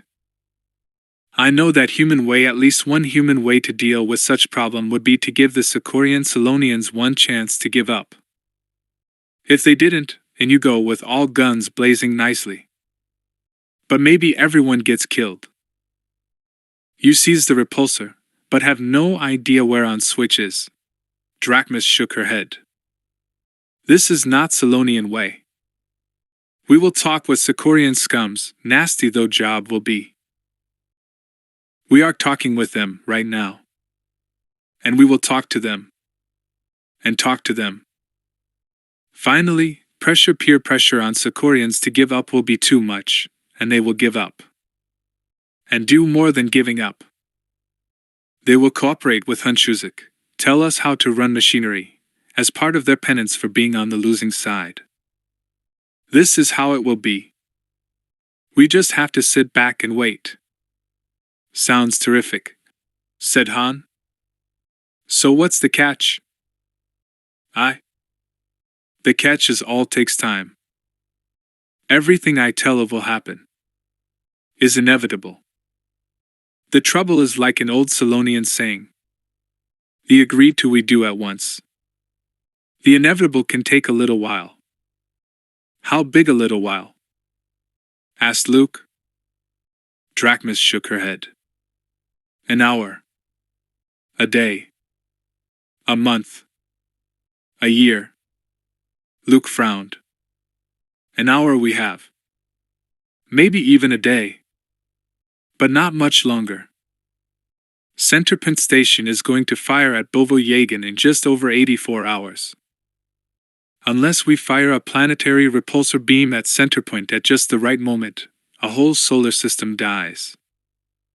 And a whole sector starts to panic and wonder who's next, and a whole galaxy starts to wonder what the point is of a new republic that can't protect them, said Leia. And I hate to say it, said Han, but they'd be absolutely right to start wondering. Should I reset the breaker now? Jason asked. Not yet. Just a sec, said Anakin, a bit absently. One more of them to stick in. He was lying on his stomach, propped up on one elbow, leaning over the open underfloor access panel. He stared down into the morass of wires and cables and circuit boards for a minute or two, then reached in and pulled another of the fist-sized power shunt transpacitors. It took a good solid yank to pull the thing out of its socket. He held it up and stared at it for a moment, almost as if he could see through it, into it. Boy, did this get all melty inside. He set it to one side. Jaina, give me the one from the hyperdrive. Jaina handed him the last of the transpacitors they had gotten by cannibalizing the Falcon's faster-than-light drive. Anakin plugged it into the socket, then reconnected the power shunt board to the main sublight engine circuit. All right, he said to Jason. Push the reset. Jason was sitting by the next access panel over, where the circuit breaker board was. He held his breath and threw the switch back to the on position. There was the slightest of pauses, and then the green status light came on. Jason breathed a sigh of relief, then turned to Q9. It worked, Chewbacca. We ought to have repulsors and sublight engines now. Chewbacca's voice, an anxious yelp and a growl, answered, sounding as if it came from a little bit out of the comlink mic's normal range. There was something more than a bit incongruous about a Wookiee voice coming from Q9's speaker. Chewbacca says to hurry, Ibrahim said quite needlessly. Okay, we're hurrying, Jason said, getting to his feet. He closed the panel over the breaker box while Anakin closed up the one over the circuit board. We're on our way to the cockpit now. The muffled sound of a comlink being fumbled about came from Q9's speaker, and then a hoot from Chewbacca and Ibrahim's slightly exasperated voice. Give it back, he said, apparently to the Wookiee. I'll tell them. There was a slight pause, and then Ibrahim's voice again, a bit louder and clearer. Get moving as fast as you can, he said. The sun will be rising soon, and I'm sure our friend will be getting up as well. All right, muttered Jason. Nag, all the time. Come on, Q9, let's go. I still don't see why you couldn't have taken the time to go get another comlink out of stores, said Q9, speaking in his own voice. I don't enjoy being used as an intercom. Jason smiled as he headed for the cockpit. It saved us the 5 minutes of finding one and getting it tuned and matched to the one Chewbacca's using. Believe me, we needed the 5 minutes. Don't worry. We'll switch over to the ship's main comm system in a minute. Jason paused at the entrance to the cockpit of the Millennium Falcon. He had been in the cockpit many times before, of course, but this was different, very different. No one was keeping an eye on him this time, or making sure he didn't press any buttons, or shooing him away. No. This time, he was here to fly the ship. Fly her. The very idea terrified him. Want to have a contest to see which one of us is more scared? Jaina asked. Jason turned around and smiled. His twin sister and his little brother were behind him, all three of them standing fight at the threshold of the cockpit. I don't know, he said. How close do you think it will be? Not close at all. I bet I'm a zillion times more scared than you. Don't be so sure about that, said Jason. / bet it's a tie. I'm not scared, said Anakin. I'll fly her, if you want. I might take you up on that one if you weren't too short to reach the controls properly, said Jason. Might I remind all of you of the need for haste at this point? Asked Q9. I believe I have gotten over my recent bout with paranoia, but let us not forget that there really is someone out to get us. He's got a point, Jason said. He turned to Jaina. Which seat do you want? Pilot or co-pilot? Jaina paused for a moment, and then smiled. Like father, like son. You take Dad's seat at pilot. He'd like it that way. I bet Mom would too. Jason smiled back at her, then climbed in and took his place at the pilot's station, adjusting the seat up as high and as far forward as it would go. Jaina did the same. All right, Chewie, said Jason. We're switching over to the ship's main comm system now. He reached over to the comm panel and threw the appropriate switch. That's a relief, said Q9. Can you still read us? Jason asked. An answering roar came from the overhead speaker, and Jason hastily turned down the volume. Good, said Jaina. All right, Jason. Seat restraint fastened? Definitely, said Jason. He glanced behind him and made sure that Anakin, seated in the observer's seat behind Jaina, also had his belt on. Q9 had clamped himself to a stanchion. Everyone set? Not quite, said Jaina. Those Human League guys are going to come after us the moment we take off. Maybe we should sort of slow down good old cousin Thraken a little bit before we leave. Wait a second, protested Jason, but Jaina had already activated the fire controls for the Falcon's ventral laser cannon. Jason could hear the whir of the motors as the cannon came out of the hull. I figure one aimed shot at the force field generator, and then I re-aim as fast as I can and take a crack at the assault boat. The force field generator? Suppose you miss and hit Chewie and the Drawl? I can't hit them. They're behind the force field, remember? You just be ready to get us moving straight up on the repulsors the split second I tell you to. I don't think we should try anything with the sublight engines until we have a little room to maneuver. Jason shook his head doubtfully. All right, he said. But be sure you remember whose idea it was to start shooting.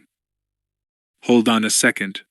He studied his control boards for a moment, and then flicked a series of power switches on. The ship gave a sort of eager little shudder, and Jason felt a low hum of power flow through the ship. There we go, he said. Repulsors and sublight engines at standby. Chewie, get as close to the center of the containment as you can and shield your eyes, and tell the others to do the same. A howl of protest came over the intercom. Will you relax?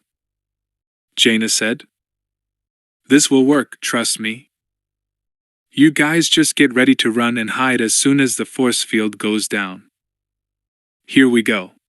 Jaina stared down at the gunnery display, making minute adjustments to the ventral laser's aim. One aimed shot, she said again. Either it works or it doesn't. Chewie, Ebrahim, Marka, get ready. And they all think I've been acting strangely, said Q9. One shot on the count of 3, then I re-aim on the assault boat and shoot it up as best I can. Jason, don't boost till I tell you to, Al. Right. All right, fine. I heard you the first time. Here we go, Jaina said again. When Jason boosted himself up on his scat a bit to see what was about to happen. 2. Should he try harder to stop her? Jaina was going too far, but there really wasn't time to argue. 3. A blast of fire roared from the ventral laser cannon, catching the force field generator square in the center of the control panel. It exploded in a gout of fire that seemed to light up the entire repulsor chamber. The force field winked out of existence. The blaze of light dazzled Jason, but Jaina had been watching her targeting screen. She swung the laser cannon around in the general direction of the assault boat and fired again. The first shot missed the boat completely, the blast of light bouncing off the reflective walls of the chamber to ricochet around a dozen times before it dissipated. She fired again, and hit the left rear landing skid of the boat, kicking the body of the boat up a half-meter or so before it slammed down to the decks with a tremendous crash. She tried one more shot and missed completely again. The blast bounced back and forth off the walls and floors of the chamber. Jason could see 3 figures, one large and two small, running for the nearest entrance to the side caverns. Good. At least his sister hadn't killed them outright when she blew up that generator. Jaina, the way those shots are ricocheting, you're more likely to hit Chewie than Thraken. She shook her head. You're right, she said. Go. Let's get out of here. Everyone hang on to something, said Jason. I've never done this before. He pulled back on the repulsor power control, and the Millennium Falcon lumbered up into the sky. Thraken Salsola went sailing out of bed and crashed to the floor of his cabin. He lay there, half stunned for a moment, and then scrambled to his feet. The room was pitch dark for a moment, but then the emergency lighting cut in. Thraken had taken over the captain's cabin in the assault boat, putting him in the only private space on board. Even so, the cabin was small enough that it took him a minute to realize that the deck was canted badly downward to the right and rear of the boat. What had happened? He could hear shouting, panicking voices in the corridor. He pulled on a robe and stepped out of his cabin. Thraken stepped out into a milling, chaotic throng, a tangled knot of frightened, confused men. He spotted the boat's captain, struggling to get forward to the control room. Thraken grabbed the man by the shoulder. Captain Thrag, what in blazes is going on? He demanded. I don't know, sir, Thrag shouted back. He was short, fat, and bald, and not the most appealing person to see in his underwear this late at night, so long since his last shave. But there was a clear-eyed, hard-headed sort of integrity about the man. He took orders from Thraken without being afraid of him. A rarity, that. Some shots, and then some explosions, at least two of them. One pretty far off, and the other right under us. I think we lost one of the landing skids. That can't be. Let's get forward. The two of them shoved their way forward to the control cabin. The captain hit the button and the hatch slid open, offering a clear view out the forward viewport. Burning stars, gasped Thraken. Look at that, said Thrag. I don't believe it.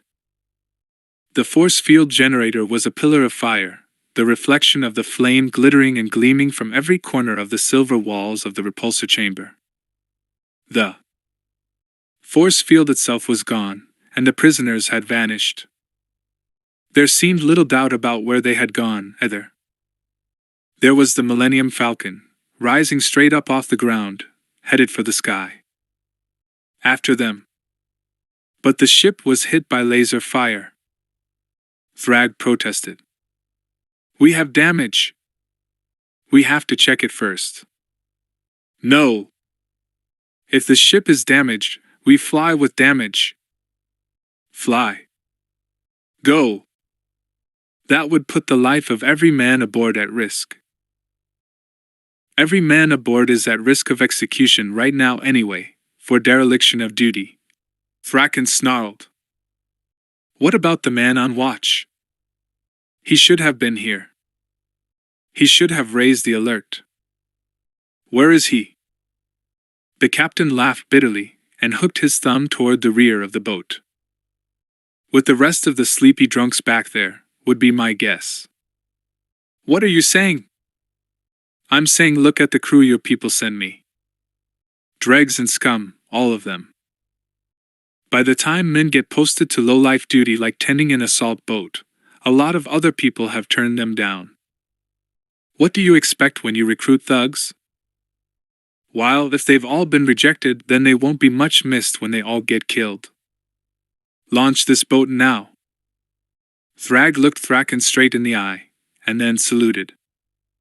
Very well, sir. But on your head be it, he said, and sat down in the pilot's chair.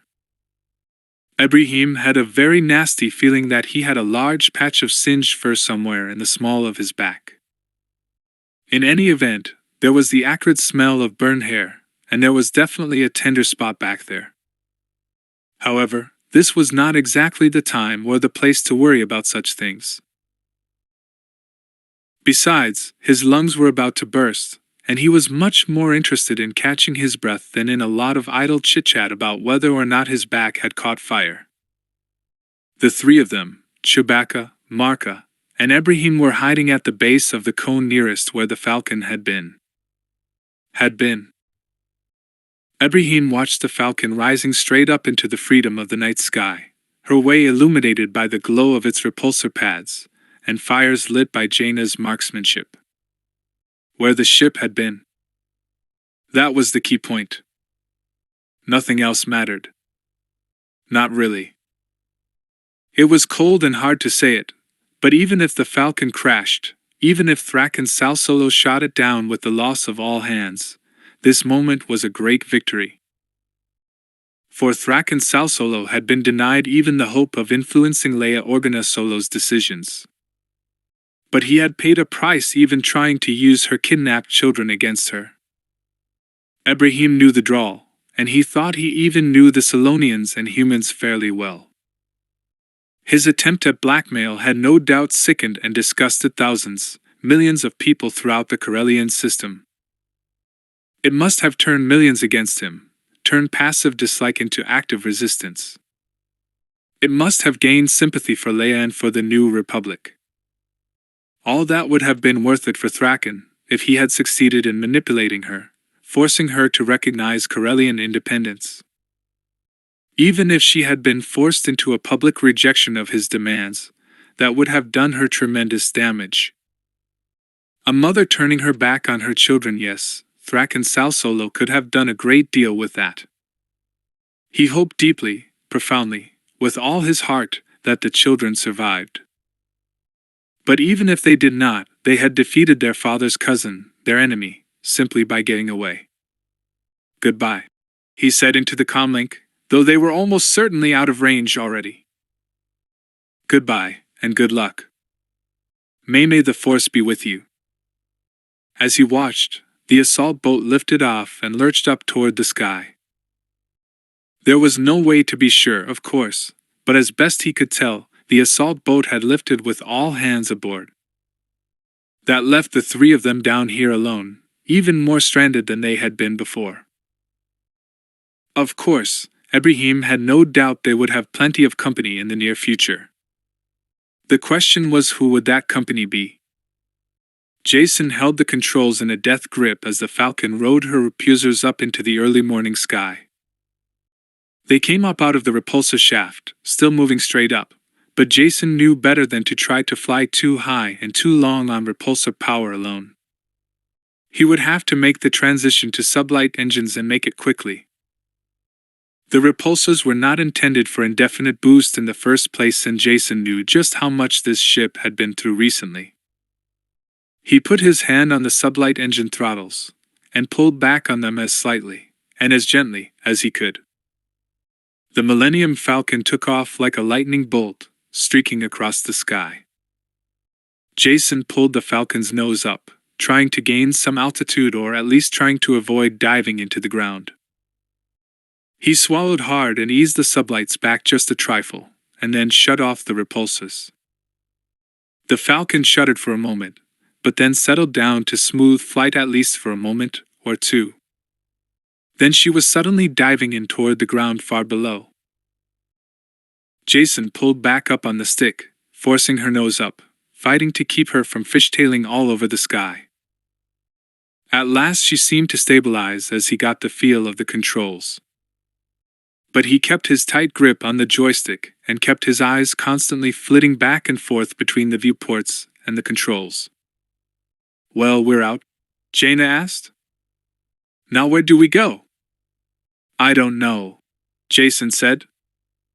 "We never talked about that part, but..." "Behind us," Anakin shouted. "Look at the detector screen." Jason had to look for a moment before he could even find the detector screen. But once he did, he had not the slightest trouble reading it. There was Cousin Thraken's assault boat, hot on their heels. A blast of laser flared past the Falcon's starboard side, and Jason flinched, involuntarily jerking the ship's controls, and heeling the Falcon up and flipping her over on her roll axis until the top side of the ship was pointed down. The Falcon was suddenly climbing at about a 45-degree angle of attack, but with the cockpit pointed down instead of up. The artificial gravity system held them in their seats, but Jason could look up and back and see the ground where a piece of sky should have been. The accidental maneuver seemed to have shaken Thraken off their tail, at least for the moment, but he would be back, no doubt about it. And he'd start shooting at them again. "Shields up!" Jason shouted. Where are the shield controls?" Jaina asked. Chewie moved M when he rewired the cockpit. Anakin said from the observer seat. "Under your left hand, sort of. The panel with the big red buttons." "Where?" "Where?" Jaina said. "I don't see it." "I'll get it," Anakin said. He undid his seat restraint, hopped out of his seat, and wriggled in between the two pilot stations. He reached in and flicked the safeties off a row of red switches, stabbed his chubby finger down on a big red button, and twisted 2 dials. "All right, now shields up. Top, bottom, and forward shields at 20%. Rear shields at full." A dull crash and a shudder that ran through the whole ship told Jason that Anakin had gotten the shields up just in time and that Cousin Thraken's aim was getting better. Was he trying to shoot them down? Were those warning shots? Or was he trying to disable them? So far, as best Jason could tell, Thraken had just used the assault boat's chin guns, low-caliber lasers intended more for anti-personnel work than ship-to-ship fighting. But what did it mean? Jason knew his dad would have been able to interpret the shots, know just what Thraken intended, and what to do about it. But his father was not here, however devoutly Jason might wish that he were. Probably Thraken was trying to disable the Falcon, not kill them. The thought was not much comfort. 30 seconds before, he had been worrying about figuring out where to go. Suddenly he wasn't all that interested in getting to any place at all. All he wanted to do was get away from here, right now. "Shoot!" Thraken shouted. "Shoot, damn your eyes. I can't shoot them if I can't get a lock on them," Thrag growled. "The chin guns don't have any sort of automatic target tracking. I can't fly a pursuit and try for a pinpoint disabling shot at the same time. Maybe you're that good, but I'm not. We'll see how good I am," Thraken said, climbing into the co-pilot's chair. "Switch gunnery control to this station." "But it's your own blood relatives," Thrag protested. "I ordered you to shoot at them, and I'm going to shoot at them myself. I'm not hypocrite enough to pretend there's a difference there." Thrag turned his attention from his flying long enough to look Thraken up and down. "Do your own dirty work, then, and welcome to it," he said, and switched over gunnery control. "But I never thought I'd meet a man who thought it a special point of pride to shoot down his own flesh and blood." Ocelot's ensign rushed onto the flag deck, almost stumbling over his own feet in his hurry. "Sir, something's happened." Ocelot turned, raised one eyebrow, and regarded the young man with a withering stare. "Thank you for that cogent and highly detailed report," he said. "Ah, yes, sir. I'm sorry." "At the repulsor. Something's happened there. We detected several energy pulses that read like laser fire and explosions, and then 2 ships came out of the repulsor, one in pursuit of the other.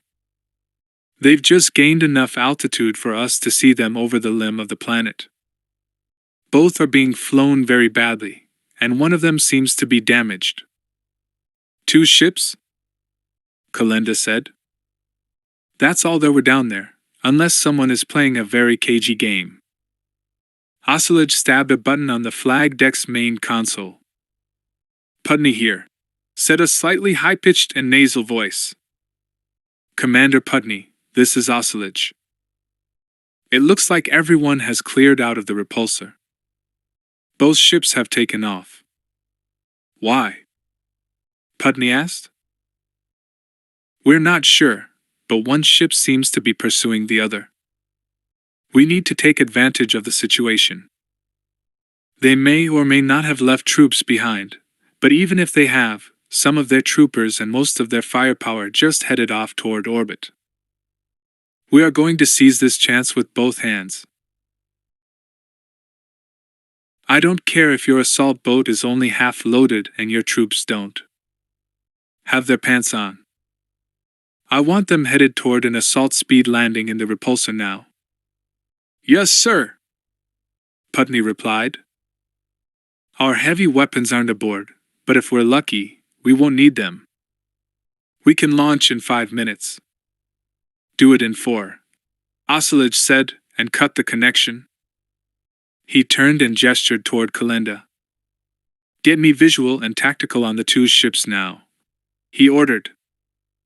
Kalenda worked the controls with lightning speed and brought up the imagery from the long-range visual scanner and the tactical. The images of 2 ships appeared. Both were clawing for altitude, the one in the lead flying erratically and upside down. "That's the Falcon," Lando said. "That's the Millennium Falcon, Han Solo's personal ship. It's flying upside down, and I think the pilot must be drunk, but I'd know that ship anywhere. That's the assault boat behind it," Oscillage said eagerly. "And it looks to have taken some damage." "Who the devil is flying the Falcone?" Kalenda asked. "It's not Chewbacca, I can tell you that much," said Lando. "He could fly her better than that blindfolded and with one arm in a sling, and I'm not speaking poetically." "Then who is it?" "I have an idea, but none of you would believe me anyway," said Lando. "You didn't last time." Oscillage looked at him sharply. "You're saying one of the children is flying that ship?" "You said it, I didn't," Lando replied. "The assault boat is firing again," Kalenda cried out.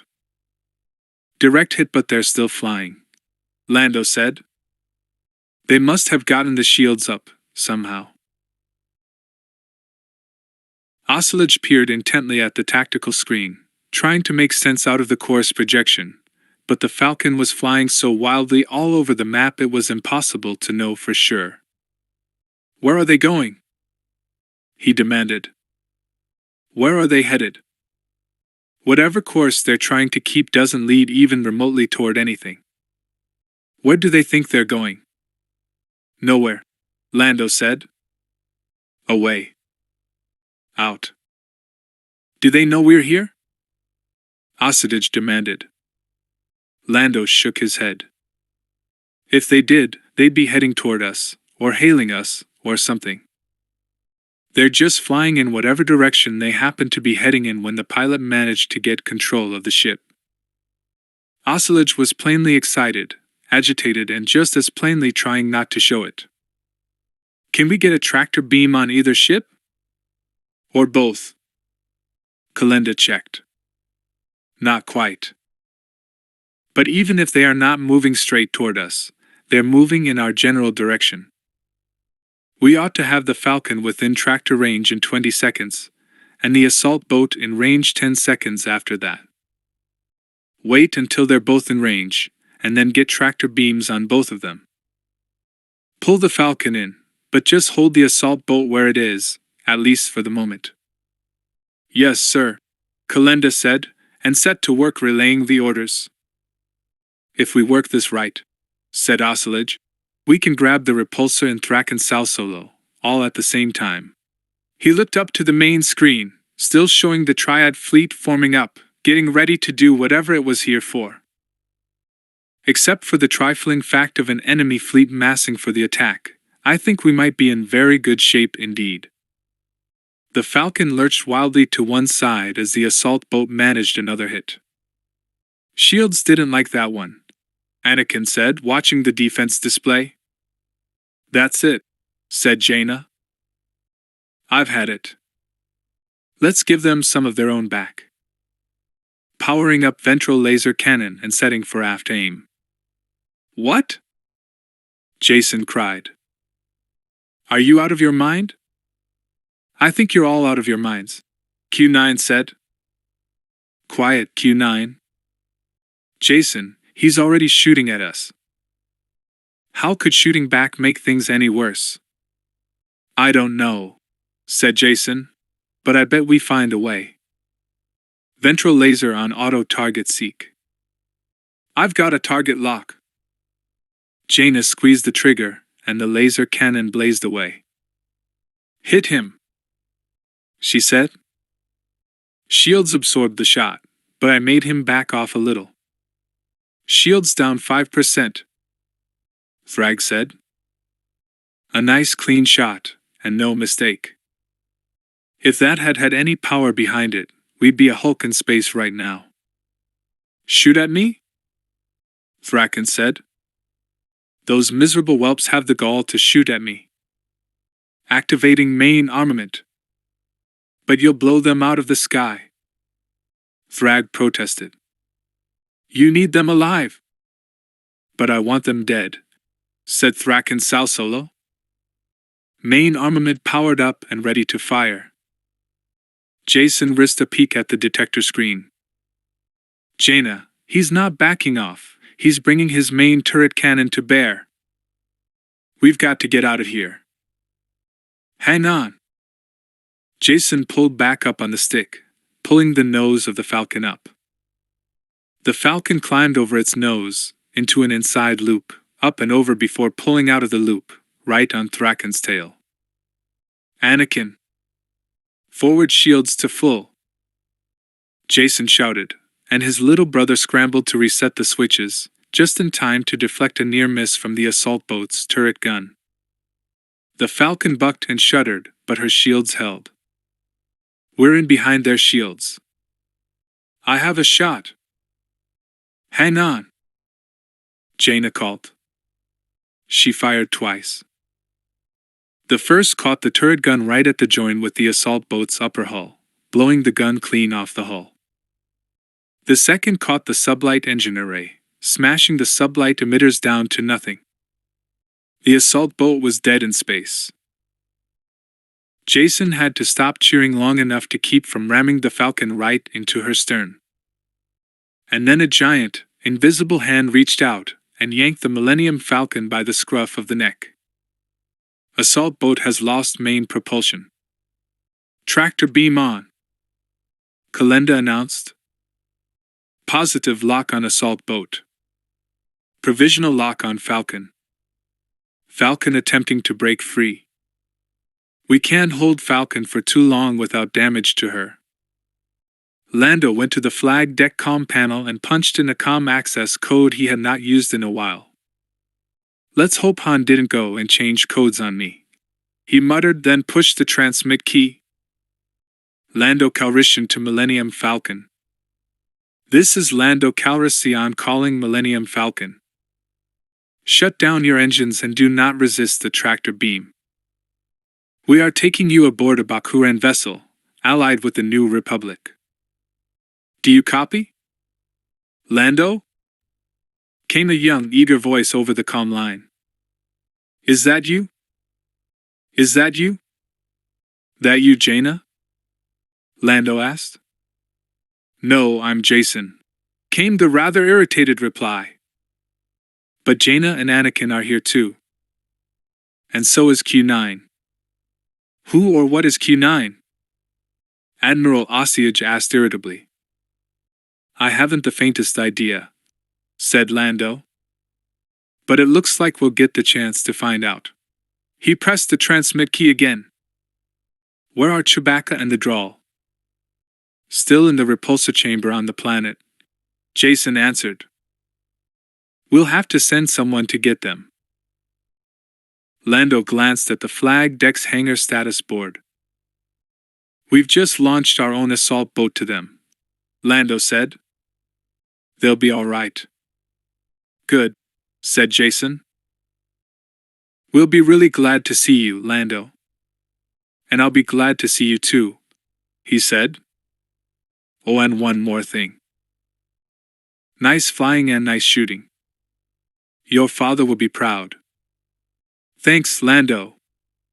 Don't mention it, Lando said, and cut the connection. He looked up at the main tactical display, where the fleet of the CORELLIAN triad was moving in, slowly and carefully in towards Centerpoint station, and the two lonely destroyers that stood guard on it. From there, his eyes shifted to a countdown clock, showing the 82 hours remaining until Centerpoint would fire at Bovoyagan.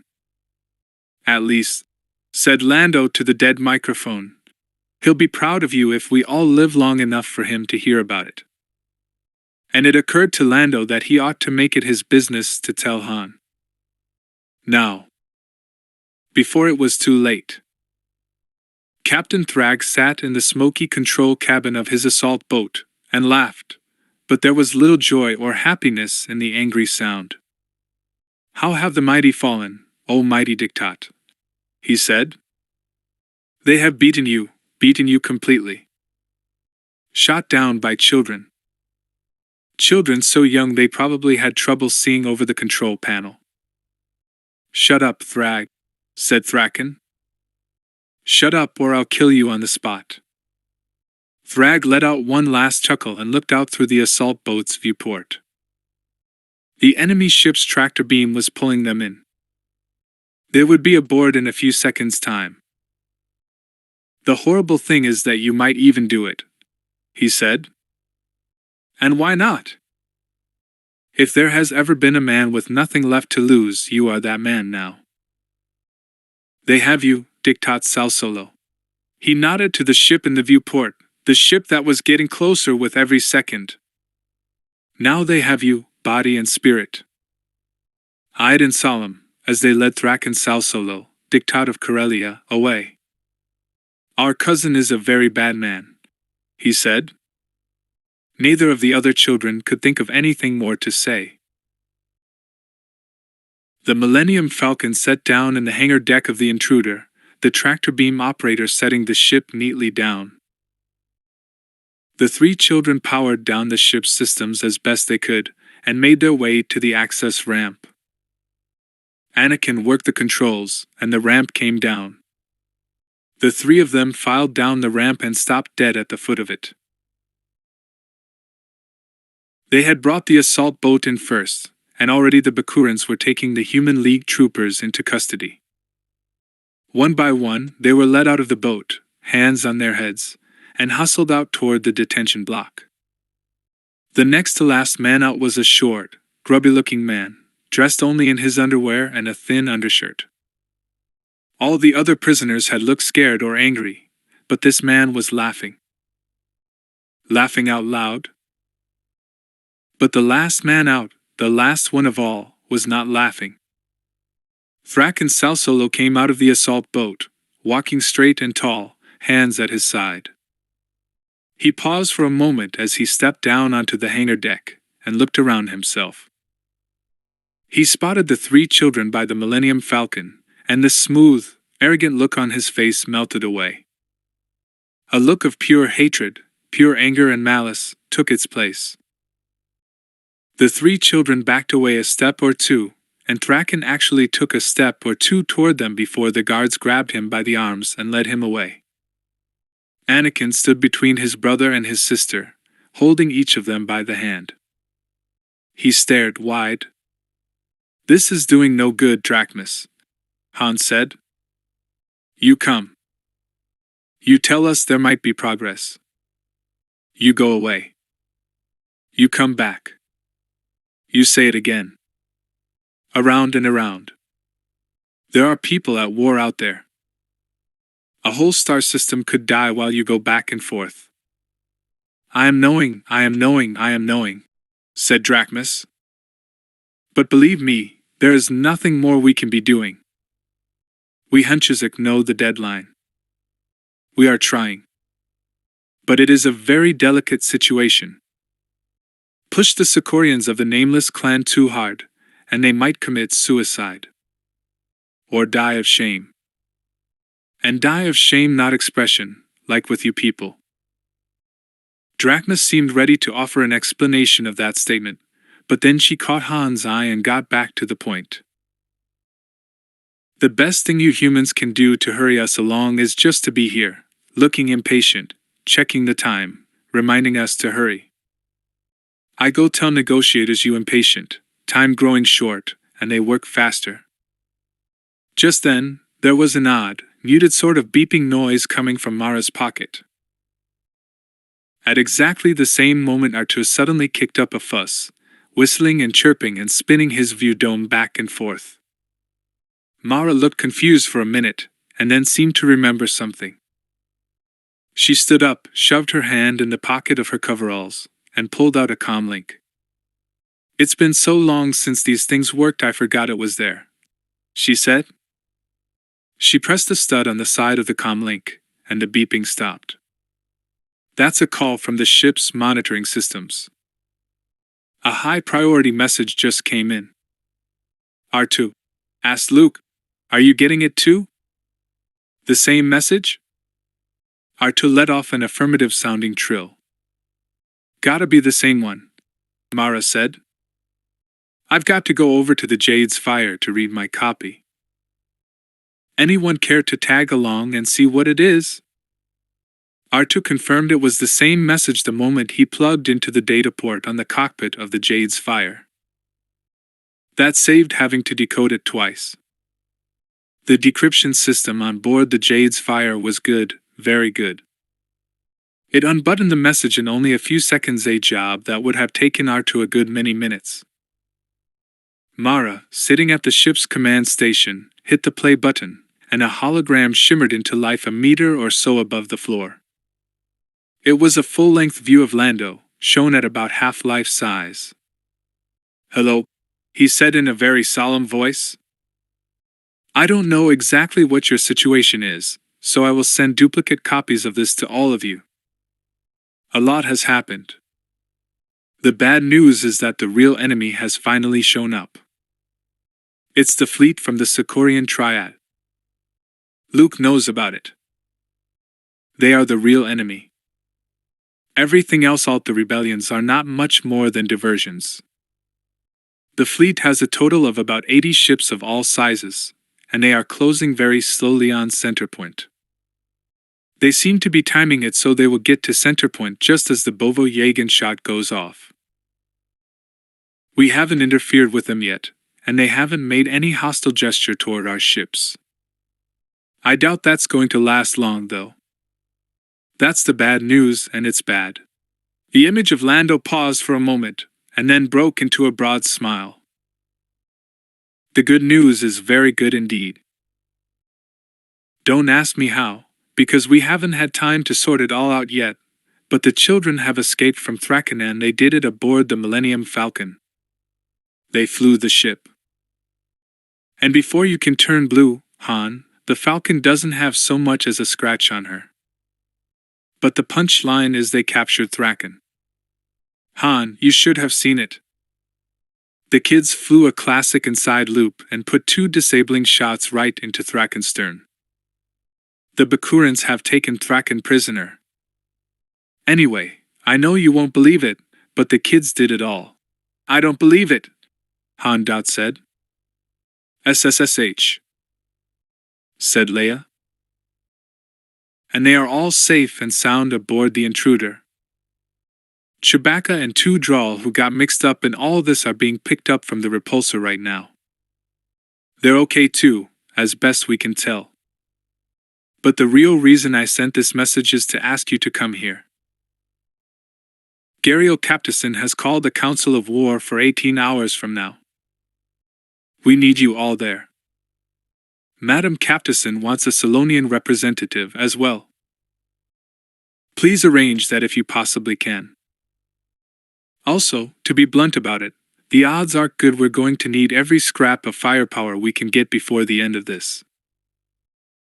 We need all of you, we need the Jade's Fire, and we need Luke's X-Wing.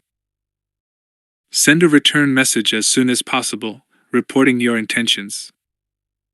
But whatever you do, please hurry. We are almost out of time. Chapter 14. The Last Goodbye. Leia Organa Solo, Chief of State of the New Republic, ran full tilt down the access ramp of the Jade's Fire, onto the hangar deck of the intruder, and nearly knocked over two of the honor guard as she rushed forward to her children, flinging her arms around the twins. Anakin escaped her first swooping hug simply because he was hopping too fast and too high with excitement to be an easy target. But Han Solo was hard on the heels of his wife, and he scooped Anakin clear up off the ground. Luke joined the happy little knot of chaos, hugging the children, greeting them, tousling Jason's hair, tickling Jaina, lifting Anakin out of Han's arms to hold him in his own. 3PO tottered around, offering his own greetings, and generally getting in the way. Anakin. Jason. Jaina, said Leia. Oh, let me look at you all. But then she threw her arms around all three of them, and held them so tight it didn't seem likely she could see much of anything at all. Lando Calrissian joined the tangle of welcome, throwing his arm around Han, shouting a friendly insult in his ear, pounding him on the back, giving Leia a kiss, teasing the children. The other new arrivals, Mara, Jade and the Solonian representative, Drachmus, followed. Admiral Osage allowed himself a thin, wintry smile as he watched the proceedings. Not the most dignified of entrances, Madam Prime Minister? I would have expected more poise from the Chief of State. Gario probably could have managed some commonplace comment about ceremony giving way to family, or that there were other considerations besides dignity in the universe, but somehow she couldn't bring herself to do it. She thought of her own little daughter, Melinza, back home on Bakura. She looked to Luke Skywalker, lifting his niece up onto his shoulders, and thought of how good he was with children, and of all the things that might have been, but never could be now. But still, the Admiral seemed to be expecting some kind of reply. So she decided to speak, and somehow, the truth slipped out. I think it's beautiful, she said. Admiral Hordle Osage turned toward her, and regarded her with frank surprise. Indeed? He said. Clearly, then, standards of beauty vary greatly. Mine do not include noisy and unruly children. Then I pity you, said Gario, quite surprised with herself for being so blunt. I know of nothing else that brings more beauty into my life. Gario Captason stepped forward, leaving a stunned Admiral Osage in her wake. She moved toward the newcomers and offered them a simple, graceful bow. Madam Chief of State, she said. Captain Solo, I bid you welcome to the intruder, and wish you much joy of this wonderful reunion.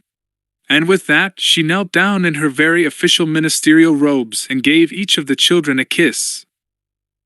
Let the old sourpuss chew on that for a while, she told herself. Gario had had something of a wild streak in her youth.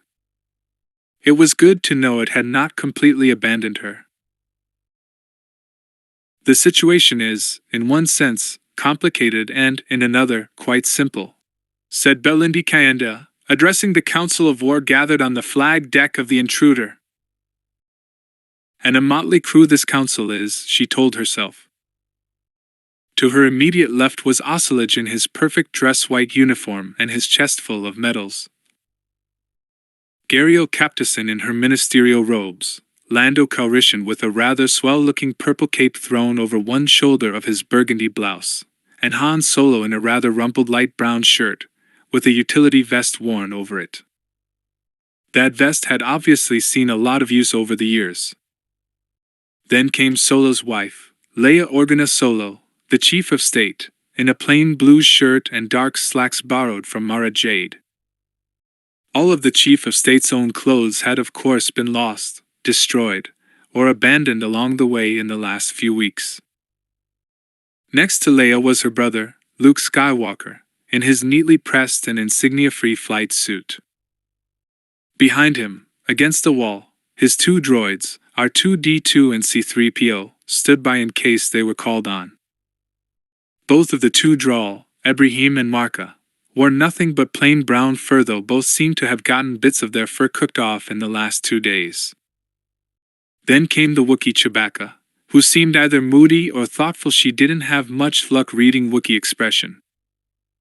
Jenica Sunson had managed to find herself wedged in next to Chewbacca on one side, and a nervous-looking Salonian named Drachmus on the other. Sunson did not look too thrilled about her seating position. By her expression, she expected the Wookiee and the Salonian to start arguing over light meat or dark at any second. On the other side of Drachmus, the Salonian was Mara Jade, looking cool and elegant in a well-tailored but otherwise quite ordinary ship's coverall. And Kanda reminded herself, she was there too, of course. The last few days and hours had been so chaotic that it would have been easy enough to forget her own existence. To cover the simple side of it first, she went on. The enemy is closing in on Centerpoint. They need to keep us from interfering with the next Starbuster burst, which, of course, we must interfere with, no matter what the cost. Considering the number of lives at stake if we fail, I do not think anyone will disagree with me when I suggest that the destruction of our entire force would indeed be a low enough price for victory. And we must face the fact that we run such a risk. We have 3 major combatant ships carrying a total of 32 flight-worthy fighters. The enemy has at least 80 larger spacecraft. If all of them carried a full complement of fighters, though I very much doubt they do, the number of fighters on their side would be well up in the hundreds. The numbers were daunting enough to cause a flurry of whispers and mutters around the table. Kanda waited for the murmuring to settle down, and then continued. We do have a few advantages I can tell you about. We have managed some fairly good long-range scans of the enemy fleet. We've gotten some good imagery of some ships. Most are not that large or that wayly armed. I can tell you that many of those ships are old, some predating the Imperial period. I doubt that any of them are of post-war construction. They are probably both dated and in relatively poor repair. Parts for many of those ships are going to be hard to come by. They are all but certainly relying on non-standard and jury-rigged repairs. I would also expect the qualities of their crews to be below average. Their pool of potential recruits could not have been the best. Probably most are flying with a minimum of previous training and experience. However, don't count too much on that. Some of those crews are probably going to be as good as ours. We just don't know which ones. In short, said Admiral Osselage, we have better ships, but the numbers are most definitely against us. However, we do have a plan for dealing with the situation. We will come to that a bit later. He looked over and nodded at Kalenda. Continue, he said. The complicated side of the situation is that we almost, but not quite, control 2 of the repulsors. To the best of our knowledge, none of the various front groups, I don't think rebel groups quite suits the case anymore. None of the various front groups controls one at this time. I believe that was a major miscalculation on the part of the Triad. They assumed that locating and activating a repulsor would take much less time than it did. Unless they got the estimates exactly right, said Mara Jade, and the Triad's people are sitting on the Telesian and Trilogian and Corellian repulsors, just waiting for the signals to push the button. Exactly right, said Kalenda. Obviously, the double-world Talus and Trailus repulsors are the most worrisome ones. If the enemy controls those, he has the ability to crush our ships down to rubble in any millisecond he chooses. But we don't think they have that capability, O.S. Silage said. Their fleet is moving in with a great deal of caution. Their behavior is consistent with fears that we control one or more repulsors, while they control none. In my considered opinion, It is not consistent with their controlling any of the repulsors. It is not even consistent with a bluff. If the enemy had the Talus or Trailus repulsors operational, this battle would be over already. That caution might also explain why they haven't reactivated the interdiction field, said Mara. They might want to be sure they have a way out of here. That's possible, said Jenica Sunson, but we don't think that's why it's still down. We've run some numbers on how Centerpoint must operate, what it can do, that sort of thing. The short form is that we don't think they can reactivate it while Centerpoint is at this stage of powering itself up for a starbuster shot. Too much power being diverted, too many systems busy. You can turn on an interdiction field while the system is in standby. You can turn one off at any time. You can leave it on while the system is powering up. But you can't initiate an interdiction field while the glow point is charging. At least we think that's the case. It damned well better be the case, said Oscillage. Our plans with Source A depend on it. Excuse please, said Drachmus. What or who is the Source A? We'll come to that a bit later, Oscillage said, a slight smile on his lips. What about Centerpoint itself? Han asked. Is there any weak spot that we know about? Someplace where we might pile in a lot of firepower and get lucky? Blow the place up? No, sorry, said Sunson. It doesn't work that way. Don't forget that the glow point is a containment vessel for an extremely powerful reaction. It's very strong, and it's very good at absorbing and dispersing energy, and well insulated. The figures we worked up show that the energy levels in there at the moment are the equivalent of setting off a proton torpedo at least once a second, and Centerpoint has been putting up with that for days on end. And the rest of the structure is very strong, and very old, and so well sealed and shielded that we've never been able to map most of the interior.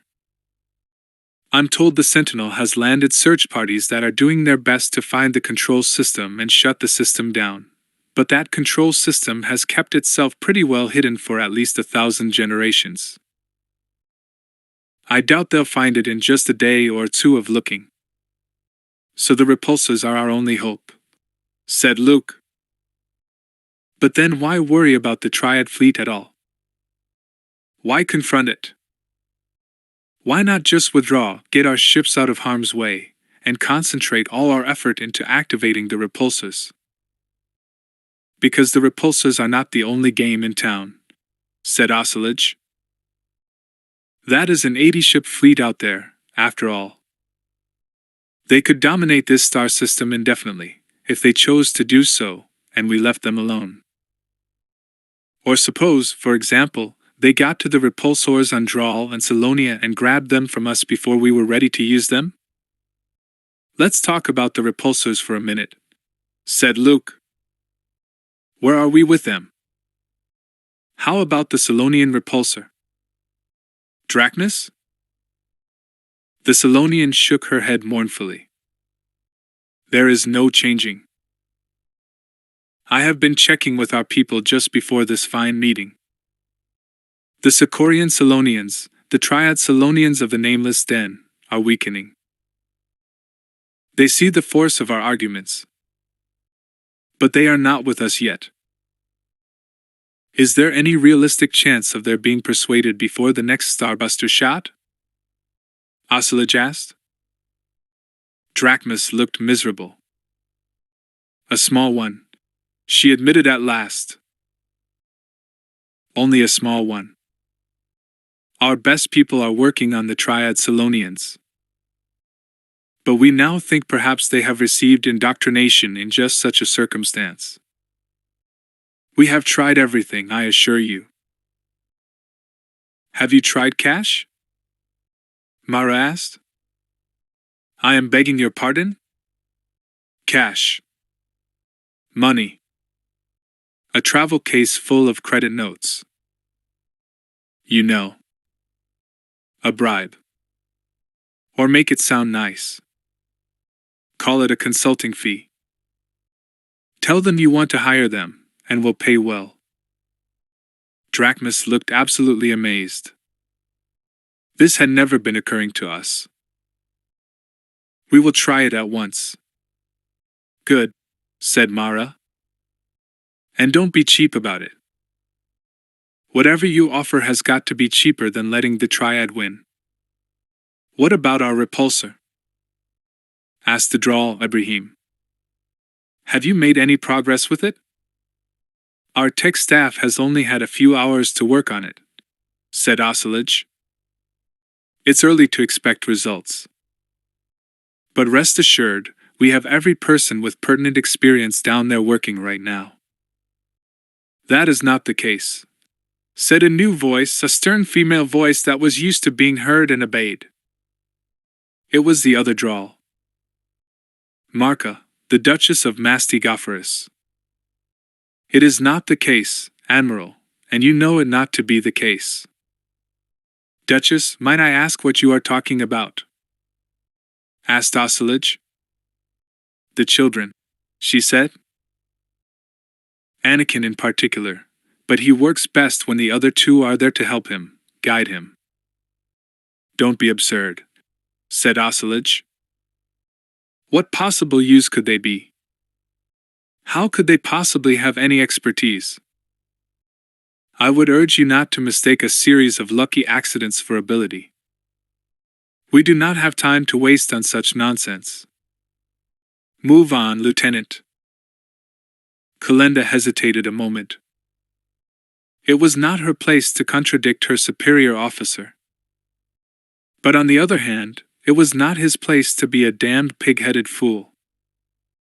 And Gario Captison had reminded her, not so long ago, that there was more to life than adhering to military etiquette.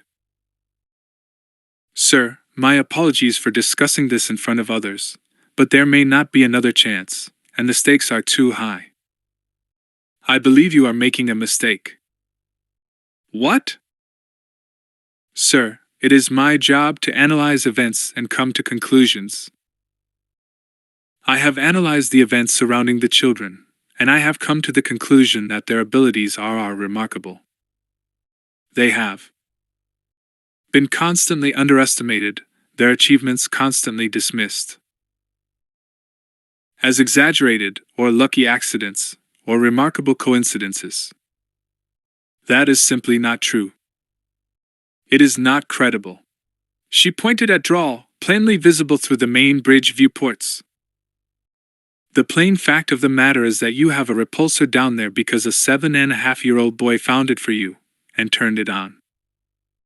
It is no longer in the hands of our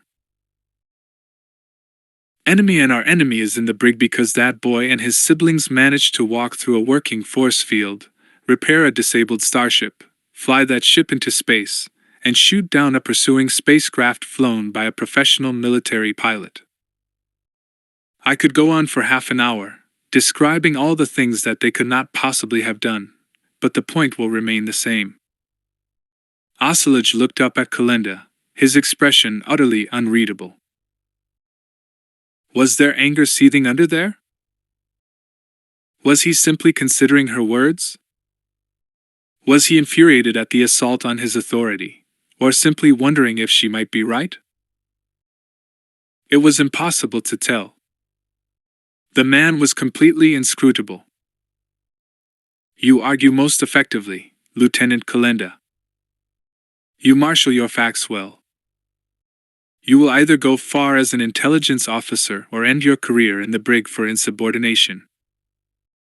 I had intended to disembark all non-combatants on Drawl in any event, and it occurs to me that the shielded side chambers of the repulsor are probably the safest place to be right now.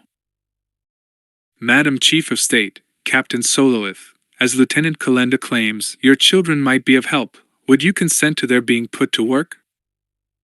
Absolutely, said Han. Not that it matters what we think.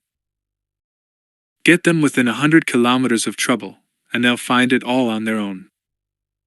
Madam Chief of State? We need all the help we can get, said Leia. Let them do their part. Ocelot raised his eyebrows and looked hard at both of them. Very well, he said. Then let us move on. Lieutenant? Well, sir, to sum up, we have two objectives, either of them very easy. First is to defeat the Triad fleet and prevent it from dominating this star system. Second is to do whatever we can to prevent Centerpoint from firing again. I believe that covers everything we were going to discuss, except for Source A, and I believe you wanted to cover that yourself. Ocelot smiled broadly, and it was unusual to see any smile at all on his face. He stood up and looked about at all the faces around the table. Source A, he said. Source A, if I am not mistaken, is known to several of you already. But let me tell the rest of you about him. If the day had started with joyous reunions, it ended with tearful goodbyes. Do you really have to go, Mommy? Asked Anakin, his voice a little snuffly, his chin quivering just a bit. They were in the intruder's hangar deck again, the last load of non-combatants boarding the shuttle that would take them down to the safety of the repulsor's shielded side caverns. Yes, I do, dearest, Leia said, kneeling down in front of him, forcing a reassuring smile onto her face. And so do you. Everyone has a job today. I have to help Daddy and Chewbacca fly the Falcon. You and your brother and sister have to go down to the repulsor again, and see if you can make it work the way we need it to. I bet we can, said Anakin. I'll bet you can too, sport, said Han, tousling his son's hair. He was smiling too, but even Anakin must have been able to see the pain in his eyes. And even Anakin knew that everyone had to pretend that everything was fine. Leia looked up at Jaina and Jason. You two take care of each other and of Anakin, all right? And do what 3PO and Ibrahim and the Duchess tell you to do. And be sure to dash. Suddenly Leia stopped, her voice choked up. It was all too ridiculous. She was going into battle, she was sending her children to operate a machine that could move a planet around, sending them off to face more responsibility than most intelligent beings ever dreamed of. She might be killed and never see them again, and yet she was left with nothing to tell them but the age-old motherly admonitions to behave themselves and brush their teeth. We will, Mom, said Jaina, her voice gentle and low. Don't worry, we'll do all the things we're supposed to do. Fear not, Madam Chief of State, said 3PO. I shall take good care of them all, assuming the Drall permit me. Leia threw her arms about her children, shut her eyes, and squeezed them as tight as she could. I love you all, she managed to say, before her voice choked up altogether. She held them for as long as she could, and a little bit longer besides, until Han knelt down beside her and gently pulled her arms back. It's time to go, he said. The ship has to leave. Leia nodded, unable to speak. She kissed each of them one last time, and Han did the same. The three children and 3PO walked aboard the shuttle transport, and the shuttle transport lifted off. And they were gone. There were plenty of other goodbyes, of course, and none of them were easy.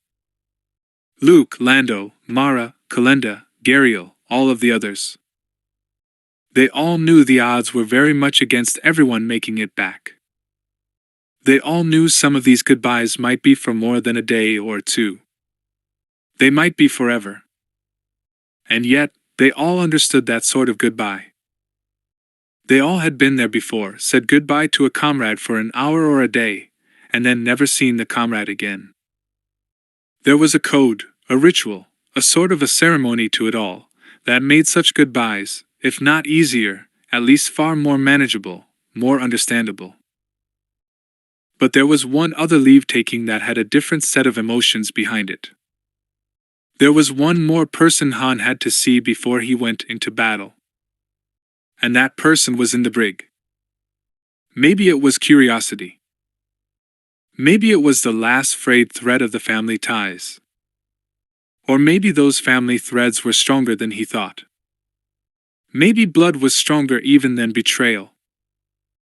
Or maybe though Han doubted it, he just wanted to gloat. It didn't feel that way, but you never knew. You never knew. Whatever the reasons, he had come. The guard activated the door control, and Han stepped into the detention cell. Thraken was sitting on a low bench set against the far wall of the room. "Hello, Thraken," he said. "Hello, Han. Come to see the rare specimen in his cage?" "I'm not sure why I came," said Han. "For some reason I wanted to see you. So here I am. And here/am," Thraken said, a cruel smile on his face. He lifted his head up, threw his arms out wide, and stuck his chest out. "Here I am," he said again. "Get a good look." "You shouldn't have done it, Thraken," said Han. "Oh, there are lots of things I shouldn't have done," Thraken said. "I certainly shouldn't have gone off in pursuit of those miserable, freakish children. That was a fatal mistake." "Fatal. But what specific act did you have in mind?" "The children," Han said. "My children. You should not have kidnapped the children. Never involve the innocent. Always protect your family. Two of the oldest traditions of Corellia. I remember your sneering at those ideas, saying it was no great sin in breaking them. But that was just words. You didn't just talk about breaking those laws. You did it. You did it. Thraken, how could you?" "Easily," Thraken said. "Far too easily. They just fell into my hand. How could I not keep them? Why shouldn't I have kept them?" "Because it was wrong, Thraken." Thraken sighed wearily and leaned back against the wall. "Han. Please. I'm locked away in a cell. By all rights, the longest part of my trial will be the reading of the charges against me. The jury shouldn't even leave the box. There isn't even any point to a jury or a trial at all. The sensible thing would be just to have me taken out and shot. But I'm sure they will give me all the relentlessly fair justice they can find to throw at me and then lock me away forever. I'll probably never have any freedom of action ever again. So there's not much point in teaching me right from wrong. Not at this late date." "You're beaten, Thraken," said Han. "You've lost.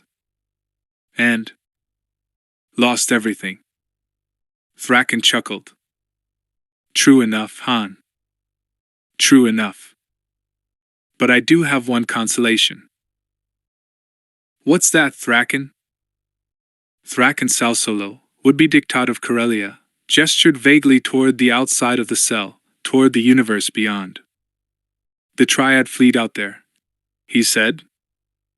"Maybe I've lost, Han, but it does me a world of good to know that you haven't won yet." He smiled in a chillingly close imitation of Han's own lopsided grin, an imitation turned cold and hard and cruel. "And I don't think you're going to either." Han stared at his cousin. Then, without saying another word, he turned and knocked on the cell door. It slid open, and Han walked away. He still didn't know why he had come. Chapter 15. Showdown at Centerpoint. At last, at long last, it was time to board ship, launch, and head out into space. But getting to that point was not easy. The Bakurans needed all the firepower of the newly repaired Millennium Falcon, and no one could argue that the Falcon needed a crew of at least 3, a pilot, a co-pilot, and a gunner in order to provide the maximum firepower. There was, of course, never even the slightest debate over who the pilot and co-pilot should be. Han and Chewbacca belonged in those seats, and there was no doubt about it. But more than a few people tried to talk Leia out of sitting in the quad laser turret. It was not proper for a chief of state to go flying around taking potshots at enemy ships. But Leia was adamant. She had had enough of being pushed around in recent weeks. It was high time she paid a little of that back. The harder people tried to talk her out of going on the mission, the more determined she became. Even Ocelage tried to talk her out of it. But even Ocelage realized, eventually, that he had to back down. But now she was aboard, Chewbacca was aboard, and the Millennium Falcon was ready. Now was the moment. Han checked his status boards one last time, confirmed his departure instructions, brought the repulsors on, and flew out into the sky. Once well clear of the intruder, he eased back on the sublight engines and waited for the others to form up on him. They were going into battle together: Han, Chewie, and Leia aboard the Millennium Falcon, Mara Jade alone aboard the Jade's Fire, Lando aboard the Lady Luck, and Luke in his X-Wing. It made a certain amount of sense to put all the non-Bakuran ships in one formation. It saved forcing the Bakuran fighter pilots to learn how to deal with non-standard ships in their formations. Han had been aboard all of the other ships, and their pilots had been aboard his. Perhaps more importantly, all four of the pilots knew each other, trusted each other's skill. Han watched as the Lady Luck flew out of the hangar doors and toward him. Suddenly Han felt good. They were flying into danger, into battle, but what of that? He had done it before. He was behind the controls of his own ship, in space, surrounded by friends. What was to feel bad about? He saw the Lady Luck do a double barrel roll just as Luke's X-Wing launched. Han laughed out loud. He wasn't the only one feeling good. He keyed on the comm system. Falcon to Lady Luck. Lando, you old pirate, the idea is to fly in a straight line just at the moment. I think you just wobbled off course a bit. Can a guy have a little fun now and then? Relax, both of you, said Luke as he pulled into position off Lando's starboard wing. We're going to get a chance to do all the fancy flying we want today. The Jade's Fire launched, and Mara came on the line. I don't know about the rest of you, she said, but I'd be just as happy if this stayed nice and simple. Chewbacca cut off the ship-to-ship link, hooted loudly, and bared his fangs. Han laughed. All right, he said, so she's a spoilsport. Any spoilsport who can fly the way she does can be my wingman any day of the week. How far have you gotten? Asked Anakin as he looked over the gleaming silver control panel. It looked just the way he had left it, after pushing one button too many a few days before. The technician's name was Antone, and he was a thin, wiry-looking fellow, dark-skinned with shoulder-length, shiny black hair that hung straight down on either side of his face. He didn't answer at first, but instead gave Anakin a strange look, a look Anakin had seen before. It was the look Anakin got from grown-ups who had heard he was weirdly good with machines, but didn't quite believe it yet. Antone glanced at Jaina and Jason, and got an encouraging nod from both of them.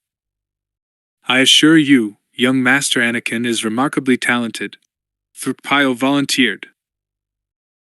Antone seemed unwilling to take the droid's word, but Ibrahim and Marka and Q9 were there too, and somehow the presence of the Drawl seemed to convince Technician Antone to take things seriously and cooperate. I'd say we're stuck, he said, except that might be saying too much. It makes it sound like we'd been making progress and then stopped. But we never got anywhere in the first place. Not at all. Anakin asked. Not at all.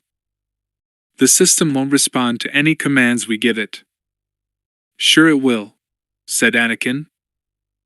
He sat down at the control panel and pushed his hand down onto a flat, featureless spot on the console.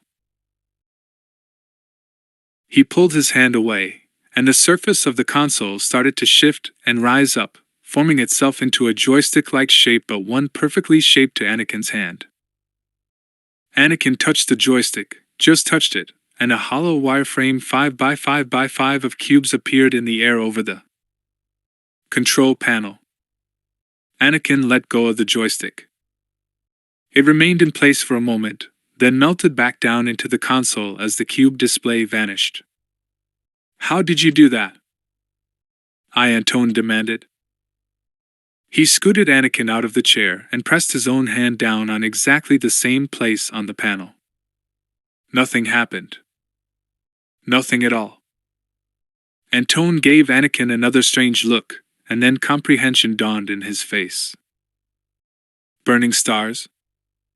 he said. "Burning stars. It must have imprinted itself on your personal characteristics the first time you used it."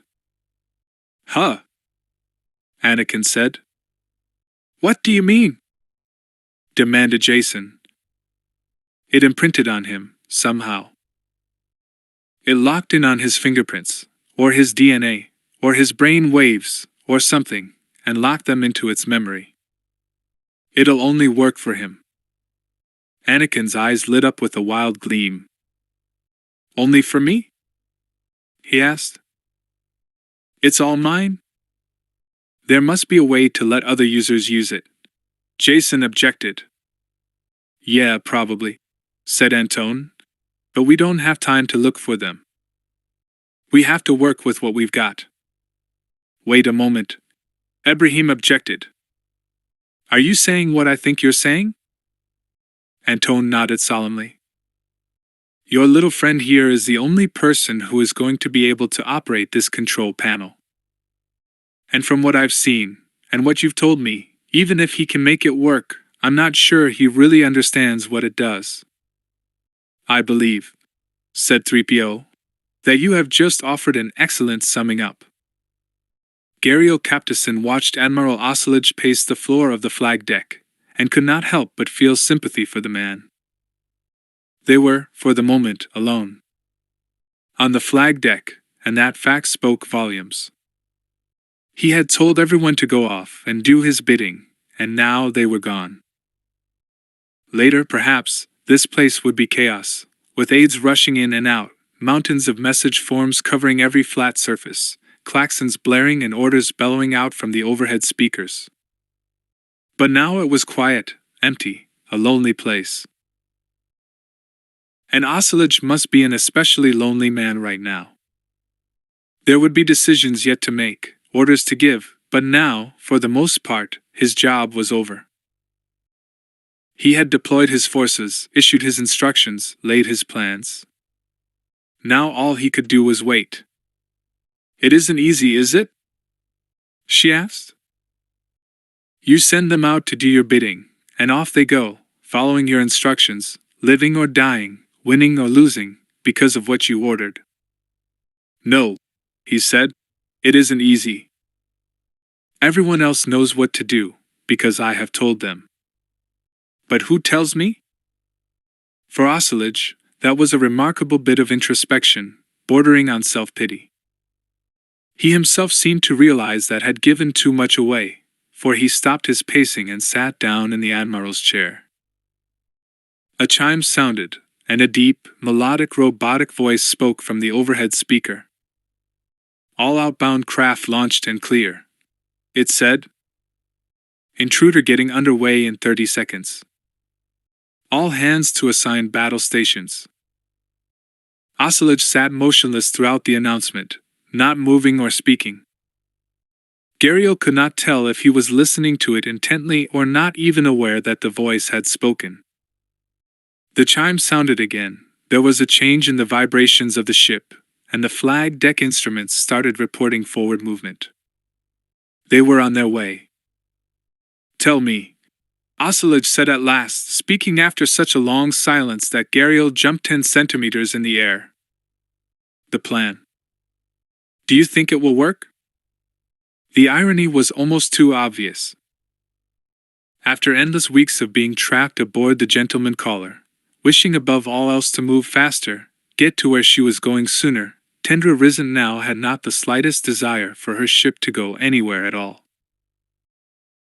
The Gent floated quietly in the darkness of space, in a stable free orbit of CORELLIAN orbit that put her squarely between the Triad fleet and the two Bakuran destroyers. She had not the slightest doubt that both sides were tracking her, watching her go by.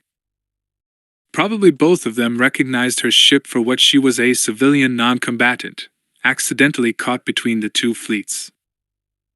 As long as she floated unpowered through space, she represented no particular danger. But she also had no doubt at all that both sides would fire immediately if they felt in the slightest way threatened by the gentleman caller. And the gentleman caller was surrounded. There was no direction at all she could find that wouldn't take her close to the path of one ship or another. She did not dare maneuver, for fear of one side or the other deciding she was a booby trap, a bomb or a weapon disguised as a civilian ship.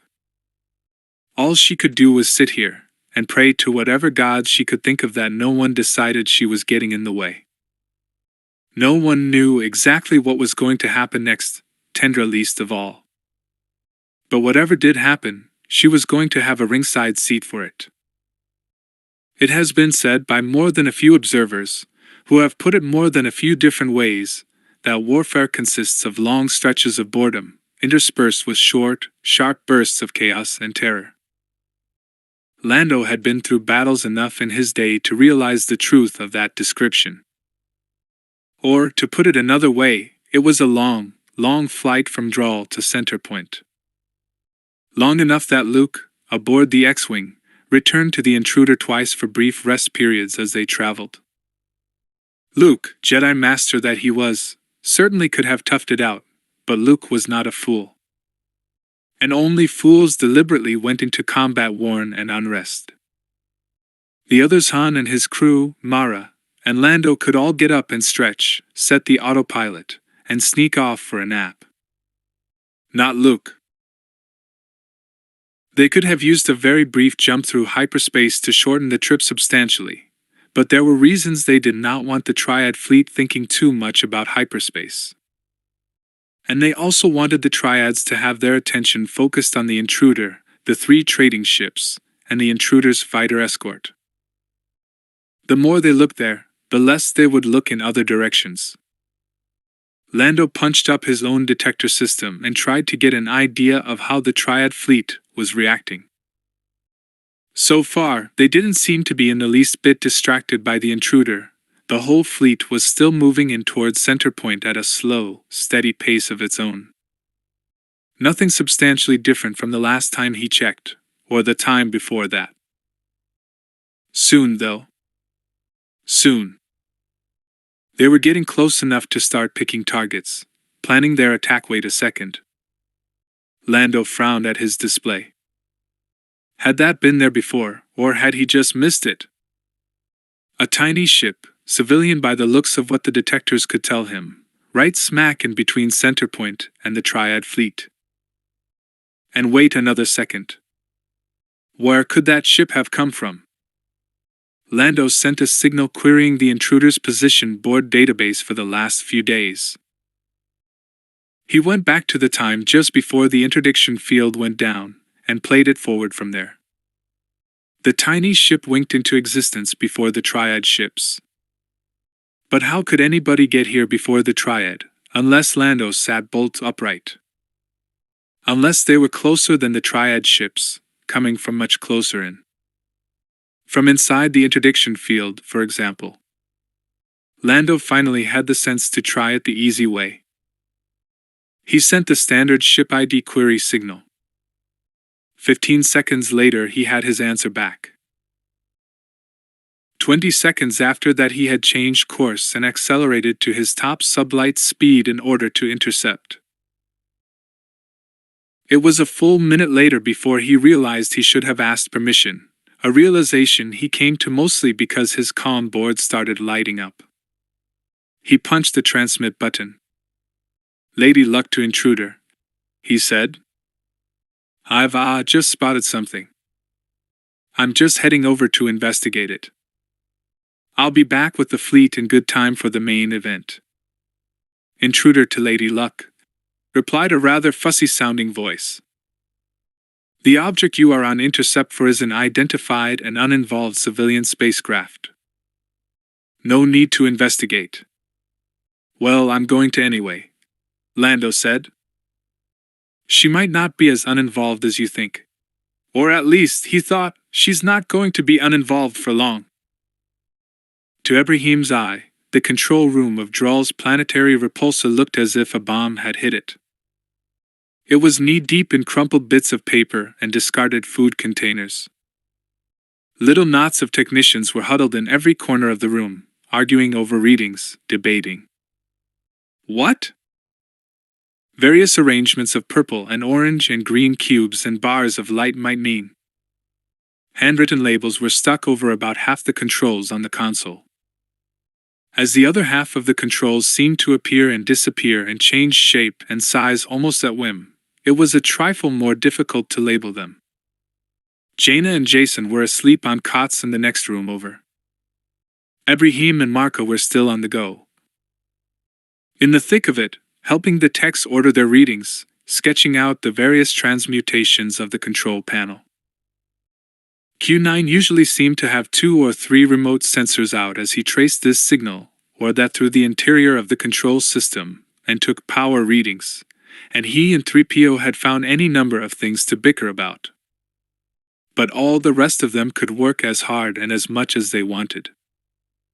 Anakin was still in the center of it all, still going strong, working the controls as he was asked, shifting the system from one mode to another, helping the grown-ups understand what all the buttons meant. He had that wild-eyed look in his eyes that human children sometimes seem to get when they had been up too long, or had been too stimulated for too long. Sooner or later it would all be too much for him, and the poor child would simply keel over from exhaustion. Ordinarily, it would already be time, and past time, to get the child to bed, but under the circumstances they had to get as much out of him as possible before. "News is. I have good news," an excited voice shouted. Everyone stopped what they were doing and looked up as Drachmus rushed into the room.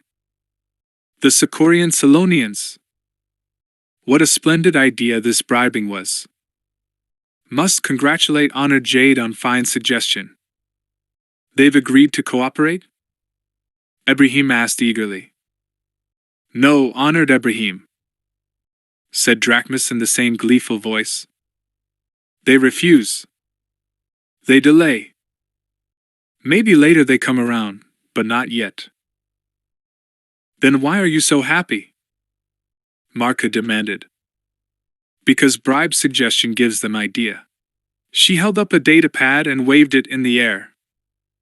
"They still not willing to help with their repulsor, but they willing to sell instruction manual." "Let me see that," Antone said, and grabbed at the data pad. He turned it on and paged through it, grinning more and more widely as he did so. He nodded enthusiastically. "This is it," he said. "With what Anakin has shown us, and what this tells us about the notation, I am not sure, but at least I think, we can run this place." "You mean," said Ibrahim, "you think that Anakin can run this place for dash?" He stopped in mid-sentence. "Oh dear," said 3PO. "He's done it again. It often happens when he stays up too late." Anakin was still sitting in the control panel's chair, but his head was resting on the panel itself, and he was sound asleep. Ibrahim nodded in wonder. Human children. Bizarre creatures. Anakin had been wide awake and busily working not 30 seconds before. "Ah well," Ibrahim said. "The rest of us can keep working, but I suppose a child has to get a good night's sleep if he's expected to save 2 or 3 star systems in the morning. Lando? She asked. He was the first human being she had seen in a month. Tendra. And suddenly they were in each other's arms, holding each other tight. Oh, Lando. Lando. You shouldn't have come. You shouldn't have. There are ships on all sides of us, and sooner or later the shooting is going to start and dash. Hey, said Lando. Sure. Take it easy, he said. Take it easy. My ship is plenty fast enough to get us out of here. We'll be all right. But it's too dangerous, she insisted. It was too risky. Come on, Lando said, stroking her chin and giving her a big, warm smile. I had to think of my image. How could I possibly turn down the chance to rescue the damsel in distress? Tendra was asleep when it happened. The first she knew that there was anything going on was when a large booming noise echoed through the hull of the gentleman caller. To say she found it a startling way to wake up would be a massive understatement. She nearly jumped out of her skin. She sat up in bed, listening fearfully. What was it? Had a meteor crashed into the ship? Had something in the engine room blown up? Then she heard the whirring noise of doors sliding open and air pumps working. The airlock. Someone had docked with the gentleman caller as she scrambled out of bed and pulled her robe on. Who was it? What did they want? A weapon. She needed a weapon. Was there even a blaster on board the ship? She stepped out into the corridor and froze in her tracks. There he was, right in front of her, grinning from ear to ear. I tried to call ahead, he said, but there wasn't any answer. The hours crawled past. The Triad ships moved towards Centerpoint. The Sentinel and the Defender kept up their guard over Centerpoint, and the intruder's little fleet of armed trading ships and fighters moved in toward the Triad ships. Assuage watched it all on his status boards, hour after weary hour, alone on the flag deck. No one needed to come here. Not until the battle began. Time was the enemy now, and time was the ally. They had to thread this needle carefully, oh, so carefully. Too soon, and they would give the game away, and all of Sorsei's efforts would be in vain. Too late, and the other side would jump first, attack the Bakuran ships and be done with it. And then there was the whole vexed question of the repulsor. Would they have it, or wouldn't they? Would it work, or wouldn't it? Were Calrissian's figures for the timing of Centerpoint's next shot even accurate? They had checked over the figures a dozen times, and they seemed correct. But what of the error no one saw, the bad assumption that everyone agreed to without even realizing it? They were the sort of questions that had plagued military commanders from the beginning of time, and they were likely to keep on doing so for quite some time to come. Time. That was the question. What was the proper time? There was no way of knowing for sure. No way of reading intentions off a display grid, no way of judging enemy morale and fighting prowess from a remote infrared image. The ships moved closer to each other. Closer. Closer. At last Admiral Hordal Assuage stood up, walked over to the main display grid, and inspected it carefully, studying each ship, each status report in turn. Satisfied, or at least as satisfied as he was going to get, he returned to the Admiral's chair, sat down, and pressed the calm button. This is Assuage. Advise all ships via prearranged signal. Commence Operation Sidestep exactly on the hour, 35 minutes from now. 1 hour after Sidestep, it would be time for Sorsei. 1 hour, 5 minutes, and 15 seconds after Sidestep, Centerpoint would fire. Either they would manage to deflect the shot, or they would not. 1 hour. They would have to hold for 1 hour. He let go of the calm button, and wondered if he had gotten the timing right. "All right, Chewie," said Han, half an hour later. "Jump off in 5 minutes. Let's look sharp. Leia, time for you to get up to the turret and strap in." Leia stood up from the observer seat and nodded. "I know," she said. But she didn't leave. Not immediately. First she stepped forward, pulled Han's head toward hers, and gave Han a kiss. A warm, lingering kiss that did not so much end as fade gently away. "I love you," she said. "I know," said Han. "And you know I love you." Leia smiled. "You're right," she said. "I do." She stood up straight, reached over, and ruffled the fur on top of Chewbacca's head. "So long, Chewie," she said. "See you on the other side." And with that, she turned and left the cockpit. Han turned and watched her go, then looked over to Chewbacca. "You know, Chewie," he told the Wookiee, "there's a lot to be said for this being married business."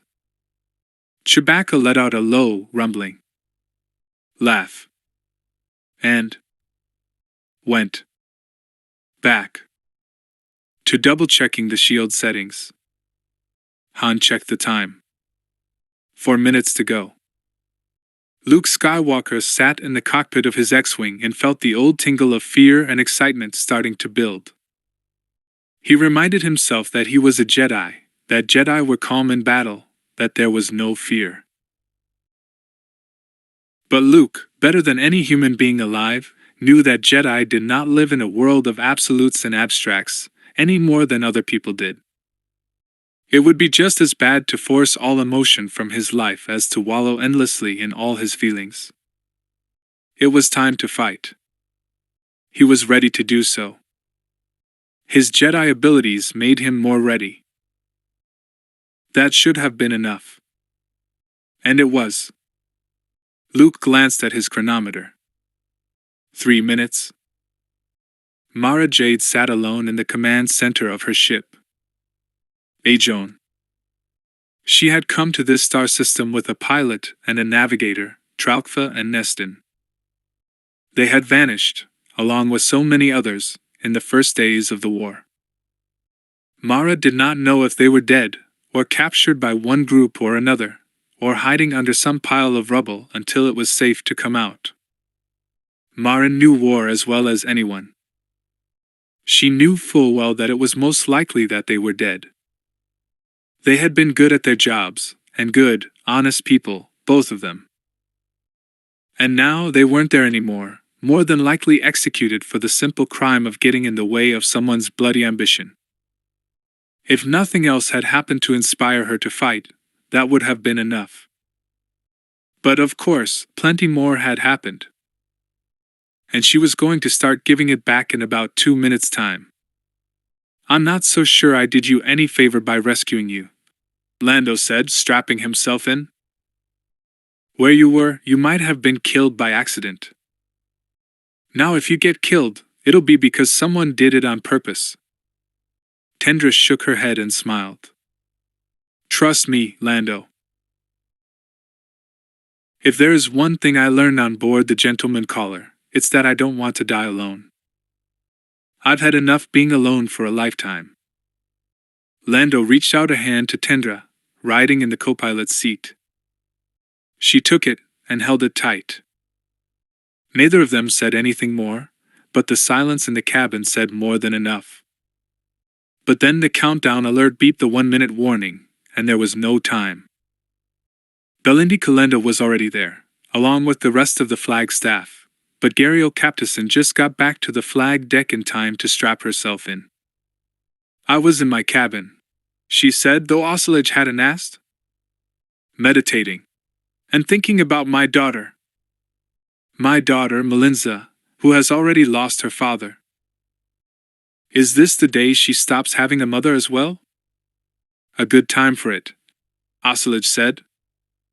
There will not be much leisure for thought, starting in another 30 seconds. Gariel dug her fingers into the arms of her acceleration scat, and stared out through the flag deck's main viewport, out over the intruder's main bridge level, and through the bridge's forward viewport. The stars, she thought. The warm and inviting stars. Was one of the ones she saw Bakura? Probably her home star was nowhere near bright enough to be visible at this range. Home. She thought of home, and longed to be there. 10 seconds. The main speaker announced. All hands, prepare for the jump to light speed. 5 seconds. 4. 3. 2, 1. 0.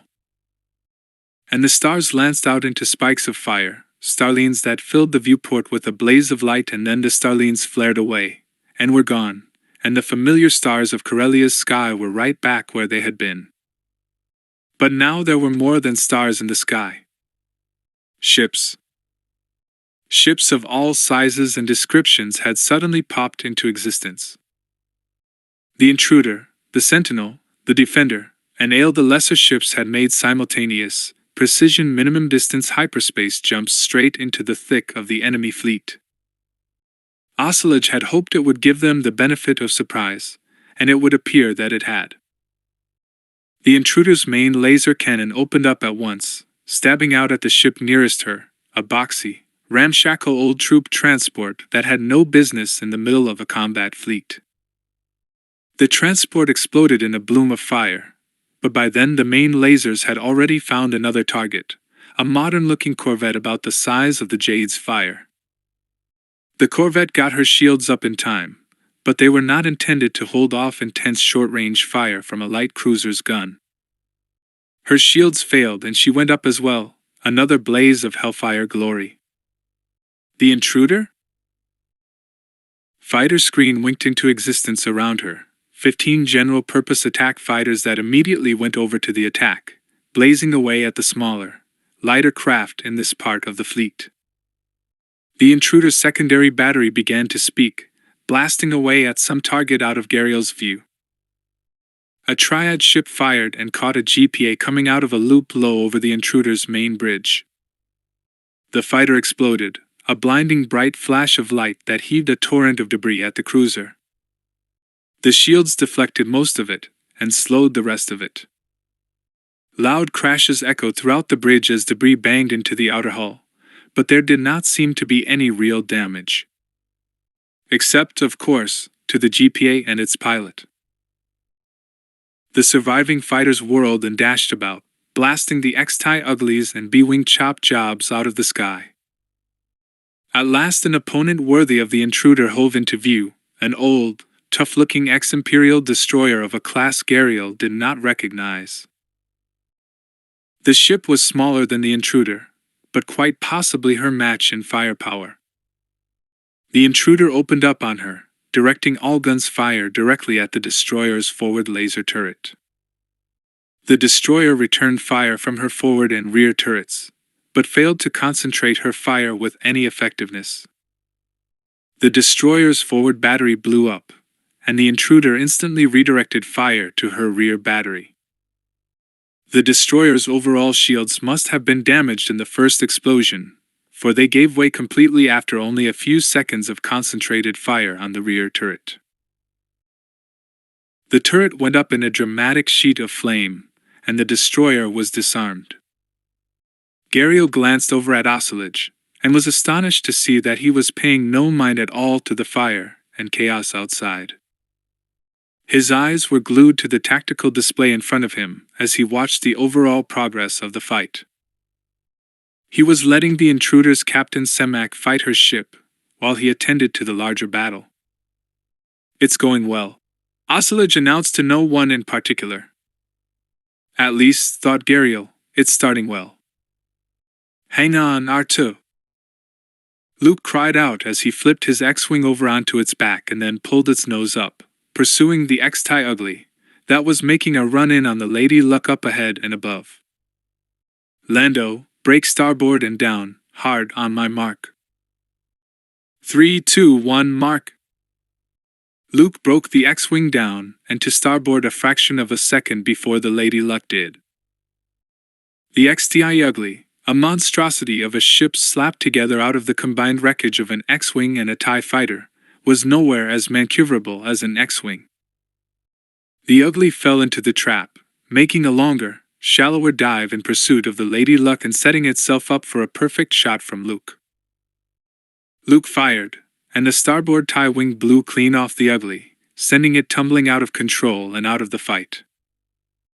It took Luke a moment to find the lady, and he was not surprised to see her already in trouble again, trying to fight off a pair of what looked like light attack fighters with beefed-up engines and weapons. Heavy light attack fighters. It was nearly always a mistake to hang overpowered weapons and propulsion on a design that wasn't meant to support them. That sort of beefed-up compromise was usually nothing more than a collection of weaknesses held together with wrap wire and optimism. Luke decided to test the theory by experiment. He poured fire into the closest HLAF from extreme range, and caught it in the port side engine, setting the fighter tumbling out of control before the pilot could kill the starboard engine. The engine flared over and started spewing thick clouds of vapor that enveloped the HLAF. The vapor dissipated instantly in the vacuum of space, and the HLF was hidden inside a strange, fast-moving cloud tumbling across space. Luke checked Lando, and saw he had dispatched the other HLF himself. For the moment their little patch of sky was clear. That meant it was time to move elsewhere. Lando! Luke called. I'm tracking a slow-moving destroyer toward the rear of the formation. You have it? I was just about to call it into you, Luke, said Lando. Let's go for it. Just what we're looking for. The plan was for the attacking craft to move through the triad formation toward its rear, picking off targets of opportunity and trying to get the triad ships to reverse course and pursue. And never mind the obvious flaw in trying to encourage 80 major armed vessels and all their auxiliaries to chase you with all guns blazing. Sometimes you just had to take your chances. Off we go. Luke agreed. Anakin sat in the control chair, listening intently to Technician Antone as he ran down the checklist. All right, said Antone. That clears out the targeting sequence. We should be locked on to the south pole of Centerpoint. Ready for the power initiation sequence? Don't think so, Anakin said a little doubtfully. Something doesn't feel right. Antone shoved his long black hair out of his eyes for about the zillionth time and looked nervously at Anakin. Feel right? He asked. What do you mean it doesn't feel right? He does it all by feel, Jason said. He knows by instinct and intuition. You've got an instruction manual. You're the one who said you didn't think he understood what it did. Do so. Anakin protested angrily, glaring at his brother. Do you, Anakin? Jaina asked. She was plainly getting as fed up as Antone. Do you really understand, or are you just showing off? Anakin frowned deeply and crossed his arms. Stop being mean to me, or I won't help you anymore. And with that, he hopped down off the chair and stalked away. Oh boy, said Jaina. I suspect that young Master Anakin is overtired, 3PO said. He was up too late last night. He is often rather cranky the next day on such occasions. Antone's eyes bugged out, and his jaw dropped open. It was at least a full 5 seconds before he was able to speak. He's cranky? He's the only one who can dash. Antone gestured frantically at the control panel. The Starbuster is going to fire in an hour, and you tell me he's cranky, T. Take it easy, Ibrahim said. But he's gone, Antone said. He's the only one who can run the machine. You've been up all night, Ibrahim said. You're overwrought. We'll get him back. Yeah. Up all night, said Technician Antone, nodding manically as he paced. Maybe I'm just cranky too. He turned and stopped his pacing to face the twins. Except that's not quite it. Actually, I think I'm in full-blown panic. I've got relatives on Bovo-Yagan. Antone went on, half raving. If I get her planet incinerated, my aunt is going to kill me. Settle down, Ibrahim said in a sterner tone of voice. He can have gone far. We need both of you to make this work. Jason, go and get your brother back. Calm him down. And try to remember that the lives of 12 million people are riding on one cranky 7-year-old saving them in an hour's time. So please. When he comes back, let's everyone be nice to him. All right, Jaina said, her own voice turning a bit sulky. But only for an hour. Concentrate volley fire on the forward airlock hatch. Mara's voice called out from the ship-to-ship link. Those welds look nice and sloppy. Fire poured from the Jade's fire into the lumbering, old, much-repaired Mon Calamari frigate that had ended up fighting for the other side. Copy that, said Han. Leia, hang on. I'm going to pitch over a bit to give you a clean shot. I'm in the clear already, Leia said. Commencing fire. The quad laser turrets started shooting. The outer door of the airlock had gotten jammed open somehow in the fighting. It began to glow red, then orange, then fire white, and then the inner hatch blew off, the ship's atmosphere streaming away into space. The airflow cut off suddenly as a hatch slammed shut somewhere on the ship. The frigate fired back, heavy volley fire straight into the Millennium Falcon. The shield alarms went on almost at once, and then cut off just as quickly as the Jade's fire blew the frigate's main laser turret clean off with a mini torpedo. Disarmed and damaged, the frigate seemed to decide she had had enough. She came about and boosted away for all she was worth. Let her go, Han said to Mara. She's out of the fight, and that's all that matters. How long has it been? Leia asked over the intercom. About 40 minutes, Han said. Watch out, a pair of B-wing uglies coming in from above. I'm on them, Leia said, the strain in her voice plain to hear. Fire lanced out of the quad laser turret. An explosion broke up one B-wing, and the other decided that discretion was the better part of valor. If only the Falcon could have the luxury of reaching that conclusion. Sooner or later, one of those attacks was going to get through. Mara! Han called out. Let's keep moving through them. He reached over and cut out the ship-to-ship comm link. Another 20 minutes, Han said to Leia and Chewie. Another 20 minutes, and it'll be over. And so it would. One way or the other. Defender reports damage to main armament, but secondary weapons fully functional, said Kalenda. Numerous minor hits, no major damage so far. But 100 minor hits could serve to weaken the ship enough for the 101st to destroy it. OS Silage shook his head. That was no way to think. Not for an admiral in the midst of running a battle. What of Sentinel T, he asked. Sentinel has partial loss of propulsion. Explosive decompression of unspecified aft section, reported as contained. All weapons functional, reports numerous successful engagements. Very well, Ocelage said as he studied his tactical display. Intruder had taken a similar amount of damage. / was working, he thought. They were paying a high price indeed, but it was working. Ocelage had assigned a lane through the enemy formation to each big ship, and to each pair of smaller craft. The idea was to drive through the enemy ships toward the rear, keeping up a series of running engagements, intended to cause disruption as much as damage. And it was working. The tidy enemy formations were unraveling, and it seemed that half of them had reversed course to head off in pursuit of their tormentors. "Sir," Captain Semak reports 4 frigates closing on intruder. "It appears to be a coordinated attack." "Does it indeed? I was wondering how long it would take them to mount one." "Very well.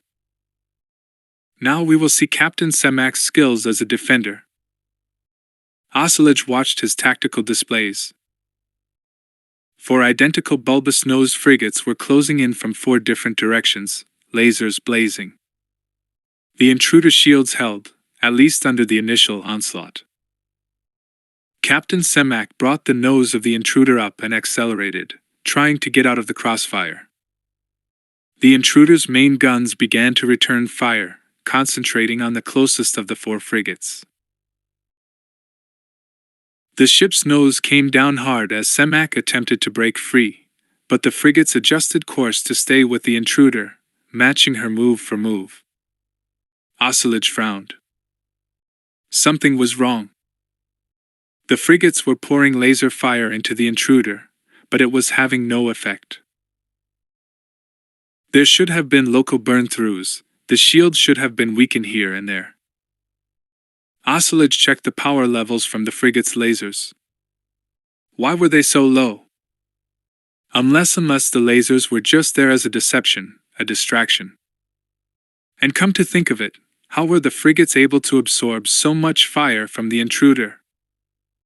He brought up a close-up view of the nearest frigate on his tactical display and felt his blood run cold. Its windows were painted on. Painted on over what looked like solid durasteel. He slapped down his comm link. "Captain Semak. Those frigates are camouflaged robot Rarn ships. Their guns are harmless. They are merely trying to get in close enough to, but it was too late."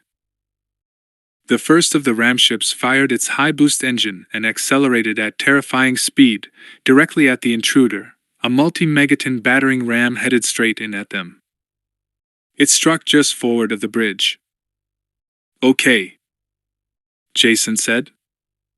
"I have him back." "Good," said Technician Antone. "Great.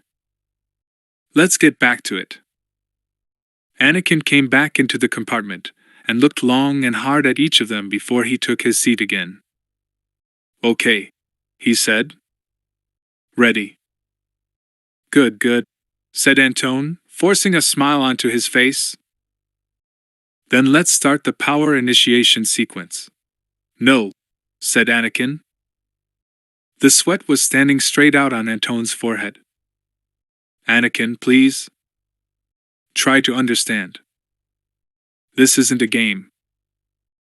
Lots and lots of people, are going to die unless we fire this repulsor at exactly the right time in exactly the right direction." "I know that," said Anakin. "But it isn't aimed just right. It's too heavy. Too heavy somehow." "What do you mean, too heavy?" Antone asked. "Gravity," Jason shouted. "He means gravity. Those instructions you got are for the repulsor on Salonia. The gravity is different there." "Right," said Anakin. "Too heavy." Antone thought for a minute, muttering frantically. "Sweet stars in the sky. He's right. He's right." He checked the countdown clock. "And we've got 10 minutes to recalculate the aim from scratch." Antone grabbed one of the other techs by the shoulder and shoved him at Anakin. "Run him through the power initiation sequence and the rest of it, and we'll retarget just before we fire." And with that, Technician Antone raced frantically away to find a desk and a datapad. The second and the third robot ram ships slammed into the intruder, sending the ruined Hulk pinwheeling across the sky. The fourth ram missed, but that did not matter. The ship was dead already. Ocelot picked himself up off the deck and staggered back over to his chair. Gariel had managed to stay in hers. Belinda Calenda climbed to her feet and looked around in shock. They were the only ones left. Everyone else on the flag deck was dead. Ocelot didn't even bother looking down to see if anyone had survived on the bridge. Most of it wasn't there anymore. Abandoned ship. The overhead speaker shouted. All hands abandon. Ship. I can't feel my legs, Gariel announced. I can see they're bleeding, but I can't feel them, and I can't move them. Ocelot nodded, not really knowing why. Spinal damage, he thought. She must have been slammed around hard by those impacts. Admiral Hordle Ocelot realized that he was holding his left hand over his stomach. He lifted his hand away for a moment and saw the red, open wound. Astonishing that he wouldn't feel something like that. Abandoned ship. The automatic voice called again. Ocelot looked from himself to Gariel Captison, to Calenda. Go! He shouted at Calenda. We can't make it. You can. Go! Suddenly he felt very weak. But Calenda began. But I have a gut wound and the Prime Minister cannot walk. We would not survive the trip to the escape capsule, and if we did we would not survive until pickup. Go. Now. That is an order. You have been a good officer, Lieutenant Calenda. Do not waste yourself now over a pointless gesture. Go. Calenda looked as if she were about to say something more, but then she stopped. She saluted Ocelot, bowed to Gariel, and then turned and ran. Good, said Ocelot. I hope she makes it. We have to blow the ship, Gariel said, her voice barely more than a whisper. Don't let her be captured. Ocelot nodded to her. Yes, he said. You are right. But we must wait. Give the survivors time to escape. Wait until we are in deep among the enemy ships.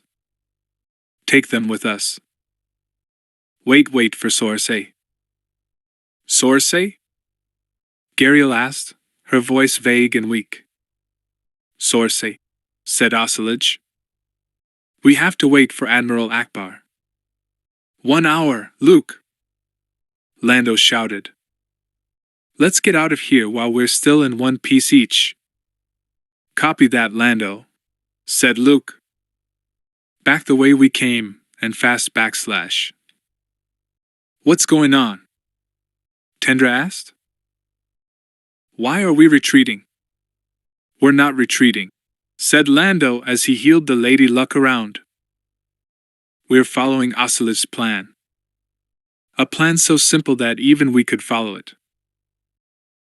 Get in, do as much damage as you can for 1 hour, and then get out of the way.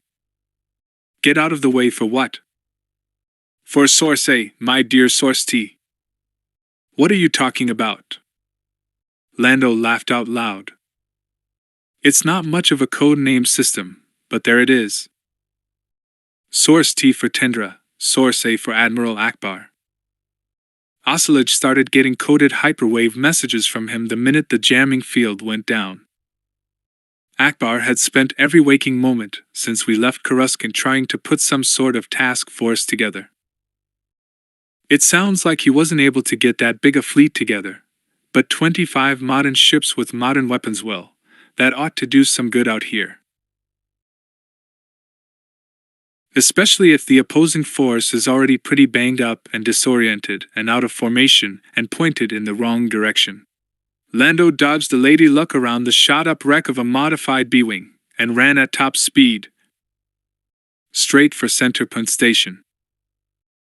I think we'll head for the north end of Centerpoint, thank you very much. The end that doesn't fire interstellar death rays. But what about Admiral Akbar? What's the rest of the plan? Well, that's pretty simple too. When Admiral Akbar does his precision hyperspace jump, he'll land right on top of them, and they'll never know what hit them. And our ships don't want to be sitting in the shooting gallery. When does he show up? Lando checked the ship's navicomputer and the chronometer. Oh, he said. Right here. And right now. The piece of empty space in front of them was suddenly ablaze with the flaring light of starships coming in out of hyperspace. Ships that were streaks of blazing white, flashing into existence, and screaming past the Lady Luck to either side, over her, under her, so close that they could almost hear the non-existent winds of space rushing past them as the ships roared by. It was an incredible sight, a beautiful sight and a terrifying one. Lando clenched his teeth and wrapped his hands around the flight stick. He held on for dear life, forcing himself by sheer strength of will not to try to dodge the oncoming ships, for fear of flying smack into one he did not see. And then they were past, and then they were gone, and then Lando slowed the lady to a reasonable speed, and breathed. And then the war was over, for Lando, and for Tendiare. Gariel Captason was starting to feel the pain. Not in her legs, of course, but everywhere else. Admiral O.S. Silage sat beside her, barely conscious himself, bleeding badly. Gariel thought she could smell something burning behind her. Not that such things mattered anymore, of course. In spite of everything, somehow Ocelage had managed to open up the control panel set into the side of his chair, the ship's self-destruct. He had flicked up all of the safeties and pushed down all of the buttons. All but the last. He was waiting, still watching his tactical displays. They were barely working, but they would not have to work well at all to show him what he needed to see. There, he said. There. Ships coming in. They're here. It's time, then, said Gariel. You're a good man, Admiral Ocelage. You did your duty. You held them. You stopped them. Well done. Thank you, ma'am. I was proud to serve with you. And I with you, she said. But now it's time to go. She thought of her daughter, Melinza, left all alone in the universe. She would be cared for, of that Gariel had no fear. Perhaps the universe would compensate for all the sorrow of her young life, and bring her nothing but good as she grew older. It was a comforting thought, Gariel decided. A good thought to go out on. I can't move my arm, said Ocelage. I can't push the button. Here, said Gariel. She looked up and saw at least 3 triad ships were near. She smiled and reached over. Here, she said again. Let me. The explosion lit the sky, tore a hole across the triad fleet. For a few glorious seconds a new light blazed up, a pillar of fire brighter than all the stars in the sky. Oh, sweet stars in the sky, said Tendra. That was the intruder. They're gone. They're all gone. It's over. Lando looked down at the ship chronometer again, then to Centerpoint station, and then toward the distant dot of light that was Drawl. No, it isn't, he said. But in 1 minute and 20 seconds it will be. Maybe for a lot of people. Antone! Jaina shouted. Now! Now! We have to do it now! Technician Antone came rushing back in, his eyes bulging out of his head. I can't, he said, and held up the datapad. It's still running. The last part of the problem is still running. It won't be done for another 5 minutes at least. 12 million people. 12 million people. Anton sat down on the floor and covered his head with his hands.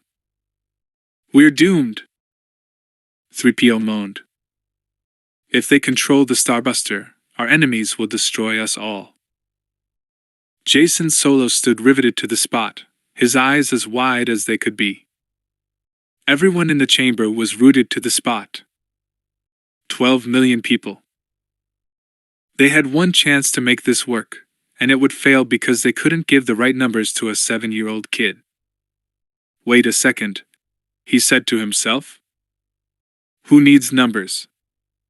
He turned toward his brother, still seated at the console. Anakin, he said.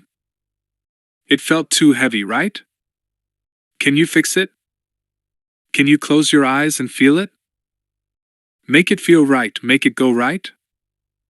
What are you saying? Ibrahim asked. You want him to guessel. Not guess, said Jaina. Feel.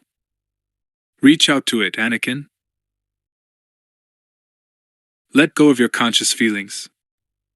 Reach out with the Force. Anakin looked at his brother and his sister, and swallowed hard, and then he shut his eyes. Yeah, he said. Yeah. Eyes still closed, he held out his hands for controls that weren't there, controls that took form under his hands even as he reached for them. Glowing grids of orange and purple and green appeared and flared up and vanished around his head, but Anakin did not see them. Deep beneath their feet, a deep, determined vibration began to build. They heard the crash of thunder from the repulsor, and the sound of power being gathered, of unimaginable force being channeled and focused and held and ready. The joystick-like control materialized, slithering up perfectly into Anakin's grasp. He pushed the control stick slowly forward, and a cube of perfect blazing orange appeared before his still-closed eyes. He made tiny, imperceptible adjustments with the controls, and the orange cube flickered once and grew brighter. He held the stick forward for a long moment and then he pulled it down, as hard as he could. The chamber shuddered with power, and a stream of lightning blazed down the corridor and out into the chamber. They could not see it in the control chamber, except for Anakin, who saw everything perfectly from behind closed eyes. But those on the surface and those in space could see it. They could see the repulsor thunder and roar with repressed power, power that seethed and pulsed and flickered in its eagerness to be set free. They saw the power in that repulsor that built up and up and up. And they saw it leap out of the repulsor chamber, tear across space, land square on the south end of Centerpoint, just as practically every countdown clock in space reached zero, just at the moment Centerpoint was to fire. The South Pole lit up with the energy that was supposed to stream out invisible, unseen, undetected into hyperspace, was supposed to reach out across space and murder a star. But the repulsor beam broke up the opening into hyperspace, defocused the beam, detuned it enough that some small part of its energy was converted into visible light. The south pole of Centerpoint began to glow, began to throb and pulse with its own power. The glow spread, expanding outward, stretching itself out into a magnificent bubble of light, harmless light, that lit the skies of all the Corellian worlds, gleaming, shining, blooming, growing and then guttering down to nothing. Lando Calrissian watched it all from the north end of Centerpoint, and started breathing again. He hadn't even realized he had stopped. Now, he said to Tendra. Now it's over. Epilogue. Epilogue. I don't even know why you were so eager to have my fleet come here, said Admiral Akbar in his gravelly voice. He turned and regarded Luke Skywalker through his goggly eyes. They were on drawl. As Akbar had been curious to inspect the repulsor. There was hardly any work left for RNY ships to do thanks to Ad. Myro Oscillage and Gario Captison. Thanks to them, yes sir, said Luke. Luke thought of Gario, thought of her daughter, Melinza. Luke had promised Melinda he would take care of her mother. How was that debt to be paid? He thought of Oscillage, of the difficult, impossible man who also had a knack for doing the difficult, the impossible. I will mourn them both for a long time to come. But we have one. Thanks to them, and many others. And in large part thanks to those 3 children, over there. Anakin and Jason and Jaina were racing around, climbing around the hummocks of dirt that the repulsor had forced up when it had shoved its way out of the ground. They were being chased by a laughing Jenica Sunson and a Belindi Kalenda who was too busy making ferocious faces to laugh. They were playing in the shadow of the repulsor. Once hidden underground, the top of the cylinder now rose 100 meters up out of the ground. Han and Leia laughed out loud as their children turned the tables and started chasing Sunson and Kalenda. Mara watched the fun, smiling quietly, and even Chewbacca was enjoying the show. Not far off, Ibrahim and the Duchess Marca were lounging on the ground, intent in conversation. Judging by their eager, focused expressions, they were either talking over some complicated matter of state or, more likely, dissecting some particularly juicy bit of family gossip. It was probably the latter, but Luke hoped it was the former. The Duchess would need to practice. Lucia had told Luke of her plan to appoint Marca the new Governor-General of the sector. Drachma sat by the 2 Drawl, apparently so enthralled with their conversation that she had fallen sound asleep. Luke heard a high-pitched voice raised in protest behind him, answered by a rapid, high-pitched twittering that sounded far from complimentary. He turned around to see Arta and Q9 at it again, bickering over some fine point of droid design or other. 3PO was standing between them, trying to cairn them both down. Luke had a feeling 3PO would meet with his usual degree of success. "You know," he said, "it's the beings on this plane, the humans and the Solonian and the Drawl and the Wookiee and the droids right here. They're the ones who won this war. Not the ships or the guns or the hardware." "You're right, of course," said Admiral Akbar. "But no one wins a war. There are just different degrees of losing. The damage done on these worlds is shocking. Shocking. It will take them many years to rebuild it all, to sort out all the loose ends." Luke nodded. But at least some of the loose ends were being tidied up already. Admiral Akbar brought news of the arrest of one Farnes Gleesry, a self-styled agent of the Human League, part of the spy ring that had sliced its way into far too many government files back on Coruscant. It had taken very little to get Gleesry singing like a bird. The whole Human League spy ring back in Coruscant had been scooped up and thrown in jail where they belong. There was, of course, the question of what to do about the next star on the Starbuster list.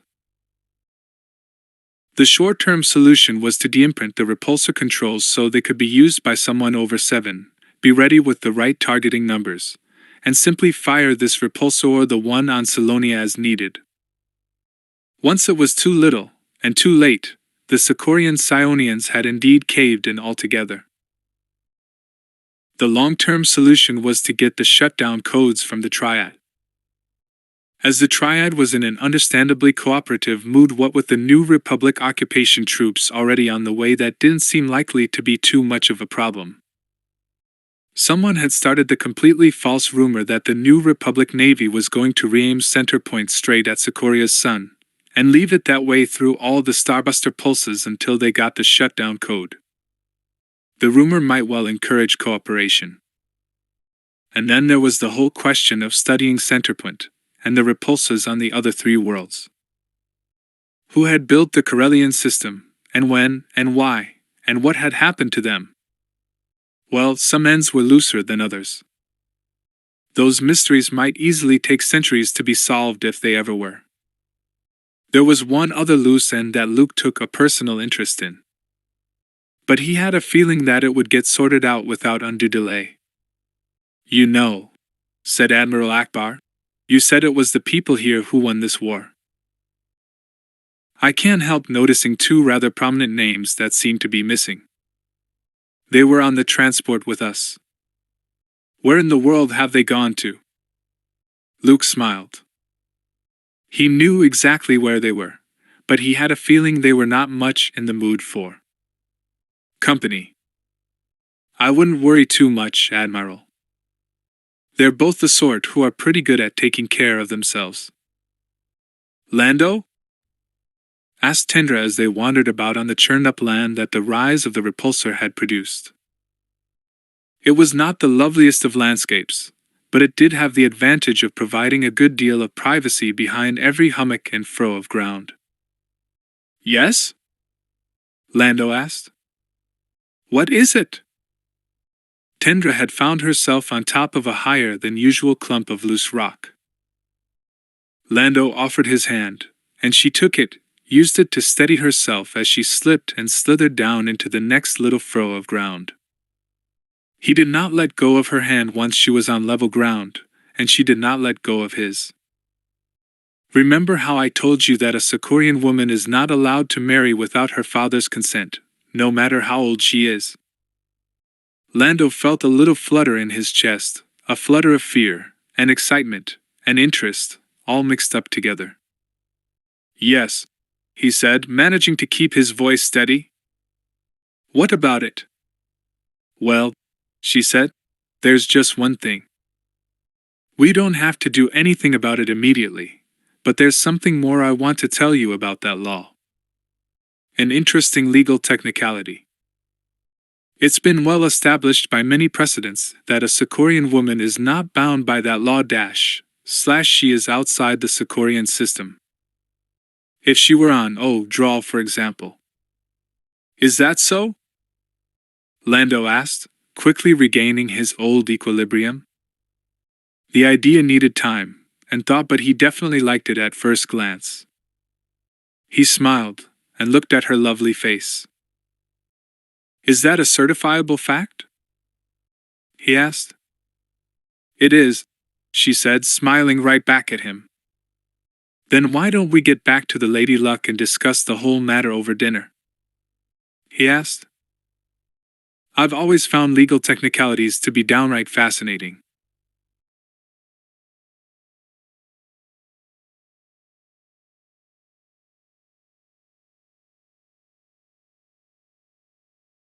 End of Star Wars: The CORELLIAN Trilogy, Book 3, Showdown at Centerpoint, by Roger McBride Allen.